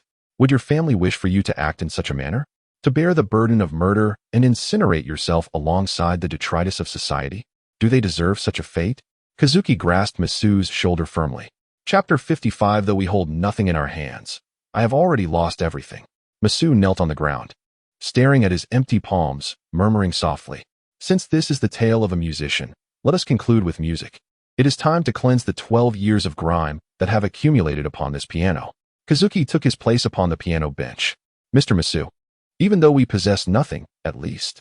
Kazuki's fingers danced across the keys, releasing gentle melodies. I have a gift I wish to present to you. That glimmers in the distant night, a sky filled with twinkling stars, though I continually lose, though it remains utterly perplexing, though I endure exclusion, though my aspirations remain unfulfilled. I still struggle with all my might. I still hold firm in my beliefs. I still lift my head high and march forward. Masu stared, momentarily stunned, as he perceived a flicker of hope emerging within the song, as if the warm hands of his parents were gently resting upon his forehead. Akikawa Kazuki inhaled deeply, his tone ascending. Although we possess nothing in our hands, we are nonetheless tightly bound. When you find yourself alone, do not succumb to confusion, for I shall never relinquish my hold. Mao Lilan had already settled on the ground, covering her face in silent sobs. It seemed that she was once again reminded of her estranged mother, Eri Kisaki. Conan gently caressed Lilan's back. I have a gift I wish to present to you, a blanket that will allow you to sleep soundly, free from worries, even on the coldest, most biting nights. Though it is difficult to forget, though it is unbearable, though it renders one helpless, and though it is often taken away, I have come to realize that with you by my side, the things I wish to protect make me all the more resilient. Toru Amuro felt the sunlight streaming through the window as if a comforting hand rested on his shoulder. He raised his hand to his eye. as if to shield himself from the overly bright rays. In that world, will you always be watching over me? To make my colors worthy of admiration, I shall simply add to them without restraint. In this ambiguous world, let my hands embellish it with vibrant hues. Akikawa Kazuki must have pursued his current profession due to such sentiments. At that moment, he regretted having spoken so thoughtlessly. Outside the door, Mori Kagoro, drawn by the sounds of dispute, stood in silence, lost in contemplation. Behind him, the elderly officer could no longer contain his emotions and took out a handkerchief to wipe away his tears, even in the absence of others' acknowledgement. Even without possessing a respectable status, our small hands can surely bring smiles to someone as tomorrow. Amuro Tura gazed out at the sky, reflecting, everything I do now holds significance for the future of this nation, even if it entails leading a life in obscurity. As Akikawa Kazuki's fingers faltered in their rhythmic dance, the once fervent music began to soften. I have a gift to present to you. It is a sky full of twinkling stars that continue to shine in the distance, even on the most unbearable nights of solitude. The final lyrics transformed into a sigh, dissipating into the sound of waves outside the window. Though the music had ceased, the hearts of the audience remained agitated. In the midst of the silence, only the quiet sobs of Xiaolan could be heard. What a splendid piece, Mr. Akikawa. It was the seasoned police officer who first broke the somber atmosphere by pushing open the door. You, a songwriter of your age, are truly the most talented young person I have ever encountered, undoubtedly the grandson of the venerable Mr. Eric. The uninvited listeners outside the door emerged from their emotional reverie, raising their hands in applause. Oh, how beautiful! I am reminded of my late mother, exclaimed a round-faced middle-aged man, wiping away tears with the sleeve of his mourning attire. Sighing, Xiaolan felt her father, Mori, resting a hand on her shoulder, unsure of how to comfort her. Perhaps you should stay with Irie for a couple of days. No, I don't want to talk to Dad. The previously calmed Mori ran. Upon recalling the discord between her parents, felt her anger reignite. She flung the door open and ran away, prompting Mori and Conan, one tall and one small, to hastily pursue her. As Akishira Kazuki approached Amain Seiji, he helped him rise from the ground. Mr. Amain, although our hands are empty, we still possess a future. You will have new family and friends. Do not allow yourself to be engulfed by the shadows of the past. Amain Seiji grasped Akishira Kazuki's hand tightly and softly replied, yes. Oh, by the way, I have found that musical score, the old police officer exclaimed, slapping his forehead. This was left by your father. It rightfully belongs to you. Amain Seiji took the score and immediately recognized the hidden messages within, tears streaming down his face even more fervently. Having composed himself, Toru Amuro approached. Akishira, you truly are a prodigy. This is a piece that one dares not listen to a second time. Perhaps it is you who cannot bear to listen to it again. As Akikawa Kazuki cast a complex glance back at Amuro Tru during the middle of the piece, he indeed displayed a profoundly sorrowful expression. At this moment, I have gained a deeper understanding of the fact that individuals in the realm of resources are not merely in. Yet I remain steadfast in my commitment to pursue the path of the organization. As Akikawa Kazuki and Amuro To grasped hands, I shall transform into darkness itself. As twilight descended, Officer Mikuru finally arrived, and after a thorough handover, Mori recounted the entire case. Forensic personnel and officers took over the crime scene, while Moriarty was retained for questioning, and the others retreated to a hotel on the island. Despite the turmoil from a day spent scurrying about an investigation, the group, albeit restless, quickly succumbed to slumber. Only two individuals remained awake, Bourbon, who brandished an organizational phone to launch verbal assaults on Jin, and the same individual, now wielding a public security phone, who was coordinating subsequent operations with Kazami Yuya. The second person was Akikawa Kazuki, who found himself in contemplation regarding the profound meaning of life. Akitsukawa Kazuki felt that upon playing this piece, he was swept away by the sentimentality of those around him. No, this truly undermines the dignity of the fourth catastrophe. Asakawa Kazuki decided to randomly select someone to receive a sword. Thus he took out his phone and initiated a private chat with Jin. Hibino, Jin-senpai, have you saved another lost youth today? The doctor on the island was planning to seek revenge on his parents, but you intervened first. He believes you came specifically to rescue him, Kamiko. Jin. Hibino, just like you saved me back then, Jin-senpai is indeed a good person. Jin, I'm going to be sick. With a successful shift in mindset, Asakawa Kazuki contentedly tucked away his phone. Meanwhile, on the boat, Jin, who had been thoroughly disgusted by both Bourbon and Hibino, covered himself with a blanket, his expression dark. Perhaps everyone has forgotten how Kazuki became an A. So let me remind you, humans who can perfectly transform into after death are exceedingly rare. They must meet the following conditions. First, at the time of death, they must harbor a deep obsession with information devices around them, allowing them to attach to one. Second, their brain's computational power must reach a certain standard. Third, they must possess a strong will to survive. So who else can meet these criteria? Hinting Gaze, Chapter 56. Who has tea watched the new episodes? On the return boat, Kazuki, come out and eat seafood. Rand knocked on the door. This tune instantly bridged the gap between Asakawa Kazuki and the Muri family. Even the seemingly warm yet internally distant Amuro Tura found himself trusting Kazuki a little more. At this moment, Amuro Tura, having joined this side due to lack of a boat, naturally blended into the barbecue party, constantly flipping the ingredients on the grill. Mr. Amuro and Mr. Ase's cooking skills are quite impressive. Kagoro Muri evidently had not yet adjusted to the change in titles. Just call me Narumi, Ase Narumi said. Handing a skewer of squid to Asakawa Kazuki, thanks to Kazuki, I can still enjoy a barbecue with everyone at this time. Then the question arises. Why hasn't T. Narumi Ase been arrested by the police? First, we must clarify a point. In the voice of Teacher Luo, if Zhang San has prepared the murder weapon and even sent out a notice. Suddenly a group of assassins appears. They pick up their guns and start shooting. Then my murder plan, Zhang San shakes his head, fails. What crime have I committed? A. Criminal intent. B. Criminal preparation. C. Criminal termination. D. Criminal attempt. The correct answer is B. Criminal preparation. So, the next question is preparation subject to principal punishment or principal non-punishment? If you answer principal non-punishment, then, Zhang San shrugs, you should participate in Japan's judicial examination. Thanks to teacher Zhang San for the clarification. Seal applauds. This explains why Narumi Ase is still here. Just as Asakawa Kazuki and the Muri family were about to board the boat, Narumi Ase followed them, carrying only a small suitcase. He planned to discuss the rest later. For now, he just wanted to leave this sorrowful place as quickly as possible. It's so boring. There's no network signal on this stretch of the route. And I can't even watch TV to pass the time, Kagoro Muri complained. If it's for entertainment, how about watching Death Note? As the original author. I happen to have the original discs here, but you can only watch the first 7 episodes that have been released, Asakawa Kazuki suggested, seizing the opportunity to promote his work. Wait, Death Note is a work of President Asakawa? Narumi Ase was taken aback. However, I do not endorse any method of violence to counter violence. Order cannot rely on individual power for maintenance. Asakawa Kazuki, under Amuro Turu's sharp gaze, voiced the notion of a harmonious society.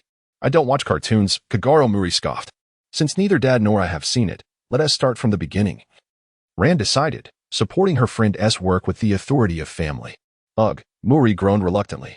After borrowing a projector from the ship's attendant, everyone sat before the white screen, ready to begin watching the anime. Meanwhile, Jin, who had safely arrived at the Tokyo safe house, began preparing to catch up on episodes.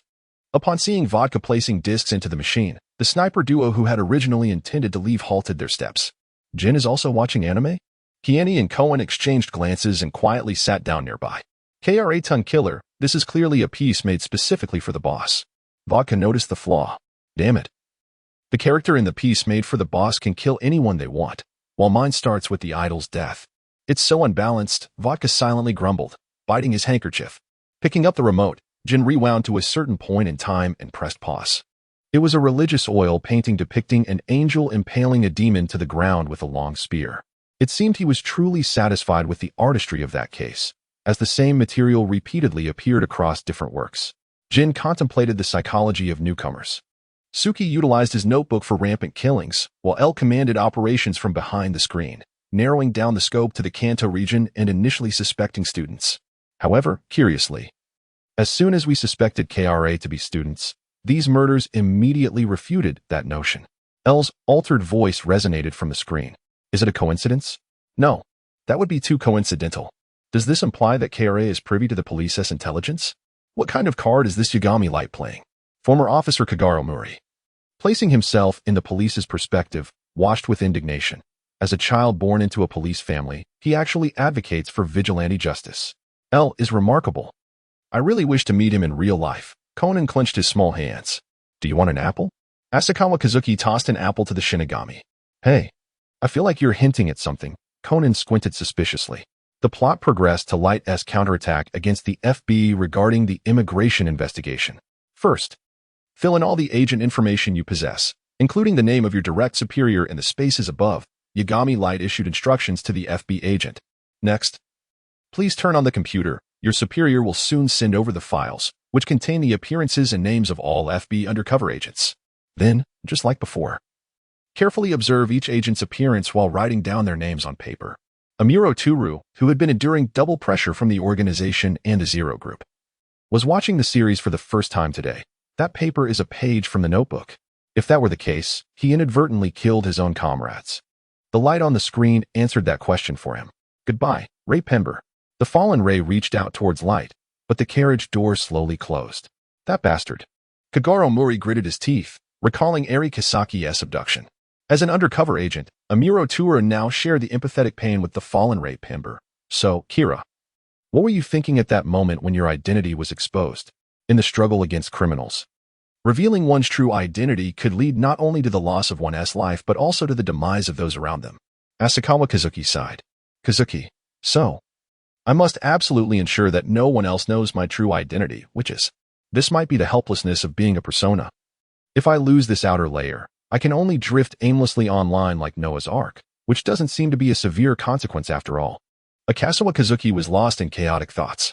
News from Japan reported that all agents had perished, succumbing to cardiac arrest, evidently at the hands of KRA. My apologies, L. But we will cease our investigation in Japan, the FB stated. While others immersed themselves in the police perspective, only Jin adopted the viewpoint of Light Yagami. Observing KRA eliminate the intervening FB agents through the rules of the notebook, a smirk involuntarily crept across his collar. The plot was indeed thrilling. Yet Jin's smile bore a sinister quality as the sniper duo huddled together for warmth. With many withdrawing from the investigation, L took the initiative, gathering the remaining personnel at a hotel. You claim to be competitive, then for you, revealing your appearance is tantamount to conceding defeat to KRA, isn't it? Chief Yagami inquired, addressing L, who was slouched in a chair. Indeed, I must now disclose my appearance, having sacrificed 12 FB agents. I have lost this battle, but I will not lose the war, L replied. This is my first wager of life. I want those gathered here, who have also risked their lives, to know. He chuckled softly. Regardless, justice shall prevail. Mori Kagoro raised his bottle and cheers. Yes, I will win this war and imprison the Black Organization, said Kudoshinichi. Kazuki felt somewhat out of place among these gray figures, retreating into the corner of the sofa, sensing the fervor of the audience's belief threatening to scorch him. Chapter 57. The Art of Wit. After the withdrawal of FB agents, Ray's fiancée, Minami Sora, discovered a flaw in Ray's schedule. She intended to share intelligence with L but was intercepted downstairs.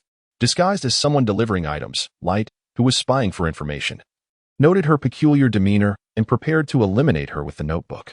This woman had been on high alert from the start.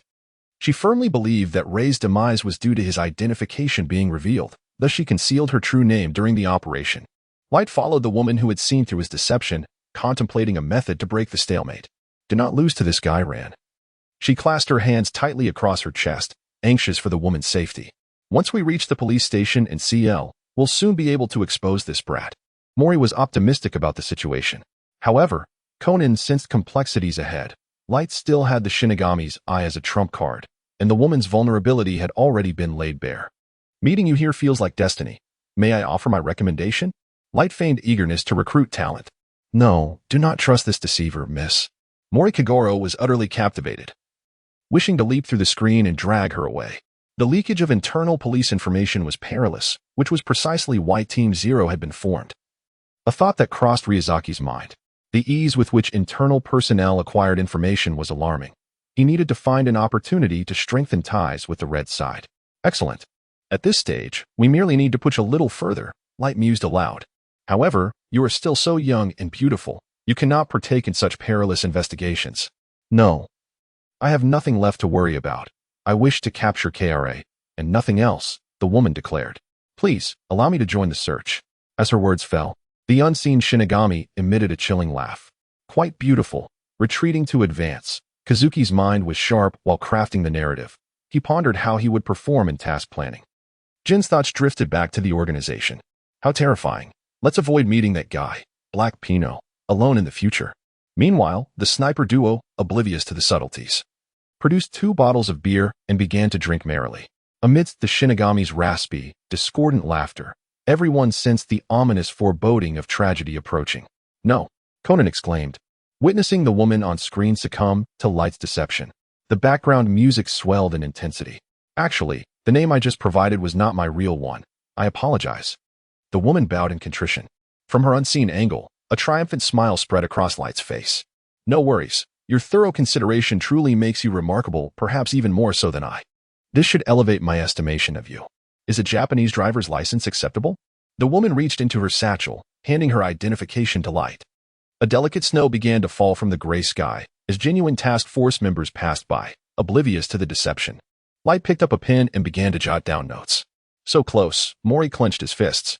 The world's imperfections often stem from a mere fraction, leading to a schism between yin and yang. The author mused. "Why are you watching the watch?" Minami Sora inquired, puzzled. "Ah, well." Light's lowered gaze lifted once more. "I am KRA." Minami's eyes widened in terror, yet as the fateful deadline inscribed upon the notebook approached, her expression slowly dulled. "Another victory for KRA," Jin observed as he lit a cigarette. "To what extent can you proceed, as the relentless hounds nip at your heels? What fate awaits? Another of Akasawa Kazuki's works, huh? I think this fellow would fit well in our organization. Should we recruit him?" Kiani suggested.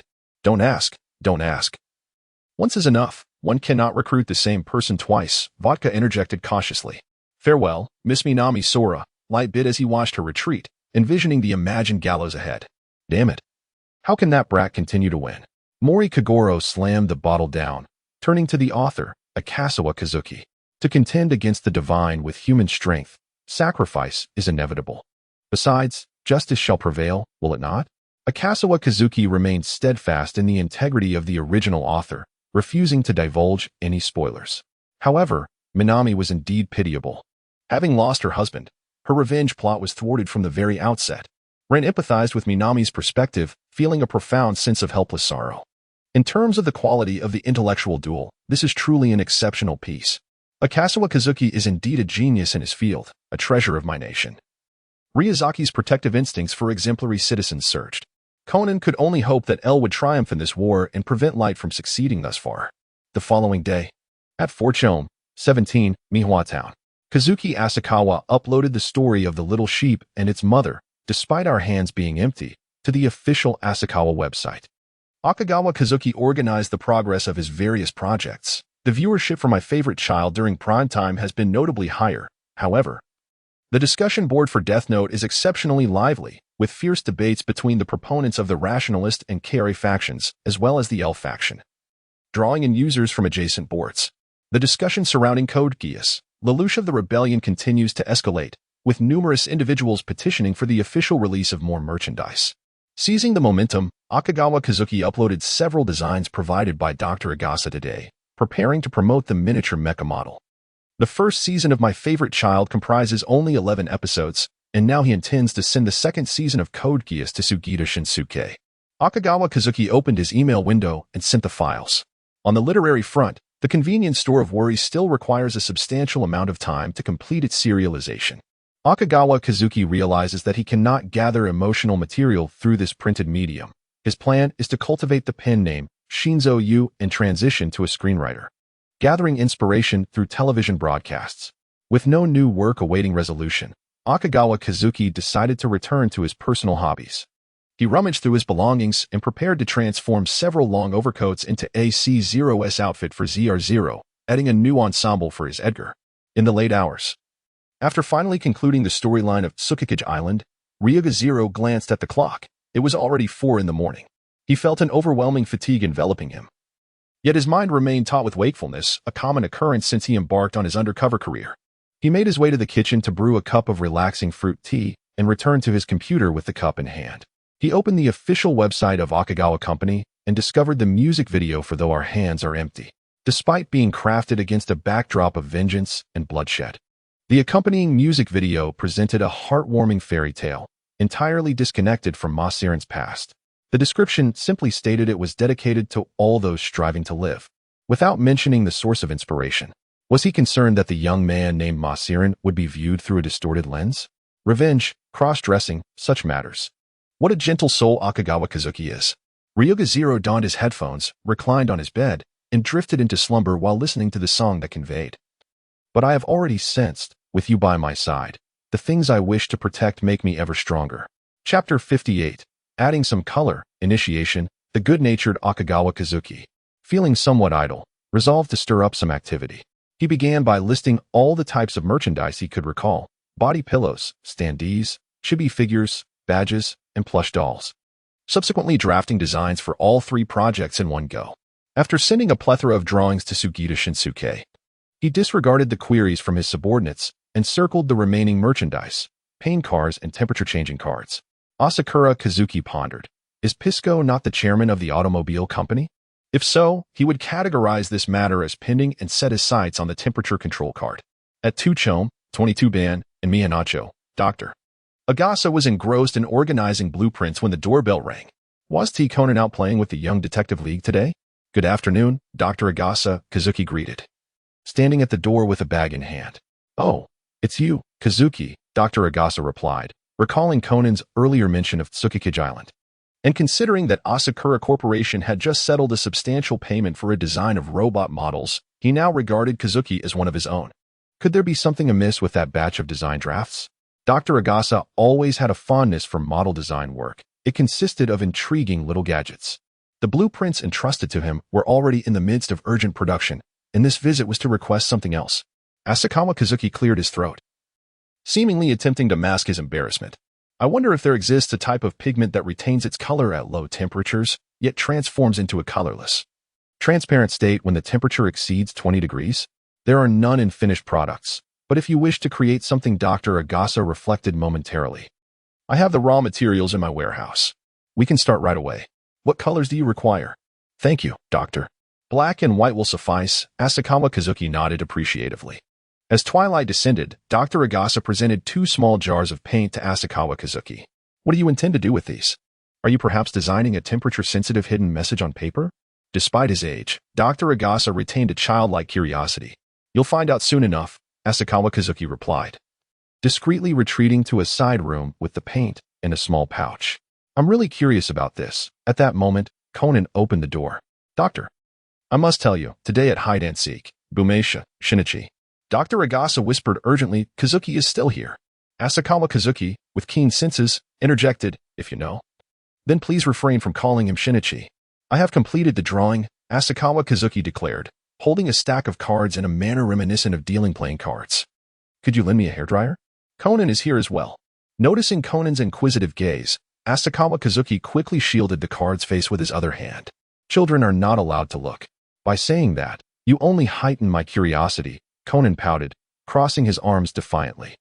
As Akashikawa Kazuki took the hairdryer and set it to blow hot air onto the card surface. One couldn't help but wonder if this was an attempt to expedite the drying of the paint. Ignoring the warnings, Conan stood on a stool to sneak a glance at the cards on the table. Why were all these characters clad in black attire? Even their shoes and socks were of the same somber hue. For a fleeting moment, Conan thought of the Black Organization. But soon he witnessed the black garments of the characters on the cards swiftly fading under the warm breeze, revealing swimsuits obscured by paint, accompanied by tan lines and marks from tight clothing on their skin. Conan's mind went blank. What in the world is this? Even the usually well-informed Professor Agasa was taken aback by this avant-garde masterpiece. This is a temperature-changing card peripheral. If colored images were displayed directly in a bedroom, it would be quite unsafe, hence the need for a layer of encryption. Akashikawa Kazuki remained remarkably composed. It was designed to protect the client's privacy. Who would even purchase such a thing? A storm brewed within Conan's mind. I am thoroughly pleased with the expressiveness of this sample, remarked Akashikawa, exhibiting an artist's characteristic emotional detachment as he perused the cards. We will not buy out this material. We will only sign a priority supply agreement with the professor. Its patent will be immensely valuable in the future. If possible, I do not wish to profit from this, mused Professor Agasa, as he envisioned his name inscribed on such a patent, losing the spark in his eyes. Ah, right. These are the male characters from Lelouch. Let us take them to Ran. Akashikawa handed a small bag to Conan. I assure you they will never reach Ran. Conan resolved to find an opportunity to pass them on to Sonoko. As Akagawa Kazuki acquired the new product formula, he simultaneously exploited the resources of the protagonist group. Departing with a cheerful wave to the 2, whose expressions were rather complex. Address: Furchome, 17, Mabana Town. Upon returning home, Akagawa Kazuki promptly sent the pigment formula along with various partially removed color charts to Sugita Shinsuke, subsequently closing the dialogue box. As long as I act swiftly enough, my teammates will be unable to catch up. The recent performance at Tsukikage Island indeed yielded a plethora of data points. It appears that the surge of emotions can significantly enhance the scoring. It is time to prioritize the romantic animated film focusing on the childhood friend special attack. Kazuki Asakawa has made notable appearances in several films, selecting 5 centimeters per second as a perfect choice to intertwine with the subsequent train spotting. Makoto Shinkai's works are exquisite, and recently, one can wander about freely under the pretext of drawing inspiration from them. As Akagawa Kazuki unfurled a map, he sought the nearby S-shaped river bend. By the riverside that morning, I proclaimed, I have discovered an excellent spot for fishing. Yuan-tai, parting the underbrush, turned back to boast to his companions. Akagawa, what brings you here? Conan's keen eyes quickly spotted Akagawa Kazuki by the easel set up at the riverbank. I am here to scout locations for an animated film I'm currently planning. Besides the river and buildings, I also require scenes featuring trains and tracks, as well as cherry blossoms, Akagawa recounted with enthusiasm. It seems that creating animation is no easy task, Ayabumi remarked in awe. Well, we are here to catch fish. Yuana reminded, still focused on the fun ahead. The 4 elementary school students rolled up their sleeves and pant legs, wading into the river with their nets in tow. As Akagawa Kazuki cast a few glances, he affixed a fresh sheet of paper and began to depict the scene before him. We caught quite a number. Haven Tiwi? He remarked. Conan had seamlessly integrated himself among the elementary school students. Indeed, this was an excellent spot for fishing. Ayumi bent down to peer into the bucket. I'm so hungry. What time is it now? Jinta stretched lazily. Hikaru glanced at his watch. It's just 1 o'clock. Time for lunch. Ayumi was captivated by a red balloon floating on the river's surface. Look over there. What is that? The friends gathered by the riverbank. Akagawa Kazuki rising to join them. Ahead, a small electric boat was racing across the water, towing the balloon. Hikaru spoke up. It seems to be radio-controlled. But from where is it being operated? Jinta questioned, puzzled. A faint sound of air being pierced reached their ears, and the balloon suddenly burst. The 4 exclaimed in unison. Amidst this, Conan produced a pair of binoculars from seemingly nowhere and pressed them against his eyeglasses. Etsukawa Kazuki promptly positioned the prepared telescope before his eyes, as it seemed quite reasonable for an artist to possess such an instrument. Through the lens, I discerned a figure atop the opposite building, on the rooftop across the river. A man clad in sunglasses had seized a rifle, while a short-haired man in a jacket was being restrained by 2 henchmen at the edge of the rooftop. The reflection from Conan's telescope caught his attention, prompting him to turn and gaze in our direction.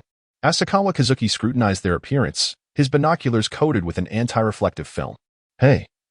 Conan, Jinna exclaimed, leveraging his height to snatch Conan's binoculars away. Let me take a look. However, upon gazing again, they discovered that the individuals upstairs had already vacated the premises. There's no one left there, Jinta lamented. As Akikawa Kazuki set down his binoculars, he exclaimed in awe. Having never encountered such a sight, I never knew that shooting outdoors was permitted in Japan, while in Britain, the instructor only allows practice within shooting ranges. It's the same here. Those are merely criminals with illegal firearms. Conan felt a sense of disbelief towards the uninformed foreign student. The 4 young ones dashed along the riverbank towards the opposite side, with Akikawa leisurely trailing behind, proud of his long legs and clutching his sketchpad. You shouldn't venture into abandoned buildings so recklessly. Haven't your parents taught you any better? Akikawa felt that these children had not learned from the lesson of the golden coin incident. Upon hearing this, the 3 genuine elementary school students felt a twinge of anxiety. Conan, I think we still have Akikawa Onaikin with us, right? By the way, did you call the police? Conan suddenly remembered something important. Let's report it. Akikawa fished his phone out of his backpack. Officer Murray took Akikawa's report quite seriously, even during his vacation. He arrived swiftly at the scene. So, it was from here that the shooting occurred? Well, although no shots were fired, I did see someone holding a rifle, Akikawa replied. Conan wrapped the calculator, which had left behind a digital signal, in a handkerchief and held it in his hand. So, you left that calculator behind? Officer Murray turned to Akikawa. Did you see anything, Akikawa? I caught a glimpse of the shooter's face. If you don't mind waiting a moment, I can draw it for you. Akikawa unfolded his easel once more. It can be done like that? Conan thought it might be necessary to learn portrait painting skills for his next trip to Hawaii. Well then, I'll leave it to you. Our search team is currently on vacation and we are quite short-staffed. Officer Murray had not anticipated such an approach to locating a suspect. By the way, this drawing is of you all, Akikawa said, handing over the fish-catching illustration to the young detective league. Wow, it's a drawing of the four of us catching fish. Thank you, Akikawa Onaikin. The three children received the drawing with immense delight and began discussing where to hang it. While they were certainly touched, Officer Murray was still waiting expectantly. Conan tugged at Akikawa's sleeve, urging him, Akikawa Onaikin, hurry and draw. All right, just stop pinching my sleeve with your fish-catching hands. Asakawa Kazuki presented the meticulously drawn portrait to Officer Megure. Isn't this the recently missing Officer Yamabe Koichi? Officer Megure exclaimed in shock, promptly taking out his phone. Hello. I've discovered a clue regarding Yamabe Koichi, who vanished along with his girlfriend Eri during their vacation. Please send me his details. Kidnapping an officer? Mori Kagaro, who had just arrived at the scene, could hardly believe his ears. Once an Olympic shooting athlete, he speculated that the culprits had abducted Yamabe and his girlfriend Eri, threatening Yamabe's safety to compel him into using a sniper rifle against a specific target. Thus, what Kazuki and Conan had witnessed was likely a practice session for the assassination. In the brief interlude, Rand had already absorbed the account of the incident as narrated by Conan. What astute little detectives we have here, Officer Megure remarked, affectionately patting the heads of the Young Detective League. We are the Young Detective League. The four children cheered. However, Officer Megure pondered, without knowing the time and place.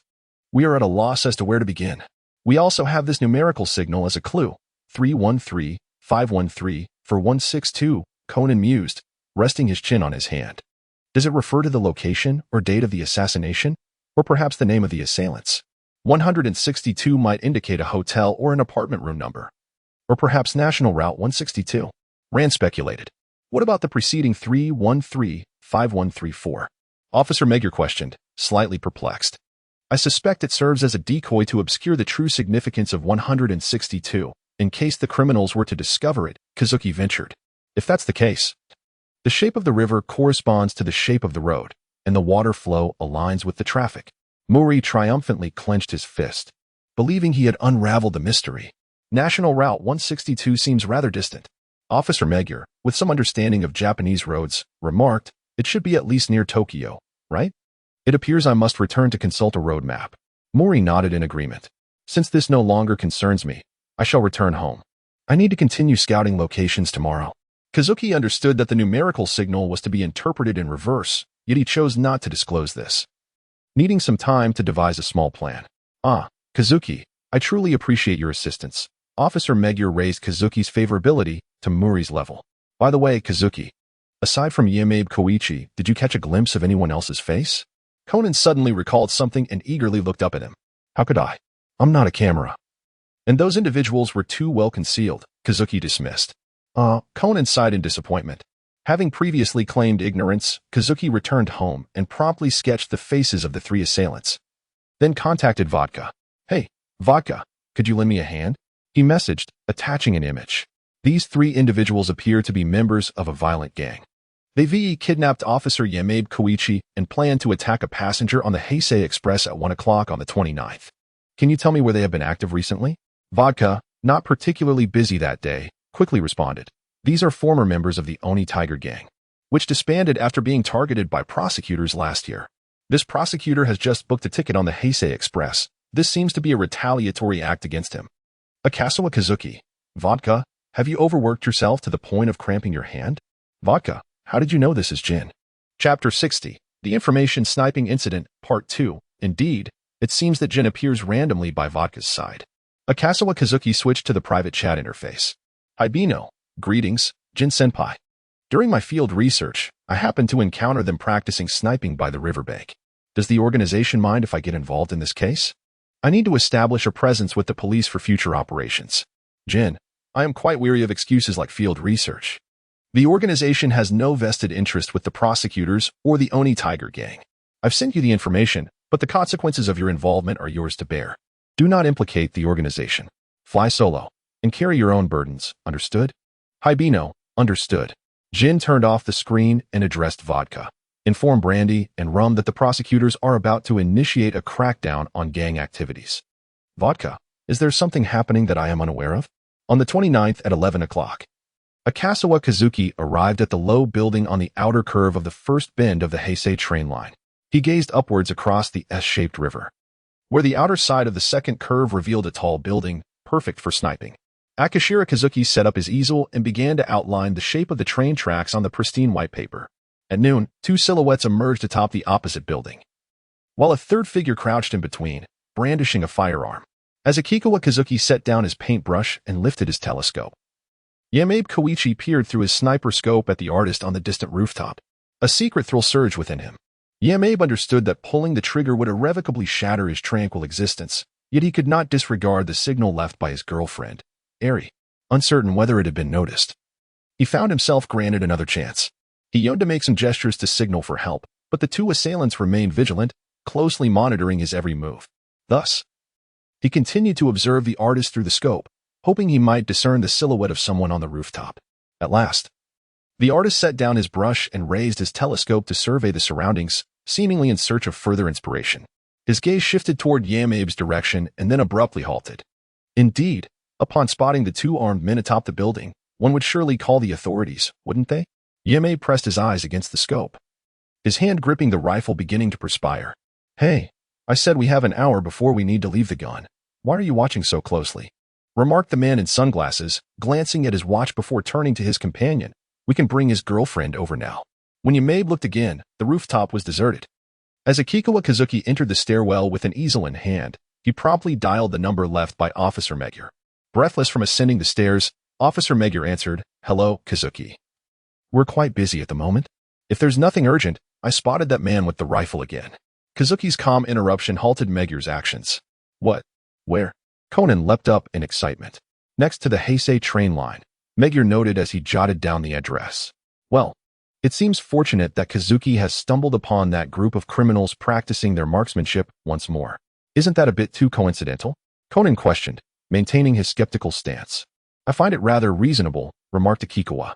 Didn't you mention yesterday that you'd be scouting along the train tracks? Hikaru's excellent memory surfaced.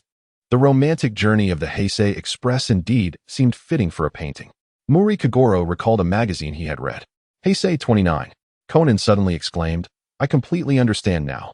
That signal, when viewed in reverse, means 291 Heisei, which translates to 1 p.m. on the 29th, referring to the Heisei Express. Does this imply that it's not just practice but a formal attack before the helicopter arrives? Officer Megure grew anxious. With the exact location now known, nearby police forces were mobilized while the helicopter made its way to the scene. A squad of armed officers infiltrated the building, catching the assailants holding Eri inside off guard, ensuring her safe evacuation. However, the rooftop's open view made it challenging to rescue Yamabe Koichi. Scanning the rooftop from the helicopter, Officer Megure noticed an armed man signaling from a window below, indicating that the ground rescue was uncertain. Hey, when did this little brat get up here? An officer in the back seat gaped at the bespectacled elementary student. Hee, Conan chuckled, scratching the back of his head. No time for that. Officer Megure said as he placed a helmet on Conan's head. Lower the altitude. We need to divert the assailant's attention. Hearing the helicopter's wind, the man in sunglasses aimed his gun at Yamabe, only to realize he had no other hostages left, leading to a standoff. At that moment, Conan, clutching his safety belt, shifted toward the door, removed his helmet, and kicked it out, striking the sunglasses-wearing man. Seizing the opportunity, Yamabe moved forward to disarm him, and the other armed personnel rushed in. The helicopter began to descend slowly, and Akikawa Kazuki, still holding his easel, leisurely approached the scene. Hello. I am the one who reported this incident. May I take your statement now? I'd rather not make another trip. He introduced himself to the vigilant officers on the rooftop. Ah, Kazuki, we owe you a great deal this time. Officer Megure praised him. Indeed. If it weren't for this artist spotting me from the opposite rooftop, I shudder to think what might have happened. Yamabe reassured his girlfriend Eri as they walked side by side towards Kazuki. If you appreciate my work, just be sure to support the film when it releases. It's a romantic movie, Kazuki said, showcasing the train tracks on his sketchpad. Observing the quality of the work, Conan realized it must have taken several hours to complete, leading him to dismiss his earlier suspicions. Absolutely, no matter what you create, we will support you. Yamabe readily agreed. You said it, Kazuki replied with a smile. The Heisei Express roared past on the tracks below, oblivious to the imminent danger, a family of four immersed in the joys of their holiday. Upon returning to duty, the prosecutor learned of the sniper incident that had threatened his safety. The thought of nearly being shot in front of his two young children ignited a fiery anger within him. He promptly issued orders for a thorough investigation into gang activities and called to express gratitude to all involved in the case. During the call to Akikawa Kazuki, after conveying his thanks, the prosecutor subtly inquired if Kazuki faced any difficulties. Asakawa Kazuki subtly conveyed that the censorship system in the entertainment industry is somewhat stringent. The prosecutor, relieved, harbored concerns that his benefactor might propose some rather unorthodox rewards. After hanging up the phone, the prosecutor hinted at a few things to the reviewers, emphasizing that Asakawa Kazuki is a young artist recently returned from abroad, and excessive strictness could stifle his talent. The reviewers acknowledged their understanding. Chapter 61. Matsuda's relics. In the midst of another vigorous gang sweep, the organization, having received advance warning, promptly retracted its extended reach, sustaining minimal damage to its influence. Furthermore, serendipity favored them as they swiftly seized control of territories belonging to other affected factions, thereby reaping substantial gains. Kenjaku personally inspected the newly acquired safe house, contentedly commencing the arrangement of mechanisms. How formidable is Black Pinot? Vodka mused internally. Even without frequently undertaking missions, he continues to profit the organization. At the end of the holiday at the Cuptor shopping mall, today, Asakawa Kazuki had indeed only come out to enjoy himself as he was invited. The Cuptor shopping mall had yet to reach the point of criminal incidents. Clad in a newly tailored Zero costume, he stood beside the sniping duo, raising his mask slightly. "Good morning, esteemed seniors." Giallo, who was also curiously observing this cosplayer, suddenly reacted. "Black Pinot." Cohen calmly interjected, "This is rather ostentatious for a ride on the Ferris wheel." Asakawa Kazuki waved his hand dismissively, saying, "It's nothing. Look at those passers-by. They can only offer their sympathy for you, being a bodyguard while simultaneously accompanying a rebellious girl and a boy with delusions of grandeur on an outing." "Who is the rebellious girl?" Kieni seized upon the key phrase. "I was still considering taking you out for some fun." All right. It's my fault. "I brought some souvenirs for my esteemed seniors," Asakawa Kazuki said as he retrieved two small gift bags from beneath his cloak. "These are cards from a peripheral company that hasn't shipped yet." "Are these character cards in a black-clad version?" Cohen pulled one out for inspection, failing to uncover any hidden secrets within. "These cards must be taken home and examined closely to appreciate their intricacies," Asakawa Kazuki remarked with a knowing smile. "The line is already formed for us. Let us hurry up." Kieni nonchalantly grabbed a bag and settled into the cable car of the Ferris wheel. "Wow, it's Zero." The staff member appeared to be a diehard fan of Lelouch, exclaiming, "Can we take a photo together after you come down?" Please. Of course, the Knights will never abandon anyone in need of assistance." Asakawa Kazuki turned, catching the edge of his cloak and flicking it, nearly brushing it against his companion's face. "That's enough," Kieni said with a look of disdain. Inside the Ferris wheel, Kieni and Cohen sat on one side while Asakawa Kazuki monopolized half of his side with his cloak, which was rather cumbersome. "This truly is the largest Ferris wheel in Japan. The view from up here is absolutely splendid," Asakawa Kazuki observed as he gazed out the window. Cohen nodded expressionlessly, though his ears had subtly turned crimson. Kienti regarded the two boys, who were so enamored with the Ferris wheel, with a sense of exasperation. At this moment, Asakawa Kazuki felt remarkably at ease, even going so far as to activate the scanner to observe the breathtaking scenery in high definition. At the periphery of his view, a shimmering effect near the small stream caught his attention. What could this icon be?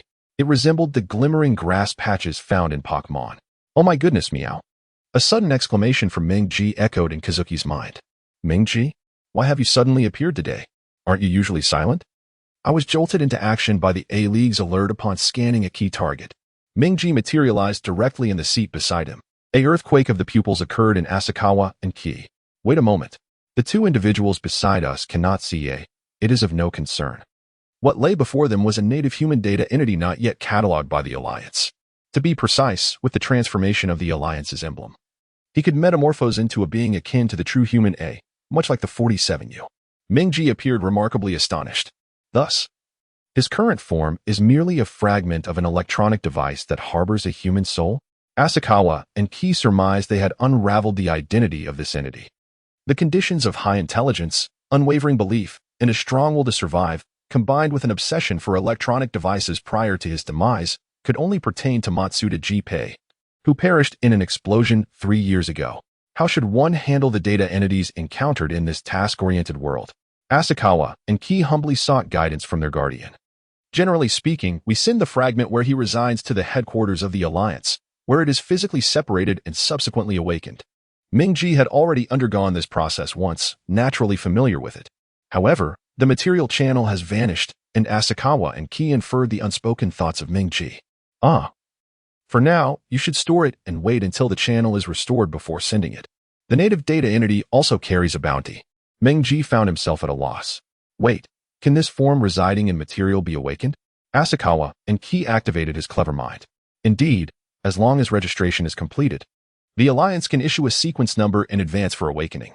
However, this data entity cannot perform any actions, nor can it utilize plugins, Ming-Ji expressed, somewhat perplexed. Can I enter into a previous employment contract with them? Asakawa and Ki displayed a capitalist's grin. It is permissible, but it is not nearly as advantageous as a true A, and their form exists as an electronic specter, only able to operate within a certain range of you. Ming-Ji elucidated. A specific range? Is it impossible to operate through a network cable? Asakawa and Ki was intrigued by the existence of the data entity. Simply put, the data entity resembles a mobile phone, and you provide it with Wi-Fi. If it exceeds a certain range, the signal dissipates, forcing it to return to its material host. Ming-Ji explained from a human perspective. Thus, for a true A, I serve as a signal tower. For the data entity, I am akin to a cat, or rather, a modem. Wow, it's like a spirit behind me. How fascinating. Asakawa and Ki was suddenly inspired with a myriad of thoughts regarding this unique mode. Ahem. How can we allow future comrades to dwell within cold fragments? Please send me the necessary plugins for awakening. Asakawa and Ki feigned seriousness. 47 is indeed a good child. I will also send you the emblem plugin, Ming-Ji expressed with satisfaction. Emblem? Asakawa and Ki assumed this was only available post-authentication. Indeed, this plugin, once upgraded, can also preview the emblems of living individuals with data entity potential. Oh, if I am not mistaken, the main cast should possess some degree of data entity potential, right? 10 minutes later, the colossal Ferris wheel finally returned to the ground. Sir Staff Member, please come quickly for the photo. All right, perfect.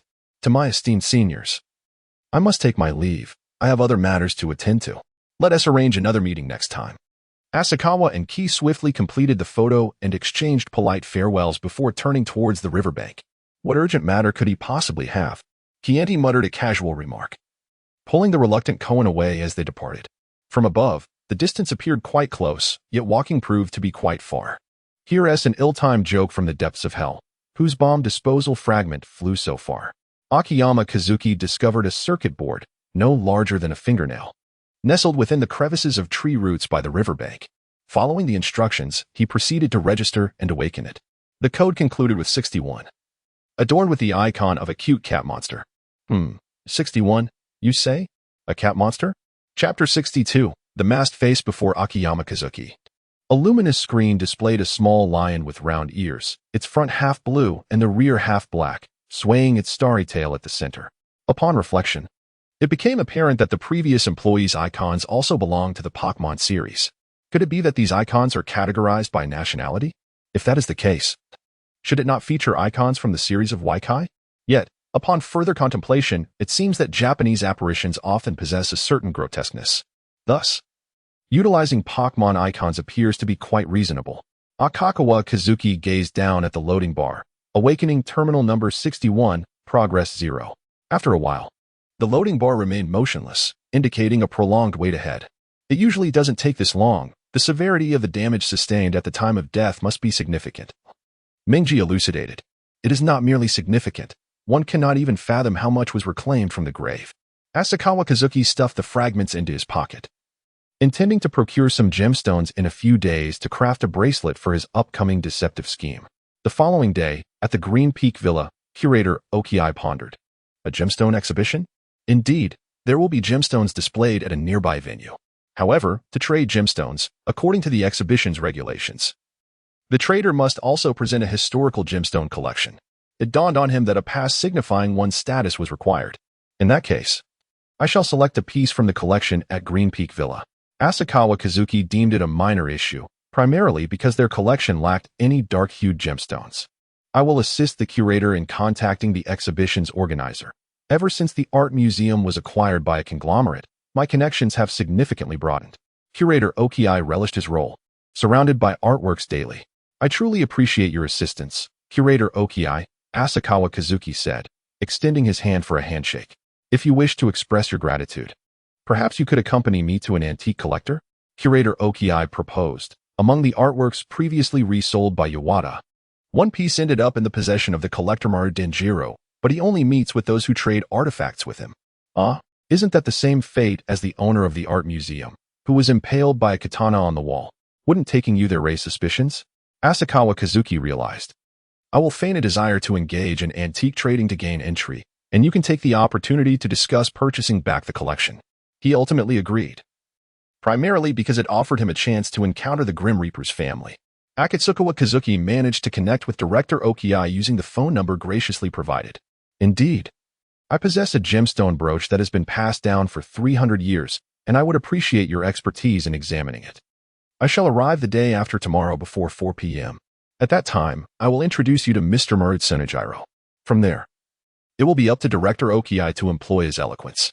Akatsukawa then turned to Okiai, expressing his gratitude. I truly appreciate your assistance, President Akatsukawa. Akashikawa Kazuki ascended to the official website, unveiling the trailer for the second season of Rebellion of Lelouch, while simultaneously presenting an impression song for the concluded first season, accompanied by a music video. Beneath the ambiguous glow of the bar lights, a man dressed in business attire reclined on the sofa, a cigarette dangling from his lips. His eyes devoid of light, bloodshot and heavy-lidded. In the realm of relationships, he tentatively uttered meaningless words. Forgive me, much like a flawed algorithm that offers no fulfillment. What then shall be done? Perhaps it would be better to gently peel away the veneer of appearances, allowing tender words to cascade forth. Together, the two inhabit this ambience. Their radiant allure. Who is it truly intended for? As he opened the official website, preparing to savor the new melody, Amuro Turu mused. I had expected Akashikawa Kazuki to release gentler, more healing compositions. After all, isn't my idol merely an idol anime? Why does this impression song evoke such sentiments? Having not watched the anime, Amuro Turu scoured his vocabulary for the term despondent. The man raised his hand to cover his face, pushing his glasses to the top of his head, tears streaming down his palms and into his collar. Yet, he smiled as if weeping. All gazes converged upon me, this false depth of a masquerader I love. What on earth is it? I cannot comprehend. All eyes are drawn to me, unwittingly transforming into a profound deceiver. Akasawa Kazuki has always been accustomed to solitude. One wonders why he would venture to such a place for inspiration. Could it be that his recent public performance on Tsukikage Island has drained his social energy? Conan pondered. The scene shifts between the drab office and the extravagant bar. Apologies are repeatedly uttered, while unspoken words intertwine tenderness with cunning. Lies permeate the sighs, filling the mask. As the heart is once more ensnared by the duality of truth and deception, the true face hidden beneath the mask begs the question of for whom it is preserved. Gradually succumbing to pain, amidst the ebb and flow of superficial encounters, Jean exhaled a cloud of smoke, his expression complex. This fellow, usually so sunny and cheerful, has concealed his depressive tendencies so well that I nearly forgot he suffers from them. Is this what they call the genius syndrome? Perhaps I should send a message to Hakabino later, inquiring if he has any preferred tasks. Jean, lacking expertise in child psychology, bluntly believes that if one is feeling down, a few more kills will suffice. I think Hakabino needs a psychologist. Vodka believes his elder brother is exerting reverse pressure. Like shedding clothing, let us strip away the facade. Yet before that, let us stand shoulder to shoulder, continuing our deep masquerade filled with unspoken thoughts. In a moment of daze, the man encountered another version of himself. Sinking into the depths of water, an endless descent, until the sun of the following day roused him from his dreams. Perhaps I should take this lad out for a stroll. This is hardly a place for a minor. The worldly wise Kagoro Muri recognized such a venue instantly. Perhaps it is for inspiration, a feeble defense from Ran. At such a young age, look at those little pills. Where on earth has he found inspiration? Muri's anger intensified with each passing thought. I believe this should serve as a metaphor for the Tsukikage Island drug-dealing incident, Conan mused. Lost in contemplation of the artist's source of inspiration. Brother, do you have any needs? Vodka queried. Why this sudden inquiry? Their essay saying, when the leader asks if you need anything, it implies that you're not working hard enough. Upon reflection, I have indeed only updated a single new sniper mission and haven't touched it since. I can satisfy my own needs. Besides, a new sniper mission will be available shortly. More, today is yet another day for the emotionally intelligent newcomer at the distillery. Akasawa Kazuki gave himself a nod of approval. On the other end of the phone, Vodka scratched his head, relaying Jin's message in his own words. Hakabino mentioned he has found his own entertainment and has even updated the sniper mission.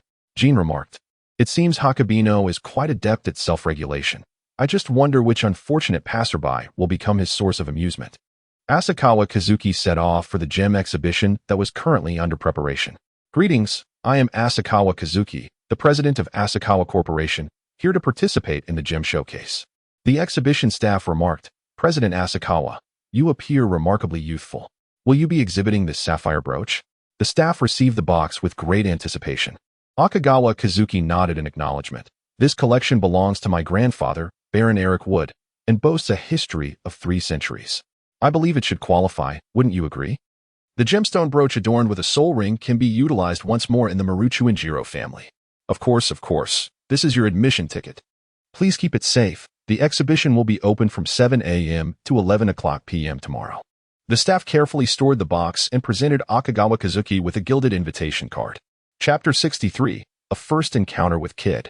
The following day at the Gemstone Exhibition Hall.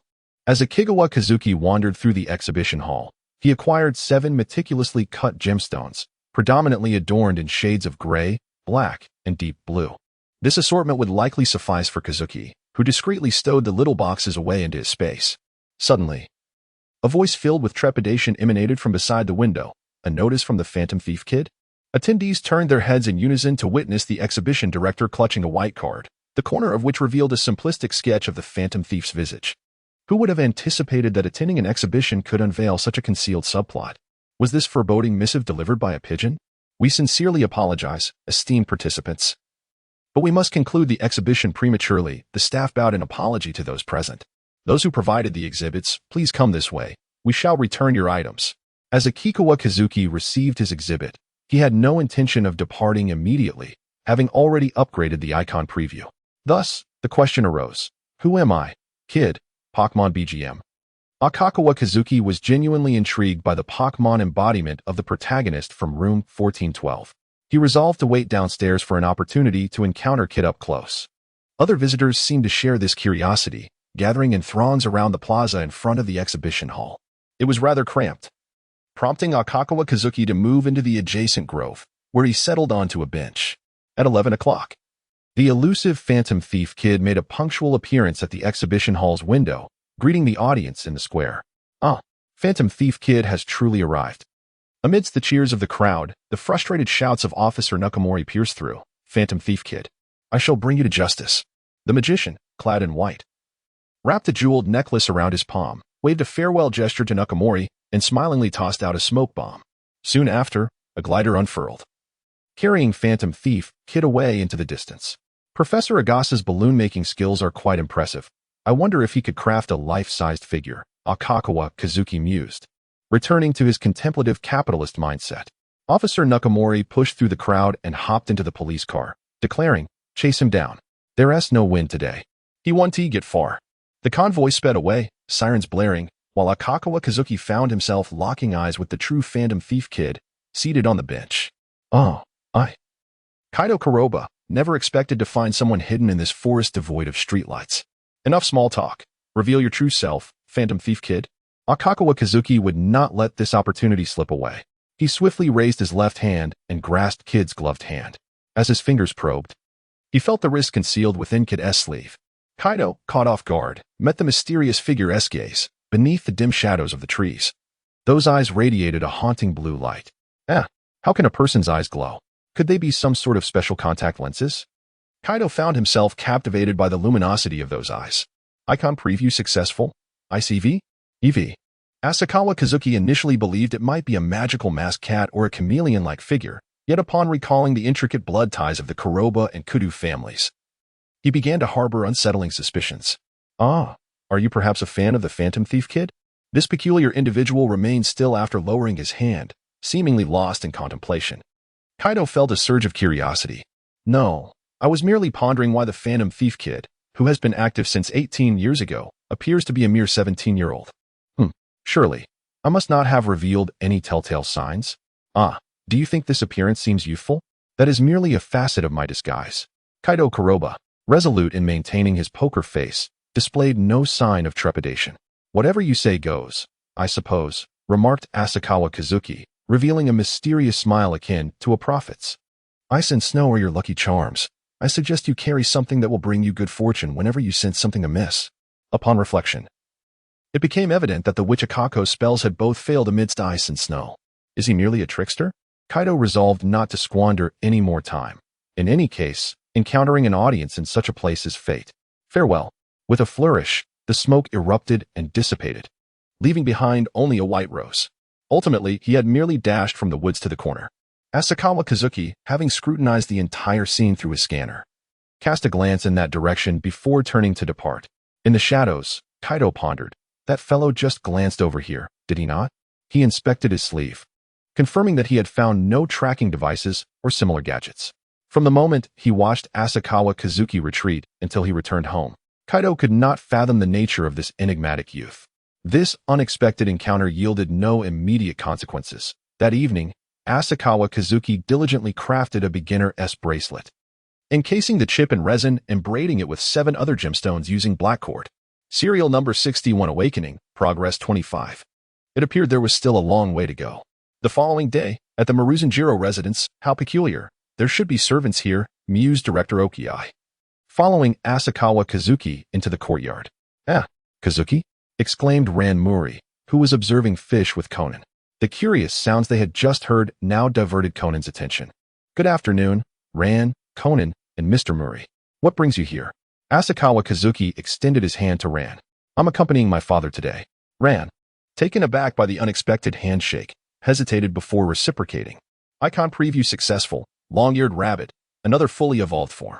Is evolution among living beings categorized by age? I've come on a commission, but the head of the household is entertaining guests. What about you, little brat? Have you come to pawn something due to lack of funds? Once familiar, Kagoro Muri's remarks grew increasingly blunt. It's merely an investigation into the lady's infidelity. Yet you speak as if it's of utmost importance, Conan retorted, rolling his eyes. Hey, Dad. Rand shot him an exasperated glare. Akasawa Kazuki discerned a sense of concern in Mori's words. There is no need to worry. Akasawa Corporation's profits have been steadily rising, and I do not require my pawnshop to supplement our finances. I am here to assist Director Okii. Director?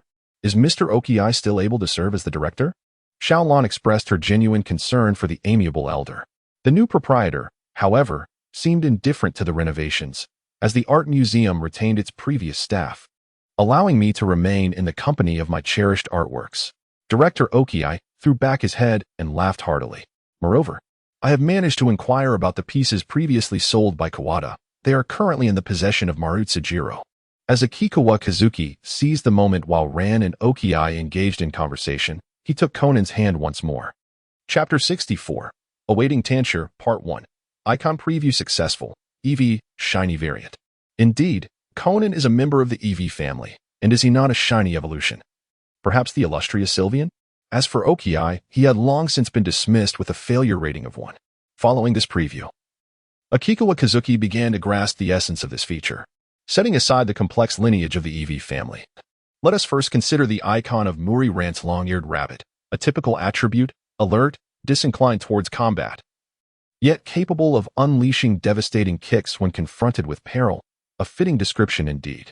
Next, we examine Matsuda's feline icon, an electric type, possessing a ferocious temperament that belies its appearance, with the abilities of Intimidate or Guts and the hidden ability of Stamina.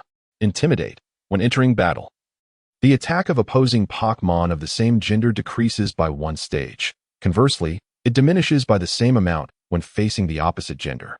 Guts, while in battle and not in a state of imminent defeat, attack power increases by 50, and damage from burns is halved. Furthermore, the evolved form of Litten, after 2 transformations, boasts X-ray vision. Truly, one need not fear the presence of unyielding icons anymore. Aki and I, what are you daydreaming about? Conan's voice jolted Akikawa Kazuki back to reality. Oh, nothing much, just pondering the matter of film scores. We currently require someone capable of rendering a melodious serenade steeped in romance. Seamlessly, Kazuki steered the conversation towards love. By the way, you must be aware that Shinichi and I attend the same school, right? Our music teacher is about to tie the knot. Ran, ever generous with her friends, shared her excitement. Ran truly embodies the essence of friendship, Kazuki mused inwardly. Oh, might I be introduced to her? Akikawa Company guarantees that no injustice shall befall this esteemed teacher within the confines of the contract.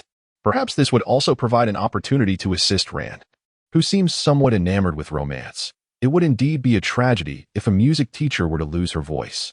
Of course, no need for such formality. The quality of Akikawa Company's works is assured. This is a mutually beneficial endeavor. Rand beamed, delighted to assist her friends. When the time comes for the wedding, let us, along with Conan and Sonoko, attend together. Wouldn't it be rather inappropriate to bring along a stranger? Kazuki suggested. How about this? I am quite adept at piano performance. Allow me to serve as a musician for the occasion? Asakura Kazuki did not intend to forcefully join the banquet, as it would inevitably put Xiaolan in an awkward position as the intermediary. No problem. I have already heard your performance last time on Tsukikage Island. It was far superior to mine. I shall call teacher Matsumoto upon my return. Xiaolan, who was also trained in piano, naturally understood Asakura Kazuki's level of skill. Then it settled. Asakura Kazuki nodded in satisfaction. It is truly wonderful to be friends with the Mori family. There are always cases to be involved in, he mused. It is delightful to have Kazuki as a friend. He is always considerate and attentive, Xiaolan thought to herself. Ah, why is the phone ringing again? Mori Kagoro stormed over, but the phone rang only once before disconnecting itself. It's strange. We clearly scheduled to meet at 4 o'clock, yet it is nearly 5. And Maru Denjiro has yet to finish speaking with the previous visitor, Director Okiai remarked in confusion. Since we are the ones in need, waiting a little longer may grant us some moral advantage in the upcoming negotiations. Asakura Kazuki had no intention of disrupting the current flow of the case, as it was more favorable for him. Waiting for Godot, awaiting a Maru Denjiro who would never return, Asakura Kazuki looked up to admire the sunset. Is this the mindset of a capitalist? Conan secretly scoffed. Regardless, this is taking far too long. Xiaolan lifted her gaze to the darkening sky. What on earth is happening? Mori rolled up his sleeves to check his watch. It's been 2 hours. Has it really been so long? The phone in the corridor rang again, only to hang up on its own. What is going on? Conan furrowed his brow. I can no longer endure this. Mori clenched his fists. I will go check the reception room. In that case, I shall accompany you. Asakura Kazuki rose to follow Mori Kagoro. My stomach is about to growl. Even though Conan was not typically one of those lively children, he too began to feel bored. Suddenly, a terrified scream from a woman echoed in the distance. What happened? Conan was compelled by the alarming cry that suggested a case was unfolding. Why you? Who are you? A middle-aged maid, having fallen to the ground, looked around and saw a group of 5 individuals, involuntarily questioning them. The young maid cowered in fear beside her. I was about to ask you the same. Mori, who had also been knocked down, clutched his head while pointing at them with his other hand. Calm down, madam. You are the maid here, correct? Asakura Kazuki assisted Mori Kagoro to his feet. What is all this commotion about? Inquired a beautiful woman in a kimono, a mole beneath her right eye. Madam, these individuals are wandering around our home without permission. The middle-aged maid complained, pointing at the strangers. Are they thieves? Mrs. Maru Inako's gaze sharpened. Asakawa Kazuki spoke first, attempting to dissuade Maori, who would bring children and the elderly to commit theft. Although this child could kick down satellites and the elderly could lift 200 pounds clad in heavy armor, it was not the case. No, I am the detective hired by the owner here. Maori hastily defended himself. A detective? Maru Inako narrowed her eyes, scrutinizing Maori. Suddenly, Maori Kagoro realized he had let slip a secret and quickly raised his hand to cover his mouth. You have been given a chance, yet you proved to be inept. Akagawa Kazuki stepped forward, saying, I have an appointment with this esteemed gentleman. What is the purpose of the detective's visit to our home? Maru Inari's attention was solely focused on Maoli, disregarding the other 2 guests. Akasawa Kazuki sighed and retreated into the backdrop. It's all right. I understand you. You've done your best. Conan sighed in a manner reminiscent of an adult. Muri-rin found it amusing and reached out to ruffle his hair. Please, just ask your teacher directly. Muri raised her hands in a gesture of surrender. Where's my teacher? Maridako continued to inquire. Well, after he went to the reception room. He hasn't returned, she replied. Could you please summon him? Maridako turned to instruct the 2 maids. Yes. The 2 servants were promptly dispatched. Maridako then glanced at Muri Kagoro. What progress have you made? Chapter 65, The Collector's Last Stand, huh? Muri was puzzled when Maridako suddenly appeared before him with near instantaneous speed, urgently exclaiming, Money. I can pay you double, but please. You must help me keep the affair a secret. Muri leaned back, attempting to evade the agitated lady. Wait a moment, madam, a piercing scream erupted from the reception room. One far more terrifying than when Muri had collided with her. The group shuddered at the sharp cry and turned towards its source. Muri Kagoro and Conan reacted swiftly, hastening towards the reception room. What happened? A young maid, trembling, raised her hand and pointed inside. Muri rushed into the reception room, only to find the head of the household, Marutsujiro, impaled by a katana against a pillar. Blood splattered across the corpse. And he clutched Asakawa Kazuki could not help but sneeze. The honest Officer Megure, accompanied by forensic personnel, arrived at the scene. Your husband practices kendo, does he not? Officer Megure inquired, surveying the room filled with slashing knife marks. Yes, he has reached the third dan, Maridako replied, appearing somewhat uneasy in the reception room. His skills are quite impressive, Officer Megure remarked. So, is this katana your husband's? Maridako averted her gaze, unable to look at the corpse with unclosed eyes. Yes. It was merely an ornament displayed in the alcove. Beside them, the seasoned Okii, who had seen life and death, remained unfazed, admiring the collection in the room with his hands clasped behind his back. Ah, what a pity that so many treasures have been ruined, he mused. Judging from the chaotic state of the room, marked with numerous knife scars, it seemed the victim had engaged in a fierce battle with the assailant. Officer Megure approached the body. The assailant must also have been quite a formidable expert. He picked up a black leather notebook. Is this the victim's diary? Well, it's the death note. Asakawa Kazuki, who had been observing the display case, leaned in closer. Officer Megure squinted. Now is hardly the time for promoting those works at Asakawa Corporation, Kazuki. He redirected his attention to the notebook. The schedule is densely packed. I recall Conan mentioning he saw a guest? Indeed, Conan nodded. But I only saw their feet. Let me see. Officer Megure flipped through the pages. The individuals scheduled to meet today include Muri Kaguru, Asakawa Kazuki, Suwa Yuji, Hitano Kiya, and Akutsu Makoto, correct? And I am here as well. Okii raised his hand. We have met at the art museum, have we not? I came with President Asakawa. Suwa Yuji? Asakawa Kazuki rested his chin and thought. Officer Megure looked at him expectantly. Is your artistic intuition about to come into play? The cabinet in the reception room bore his name. Asakawa Kazuki noted. This clue seems rather inconsequential. Officer Megure expressed his disappointment. The Maru family has always dealt in pawnbroking, so having Suwa Yuji's cabinet is quite normal. Asakawa Kazuki lightly touched the back of his head and fell silent. Some matters, once inverted, leave a more profound impression. Once they recognize the significance of this clue, their respect for Asakawa Kazuki's observational skills will undoubtedly deepen. Officer, we have spotted a suspicious man. A police officer restrained a bespectacled male and dragged him to the reception area. This man has been loitering right here. I am not suspicious. The man protested, stumbling awkwardly. It's Dr. Hitano.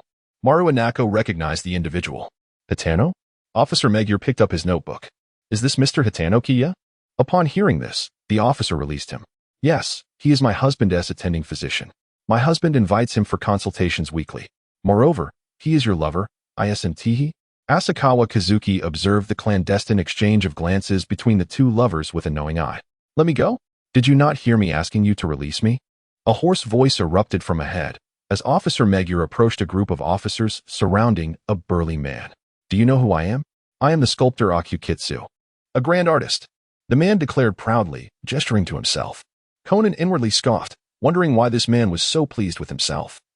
His fame paled in comparison to Asakawa Kazuki's reputation as a composer. Aku, is that Aku Makoto? Officer Megure noted. With this, we have 5 out of the 6 individuals mentioned in my notebook, including Director Aoki. Upon hearing this, Muri Kagoro exclaimed, I understand now. The murderer must be Suwa Yuji, who had visited before. It was an extraordinary leap in deduction. Asakawa Kazuki nodded in approval. What is wrong with me?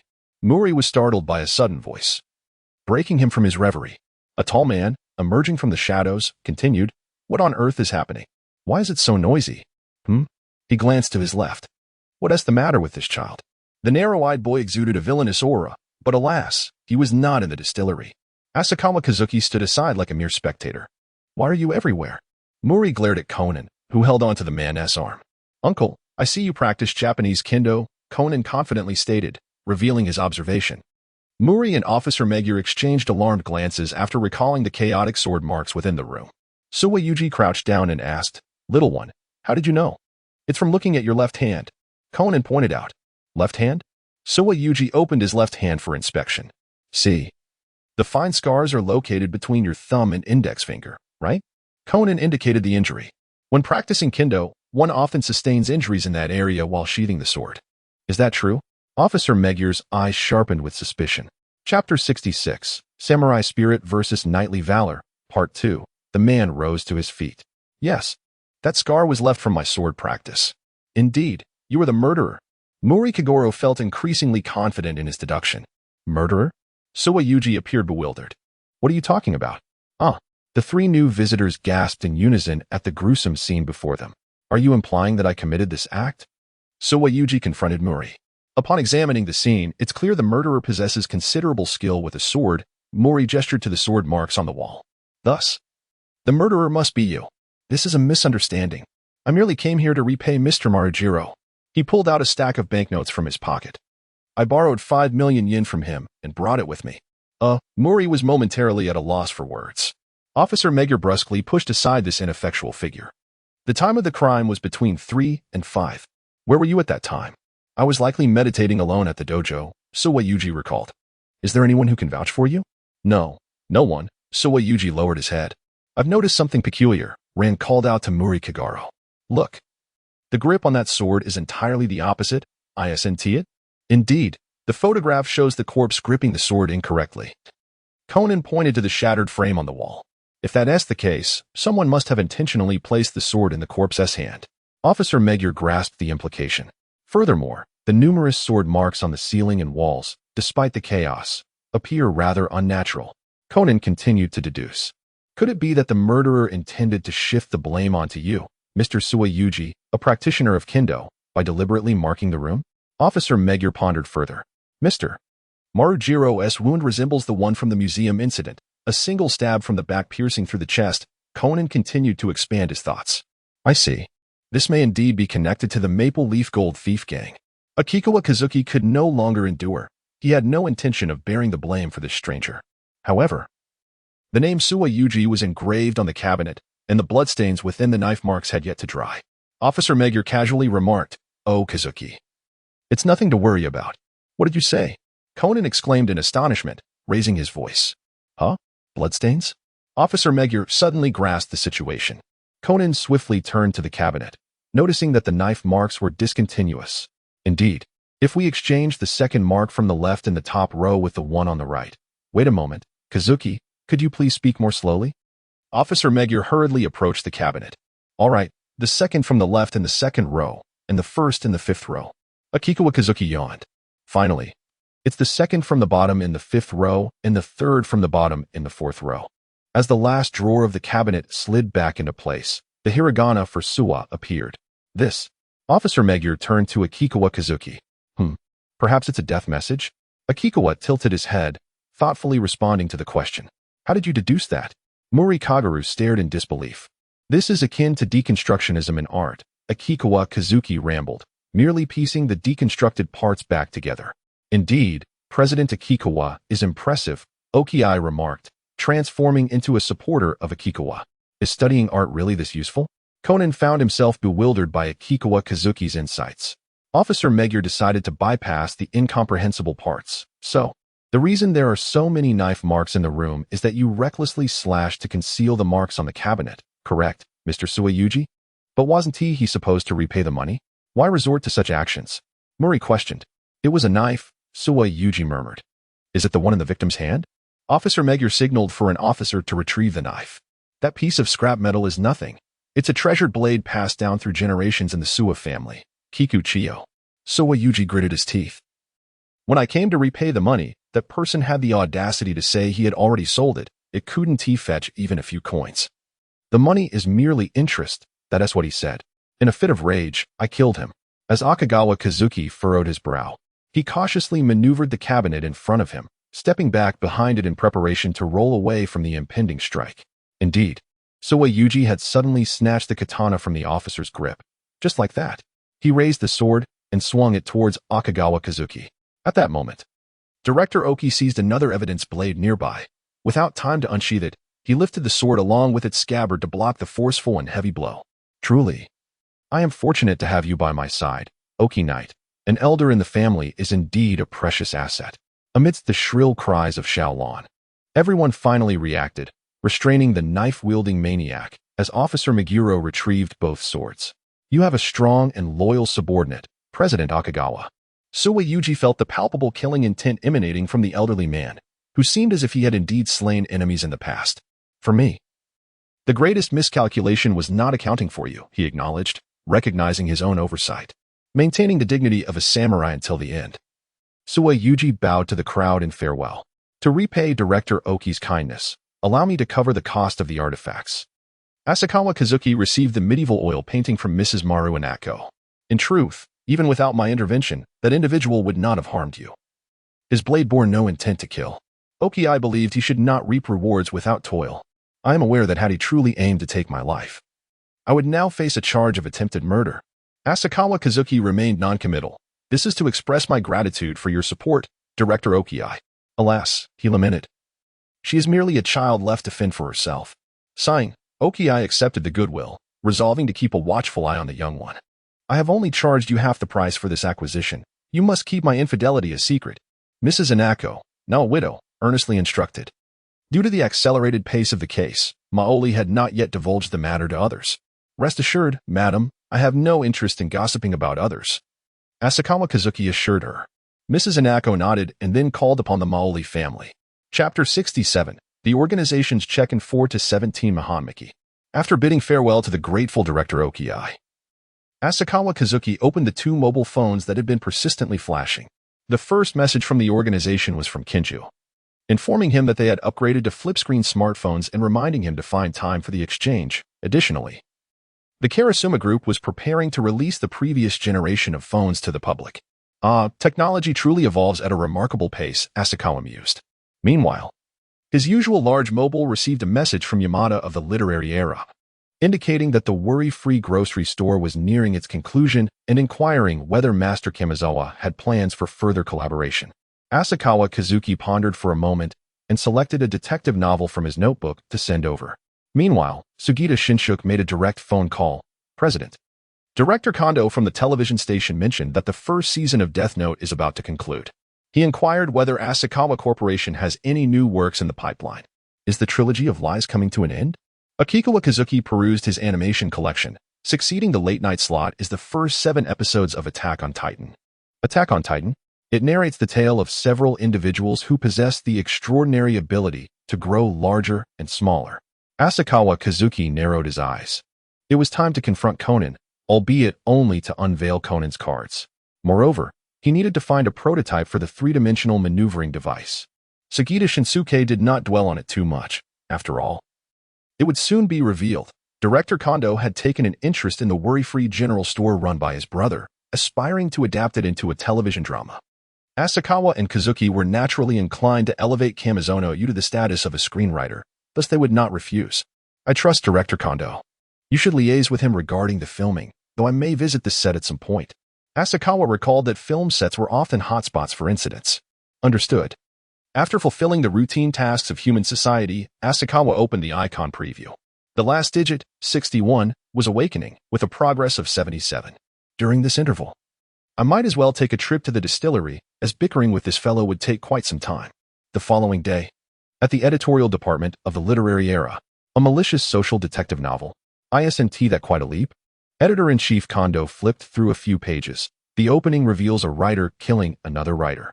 It was President Asakawa who informed his mentor about the incident of the first night festival. Wasn't he it? Yamada had already finished reading the novel in advance. In truth, the book reveals the murderer from the outset, with the remaining narrative focused on uncovering the motive. Yet this does not detract from its status as a masterpiece of social commentary. Oh, since editor Yamada holds such high regard for this work, I shall savor it thoroughly. Editor-in-Chief Kondo closed his notebook. However, why are you so timid today? Kondo furrowed his brow as he looked at Yamada. I feel that someone is out to get me. Consider it. I recently secured the esteemed Kamizono-sensei, and surely there are many who harbor resentment towards me. Yamada peeked through the blinds to observe other colleagues. Enough, enough. There aren't that many envious people around. Hurry back to work. Kondo dismissed him nonchalantly with a wave. Early the next morning, the Zero-clad Kurabino entered the training facility. Good morning, guard. Good morning, Tequila-senpai. Good morning to what seems to be Jin-senpai and Vodka-senpai, who look as though they have just returned from an all-night mission, brimming with discontent. What on earth is this super-long prefix? Jin frowned.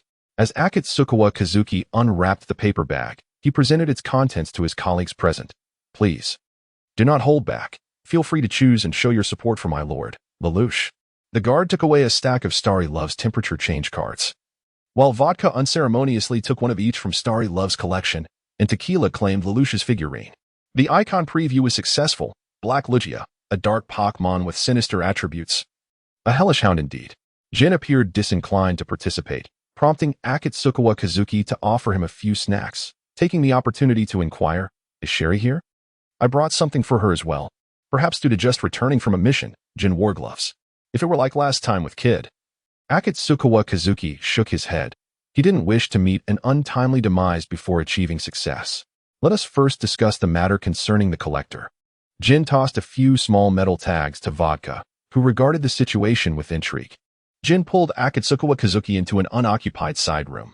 Why does this victim's cause of death mirror that of the incident at the art museum? This might be an indication of Aoyama's peculiar fondness for such methods, even if you use that Okiai as a scapegoat. Employing the same technique repeatedly will inevitably attract the attention of those cunning foxes. Jin lit a cigarette. Do not indulge in such flamboyant theatrics for the sake of so-called artistry. If you wish to play, it would be better to undertake a mission for the organization. Understood, senior. I assure you I will not err again. If there are no further issues, may I proceed to the mission? Akatsukawa Kazuki stepped back, using body language to convey his intent to leave. Mind your demeanor, Jin warned with a double entendre. Huh? Ah. Haha. Akatsukawa Kazuki slipped into the program room. Ah, Jin-senpai is truly strict. He leaned against the door and exhaled. Did Jin pull you aside merely to scold you? What did you do? Tequila inquired with curiosity. Oh, I merely devised a rather iconic method for a serial killer, and now, after the second cycle, Jin-senpai won't allow me to continue. Since I've already received my reprimand, I might as well shoulder this blame. Do you dare to employ such tactics in Tokyo? What if you encounter a detective? Tequila revised his assessment of Akatsukawa Kazuki's methods and audacity. Not to worry, I've faced them twice, and no one has caught on. Akatsukawa Kazuki placed his hands on his hips. There are also code members who have faltered. Let us remain focused on the program. Tequila was astonished as he took the disc from Akatsukawa Kazuki's hands, starting the import of the new mission. The icon preview failed. If it were Tequila, I would blindly guess it was due to insufficient intelligence. This update's mission is the sniper mode of Assassin 2, Silent Assassin, featuring settings of a European manor in clear weather and a border checkpoint in Siberia during a snowstorm. The previous port setting was at night. This time, it is clear and in extreme weather. Black Pinot is quite thoughtful indeed, Tequila remarked from the sniper perch. Akatsukawa Kazuki, playing with his newly acquired smartphone, turned around. This will be my last spark of inspiration in sniper mode. I wonder how the VR progress I mentioned earlier is faring? The equipment department informed us that to make the devices suitable for training, further research on sensory equipment and feedback mechanisms is necessary. There should be no significant progress in the short term. Akatsukawa Kazuki expressed disappointment. But it matters not, at worst. I could steal the infiltration pod from the Sindora company for the theatrical version, or perhaps even let the Karasuma group swallow the entire Sindora company. Chapter 68, I Am Zero. The sniper duo seemed unsure where to undertake their mission, and unable to find any test players. Akatsukawa Kazuki snuck into the equipment department. The research on the three-dimensional maneuvering device had indeed stalled as the researchers struggled to find suitable rope materials. Therefore, we should hasten to recruit Dr. Agasa into the brewery. Akatsukawa Kazuki mused, deciding to return in a few days to play the role of a gentleman thief at Tuchome 22 Ban. Adhering to the principle that a thief should not leave empty-handed, Akatsukawa Kazuki pocketed a few trinkets, a locator, a listening device, a miniature detonator, and a super mini player. These should have been provided for the intelligence department, but I shall gladly accept them. Upon returning to the sniper training ground, Akatsukawa Kazuki noticed two individuals distinctly positioned on either side of the platform. Jin, seemingly unchanged in attire, and Amuro Turu. Upon hearing footsteps, Amuro Turu turned from the door, revealing an expression that was hard to articulate. Asakawa Kazuki shook his cloak, feigning ignorance to his expression. I didn't expect to see you here as well, Bourbon Senpai, come. He reached out and grasped Amuro Turu's hand. Damn, this fellow is also wearing gloves. Disappointed. Asakawa Kazuki retrieved a light Yagami figurine from his robe and handed it to him. Everyone gets a share. Oh ho ho ho, zero meets zero. It is truly marvelous to have an undercover mingle with another undercover. In the depths of his heart, Akikawa Kazuki emitted a villainous chuckle. Little did he expect that the organization's prodigious programmer was, in fact, an anime enthusiast. Amuro Turu casually tucked the small gift into his pocket, inquiring. Aside from engaging in training simulations, do you also indulge in the profession of cosplaying? It was rather disdainful, Zero-chan, to accept someone's gift while prying into their secrets. It's merely a personal hobby. This costume is crafted by my own hands, and it's truly one of a kind in all of Japan. As Akakura Kazuki obscured his left eye with a playful gesture, he exclaimed, Oravizero. Amuro Turu felt his expression falter. He had no desire to be associated with this overly dramatic youth. Meanwhile, Jin observed with amusement as Bourbon and Cabernet played their parts, finding Bourbon's obliviousness quite entertaining. Aren't you supposed to be searching for someone to test the new dungeon? Jin interrupted their friendly banter. Bourbon's jokes were amusing for only a brief moment. After trying out these two new dungeons, he intended to return for a much-needed rest. All right then, shall you join us, Bourbon-senpai? Amuro pretended not to notice Jin's displeased demeanor as he graciously accepted the invitation extended by the two. As Akikawa Kazuki gently clapped his hands, the originally dim dome transformed, revealing a magnificent European-style manner within the arena. The narrative of this particular instance unfolds as follows. A notorious band of thieves inadvertently pilfered a set of research materials from their organization during a heist, prompting the need to eliminate the three notorious leaders and their subordinates. Game start. Is this not merely an enhanced version of the event that had initially led Jin into the organization? Quickly, Jin discerned the source of inspiration for this scenario. This time, the mode was a cooperative duet, although the participants appeared more inclined to target their own partner.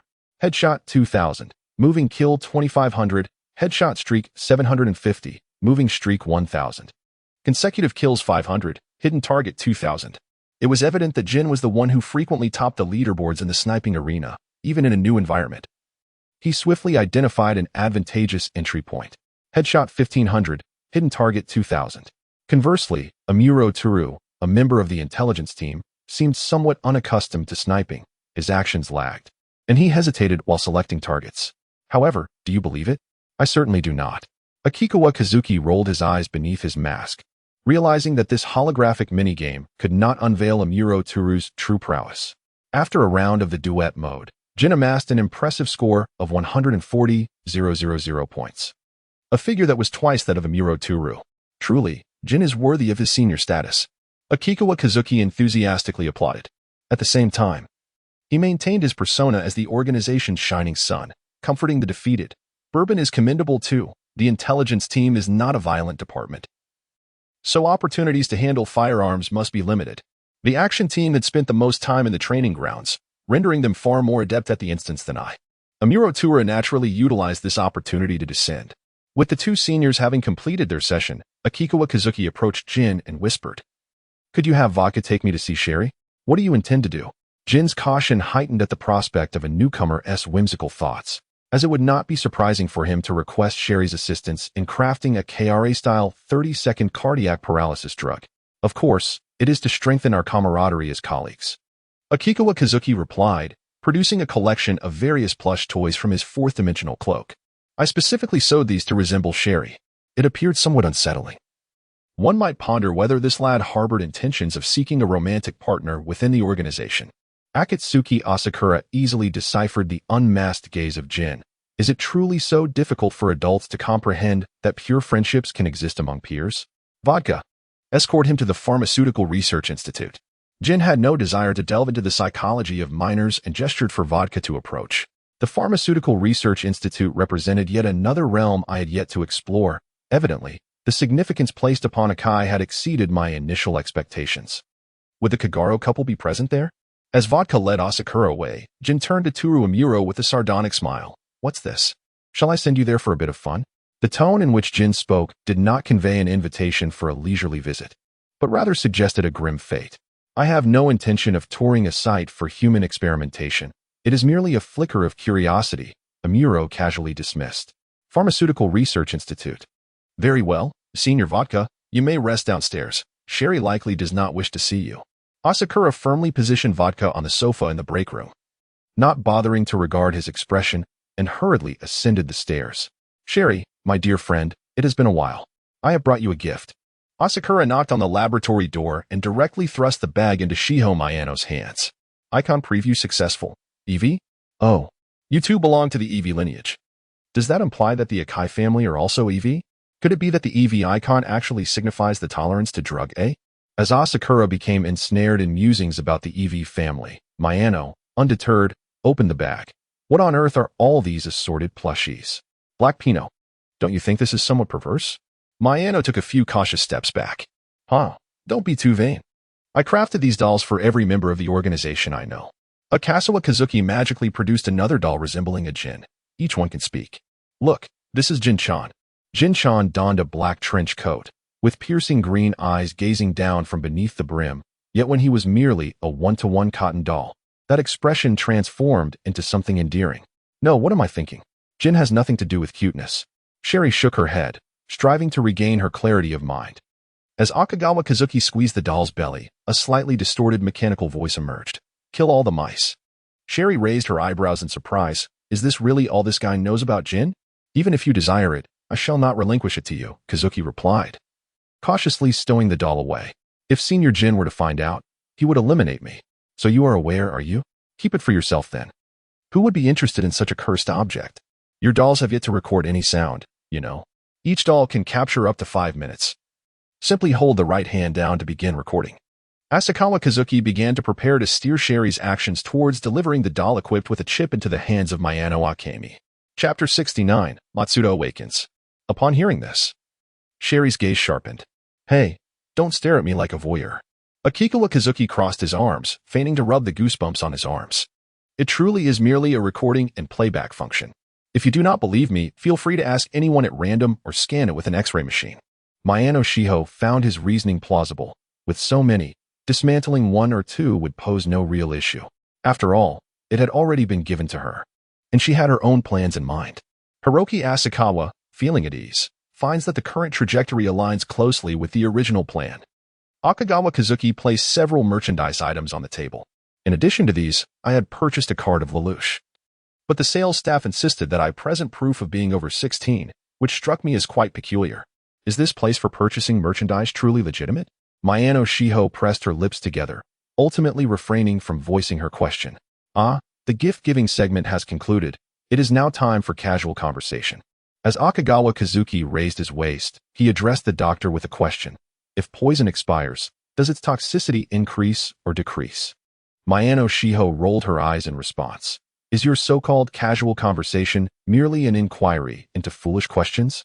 Through this playful banter, the two young codename members managed to spend the afternoon quite pleasantly.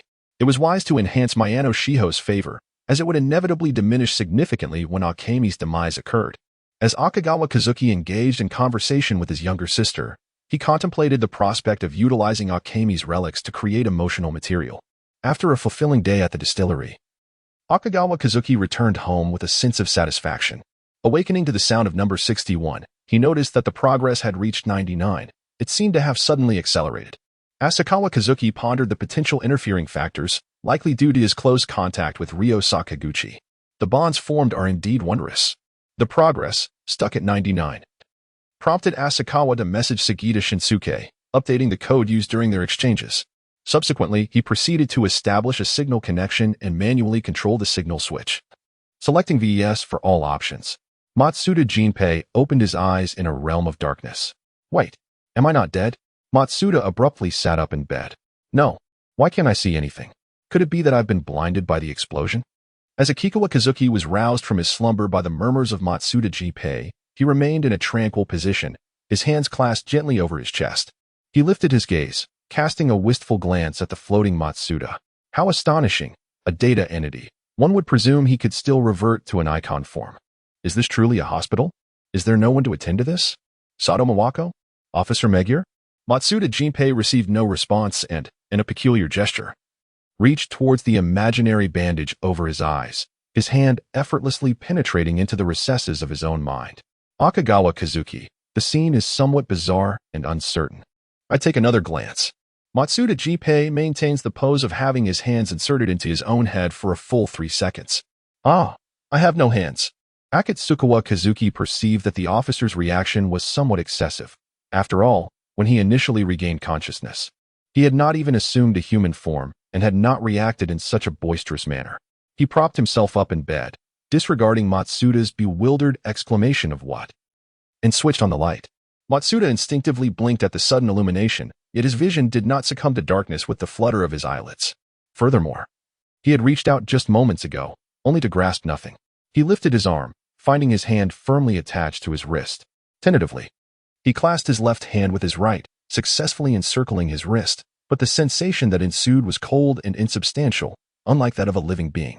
It seemed that the ability to perceive oneself hinged upon cognition. Akatsukawa quietly contemplated. Matsuda then directed his gaze downward, noticing that his feet hovered a full foot above the ground. The good news, his limbs were intact. The bad news, it appeared he had already succumbed to the chill of death. With a heart heavy as ash, Matsuda raised his gaze to survey his surroundings. He found himself in a spacious bedroom, sprawling across 100 square meters, partitioned into a bathroom, a dressing room, a balcony, a tea area, and the bedroom itself, each section distinctly defined. Beneath the soft gray paint that adorns the interior, the home is predominantly infused with hues of misty blue and oak. The floor-to-ceiling windows are heavily draped, rendering the space somewhat dim even with the lights aglow. Finally, his gaze falls upon the room's inhabitant, a youth clad in a ruffled silk nightgown, whose unruly curls obscure the upper half of his face. Matsuda instinctively reaches up to touch his own head of curls, pondering if he has unwittingly transformed into a guardian spirit of a distant relative. Yet, he has never heard of any affluent kin in the Matsuda lineage. The boy appears oblivious to Matsuda's presence, turning instead toward the bathroom. Should I follow? It feels rather impolite. Matsuda wrestles with his indecision for a moment, but ultimately decides to pursue, reasoning that as a ghost, he is not bound by the rules of the living. The boy halts at the sink, beginning to wash his face. He lifts his damp bangs and turns, locking eyes with Matsuda. In the midst of trying to catch a glimpse of his own reflection in the mirror, Matsuda exclaims in surprise, "You can see me." Overcome with astonishment, Matsuda lunges forward, nearly pressing his nose against the tip of Akikawa's. As Akagawa Kazuki gently blinked, a flash of blue light emerged from his eyes. "Eh? Your eyes." Before Matsuda could utter his inquiry, he realized that his body was gradually becoming transparent. Help? No. It seems I have already lost my life. Think of a solution, little one. As Akikawa Kazuki closed the communication channel with Matsuda, he let out a quiet sigh of relief. At the age of 26, Matsuda Aaron-pei ought to have matured into a dependable man, so why was he still so boisterous? He dialed Sugita Shinsuke. "President Sugita, could you assist me in securing a train ticket to Nagano Prefecture? Do you recall what I mentioned to you yesterday?" Sugita Shinsuke seemed to hesitate before responding. "Was it about the company's business that you spoke of yesterday, President?" Akagawa Kazuki was exceedingly pleased with the reliability of his subordinates. "Well done, Sugita. What did I say yesterday?"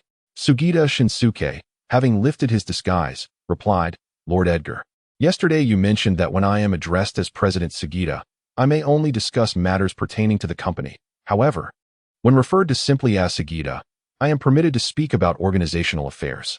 "Excellent, Sugita. Now go and book the tickets. I shall depart early tomorrow morning." The following day, Akagawa Kazuki navigated several twists and turns before arriving at the foot of a mountain in Nagano Prefecture. Here lay a winding mountain road. He alighted from the vehicle and, with a hiking pole in hand, ascended the mountain alone, pausing amidst the trees that bordered the first loop of the road. He rubbed his face, preparing for the performance that lay ahead. Beside him, Matsuda Jinpei's form gradually solidified. "I require your assistance with something," Akagawa Kazuki interrupted Matsuda, who was about to voice a question. Me?" Matsuda pointed to himself. "I have a question for you as well. Can you sense a pair of ghostly couples nearby? They seem to be over 20 years older than I." Akagawa Kazuki preempted him. "Do you possess the ability to feel such things? Perhaps you should search the surroundings. Matsuda hesitated before drifting away to explore the area. Chapter 70. An unexpected accident. Seeing that this seemingly psychic youth was quite insistent, Matsuda chose to swallow his inquiries regarding death for the moment. He floated through the woods, quickly discerning the remarkable nature of this presence. Now he could peer into a tree hollow and observe the baby squirrels within. Akasawa Kazuki gazed speechlessly at the young man with his head lodged in a tree, beginning to question the wisdom of awakening him. After wandering through the woods, the young man boldly drifted onto the highway, where the incessant flow of traffic passed through him without eliciting the astonishment one would expect from drivers and passengers encountering a ghost. Alas, it appeared that he had indeed become a specter. With his knowledge of vehicles, Matsuda Jinpei deduced the current time from the various indicators on the car windows. To his astonishment, 3 years had already elapsed since his demise. He pondered how Zero, Hero, and the class leader would react, and whether the bomber had been apprehended. Well, it seems there are no anomalies here except for myself, Matsuda added meticulously, drifting back to Akasawa's side. He had just tested the boundaries of his movement. Once he exceeded 100 meters, his form would gradually become transparent. It seemed he would have to remain close to this boy for the time being. The youth stood silently, no longer speaking. Matsuda circled around him, contemplating whether to inquire about the events of the past 3 years, when the boy suddenly pulled a length of rope from his backpack and began tying it to a branch. Hey, wait a moment. Matsuda instinctively reached out to stop him, but grasped nothing. He was merely a ghost. Can we talk this through? I'll search again. I'll find it. As Akasawa skillfully tied the noose, preparing to enact a dramatic scene of redemption between an anguished artist and a ghostly officer, 2 vehicles with evidently erratic trajectories sped around the bend. The red GTR led the charge, a long-haired youth laughing as he steered, directing the vehicle's path away from the trailing green car, where a heavily made-up woman in the passenger seat was making faces. The green vehicle, unable to control its speed, ultimately skidded, flipping over against the mountainside. This is bad. The fuel tank is compromised, and it's about to explode. Matsuda Jinpei, with his background in explosive ordnance disposal, immediately recognized the peril. Akagawa Kazuki has come to the realization from the sense of DJVU. This is Takiko Okagami, who failed to exact her revenge in the case of the cactus flower. He has always held a deep appreciation for individuals who, once they set their minds to something, spring into action without delay. Upon reflection, it indeed seems that Asakawa Corporation is somewhat lacking in its current workforce. As Akagawa Kazuki gently stroked his chin, he rapidly discarded his previous plans in favor of a new strategy that promised multiple benefits. Why are they so slow? They haven't even found a crowbar yet. Matsuda fretted in place. Mr. Curly, can I trust you? Kazuki murmured, his fingers resting on the bracelet encircling his left wrist. He activated the temporary sharing option under the permissions section of his body. Huh, what does this mean? Matsuda turned in confusion, only to behold Kazuki's peculiar eyes glowing with an otherworldly blue light. Could it be? Are you pushing me away at this moment? Yet, this time felt different. Those eyes resembled a vortex, drawing him in. Matsuda Jinpei opened his eyes once more, raising his hands before him. These were youthful hands, devoid of the scars and calluses he bore. Could that boy truly accomplish such feats? The sound of a crowbar scraping against a car door drew his attention back. Kazuki vaulted over the fence, dashing toward the overturned vehicle. Hey, you're the driver for the rescue. A startled bystander exclaimed as the boy suddenly emerged from the greenery. Ignoring the remark, Kazuki seized the crowbar, leveraging it with a more effective point of force to pry open the door, then discarded both the door and the crowbar aside. He bent down to grasp the still conscious woman from outside the vehicle, roughly pulling her free. Hey, you little rascal. Passers-by are unaware of the impending explosion. The bystander attempted to reprimand the boy's recklessness. Kazuki had already spotted the faint black smoke emanating from the car frame. He pulled the unconscious man from the driver's seat and lunged toward the bystander. Startled, the onlooker failed to react in time, being thrust several meters away, his back painfully striking the asphalt. With a thunderous explosion, flames erupted skyward. Kazuki rose from the ground, inspecting the borrowed body, which appeared intact and healthy, save for a slight singe on the fabric of his back. Just as he bent to assist the bystander in standing, the scene before him shifted, and his perspective returned to a ghostly state. The seated bystander, seeing the boy approach to help, extended a hand, but for some reason, the boy withdrew his hand. Standing there in a daze, the bystander, in exasperation, retracted his hand to push himself up, grimacing as he stood. Meanwhile, the recently rescued Okage Toko, disregarding her injuries, threw herself onto her fiancé, desperately attempting to rouse him. "Tadashi, are you all right?" As Akikawa Kazuki silently approached, he gently moved her aside and raised the man's neck to ensure a clear passage for his breath before commencing a thorough examination of his injuries. The bystanders, having witnessed Akikawa's extraordinary rescue efforts, were now wholly convinced and made no attempt to hinder his actions. Alas, it appeared that at least half of his ribs were fractured, with significant damage to the lung lobes, a comminuted fracture of the right leg, and numerous abrasions marring one side of his face. Fortunately, the spine and vital organs remained unscathed. Asakawa Kazuki resourcefully tore a strip from the man's shirt to bind the open fracture on his thigh. Although obscured by pixelation, the urgency of the blood flow was unmistakable. Matsuda Jinpei hovered at a distance, observing the scene, remarking on the impressive bandaging skills. Had he perhaps attended a first-aid training course? In the presence of onlookers, Asakawa chose to disregard Matsuda's myriad of questions. Seizing the moment before the arrival of the ambulance and police car, he returned to the forest to gather the rope and backpack. The ambulance arrived first, and a team of well-trained medical personnel emerged from the vehicle, swiftly ushering both men inside. Asakawa Kazuki naturally settled into the car with his backpack. Throughout his time at the scene, he remained beside the couple, and the medical personnel did not inquire about his identity. Thus, Asakawa seamlessly followed along to the entrance of the emergency room. Speaking of which, this appears to be Nagano Prefecture. Matsuda leaned closer to the medical regulations, observing intently. "Do you reside in Nagano? Where did you come across me?" Matsuda chattered incessantly as he drifted from side to side. Asakawa Kazuki naturally would not address such inquiries in a bustling public setting. Matsuda found it rather dull and retreated into the operating room, emerging with a frown. While sitting idly on a chair with his backpack, a man, bearing an X-shaped scar over his left eye and leaning on a cane, approached him, presenting his police badge. "Greetings. I am Yamato Daisuke from the Nagano Prefectural Police. May I inquire about the circumstances surrounding the incident?" In the early plot of Conan, Shinjuku was substituted with Sora and Shinshu with Nagano, though such evasions became less frequent later on. Chapter 71. The first encounter with Yamato Daisuke. This fellow, at this time, was not supposed to be recuperating in this hospital. Was he? "Hello, I am Asakawa Kazuki," he introduced himself, extending his hand toward Yamato. The preview of the icon failed, indicating the conditions were more stringent than he had anticipated. "According to other rescuers, you reportedly ran over from the roadside. What were you doing there?" Yamato opened the case file. To his surprise, he had indeed obtained the case information. It seemed he possessed a commendable rapport within his department. "My parents tragically perished in a car accident there not long ago. I am merely here to pay my respects," Asakawa revealed, opening his backpack to display the incense and paper offerings inside. Matsuda, eavesdropping nearby, thought to himself, "So he is in search of his parents' spirits? Ah, I see." Yamato and Matsuda simultaneously succumbed to an inexplicable wave of guilt. "Wait a moment, what is this rope?" Despite having only one eye, Yamato's vision remained remarkably sharp. "Oh, this?" Asakawa calmly lifted the climbing pole in his hand. "It's a safety rope for climbing." Matsuda retorted incredulously, "Who would believe that? Not even a ghost would." Yamato, too, found it hard to believe. The climbing rope bore no relation to the hemp rope, and he distinctly noticed the knots tied upon it. He opened his mouth to speak but struggled to find the right words. If only he possessed the eloquence of Jifuku Takami. Frustrated, Yamato scratched his head and settled beside him, leaning on his cane. This incident was not merely an accident. Asakawa took the initiative to speak. The two individuals in the GTR displayed a clear intent to provoke the accident. "So, you witnessed the entire event unfold?" Yamato sat up straight, taking his pen once more.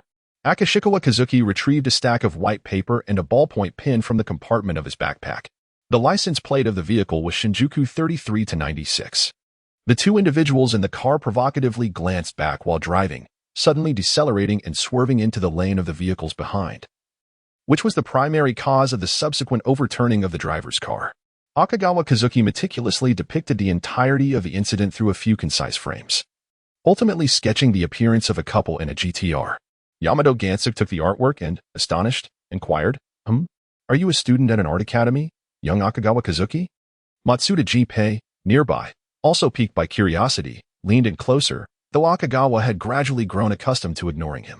"I am a student at Tokyo University of the Arts, but currently on a leave of absence," Akagawa replied as he handed his business card to Yamato.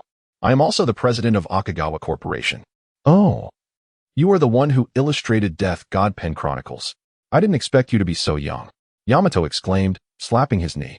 While I was in the hospital, Takami recommended that I read it. The protagonist truly infuriated me. However, I found the detective named L to be remarkably clever and captivating. Matsuda floated closer, intrigued.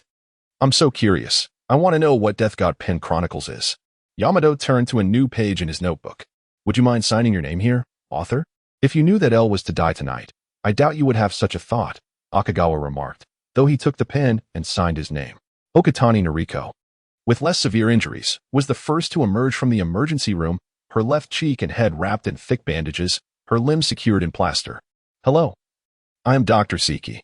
Is this Mr. Akagawa Kazuki? Are you a relative of these injured individuals? The bespectacled, square-faced doctor, seeing how youthful the payer was, doubted he had the right person. No, I was merely passing by, Akagawa said, retrieving his wallet. Is the amount I covered insufficient? No. I'm not here to ask for money. I want to inform you that Mr. Yamaguchi has a hematoma in his skull and will require another surgery in a few days. You can discuss these matters directly with Miss Okatani Noriko once she regains consciousness. As for the financial aspect, you may contact me later. Akagawa exhibited a sense of responsibility. President Akagawa is truly helpful, Yamato praised the young man. They will surely be grateful to you. Indeed, the world is a beautiful place. Do refrain from seeking out places to hang yourself. Yamato and Matsuda's thoughts synchronized once more. It was Timi who saved them. I was possessed by a ghost at the time. Akagawa casually revealed the truth. Matsuda responded, so this isn't a secret matter after all? President Akagawa chuckled. Yamato assumed it was merely the artist's unique dark humor. Matsuda added, you must know no one would believe you, which is why you're so candid, right? Akasawa Kazuki sighed, seemingly relinquishing his attempt to reshape the worldview of the officer. For me, saving them was, in itself, a form of reparation for the loss of my parents, who perished on this stretch of road while I was still in England, under the shade of the trees. Akashikawa Kazuki bowed his head, contemplating that saving them in this very moment could be seen as a form of recompense for past regrets. This thought stirred within Yamato, who frantically rummaged through his vocabulary. I truly am not adept at providing psychological counsel to minors. The past is but a distant memory. Now, Akashikawa is thriving, which would surely bring joy to his father. Dr. Seki, possessing some experience in offering counsel, reflected on this. Akasawa Kazuki nodded gently, reclining in his seat without moving. Yamato Kanzo felt a sense of relief, having a doctor serve as his voice. Matsuda, seeing an opportunity to interject, floated over. I say, you, his vision suddenly darkened. Are you also as awkward as Kagehiro? This was Matsuda's final thought before losing consciousness. When Dr. Seki returned to the hospital room of Okaya Noriko, she had just regained consciousness. Tashiman, how is he? Noriko attempted to rise, only to be swiftly restrained by the doctor's quick hand. He is no longer in danger, but he needs to remain in the ICU for a few more days before undergoing cranial surgery. A young man has graciously covered the expenses for you. Noriko recalled the boy who had pulled her and Tashiman from the car. Could it be the curly-haired youth with eyes obscured by his hair? Did such a minor have so much money? Ordinary youths certainly did not, yet this was Akasawa Kazuki. Doctor. Seki shook his head regretfully and recounted the story he had just heard to Noriko. Thus, his meeting with you is indeed a matter of fate. Emotionally overwhelmed. Noriko felt as though something was lodged in her throat. Had it not been for her left eye injury, she would have almost succumbed to tears. She had heard that Akasawa Kazuki was the creator of several recently popular animations. The doctor produced a newly released network-enabled phone from the Karasuma Group. Searching while expressing admiration, after the passing of his parents, and with all company employees resigning, he has shouldered most of the workload alone, truly inspiring. Under the covers. Noriko silently clenched her fist, feeling compelled to do something for her young benefactor. Original work, Conan, fiancé? When did he pass away? Dr. Seki replied. At the beginning of June this year. How did this person die? It was an accident. The two were driving in a place called Bijin Plateau in Shinshu and unfortunately collided with a mountainside. Chapter 72. The fictional historian both parties were temporarily unable to rise. Akasawa Kazuki, too, was disinterested in revisiting the bedside to bid farewell to Yamato Kanzo and set off back to Mihua. You finally let me out. Now Matsuda had a preliminary understanding of Akasawa Kazuki's skill set, realizing that his periods of unconsciousness and awareness were under someone else's control, which was indeed unsettling. However, upon reflection, Being bound by freedom was infinitely better than the previous 3 years of ignorance. Perhaps he might even encounter familiar faces in the future. Now, can we discuss what is going on? Matsuda had adeptly regained control of his actions, now dangling from the chandelier. I am Akasawa Kazuki, and I only acquired this ability at the beginning of this year. It must be the influence of my maternal lineage. Akashikawa Kazuki responded rather candidly, though it remains uncertain how much of it was the truth. Until now, I had only perceived the aura of death surrounding individuals. It was my first encounter with a ghost. Akashikawa scrutinized this apparition from head to toe. Why is it that I cannot distance myself from you? Why must I remain under your control? He pondered. You were not in this form when I discovered you by the riverside, far from the Ferris wheel at Kaibudo Mall. He raised his wrist, revealing a small, sealed metal piece. Is this a chip? Matsuda inquired as he leaned closer for inspection. It seems your soul is bound to this. I have awakened you through a ritual, Akashikawa stated, removing the bracelet. In an instant, Matsuda was enveloped in darkness, only to be illuminated once more. Akashikawa Kazuki adorned his wrist with the bracelet once more, stating, It is not my desire to govern your presence or absence, but rather, your current actions demand the expenditure of my energy. Asakawa Kazuki furrowed his brow, seemingly unable to find a fitting term. Sorcery? Matsuda had perused a few novels. Yet it felt imprecise. Wizards wielded their craft through diligent study, while the heritage passed down from his grandmother was rooted in the innate powers and practices of sorcerers. Asakawa took on the role of a fictional historian. Wait. Matsuda sensed his worldview fracturing and reassembling. Wizards? Sorcerers? Am I still in my original world? He drifted to the window, gazing into the distance, attempting to reclaim a sense of familiarity amidst these technological creations. The world had always been thus. It was merely that he had ventured into realms previously untouched in his former life. Asakawa Kazuki continued to manually refresh Matsuda's worldview. The magical realm is somewhat more renowned than the sorcerer's domain, boasting white mages and black mages, while in Japan, they are likely referred to as red mages. Red mages? Matsuda had already regained his composure from the shock of this reconstructed worldview, exhibiting an eager curiosity towards this newfound knowledge. Here, they are more commonly called witches, as they are all female magic users. Asakawa Kazuki discerned Matsuda's little thoughts and spoke to shatter his illusions. Hey, Matsuda emitted a sound of disappointment. So what can you do now? Matsuda continued to probe into the depths of this new roommate's abilities. In my lineage, I should be a necromancer on the undead side. Currently, I can awaken souls from the attached artifacts, discern who is nearing death, identify those who have recently committed murder, and lend my body to a spirit. That's about it. Asakawa Kazuki was fabricating a story. Isn't that rather lacking in offensive and defensive capabilities? Matsuda felt a sense of foreboding. Did I not mention that I just awakened this year? Asakawa Kazuki wore a look of exasperation. Can you let others see me? Matsuda asked with a flicker of hope. Regrettably, I cannot. Asakawa Kazuki shrugged. When will you be able to learn? Matsuda pressed on. Before my grandmother passed, neither my mother nor I had awakened. She thought our lineage had gone extinct and burned all the books. Now, I can only explore on my own, Asakawa Kazuki fabricated further. Sigh, Matsuda groaned, holding his head in frustration. Are you ready to return now? After a brief pause, Asakawa Kazuki responded, My magical energy. If I exhaust my power, I will faint. The symptoms are akin to low blood sugar. He directly transferred the side effects of the energy consumption from the plug-in to this setting. Matsuda sighed, closing his eyes and awaiting the familiar darkness to envelop him. In the dimly lit room, after drawing the curtains, Asakawa Kazuki twirled a pin between his fingers. Today, he still could not elicit Matsuda's honesty. Not even a name was exchanged, indicating a lack of trust. Nevertheless, Asakawa Kazuki meticulously drew orderly lines on paper, reorganizing his plans. The following morning in Nagano, at the hospital. No. Yamato Gansuk, who had recklessly ventured out to investigate, was incredulously gripping the small table beside his hospital bed. L's death had indeed been predictable. Shibuya Takami raised his left hand to stroke his mustache. The moment he inscribed his name in the notebook, this outcome had already been sealed. Your grip is making my bed rail creak. Yamato Gansuk cast a glance at Takami's right hand. Damn it. Shibuya Takami slammed the table and sprang to his feet. How could L possibly lose like this? What were all those sacrifices and plans for? Did you say you met the author a few days ago? Shibuya Takami turned to fixate on Yamato Gansuk. Did he mention the direction of the upcoming plot? He did not, Yamato sighed. But it's fine. There's still one episode left to conclude tomorrow. L must have a contingency plan. I refuse to believe that incompetent fool left the police with no escape. Shibufu Takami suppressed a growing unease. This guy not only disregarded the convention of having the antagonist meet justice but also killed off the detective. Vodka was astounded. Humph. Such actions embody the essence of an organization member. Jin, adopting the perspective of the antagonist, felt a sense of satisfaction that Clever L had done his utmost. Switching discs. Hasn't the rebellious Lelouch already aired 14 episodes? Prior to the opening theme, the narration commenced.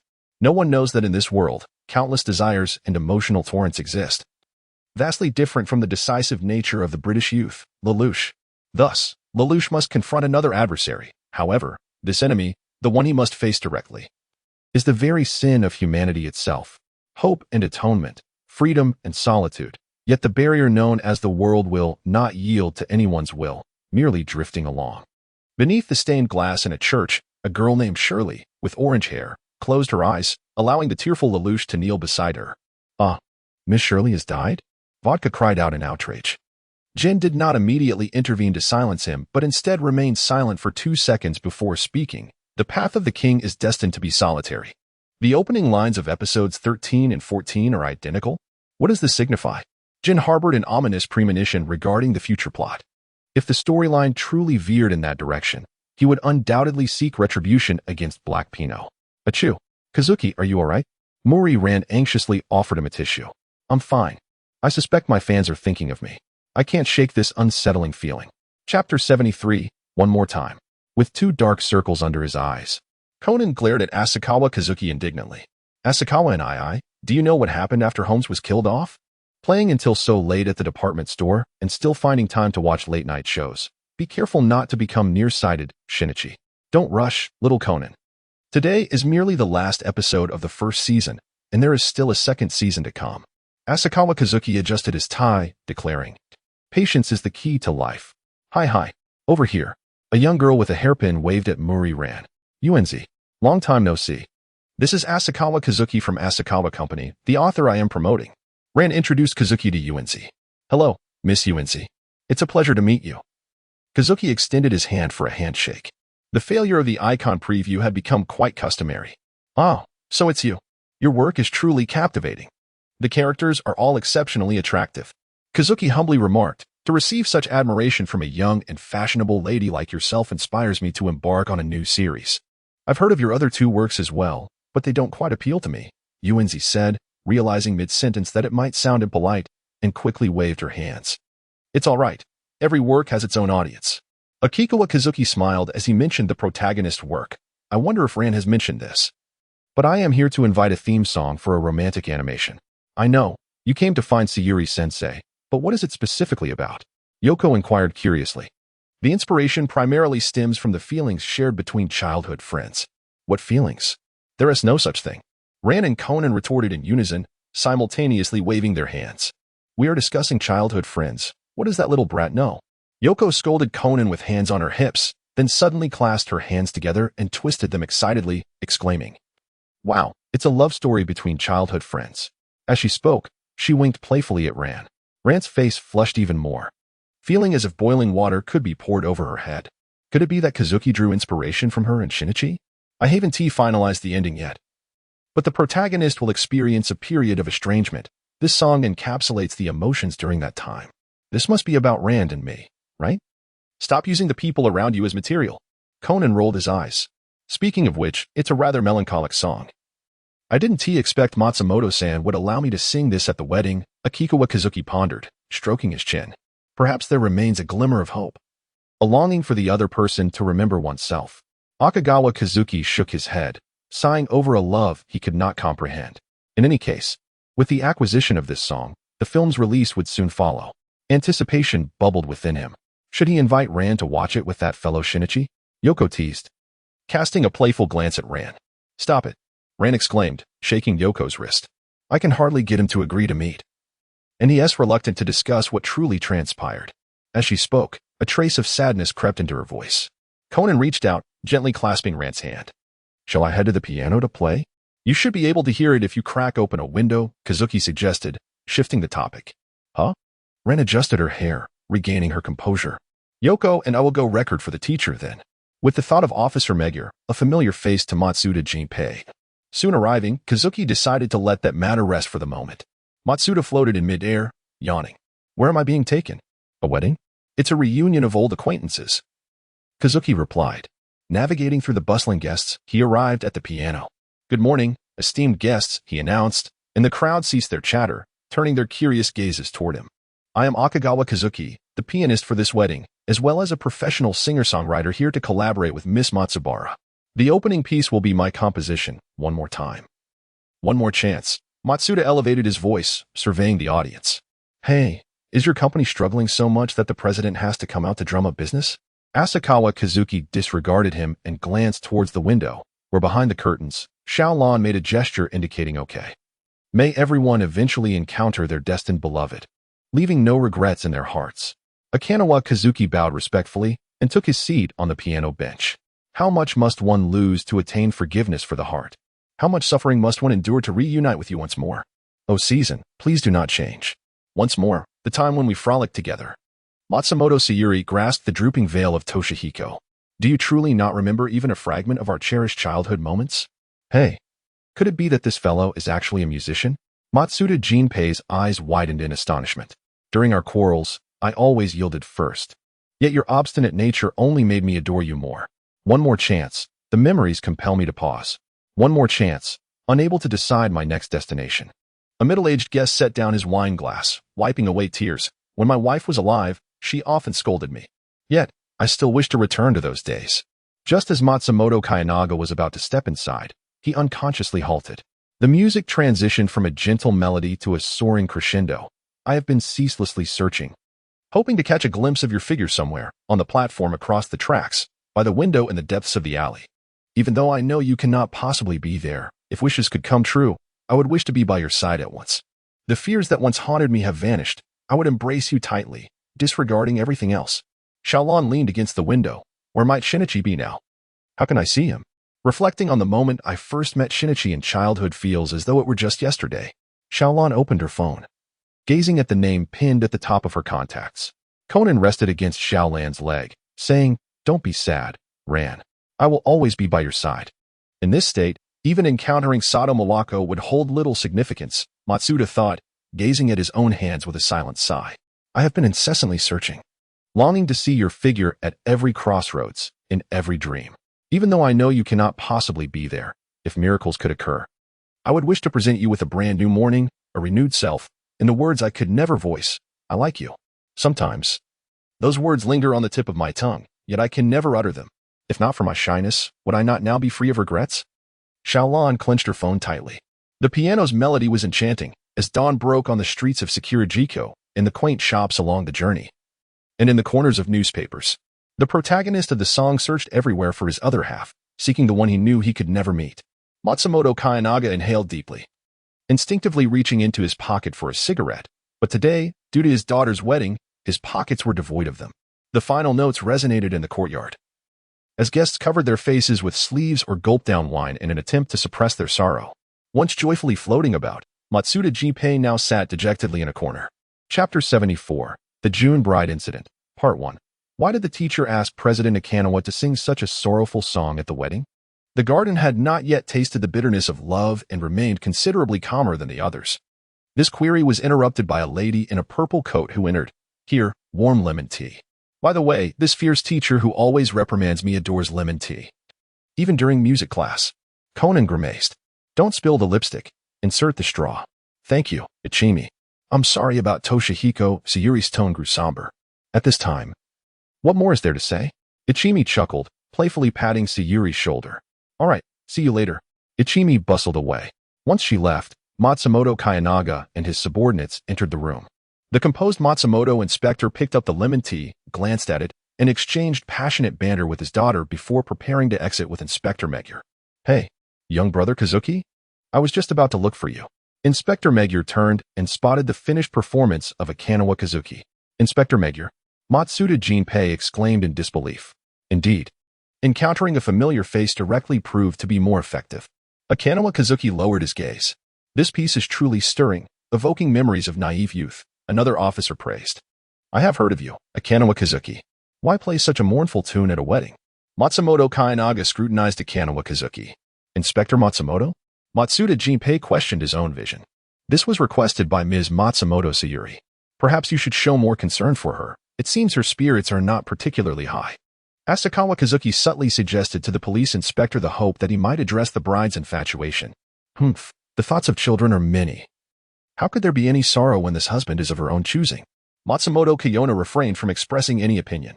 I did caution you, should any issues arise. Do not place the blame on me. Is there anything amiss with the bride? Matsuda, aware of Asakawa Kazuki's peculiarities, naturally did not dismiss this warning as unfounded. The probability of her demise today is alarmingly high, Asakawa Kazuki whispered in response. Matsuda exclaimed, at the wedding. As Akikawa Kazuki approached the threshold of the room, he encountered a bespectacled gentleman named Yumegumai, who, with an air of bravado, casually swept his bangs aside as he exited. Farewell, you pretentious individual. Both Conan and Akikawa silently mused in unison. Matsuda, ever vigilant, scrutinized the suspicious figure before him, perceiving every passerby as a potential suspect. Greetings, I am Akikawa Kazuki, the one who previously liaised with teacher Sayaka. I wonder if you are satisfied with this composition? Kazuki inquired, extending the sheet music toward Sayaka. Indeed, I am quite pleased. President Akikawa, you truly live up to the reputation of a distinguished student from Tokyo University of the Arts. Once I conclude my wedding obligations, I shall record the song and send it to you, Sayaka affirmed with a nod. Eh? The recording device, Shalon exclaimed, lowering the camera with its flashing red light. It seems the battery is running low. Is that so? Yoko interjected, leaning in closer. There's an electronics store nearby. We can buy a battery right away. Shalon hastily placed the camera on a nearby stool and rushed out the door. Wait for me. Yoko set her lemon tea on the table and swiftly followed her friend. By the way, why did teacher Sayaka request that I perform this piece at the wedding? Kazuki resumed the previous topic of discussion. Matsuda moved closer, intent on extracting potential suspect information directly from the source. Sayaka set down her lemon tea, preparing to untie the bow on the straw that Yumegumai had fashioned. I once had a childhood sweetheart whose family owned a bakery, living just around the corner from my home. Naturally, with Shaolan's friend Kazuki present, she refrained from mentioning the striking resemblance between Shinichi and Toshihiko. As Akagawa Kazuki surveyed the surroundings, he relocated the camera from the stool to a nearby table by the door, adjusting it to a more suitable angle. He then offered the stool to Kobayashi. The wedding ceremony is quite elaborate. Why not take a moment to rest? Akagawa was indeed thoughtful. Kobayashi, unable to refuse, seated herself. While she bent down to arrange her dress, Akagawa discreetly picked up the soda can she had just set down and disposed of it in the trash bin. Supporting her face with one hand, Kobayashi smiled. If he sees me being bullied, he always comes to my aid, regardless of the reason. She was lost in memories. He often sneaked warm lemon tea from his family's shop for me. That sweet and sour flavor gave me courage. She mused that Conan bore a striking resemblance to him. In the midst of her musings, Kobayashi lifted Conan's glasses from his face, especially after he removes his glasses. Doesn't he look just like Shinichi?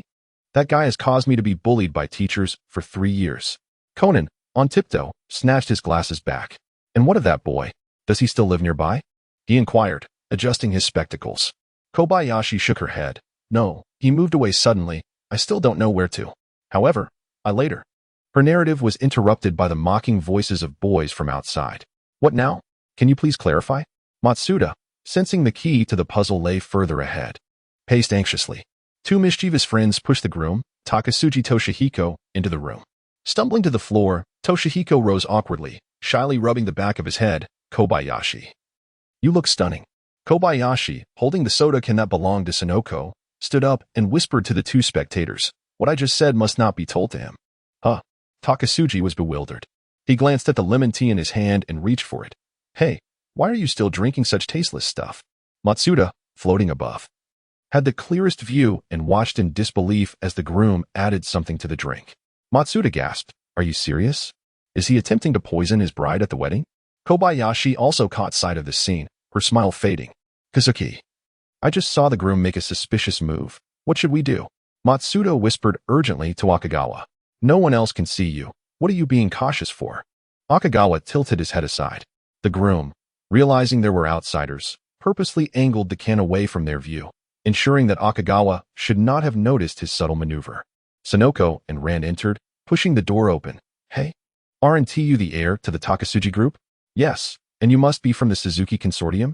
The groom clearly recognized Sonoko. Suzuki, Akagawa mused, stroking his chin. Chapter 75, Sonoko's crisis continued. Do you know him, Sonoko? Ran asked curiously. I often encounter him at parties. He's indecisive and rather unreliable. I've heard that the Takasugi family will likely fold under his management. Indeed, doesn't he even know how to procure sodium hydroxide? He might as well buy cyanide and make someone suffer before they perish. Excuse me for the interruption, but the ceremony is about to commence. A staff member reminded the guest in the room. Just before everyone prepared to leave for the ceremony, Matsumoto Kobayashi lunged at Takasugi Toshihiko, their lips meeting in a final embrace, reminiscent of a last farewell. Akasawa Kazuki politely averted his gaze. All those who perish for the sake of so-called love are beings I find utterly incomprehensible, having completely defied the essence of survival. Matsumoto Sayuri took the lemon tea from Takasugi Toshihiko's hands. You go ahead first, Toshihiko. Takasugi Toshihiko observed the toxic beverage in her grasp, showing no inclination to reclaim it. A sorrowful smile graced Sayuri's face. You need not worry. I shall join you shortly. Takasugi nodded in agreement. All right. He and the others proceeded towards the door without looking back. Hey, this is not good. She has now taken hold of that poisonous drink. Matsuda desperately prodded at the bottle, hoping to possess the same supernatural abilities as those vengeful spirits in films, wishing to topple the can to the ground.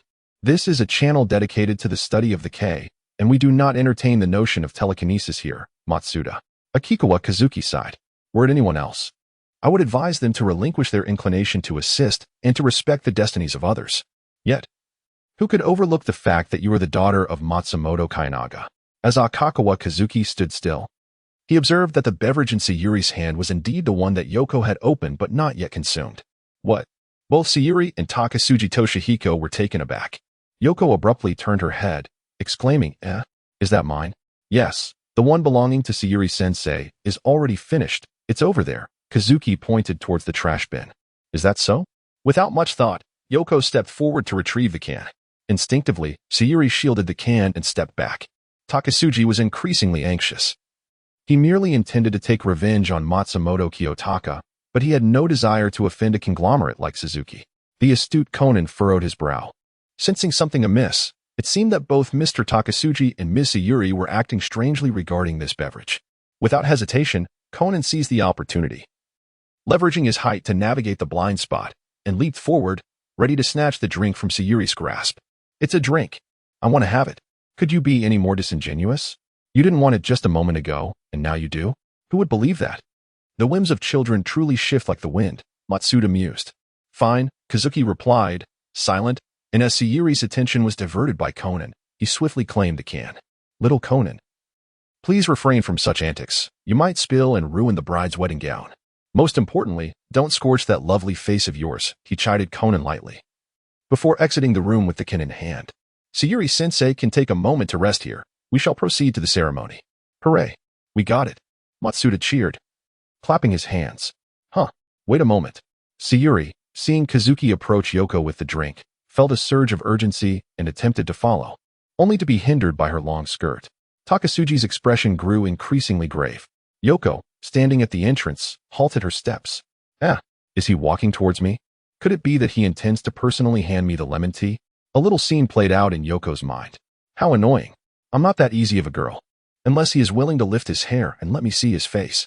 Indeed. Yoko had quietly gathered information about Kazuki and knew that he had once possessed a handsome visage as a child. She was curious how he had developed since then. As Akikawa Kazuki strode with long strides past the outstretched hands of YKO, who awaited the beverage, he made his way towards Matsumoto Kiyoshi in the corridor. YKO halted in confusion, hands still extended. Takasugi Toshihiko exhaled in relief. After all, he was merely the president of a small company with some potential. Even if he were to be poisoned, the Takasugi group could easily suppress the incident. It's all right, Miss YKO. Perhaps Mr. Akikawa is simply parched from singing, he suggested. You don't seem to be up to anything good.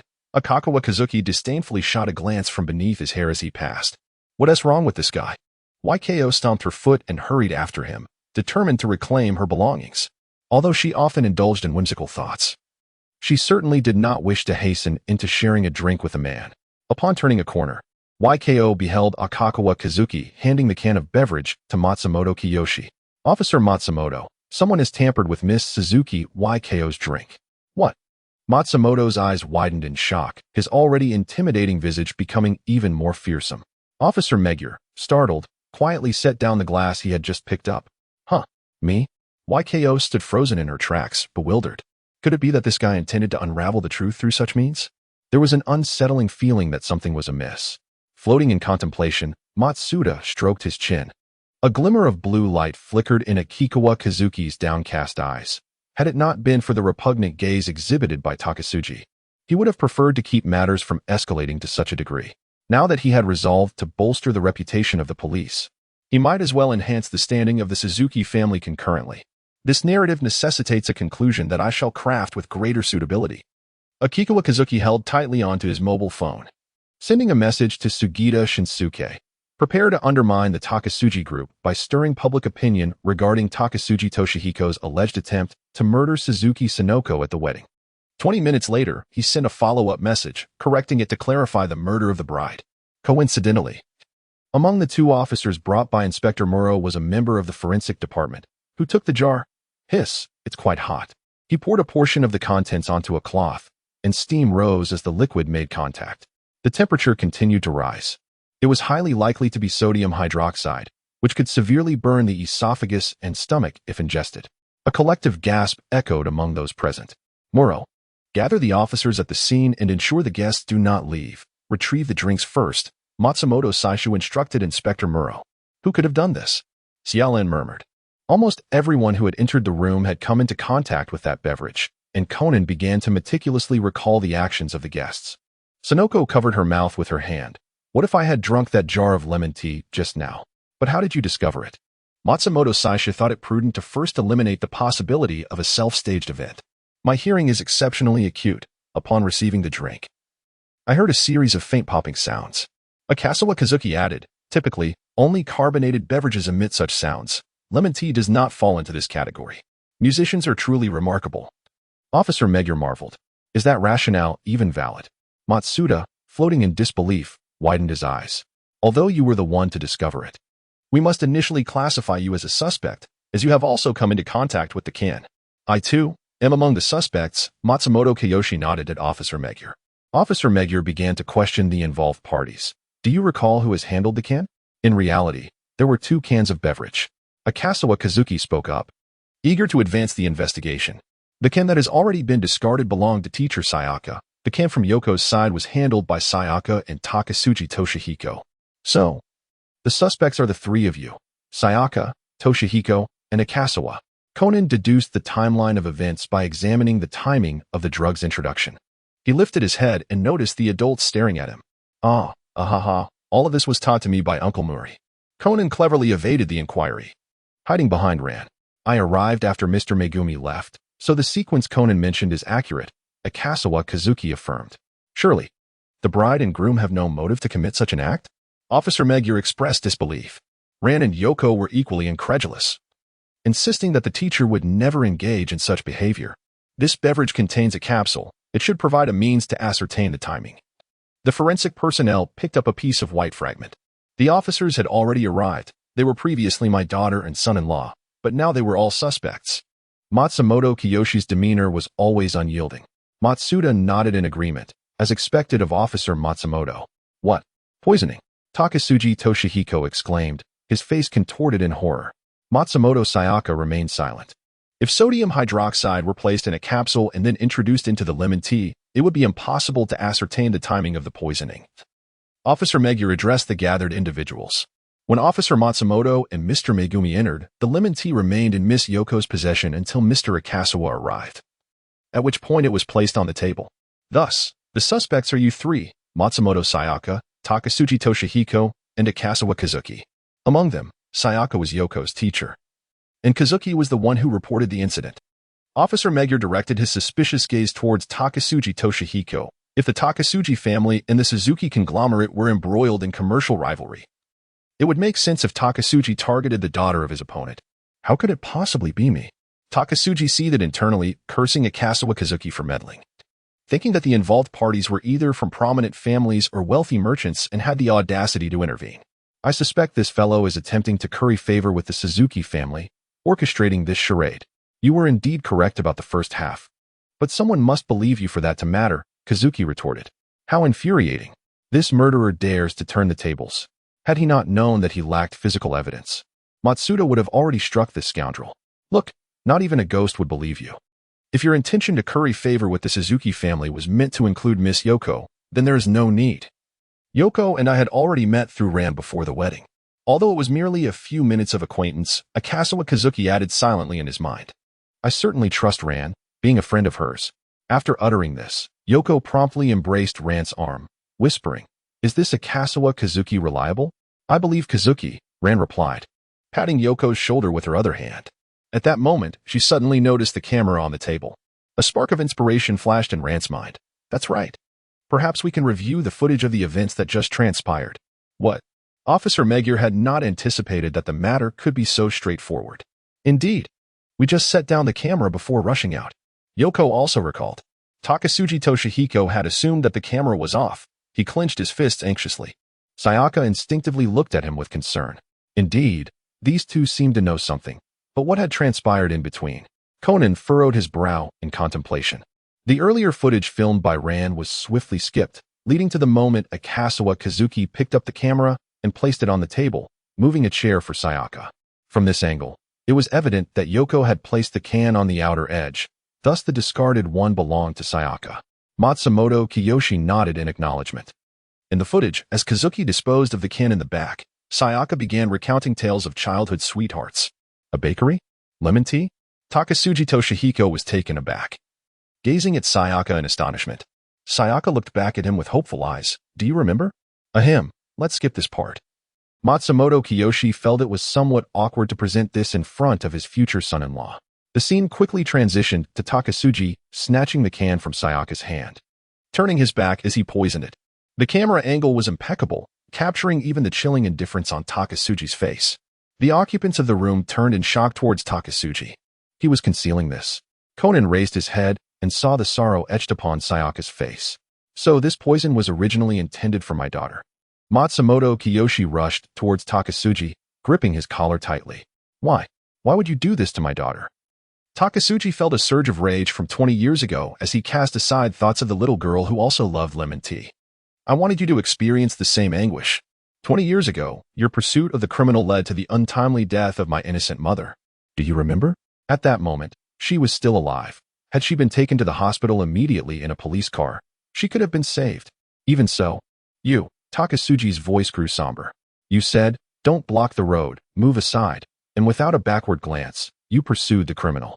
Takasuji's tone darkened. 15 minutes later, my mother drew her last breath on the roadside. He glared fiercely at Matsumoto Kiyoshi. From that moment on, I have never forgotten your cold, unfeeling face. I will never forget. Sayaka crumpled to the ground in despair.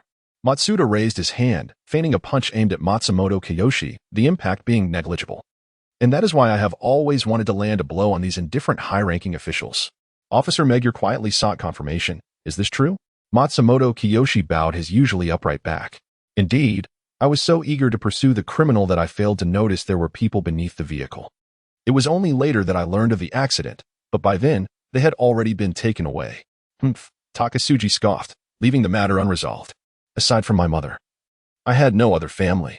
At that time, I was adopted by the childless Takasuji family and became their foster son. 7 years ago, I encountered that girl who was with Conan. Takasuji clenched his teeth. Indeed, when I realized that girl was your daughter. The flames of vengeance ignited fiercely within my heart once more. Sayuri Matsumoto covered her face, overcome with tears. Chapter 77, 13 Years of Separation, Conclusion. Given this, why? Matsumoto Kayanaga gazed at his daughter, who had not only been deceived in love, but had also nearly lost her life. His heart brimming with sorrow and fear, why not simply kill me instead? Why? Matsumoto Kayanaga let out a desperate howl. What kind of man deceives another's daughter in matters of the heart? Just confront him directly. Matsuda Shimen expressed his disdain for the man. If you were to die, how could I make you experience the profound sorrow of losing a beloved family member? Takasuji observed Matsumoto Kayanaga's anguished expression, a smile emerging on his face. Let me tell you, that fellow is nothing but a foolish woman. Takasuji noticed Sayuri's tears, but continued, saying, she had no idea that I approached her solely for the sake of revenge. As if to suppress the guilt within, he conjured justifications, in my view. She was merely after the Takasugi family's wealth. No, no, no, no one here desires your family's meager fortune except for me. I am not picky. Asakawa Kazuki clutched his phone. Promotion. Takasugi Toshihiko initially sought to become an adopted son solely for the sake of the Takasugi family fortune, intending to exploit it as a means for his revenge. I remember mentioning to Senior Brandy that the Suzuki Consortium might also partake in the spoils. However, I am not a soft-hearted Yui. I possess strength and cunning. Yui's friend, Ichimi, rushed over and delivered a resounding slap to Takasugi. You fool. You know nothing at all. Ichimi, Takasugi exclaimed, covering his face as he turned to her. Yui knows everything, including the incident from 20 years ago and your true identity. The crowd was left speechless by this unexpected twist.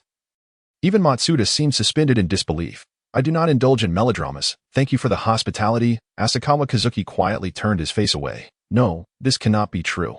If she knew the truth, how could she possibly marry me? Takasugi interrogated Ichimi.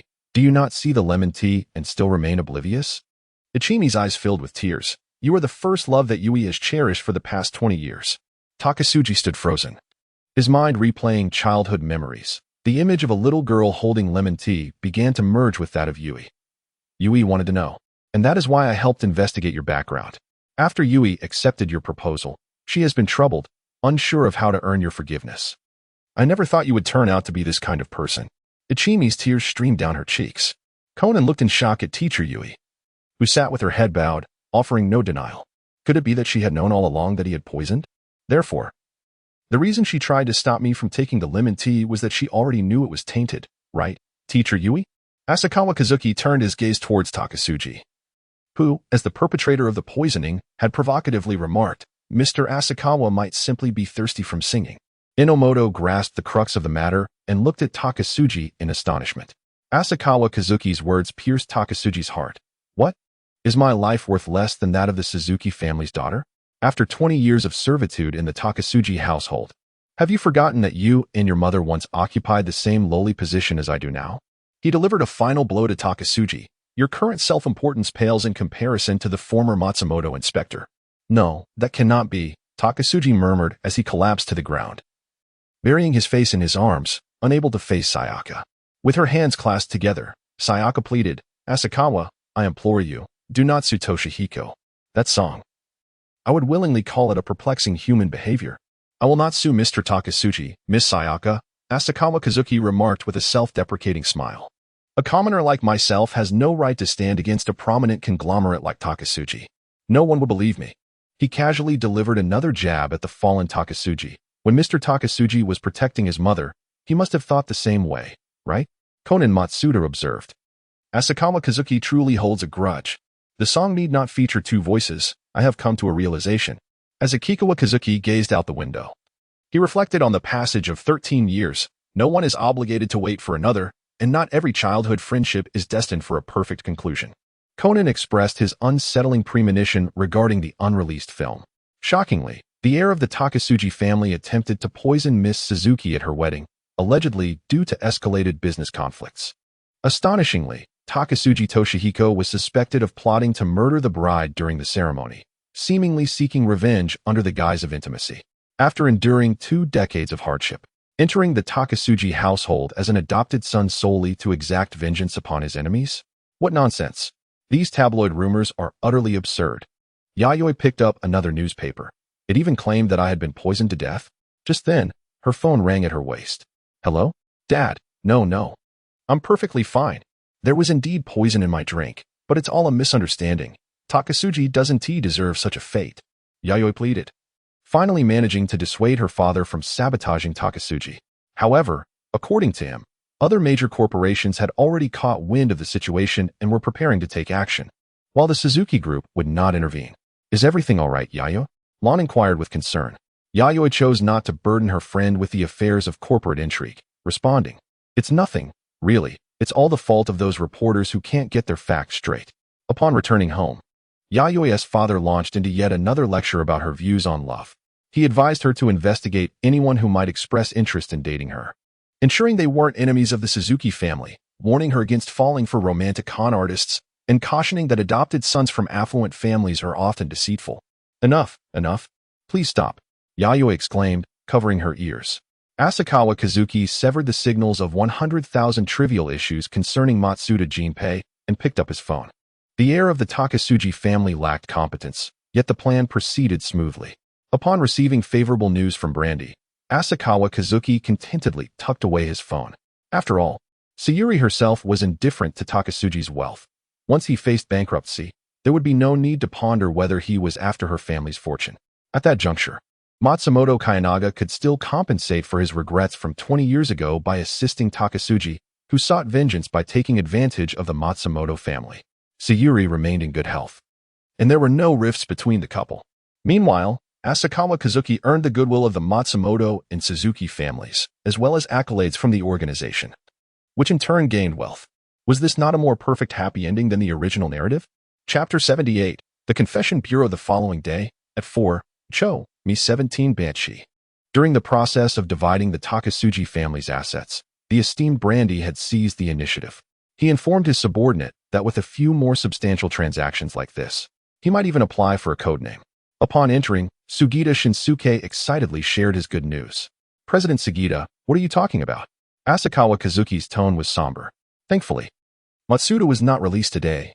Now is not the time to play that card. Pardon my earlier remarks. I must have been half asleep. Sugita Shinsuke, startled, recalled the previously agreed upon code phrase. I have come to inquire about the company matters. Do you understand? Yes, I shall begin my report now. After completing his report, Sugita sighed as he observed the incessantly refreshing comments on the official website. Could you consider the stress I endure when writing endings for your works in the future? Just moments after the first season of Death God Biki concluded, the website was flooded with thousands of derogatory comments. Only a few thousand? President Sugita still underestimated the situation. When Rebellion of Lelouch concludes, perhaps you will comprehend the plight of Arthur Conan Doyle back in the day. Asakawa Kazuki cast a sidelong glance at him, suspecting that he had received too many benefits from the funding department and had grown indifferent to the company's operations. Are you planning to abandon me and flee? Sugita Shinsuke's gaze sharpened. Rest assured, this will be the last time. Asakawa Kazuki casually dismissed the concern. You want to write a bittersweet ending? Even Sugita himself doubted this statement. How could that be? Do not evade the bittersweet ending, President Sugita. A character's life can be elevated through death. Sugita Shinsuke declared. In my next life, I shall never reincarnate as a character under Asakawa's pen. What I mean is, during my last trip to Nagano, I procured 2 future subordinates for you. Asakawa recounted the fate of the ill-fated couple from Nagano Prefecture to Sugita. Isn't the Asakawa organization merely a facade? Won't they discover the truth? Receiving the correct code phrase, Sugita Shinsuke reverted to his status as an organization member. Remember, our team is entirely overseas. Their primary task is to liaise with foreign teams and assist you with miscellaneous work. Asakawa retrieved a jacket, intending to modify it into a Survey Corps uniform. Overseas teams? The Magiana duo has gradually matured. It is time for anthropomorphism training, and this couple serves as an excellent learning model. A smirk graced Asakawa's lips. Anthropomorphism training? Sugita Shinsuke sensed a peculiar danger lurking. Indeed, we aim to reach a level where, during online chats, others can no longer distinguish whether they are conversing with a human or an artificial entity. Akagawa Kazuki smiled mysteriously and lightly tapped the screen with his fingers. Magiana. You are now Sugita Shinsuke. President Asakawa, is there something you wish to discuss with me? This sentence was uttered by Magiana in Sugita's voice. Shinsuke Sugita felt a cold sweat beginning to bead on his back.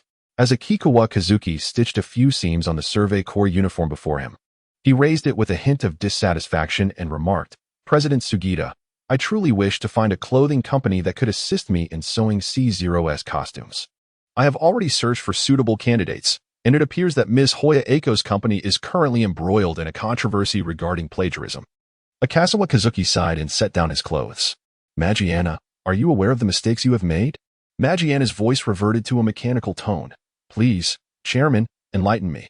Asakawa Kazuki nodded towards the genuine Shida Shinshu with his chin. Shida took out a handkerchief to wipe his forehead and stated, Firstly, I shall not discuss violent methods when addressed as president. Secondly, humanity does not resort to such terminology as search. Magiana took note of this. You see, if Magiana could indeed masquerade flawlessly, then. As Akikawa Kazuki smiled at Sugita, he remarked, even in the unfortunate event of your sudden demise, She could take your place in conversing with Senior Brandy and accept the tasks. Sugita was drenched in sweat, and that poor little handkerchief had become thoroughly soaked. We have significantly contributed to Senior Brandy's performance, so he must be quite attentive to matters here. What if he inquires about these two new employees? Akagawa Kazuki tilted his head with keen interest as he observed him. Sugita Shinsuke remained silent for 2 seconds. After all, they were merely 2 workers, without any significant organizational matters that were beyond their reach. Great! Akagawa Kazuki exclaimed, clapping his hands joyfully. The matter of anthropomorphic training is crucial to our future plans. It is prudent to exercise caution. Our future employees currently have no leverage against us, but that couple who enjoys racing has quite a temper, if you catch my drift. Akagawa Kazuki resumed, discussing serious matters. If our employees lack skills, I will arrange for them to have professional driving instructors. We must keep things clean. Having the evidence solely in our possession is sufficient. Akagawa Kazuki felt that the subordinate was making remarkable progress. As for HBU Eiko, Sugita was preparing to demonstrate his value. HBU Eiko would not easily relinquish her company. I will handle her, and you merely need to await your opportunity to take over the company. Asakawa Kazuki waved his hand, signaling, go prepare. Indeed, Sugita Shinsuke was well aware that his superior was once again contemplating some underhanded tactics, regardless of whom they were intended for. As long as they were not directed at him, he was content. Does Officer Matsuda not intend to visit the department where he worked during his lifetime? Asakawa Kazuki connected with Matsuda Jinpei's signal and directly initiated a confrontation. Do you know that after I became acquainted with Officer Megure, I discovered the records concerning my deceased colleague? Matsuda paused for a brief moment, piecing together the sequence of events that led to his identity being compromised. No, it's because I had the foresight to glance at the script beforehand. Initially, I truly did not suspect your connection to the explosion incident from 3 years ago. That fragment was indeed too far from the Ferris wheel, nearly landing in the river. That was indeed fortunate, Matsuda mused, envisioning himself lying at the riverbed, swept back and forth by the currents. From the information I have gathered, the principal perpetrator of that explosion remains at large. Asakawa spread the paper documents across the table. The notice for this year has yet to be dispatched, correct? Matsuda clenched his fists tightly, the sound echoing ominously. Who would have thought that on this day in June? The notice from January still hasn't been sent? The intricacies of the detective world are indeed remarkable. You wouldn't expect me, a corporate president, to defuse a bomb, would you? Asakawa regarded him with an expression that conveyed disbelief. I certainly do not wish to reveal my identity as a necromancer. Are you unaware of how many necromancers were executed in medieval England? I am not familiar with that, only having heard of witches being burned, Matsuda thought to himself. I merely hope that you can reach my friends. They will not disclose this matter. Is that so? Asakawa scrutinized Matsuda with suspicion. What are their names? The reality is a swift blade of murder. Ahead of the curly-haired phantom lies the abyss. Matsuda opened his mouth to speak, but suddenly recalled that Zero and Hiro seemed to be engaged in some clandestine mission. Itawataru, he finally mentioned, providing only the name of his superior. Asakawa entered the name into the search bar, and the screen refreshed to reveal an obituary from a year prior. Chapter 79. Fake It. Matsuda lunged forward, nearly plunging into the screen. How is that possible? Just for picking something up in the middle of the street. What a farce. Indeed, this cause of death is laughable compared to the others, he remarked. Aoyama is no one's son. What relation did he have to you? Asakawa asked knowingly. He was my superior when I attended the police academy. By the way, if a necromancer could. Matsuda cast a hopeful glance at Asakawa. If I were to visit the place where my superior passed, could you potentially awaken him? You truly dare to dream. How easy do you think it is to encounter a spirit? Akagawa Kazuki believed it would be better not to instill such unrealistic hopes.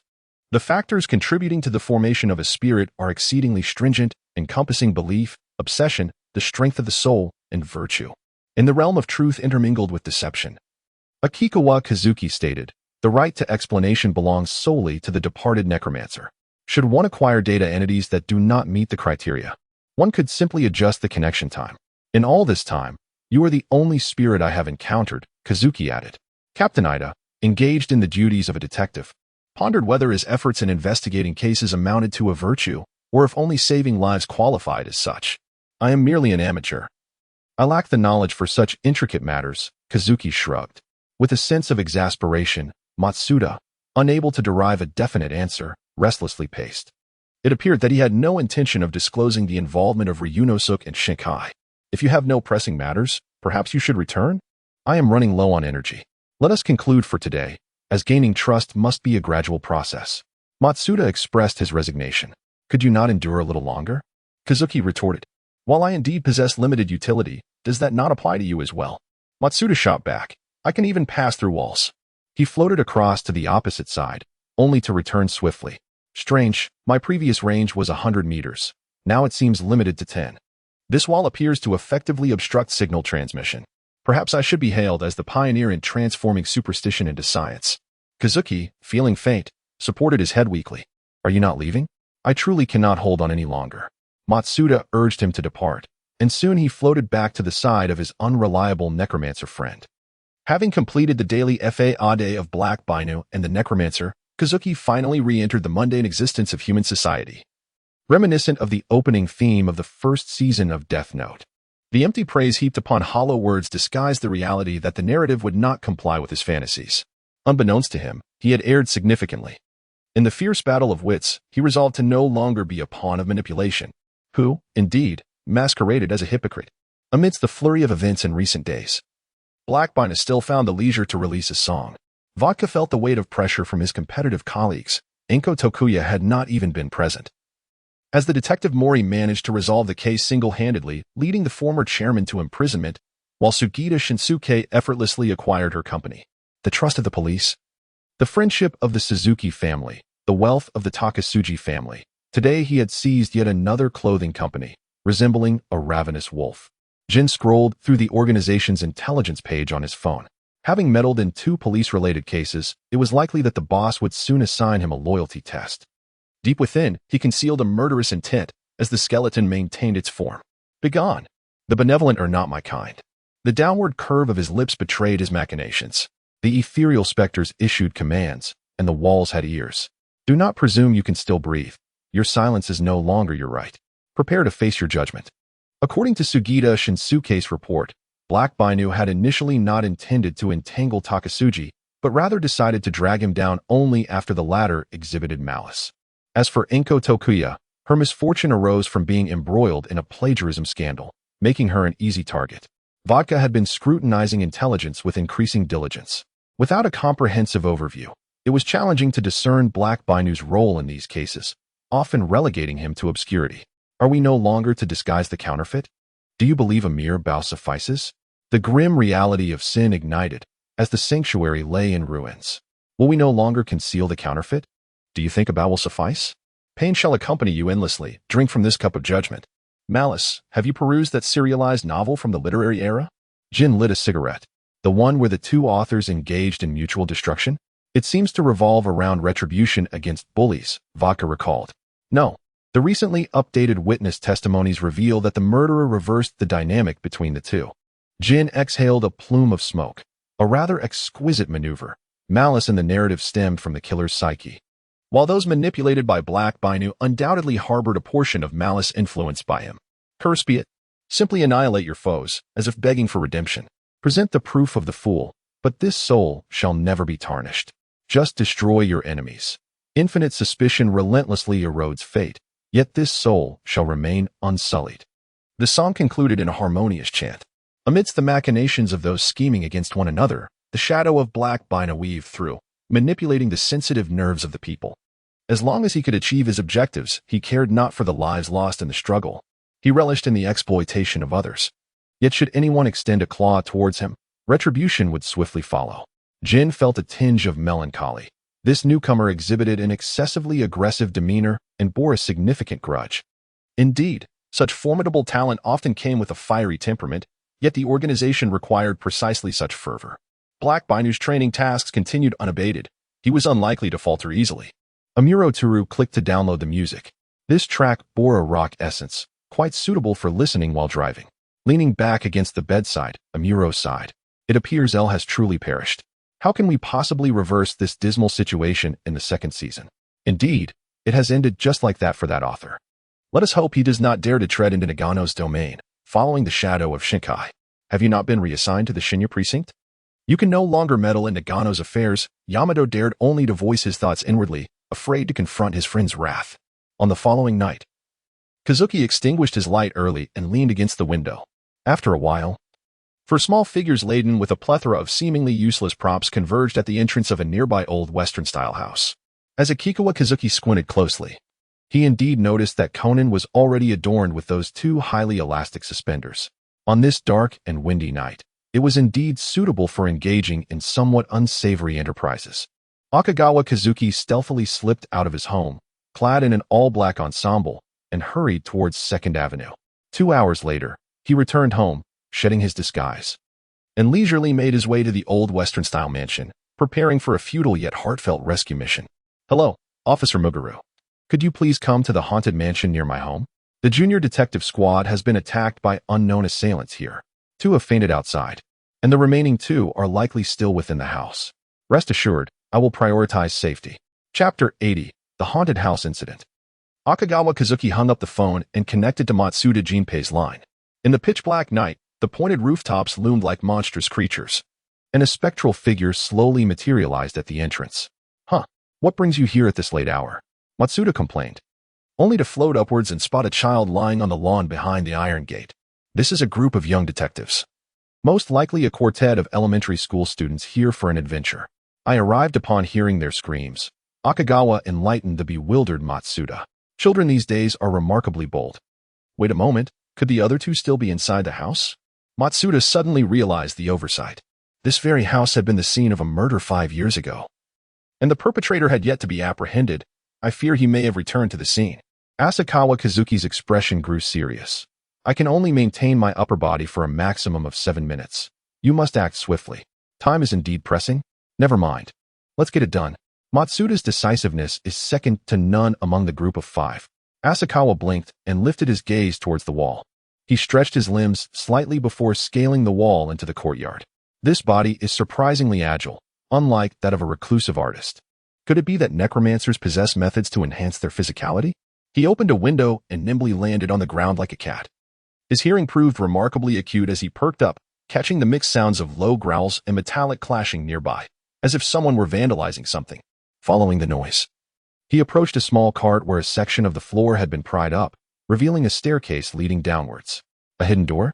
He descended the staircase to an iron door at the bottom, where he heard indistinct female voices from the other side. Asakawa crouched down, pressing his ear to the door. "I'm not imprisoning you in this cell to make you suffer, Akio. I do this for your future. Is someone being held captive in the basement? I wonder if they possess any weapons." "Meow? Where did the cat sound come from?" Asakawa turned around. A white-faced, white-pawed tabby cat sat elegantly on the steps. It appeared to be quite small, likely just weaned. "Shoo, shoo," before the person inside hears. Asakawa waved his hands to shoo the cat away. "What are you doing?" The cat responded in Asakawa's voice. "How curious. That necromancer even has a talking cat? Or is it mimicking my voice?" Matsuda Jinpei's worldview was once again challenged as he reached out, wanting to pet this magical cat. His hand effortlessly passed through the cat's body. A ghost cat. Matsuda Jinpei's eyes widened. "I am Asakawa Kazuki. I was a bit uneasy, so I came to check." Asakawa leapt through the door. "It can even transform into a cat." Matsuda Jinpei silently noted this detail in his intel on necromancers.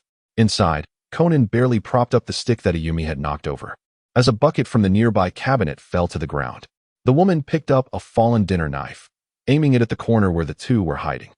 It was the mother who concealed the murderer after her son killed her husband after 5 years of confinement. It would have been better to stage the scene as manslaughter from the start and issue a letter of understanding. Akikawa Kazuki leaped back to Matsuda Jinpei's side. "That woman is aiming a knife at the 2 children." "What?" Matsuda Jinpei pushed the door, but it was locked. "There is a keyring in the right pocket." "Can you retrieve it?" Asakawa Kazuki inserted his head into the keyhole. There were merely 3 bolts to lift. Could the ghostly form be utilized in such a manner? Matsuda Jinpei caught a glimpse of the potential for his bomb disposal skills to reach unprecedented heights even in death. He straightened the keyring and bent the end of the wire into a hook, inserting it into the keyhole. Asakawa Kazuki inserted his head through the door, directing Matsuda, "Turn another 15 degrees forward and lift a bit. It's unlocked." With that, Asakawa forcefully pushed the iron door open. "You were steadfast in your desire to prevent your son from becoming a criminal, so, Brother Asakawa," Conan exclaimed in surprise. The elderly lady, who was difficult for a child to handle, proved to be effortlessly subdued by the young man, especially since he possessed the physique of an exemplary graduate from the police academy. Asakawa disarmed her, locking her arms behind her and pinning her to the ground. If only his locking technique were less textbook-like, it could have been mistaken for Takagi's movements, as if Asakawa had been cast from the same mold. Child, go fetch some rope. Huh. Ah, all right. Why hasn't Brother Asakawa called my name today? Conan pondered as he retrieved a roll of rope from the cupboard. Ayumi cautiously moved closer to this solitary adult, grasping the hem of his garment. This group of youngsters has even brought along a little girl? Matsuda glanced sideways at her, then dismissed her from his mind. Before he could finish binding the others, Matsuda Jinpei felt his vision flickering between light and darkness. As the time drew near, Akikawa Kazuki adjusted the signal channel, subtly urging Matsuda. It's almost time. Have you finished tying? Matsuda completed the final knot and signaled an okay. Asakawa Kazuki abruptly severed Matsuda's signal and then collapsed before Conan. Conan exclaimed, Asakawa and I, as he rushed over to support him. I woke up in the middle of the night to exercise. I fear I may be experiencing low blood sugar. Asakawa Kazuki, having shed his earlier resolute demeanor, now leaned against the wall, appearing utterly devoid of energy. How did you manage such a rapid shift in state? Conan inquired, gazing vacantly while rummaging through his pocket to produce a piece of chocolate, one of the snacks brought by Jinta. It was to me earlier. I was possessed by a spirit, Asakawa candidly declared. Really? Is that true? Ayumi immediately released her grip on his garment and retreated behind Conan. Come on, Asakawa Naikin. How could there possibly be ghosts in this world? Don't frighten us. Huh, is that the sound of a siren? Conan lifted his gaze towards the ceiling. I reside on 4th Avenue. I came over after hearing Hikaru scream. Asakawa deftly provided himself with an alibi. Upon seeing the two of you lying on the grass, I first called Officer Magyar before entering to search for both of you. Although Akagawa Kazuki often appeared languid, he proved to be quite reliable in critical moments. As Conan pondered this, a beam of flashlight illuminated the doorway, causing him to squint. Officer Magyar, they've been found. You children, where do you dare to venture off to? Officer Magyar's sturdy figure squeezed into the basement. We have cracked the murder case that occurred here 5 years ago. Conan proudly lifted his small head. Suddenly, Kagoro Mori dashed down the stairs and stood before Conan, delivering a playful punch to his head. It's because of you, brat. That Officer Magyar summoned me to this place in the dead of night. Ouch, ouch, ouch. Conan shielded his head. Chapter 81. The Reunion of Cats Late at Night. At the police station. So, you impulsively killed your father 5 years ago, while your mother chose to imprison her own son in the basement merely to evade the statute of limitations. Officer Magyar's expression reflected disbelief after hearing the confession from the disheveled man with long hair. I often feel that the citizens of Miwa possess a rather superficial understanding of the law, Akagawa Kazuki mused, stroking his chin. What do you think about creating a game centered around courtroom defense? The concept holds merit, but the essence of defense is exceedingly dull. Kagoro Mori, whose wife is a lawyer, certainly has a valid perspective on this matter. Then let the detective work be entrusted to the lawyer, Akagawa Kazuki readily agreed. Upon hearing the keyword detective, Conan perked up instantly. Akagawa and you can actually make games? Is this person a bit too versatile? Yukihiro Ryu is the one who creates games. You should have seen his name in the credits for the production of Death Note. He is my senior. Senior? Conan tilted his head in curiosity. The scriptwriter, Kamizawa Yu, is our teacher. His new work, Malice, is currently serialized in the literary era. Asakawa Kazuki commenced his discourse on the narrative of Malice, which may strike you as somewhat familiar. The prototypes of the murderer and the victim are derived from the illustrious authors of the renowned world's greatest night festival. What? Asakawa, why did you reveal the identity of the murderer right from the start? Exclaimed Conan, who had intended to delve into the mystery novel.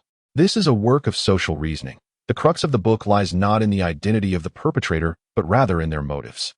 What motives could an author possess? Ghostwriting? Plagiarism? Mori speculated. As Akagawa Kazuki smiled and gently ruffled Conan's clever head, he mused, if it were you, Conan, you would undoubtedly uncover the truth far sooner than the detectives in the books, wouldn't you? Of course, Conan replied proudly, raising his head. I am the modern-day Sherlock Holmes of the Heisei era. He resolved to purchase a book to read the very next day. However, collaborating with Orihara Ryo was also a rather vexing matter. That fellow's artistic style was truly difficult to accept. Akagawa Kazuki frowned in contemplation. Haven't you already collaborated on Death Note? He inquired. I heard he also contributed to Attack on Titan. Conan had become something of a fan of Akagawa's company. The Shinigami from Death Note and the Titans from Attack on Titan were both designed by him. and he even aspired to serialize a horror manga in the official comic section. Akikawa Kazuki let out a deep sigh. If his painting style were solely reminiscent of the Grim Reaper, it would indeed be somewhat unsettling, although he expressed this sentiment verbally. Conan pondered that perhaps only children would be frightened. You are still too young, Conan. Conan, do you think that by conversing with Kazuki, you can evade reprimand? Ran approached with purposeful strides, grasping Conan by the nape and pulling him aside for a lecture. Hikaru and Jinta's mother was poking her son's head, while Yumi's father gazed sternly at his daughter. It appeared that the escapades of the four young ones today would not be easily overlooked. Akitsukawa Kazuki utilized a retreating step to quietly depart from the police station.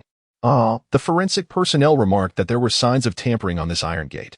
How could Kazuki have overlooked such details? Officer Magyar began to survey his surroundings. The following day, at Forchome 17 Ban. So, it seems that transforming into a cat is one of the fundamental skills in the magical realm? No wonder people have historically associated cats with sorcery. After learning about the haunted house's tale, Matsuda curiously inquired about the phantom cat. No, this is merely one of my rather useless abilities, allowing a ghostly form to transform into an incarnation of its next life. The image manifested after death. How could that not be considered a glimpse of one's next existence? By the way, would you like to know what you might look like in your next life? Finally, Asakawa Kazuki found the opportunity to express his long-held desire to see a living kitten. I can do it too? Matsuda Jinpei pondered nervously. It can be reverted, right? Of course, it can be reverted. However, such transformations will consume my spiritual energy. Are you prepared? Asakawa Kazuki clasped his hands in a prayer-like gesture against his face. Well, I suppose I'm somewhat prepared. Matsuda stood upright, lips pressed tightly together. Let us hope it's not something like a mouse or a bird. All right, I shall begin. As Akikawa Kazuki reclined against the back of the sofa, a blue-eyed lynx suddenly sprang forth from his chest, leaping gracefully to land a paw directly upon Matsuda Jinpei's face.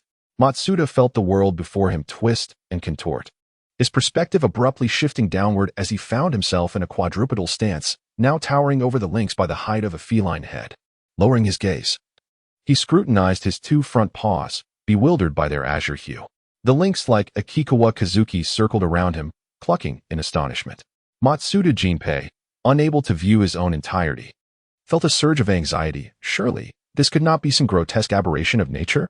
Asakawa Kazuki discerned his confusion and, extending his claws, deftly traced a mirror in the air. Perfect. The holographic projection was not in vain. Satisfied, Asakawa retracted his hand. Matsuda Jinpei beheld his entire form in the mirror, a peculiar feline. Its front half blue and its rear half black, adorned with star-shaped golden fur on its tail tip and ears. Matsuda's golden cat-like eyes widened in astonishment. Am I a mutated cat? No, you are a lion, Asakawa elucidated, weaving a fictional worldview. Generally, highly virtuous humans are reincarnated as noble species in their next life. This lion is rather strange, though. Am I destined to be cast aside as a freak upon birth? Matsuda harbored an inexplicable anxiety regarding his future as a lion in the next life, given the existence of magic in this world. Could it be possible that there are also monsters? Asakawa mused contemplatively. The diversity of species in this realm seems rather excessive. Before Matsuda could voice his thoughts, he beheld Asakawa resting a forepaw on the edge of the table, pressing down to reveal a claw that extended nearly 20 centimeters. The world is filled with unsolved mysteries. My virtue is limited, thus you are the only anomaly here. Can you sense your own power? Asakawa assumed the role of a guiding elder in the art of cultivation. Power? Matsuda leapt about, yet found no distinctive qualities within himself. Do you recall that elusive bomber? Asakawa continued to guide him. That wretched individual. Matsuda gritted his teeth. Golden currents of electricity surging around him. What fun! I am an electric lion. Matsuda exclaimed with delight, realizing that in the future, assembling machinery would no longer require an energy source. Akasawa Kazuki decided to pour cold water on him, regardless of the abilities you possess in this form. They hold no sway over the reality of this world. What, then, is the purpose of transforming me into this? Matsuda Jinpei expressed his disappointment. To satiate my own curiosity. Akasawa Kazuki replied candidly, proceeding to stroke the mane of a lion with a paw-like hand. It seems to be merely to indulge your perverse interests, Matsuda Jinpei retorted defiantly, reaching out to pet the feline fur as well. Wait a moment. In this form, we can interact. Matsuda belatedly realized. So what? Akasawa Kazuki responded nonchalantly. The souls of the living are bound within their bodies. You cannot touch them. That appears to be rather pointless. Oddly, why are Akasawa Kazuki's body and soul not bound together? Perhaps this is also a facet of the necromancer's abilities, Matsuda mused, scratching the lion's head and dismissing the peculiarity. The protagonist's icon is the Liangxiu by Mian Li Mao from the classic of Mountains and Seas, possessing tiger-like claws. It is sharp-witted and mischievous, adept at uncovering contradictions and stirring human emotions.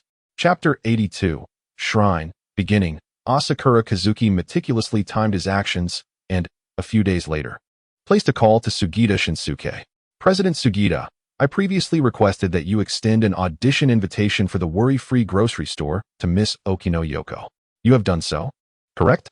Indeed, Chairman, but according to her agent, it appears that Miss Okino has been rather occupied and is unable to take on new projects at the moment. I shall ensure she finds the time, Asakura replied with unwavering confidence. Please forward me her schedule. Just as you say, President Sugita, came the prompt response. Ah, so this production team is it? Find a reporter adept at discreetly capturing moments and discreetly share a hint with him. Wait, could this mean yet another battle of public opinion?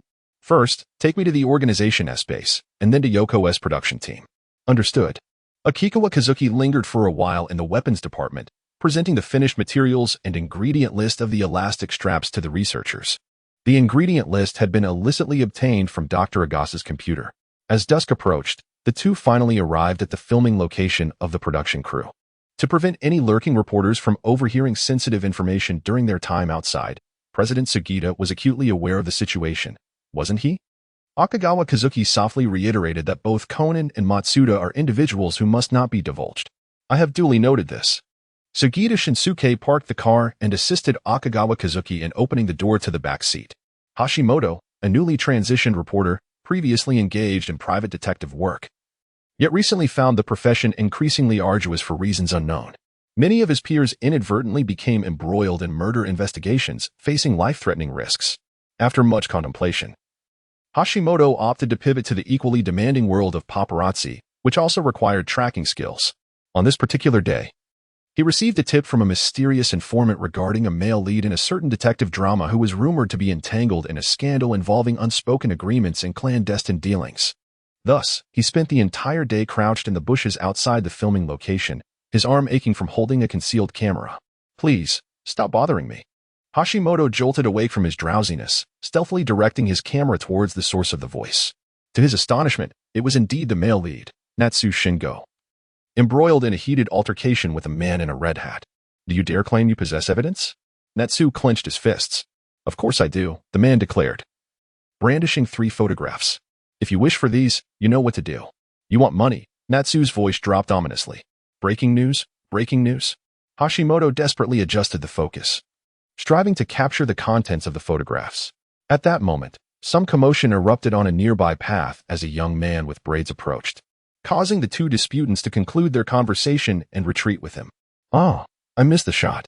In his disappointment, Hashimoto had a sudden epiphany. The man in the red hat had not received any money.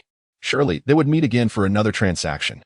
He stealthily made his way to the torii gate of the shrine, preparing to observe their destination. Kazuki, there's a peculiar individual crouched in the bushes, holding a camera. Matsuda floated back to Hashimoto's side.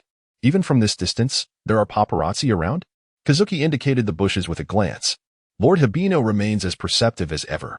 Sugita Shinsuke, feigning indifference, remarked, indeed, being a star is no easy feat, so it's just a paparazzo. Matsuda found it uninteresting and drifted towards the shrine, only to suddenly lose consciousness. When he regained his senses, he found himself back beside Akagawa Kazuki. Hey, what are you doing? Do I not have the right to move freely? Matsuda complained. Mr. Sugita, I have heard many legends concerning the shrine. Asakawa Kazuki continued.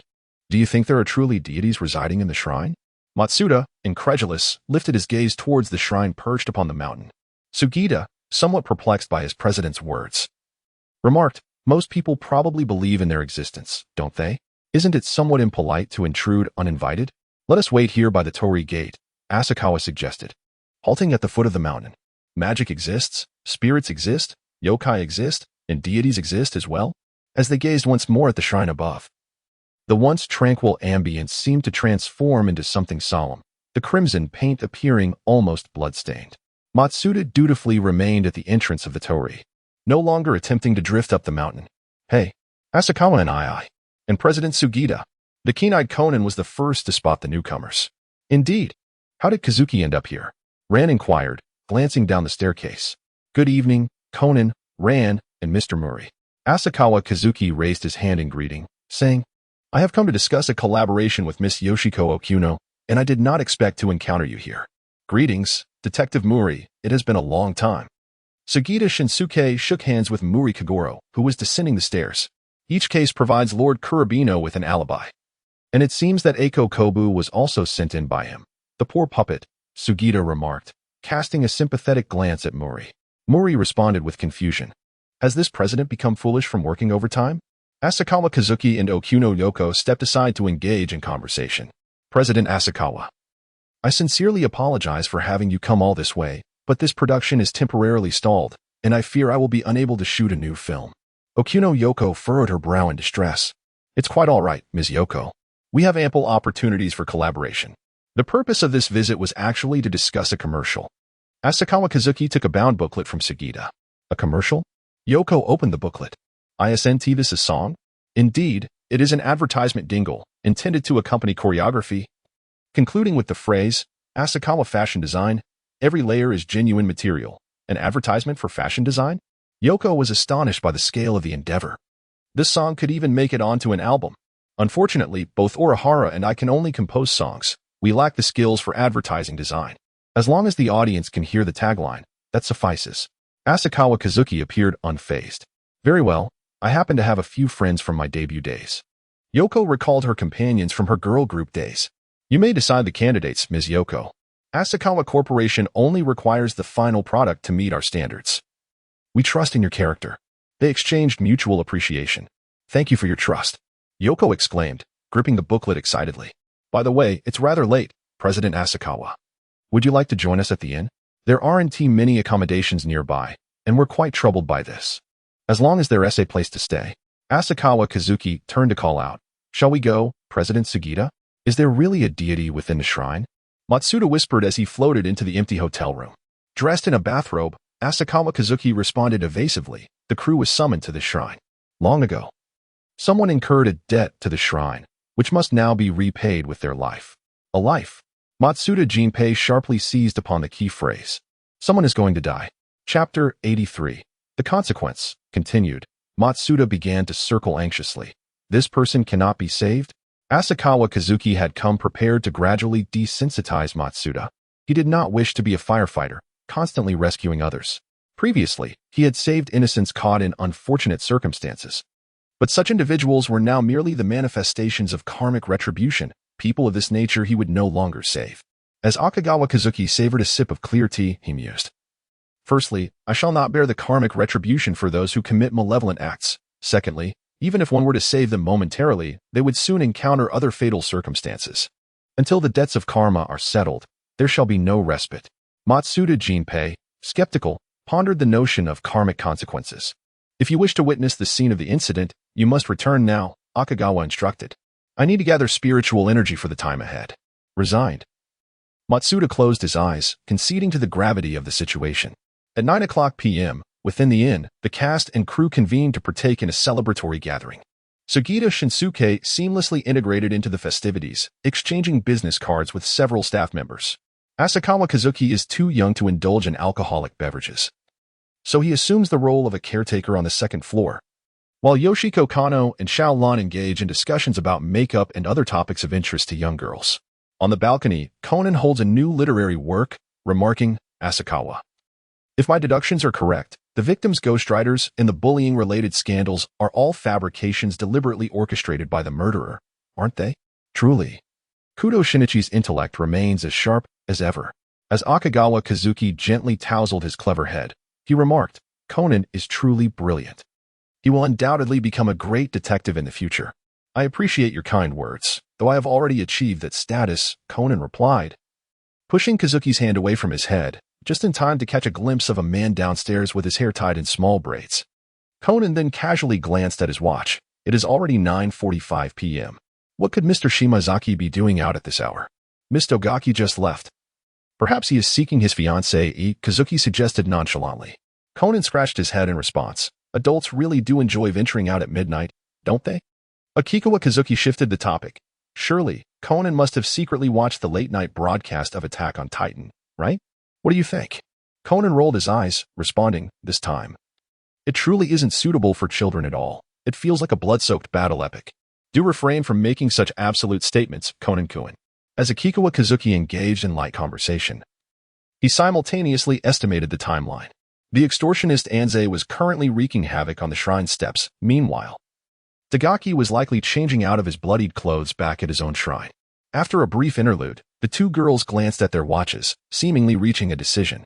Kazuki, Yoko and I are planning to head to the convenience store. Would you care to join us?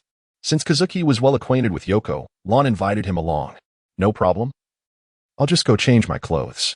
Kazuki rose to his feet. Time rewound to 9 o'clock p.m. Outside the inn.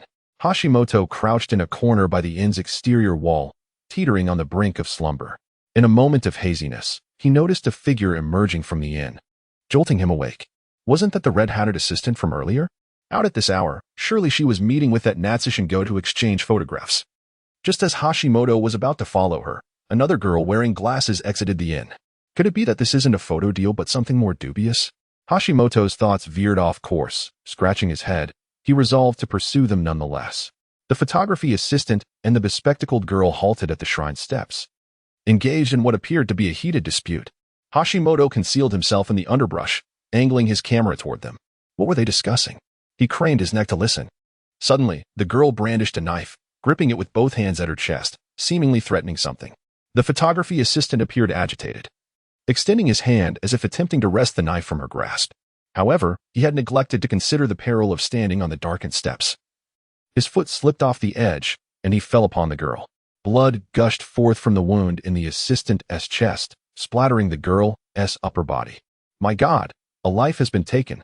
Hashimoto nearly leapt to his feet in shock, but quickly repressed the impulse, burying himself deeper in the foliage.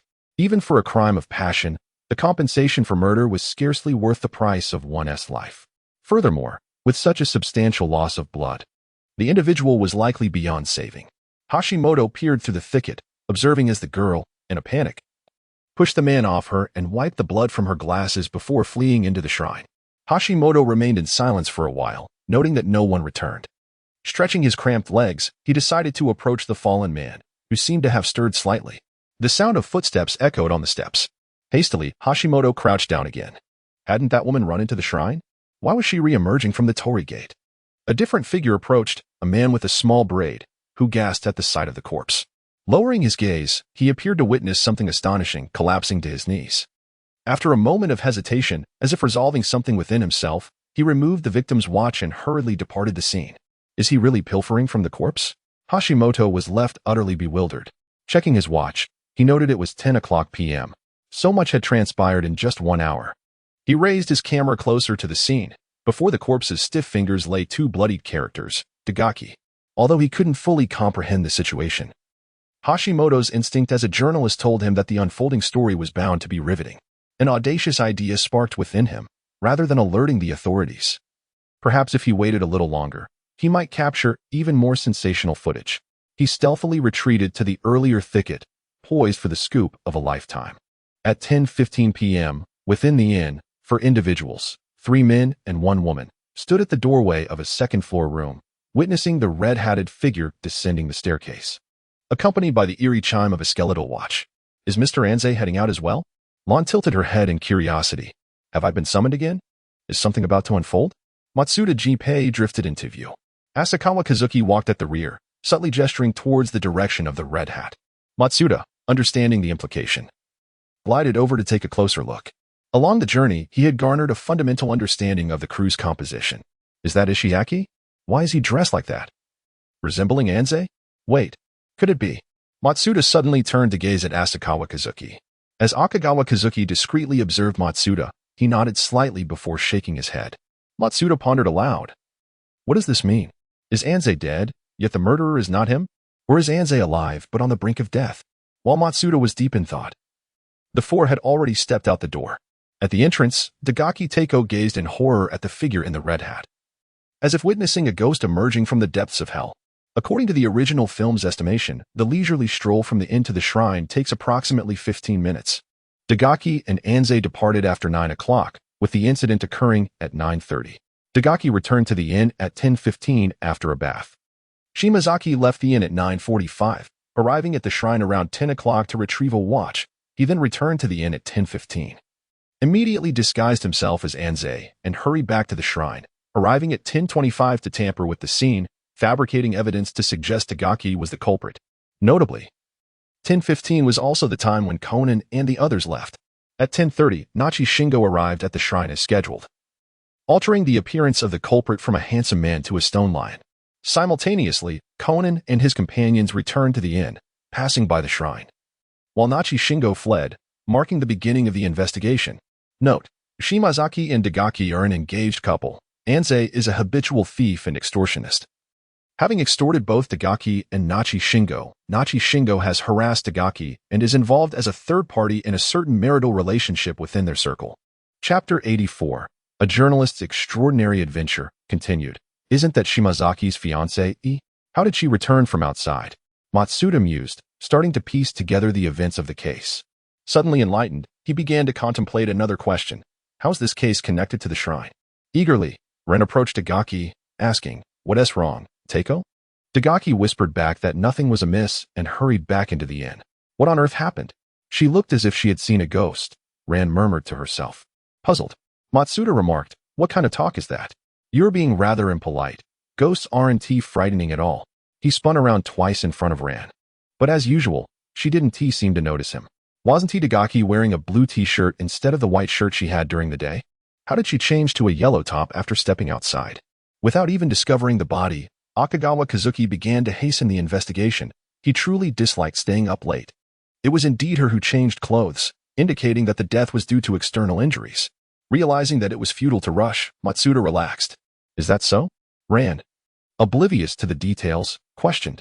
Conan reflected and realized it seemed to be the case. The artist's focus was indeed intriguing. At 10:25 p.m., at the shrine, beneath the dim light, Kishida heard footsteps approaching from outside the torii gate. Here they come. Who is it this time? Kishida craned his neck. A figure in a red hat appeared on the steps. Oh no, a ghost has appeared. Kishida gasped in shock. Wait, upon closer inspection, isn't that the braids guy who left not long ago? The man bent down, placing his jacket and hat on the ground, then used his finger to trace something on the ground. What is he doing? Kishida pondered. He must be altering the victim's last words. The man quickly departed, leaving Kishida to continue his vigil. Soon, under the murky night sky, a well-dressed silhouette cast a shadow on the steps. It was indeed Nachi Shingo. Kishida believed his theory was validated. Nachi Shingo had no intention of being extorted and had someone eliminate the photography assistant. You hypocritical instigator. I will expose your true nature to your fans. Kishida adjusted the focus, striving to capture a clear image of Nachi Shingo's face. Upon noticing the corpse lying on the ground, Nachi Shingo was taken aback. He crouched down to scrutinize it, extending his hand to gesture on the ground. Just like the braids guy. Oh, you want to destroy the victim's last words? It's too late. I've already captured them. Kishida felt a surge of triumph. At 10:30 p.m., outside a shop, 3 adults and 1 child emerged from the supermarket, with Conan clutching a popsicle. To their surprise, they had not been recognized. Ram praised Yoko's disguise skills. Just then, a small object tumbled down the steps of the nearby shrine. Everyone looked up at the sound, catching a glimpse of a shadow darting past behind the torii gate. Is that Nachi Shingo? Matsuda quickly floated over, recognizing him by his face. Who is that? Is it the thief stealing oil money? They all took off in pursuit. Wait, can we really approach the shrine now? Matsuda nervously confirmed, not wanting to lose his second life. They had already departed. Akagawa Kazuki lagged behind, quietly explaining, it turns out they don't stay at the shrine every day, which refreshed Matsuda's worldview. Crossing the torii gate, between 2 stone lions, Enze lay face down, drenched in blood.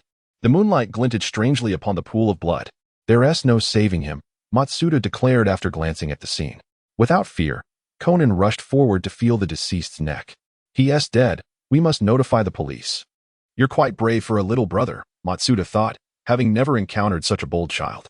As Ram prepared to dash back to the inn for a phone, Akagawa Kazuki opened his smartphone and handed it to her. Use this. It was the latest portable model, undoubtedly faster than running back to the inn. Ran accepted the phone. Why is Yoko huddled in the corner? Don't worry, Yoko, Ran reassured her friend after returning the phone to Akagawa Kazuki. I will protect you. Conan turned back to examine the scene. The deceased's fingers were extended, pointing at a line of words. Stone line? Could this be a clue regarding the identity of the murderer? While deep in thought, the nearby bushes rustled with the sound of cracking branches. Is that journalist still here? Matsuda mused, wishing the camera could capture supernatural phenomena. It would be wonderful if it could capture a god. He added silently. Who? A highly tense Ran charged toward the bushes. Wait, don't attack. I'm just a passing journalist. Kushida scrambled out from the bushes, sensing that the impending assault was beyond his capacity to endure. After hiding for so long, Kushida's luck ran out the moment Ran arrived. Akikawa Kazuki sincerely exclaimed. While Officer Megure and the gathered crowd examined the footage captured by the camera, I remarked, isn't this somewhat disrespectful? To which Hashimoto offered a faint protest. You, a journalist, are sneaking around to photograph the crew and expect to be justified? Kagaro Muri scoffed. It is indeed inappropriate for you to say that. I was once a private detective. And isn't this line of work merely an extension of following and capturing candid shots? Hashimoto retorted. You, young man. Muri, my old brother. Let us focus on the video first, Officer Megure urged, pressing Muri back towards the screen. The crowd silently watched the unfolding drama, a captivating spectacle indeed. Well, Anze Dagawa and Shimazaki, alongside the reporter Hashimoto himself, have truly made this evening lively. Nishikata Sugita offered a brief summary. Lord Kurabino is impressive, Sugita mindlessly praised his superior. As Akikawa Kazuki turned to admire the eye of the thunder god atop the stone lion, he pondered the recent shift in the atmosphere surrounding Mihan. Has the climate changed so dramatically? Sighed Matsuda, reflecting on the words of his elder. If it weren't for the photographs, this case would indeed be perplexing. Officer Megure expressed his relief with a quiet exclamation. Conan remarked, while it is fortunate that the case has been resolved, there remains an unsettling feeling. Let us proceed one step at a time. Although Mr. Anze's death involved unforeseen circumstances, why did Miss Teiko arrive with a knife to meet him? Officer Megure directed his gaze towards Dagaki Teiko. It's all my fault, Ishiaki Yuji interjected, stepping forward to shoulder the blame for his fiancée. You cannot escape either. Nori chimed in. Honestly, disguising oneself to obscure the timeline of events. No need to say more, it was solely my doing. Teiko reassured her fiancé with a gentle smile. Yuji, thank you for wanting to help. I was truly startled when I saw the deceased Anze at the hotel entrance. But why did Miss Teiko act in such a manner? Ran pressed for clarity. Sister Ran and I overheard Anze blackmailing Mr. Natsu Shingo. Did you hear about this too? Miss Teiko? Conan's keen perception remained unerring. What? How much did you hear? Natsu Shingo stepped forward, anxiety etched across his face. Please remain here, Mr. Natsu. We have yet to address your tampering with the crime scene. Officer Megure sighed in exasperation, gesturing for Dagaki to continue her account. Chapter 85, Profanity, Part 2. Dagaki bowed her head to recount the events leading to this moment. During my high school years, I fell into a rebellious phase and associated with some unsavory friends, among whom was Anze. She raised her gaze, her eyes filled with remorse, towards her grandfather, the shrine's caretaker. Grandfather, do you remember the incident at our shrine's warehouse when the expensive ceremonial items were stolen? The elderly caretaker nodded in acknowledgement. It was all my doing. Dagaki's eyes brimmed with tears. Inadvertently, I disclosed the matter of the ceremonial items to Anze, but that scoundrel. Are you implying that this is the retribution for your actions? Matsuda was taken aback, astonished that Akikawa Kazuki's assertion had indeed hit the mark. What did you say? The caretaker's remaining I widened in shock. Why didn't you speak up immediately? I intended to, but. Dagaki closed her eyes in frustration.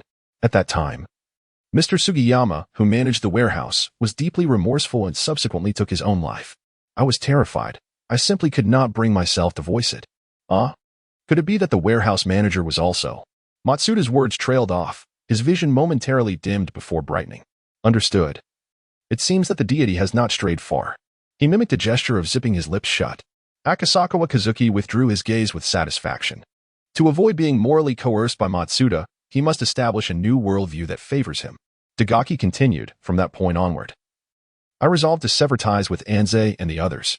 Akagawa Kazuki understood that the next course of action for Dagakai was the tedious emotional appeal segment, wherein he sought to attain a splendid future despite having committed grave errors and caused loss of life. With timely intervention, he interrupted the discourse. Even though you had severed ties with him, fate seemed to conspire, bringing you together once more, astonishingly back to the shrine that had been robbed in the past. Asakawa Kazuki lamented. In the end, at the steps before the shrine, your blade brought an end to a life steeped in wickedness.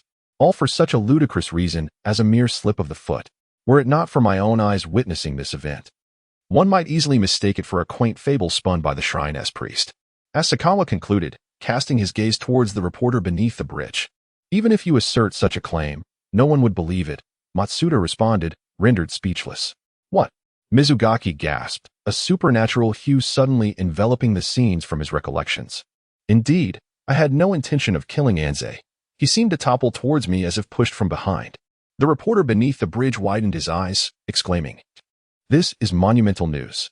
He lifted his pen, murmuring to himself, the cycle of fate.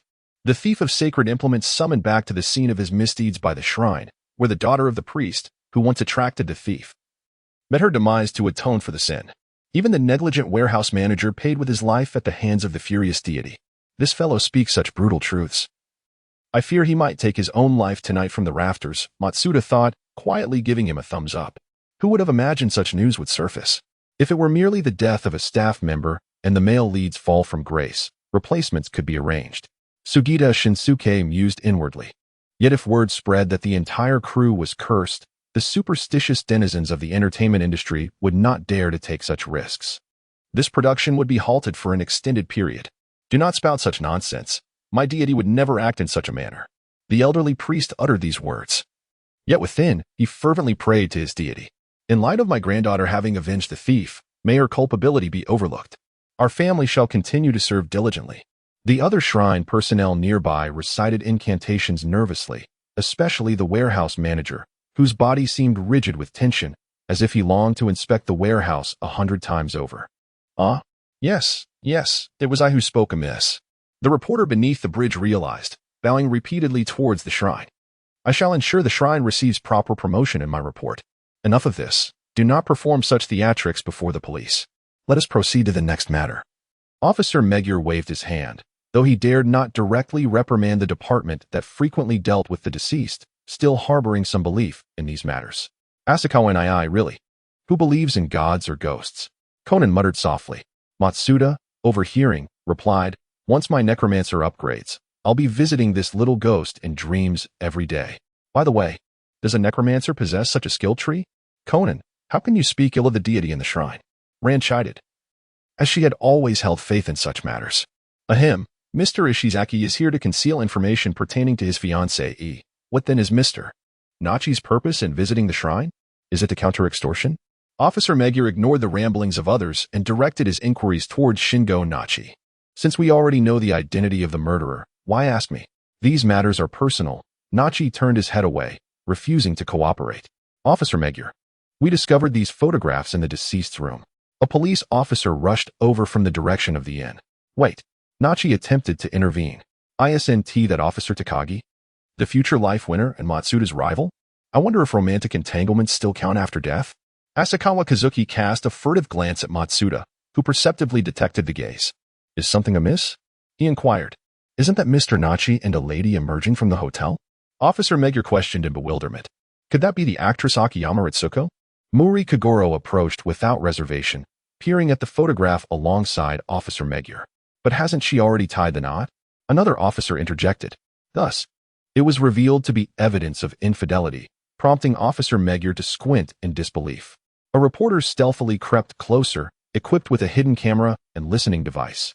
Successfully gathering all the information, truly, a testament to his prowess as a former private investigator. Matsuda Jinpei felt a pang of envy toward the reporter's gadgets, pondering how technology had evolved during his 3-year absence. With the investigation concluded, the police commenced their wrap-up procedures. Muri engaged in idle chatter with the officers, while the reporter beneath the bridge inquired about the shrine's history from the abbot. It appeared the film crew's activities would be temporarily halted, as Xiaolon remarked. It seems the rest of the crew lacks any immediate assignments. In contrast, I consider myself fortunate to continue with the cast of the worry-free grocery store. Indeed, this was the president's business acumen proving effective. Asakawa Kazuki generously praised himself in his mind. Yoko Chuni continued to express her admiration, stating, "The director mentioned he would return to purify himself and apologize at the shrine, acknowledging his misjudgment of character." Conan, intending to advocate for science against superstition, was silenced by Xiao Lan's piercing gaze. It seemed that regardless of one's status as an idol, traversing dark streets posed a significant danger, as one could inadvertently stumble upon a murder scene. Akikawa Kazuki took out his phone, casting a few casual glances at Conan, whether intentionally or not. I suggested that the two young ladies consider acquiring such a modern device, as it would be quite convenient for summoning assistance, in addition to its photography, recording, and flashlight capabilities. Indeed, I resolved to purchase one upon my return. Yoko happily accepted this recommendation, as money was no object for her. However, Rand remained silent. This particular phone was quite expensive. It seemed unlikely that Rand would have sufficient funds to buy one for herself. Perhaps she would gift her a model with a red casing instead. Conan made his decision. Asakawa Kazuki retrieved his phone and placed it back into his pocket. Kudo Shinichi. What a splendid catch. The moonlight illuminated the pool of blood in front of the shrine, its once shimmering surface gradually congealing. Chapter 86. The Peculiar Source of Inspiration. Well then, President Sugita. Akakawa Kazuki languidly reclined on the sofa, pondering, what new work should succeed Code Geass, the Lelouch of the Rebellion? The current audience of Tokyo Television's time slot has been refined into devoted fans of intellectual battles. Should the new creation also dwell within this realm? Sugita, rolling up his sleeves, began to brew tea. Intellectual battles, Akakawa mused, searching his memory. His gaze fell upon Sugita's robust forearms, and suddenly inspiration struck. Say, President, would you aspire to become an anime character?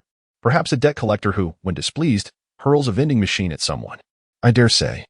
Such a dangerously volatile persona would hardly garner admiration. Sugita adjusted his glasses. Asakawa Kazuki was immersed in his own world, dismissing the feeble resistance of his subordinates as inconsequential. This time, he decided to cast Orihara Ryo in the role of his adversary. He extracted a pen and began to scribble on the report sent by Sugita, a hacker leader who outwardly appeared to be a model student, a cheerful club member, and a midnight assailant known as Tachi Sadako. The first two characters bore an uncanny resemblance to his own experiences. Was he not, in essence, crafting an autobiography? Moreover, what peculiar settings were these? It felt as if each character's story could easily warrant its own distinct drama. Was he truly in a state of absurdity? Although Sugita Shinsuke entertained such thoughts internally, he maintained the decorum befitting a president on the surface. The setting was established in Ikebukuro, with the narrative revolving around a headless horseman from Ireland, a stunning beauty adored by all humanity. Asakawa Kazuki set down his pen with satisfaction. The final page depicted a woman clad in a tight-fitting outfit, resembling a motorcycle rider. He pondered what kind of human existence could be devoid of a head, and he found himself somewhat concerned about the psychological state that such a being might possess. Well then, since inspiration for the new work had struck, it was time for President Sugita to proceed. Akagawa Kazuki searched his memories and extended invitations for game consultation and guidance to 3 lawyers, Sakaguchi Masayoshi, Sumuji Sohei, and Haimairi. Sugita was perplexed by this unexpected directive. Why invite lawyers to participate in game development? Because I am creating a game centered around courtroom drama. A comprehensive experience involving evidence collection, case resolution, and verdict delivery. Asakawa Kazuki's voice resonated with excitement. The empire of games was finally set to embark on its journey. Is the brilliance of genius always so exuberant? Sugita Shinsuke acquiesced, acknowledging, I understand. After all, subordinates merely need to follow orders. Lord Hibino's plans are infallible. The organization established its base at Safe House Number 7 in Tokyo. On the screen, a colossal muscular figure loomed, peering over the wall. That day, humanity was reminded of the terror once wielded by giants and the humiliation of being trapped in a cage. The camera shifted from the city walls to the Survey Corps galloping through the rain, rising from their steeds, propelled towards the giants by their vertical maneuvering equipment. Vodka observed the familiar appearance of the Survey Corps gear. Did Hibino not fear imitation, having integrated his equipment into the anime? Perhaps he secretly wished for everyone to recognize it. Jin scoffed, this way, he can brazenly traverse the land with lethal weapons under the guise of playing a role. They're the prey. We are the hunters. The stirring opening theme of Attack on Titan rang out. Trampled flowers, their names unknown. Fallen birds, anxiously awaiting the wind. Mere prayers cannot alter fate. Only the resolve to fight can change the status quo. Jin reminisced about his first encounter with Hibino at Asakawa Corporation. recalling his reckless invitation of a stranger into his home for slaughter. We, who tread upon corpses, are mocked as swine with the will to advance. The tranquility of livestock. The hypocrisy of prosperity. We vow to reclaim the freedom of the starving wolves. The humiliation of imprisonment is the arrow of counterattack. On the other side of the wall lay the hunters, filled with a burning impulse, their bodies ablaze, the crimson arrows piercing the dusk. The narrative had officially commenced. It felt as though one had awakened from an extraordinarily lengthy dream, the details slipping away. The girl gazed at the boy's face. Aaron, why are you crying? Why insert such a segment? With Habino's expertise, he would not craft unnecessary scenes. Jin noted this small doubt. After half an episode of background exposition and character relationship clarification, the opening scene finally unfolded. A 50-meter giant kicked a hole in the wall, with other giants streaming in. The intimidating stature of the giant made the audience's nerves instinctively tense. Aaron, Mikasa must survive. The mother, trapped beneath the rubble, offered her final words as she watched her 2 children being rescued. Yet, instinctual fear soon engulfed her. Do not leave me. A short-haired giant tore through the debris, seizing the woman in its grasp. No. Aaron screamed in terror. The giant extended another hand, snapping the woman in half. Once the prey ceased to struggle, it was devoured, the countless teeth closing ominously. Jin frowned at the screen, where blood splattered uncontrollably. Was Habino under immense psychological strain? Vodka tilted his head slightly. Jin scoffed. I suspect recent high-profile cases have awakened his bloodthirsty instincts. The exposed muscle tissue of those giants must have been inspired by his visit to Sherry. He recalled Asakawa Kazuki's original persona as a diligent student. Someone with such talent should have joined the organization early on to shine. Yet he squandered precious time blending in with ordinary people. The untimely deaths of his parents had providentially granted him the opportunity to liberate his true self. These thoughts lingered silently in Jin's mind. He would not voice them, especially with Vodka's loose tongue nearby. That ruthless Habino was known for holding grudges, rumored to sabotage others' projects mid-production to secure roles. The giant, bloodied around its mouth, made a swallowing motion. The narrator intoned, that day, humanity finally recalled the terror once dominated by giants. Floating, Matsuda stared blankly at the original creator. I suggested starting with the rebellious Lelouch or the enigmatic Death Note. Orihara Azaya thrives on crafting such thrilling and unsettling narratives. Akatsukawa Kazuki swiftly deflects blame. Which 2 works depict Japan transforming into the 11th district and the Shinigami manipulating the police? I have indeed perused the comments on the official website. Matsuda wore an expression that clearly conveyed, you cannot deceive me. The antisocial setting is merely a facet of the narrative, although the journey may not be particularly pleasant. I assure you that it culminates in a happy ending. The crimes will be revealed, and justice shall ultimately prevail. Akasawa Kazuki intently gazed into Matsuda Jinpei's eyes, sensing an implication behind his stare. With ample time during the event, he decided to observe further. Chapter 87. The organization's formal mission. In the dead of night. Within the organization's safe house number 7 in Tokyo, Jin, adorned in a long coat and a hat, sat before the screen alongside Rum, who wore a monocle, and Brandy. Impeccably dressed, the shadow on the screen emitted a mechanical voice, inquiring about their impressions of Akabino, whose observation period was nearing its end. Rum spoke first. It seems Akabino has been getting quite close to the police and detectives lately. What if he turns traitor? Jin interjected disdainfully. If you had kept up with the recent news, you wouldn't entertain such a notion. Those individuals are merely tools for Akabino to exonerate himself. Instead of worrying about that, we should focus on curbing his murderous intent. Brandy, removing his monocle and adjusting his platinum locks, remarked, Akabino is not indiscriminately killing. Each of his actions brings substantial benefits to himself or the funding department. However, communication from Sugita Shinsuke appears to have dwindled. What a greedy and suspicious little fellow he is. Jin scoffed. No one would entrust their faith to another's subordinate. I suspect you intended to hand him over to Akabino from the very start. Brandy raised an eyebrow and smiled. To take something from a businessman like me, he must offer a more enticing price. Everything comes at a cost, even if Akabino secures the code early through his skills. If he refuses to content himself as a researcher, he must compensate by completing the code testing task. The conversation shifted back to the main topic on the screen. You are aware of the rules, correct? Each of you will receive a task, ensuring it remains within Akabino's capabilities for him to select from.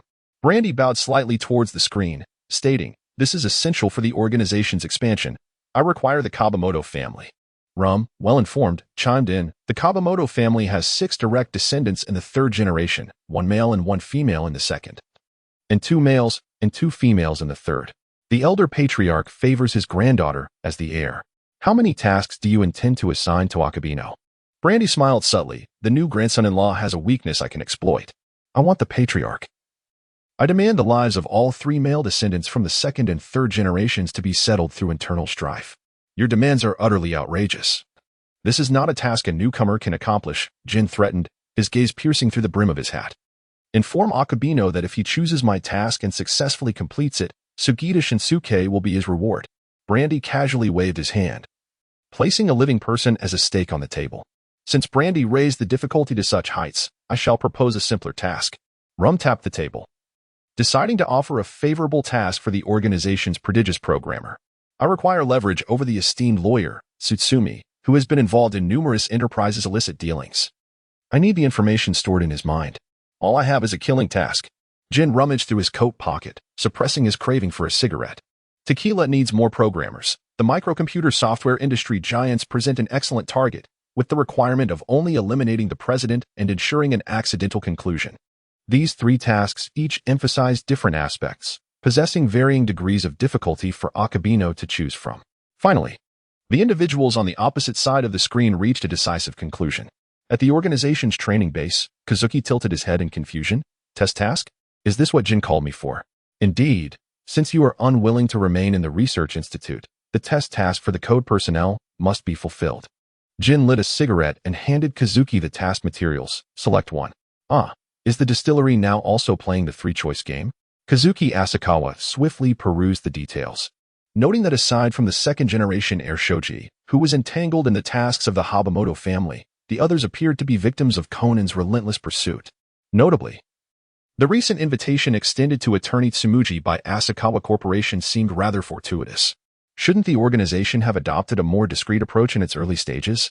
This ostentatious display suggests that they have commenced substantial investments into the Big Data A project, akin to casting money into a bottomless pit. Asakawa Kazuki squinted his eyes with delight. "Must we choose only one from these?" He added, "What? You disregard all 3 tasks?" Jin, biting his filter tip, interjected, "As long as you don't select the task from the Hatamoto family, it should be fine. Even involving Sugita Shinsuke is far beyond the scope of a solo mission." No, Senpai Jin." Asakawa Kazuki raised his index finger and shook it. "What I mean is, I will accept all 3. The previously quiet vodka, merely serving as a backdrop, gasped in astonishment. "You audaciously chose them all." Jin fell silent for a few seconds before extinguishing his cigarette. "You had better not be speaking idly. 3 tasks are not impossible. The essence of B0SS's intent is to test compliance. Although they are solo missions, some level of organizational cooperation should be expected, right?" Kazuki Asakawa circled the words Hatabodo Island in the document with his pen, stating, "Let us begin with this.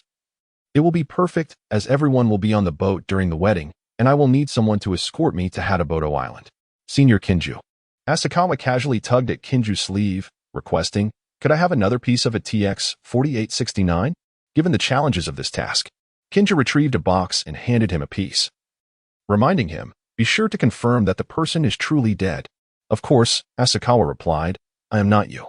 Asakawa Kazuki discreetly concealed the pills within the confines of space. "Speaking of which, I wonder if my 3-dimensional maneuver gear has been completed." Asakawa Kazuki resolved to visit the equipment department shortly. In any case, that is the gist of it.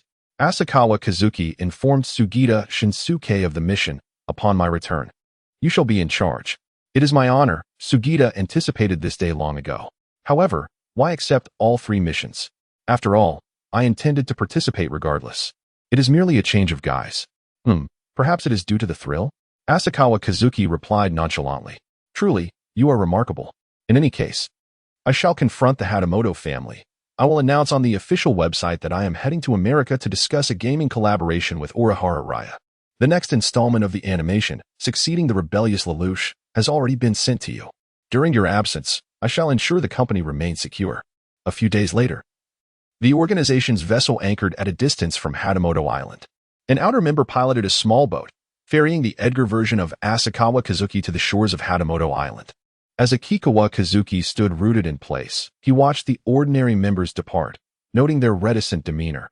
It seemed the pressure of organizational duties weighed heavily upon them. Meanwhile, the crewman who had been manning the ship returned to the deck, exhaling a sigh of relief. So how did it go? You didn't provoke him, did you? The previously silent crew members now engaged in lively conversation. Oh no, I wouldn't dare to speak. I remember every word that Lord Vodka said. Indeed. He appears jovial on the surface, but he bears a grudge like no other. If you cross him, trouble is sure to follow. It's quite terrifying. I would rather be at gunpoint with Jin. Exactly. With members like Black Pino, you can never tell if you've offended him. Unbeknownst to Akikawa Kazuki, who fancied himself the little son of the organization, his reputation was in jeopardy as he stealthily approached the periphery of the Hatamoto family wedding venue. Whom should I target? He pondered. I lack the culinary skills of the second-generation heir, Shoji, and the others vary so greatly in stature. As Takakawa Kazuki shifted his gaze to a certain individual within the venue, he resolutely declared, "It is you." Chapter 88. Today is the Masked Fool, Part 1. Hatamoto Ryuma returned to his hotel room, preparing to change his attire before heading back to the ship, only to discover a postcard lying atop the table. The head of the family has designated Natsuki as the heir to the estate. Let us convene in the Western Grove to discuss matters of collaboration. Natsuki, what nonsense is this? The very reason for my impending marriage to Akiyuki was to secure the inheritance. If I were to receive nothing, how would I manage my debts? Ryuma clenched his teeth, turning the postcard over, only to find it devoid of a signature. Surely, the one in need of the fortune, like myself, would be the second generation, either Shuji or Mariko. Ryuma tucked the postcard into his pocket, setting off to investigate. After all, the entirety of Hatamoto Island belonged to the family. Thus safety was not a concern. Suddenly, Ryuma awoke from unconsciousness. A sharp pain throbbed at the back of his head, and he felt a constricting sensation in his chest. Instinctively, he gasped for air, the briny sea water flooding his nostrils, prompting him to cough violently. He attempted to prop himself up from the water, yet his arms felt weak and limp, both wrists dislocated. How could this person be so careless? The ship is nearly departing. Through the murky water above, he discerned a vague voice of complaint. Why is it that Mariko can be so effortlessly insouciant? A golden-haired youth pressed Ryuma's head deeper into the sea. These were the last words Ryuma ever heard. Asakawa Kazuki successfully pulled a person from the sea, and this time he could indeed secure them within the confines of space. He first released the body, scanning the features of Longnan with intelligent nanomud that spiraled across Asakawa Kazuki's visage, ultimately transforming it to resemble the corpse indistinguishably. Ah, indeed. I am the masked fool, here to embody the will of the tavern. As Akitsukawa Kazuki and his companions confirmed their findings in the sea, they returned the body to its concealed space. Hey, Ryuma, what are you dragging your feet for? A short-haired woman adorned with earrings approached, linking her arm with Ryuma's. This was none other than Ryuma's wife, Akihara Aki, the granddaughter of the third generation. I apologize, my attire accidentally got stained with wine, Ryuma remarked, producing a red flower from behind him as if performing magic. I found this bloom, unique to Akihara Island, and thought to present it to you. The nanoclay covering his body, along with his fingerprints, ensured that there was no risk of exposure. I never expected you to have such charm, Ryuma. Did you learn this at the wedding? Aki joyfully accepted the flower, pinning it to her chest. I changed into this white outfit just for you. It complements your black wedding dress beautifully, doesn't it? Ryuma adjusted his meticulously arranged suit. Idiot. The voice of the family head, Akihara Hozu, boomed from the deck. It seemed the Mori family had already boarded the ship. Ryuma and Aki stood up together, making their way toward the deck. I'm sorry, father. I find them rather pitiable, the rotund middle-aged man, Akihara Kitaro, son-in-law of the second generation, bowed apologetically. You're always acting on your own, aren't you? Hozu shot a sharp glance at Lon and Conan, who instinctively recoiled. Muri Kagoro was fast asleep, oblivious to the loud reprimand. Hozu continued to scold Kitaro, while the bride, Akihara Natsuki, approached to comfort Lon. Don't mind him. My grandfather has been quite unstable since the wedding began. How can he remain calm when he has brought the enemy's son into our family? Ryuma silently scoffed at this. Indeed, ever since he tasted my cooking. I realized father dislikes Western cuisine. However, the second-generation son, Akihara Yoshii, engaged in conversation with Lon and Natsuki, facilitating Conan's ability to recognize people. The only male heir of the third generation, Akihara Ikaru, refrained from joining the conversation, instead focusing on outlining Natsuki on the drawing board. After finishing his tirade against Kitaro, Hosa turned his ire toward Ikaru. You're useless, and your son is no better, spending all day doodling. His wrath shifted back to Ikaru, as your father. I expect you to abandon those unattainable dreams. Yes, yes, Kitaro replied submissively. Hey, Kobu. Hosa's anger seemed far from spent. Come to my room later. I have words for you. Yes, yes, the groom Kobu nodded nervously. As the family had stormed into the cabin, Aki pulled Ryuma onto the deck. At that moment, the equally rotund Mariko was consoling her husband. Darling, just endure a little longer. After all, your father is aging and won't be around much longer. Once he is gone, the entire Akahara group, along with all our family assets, will belong to you.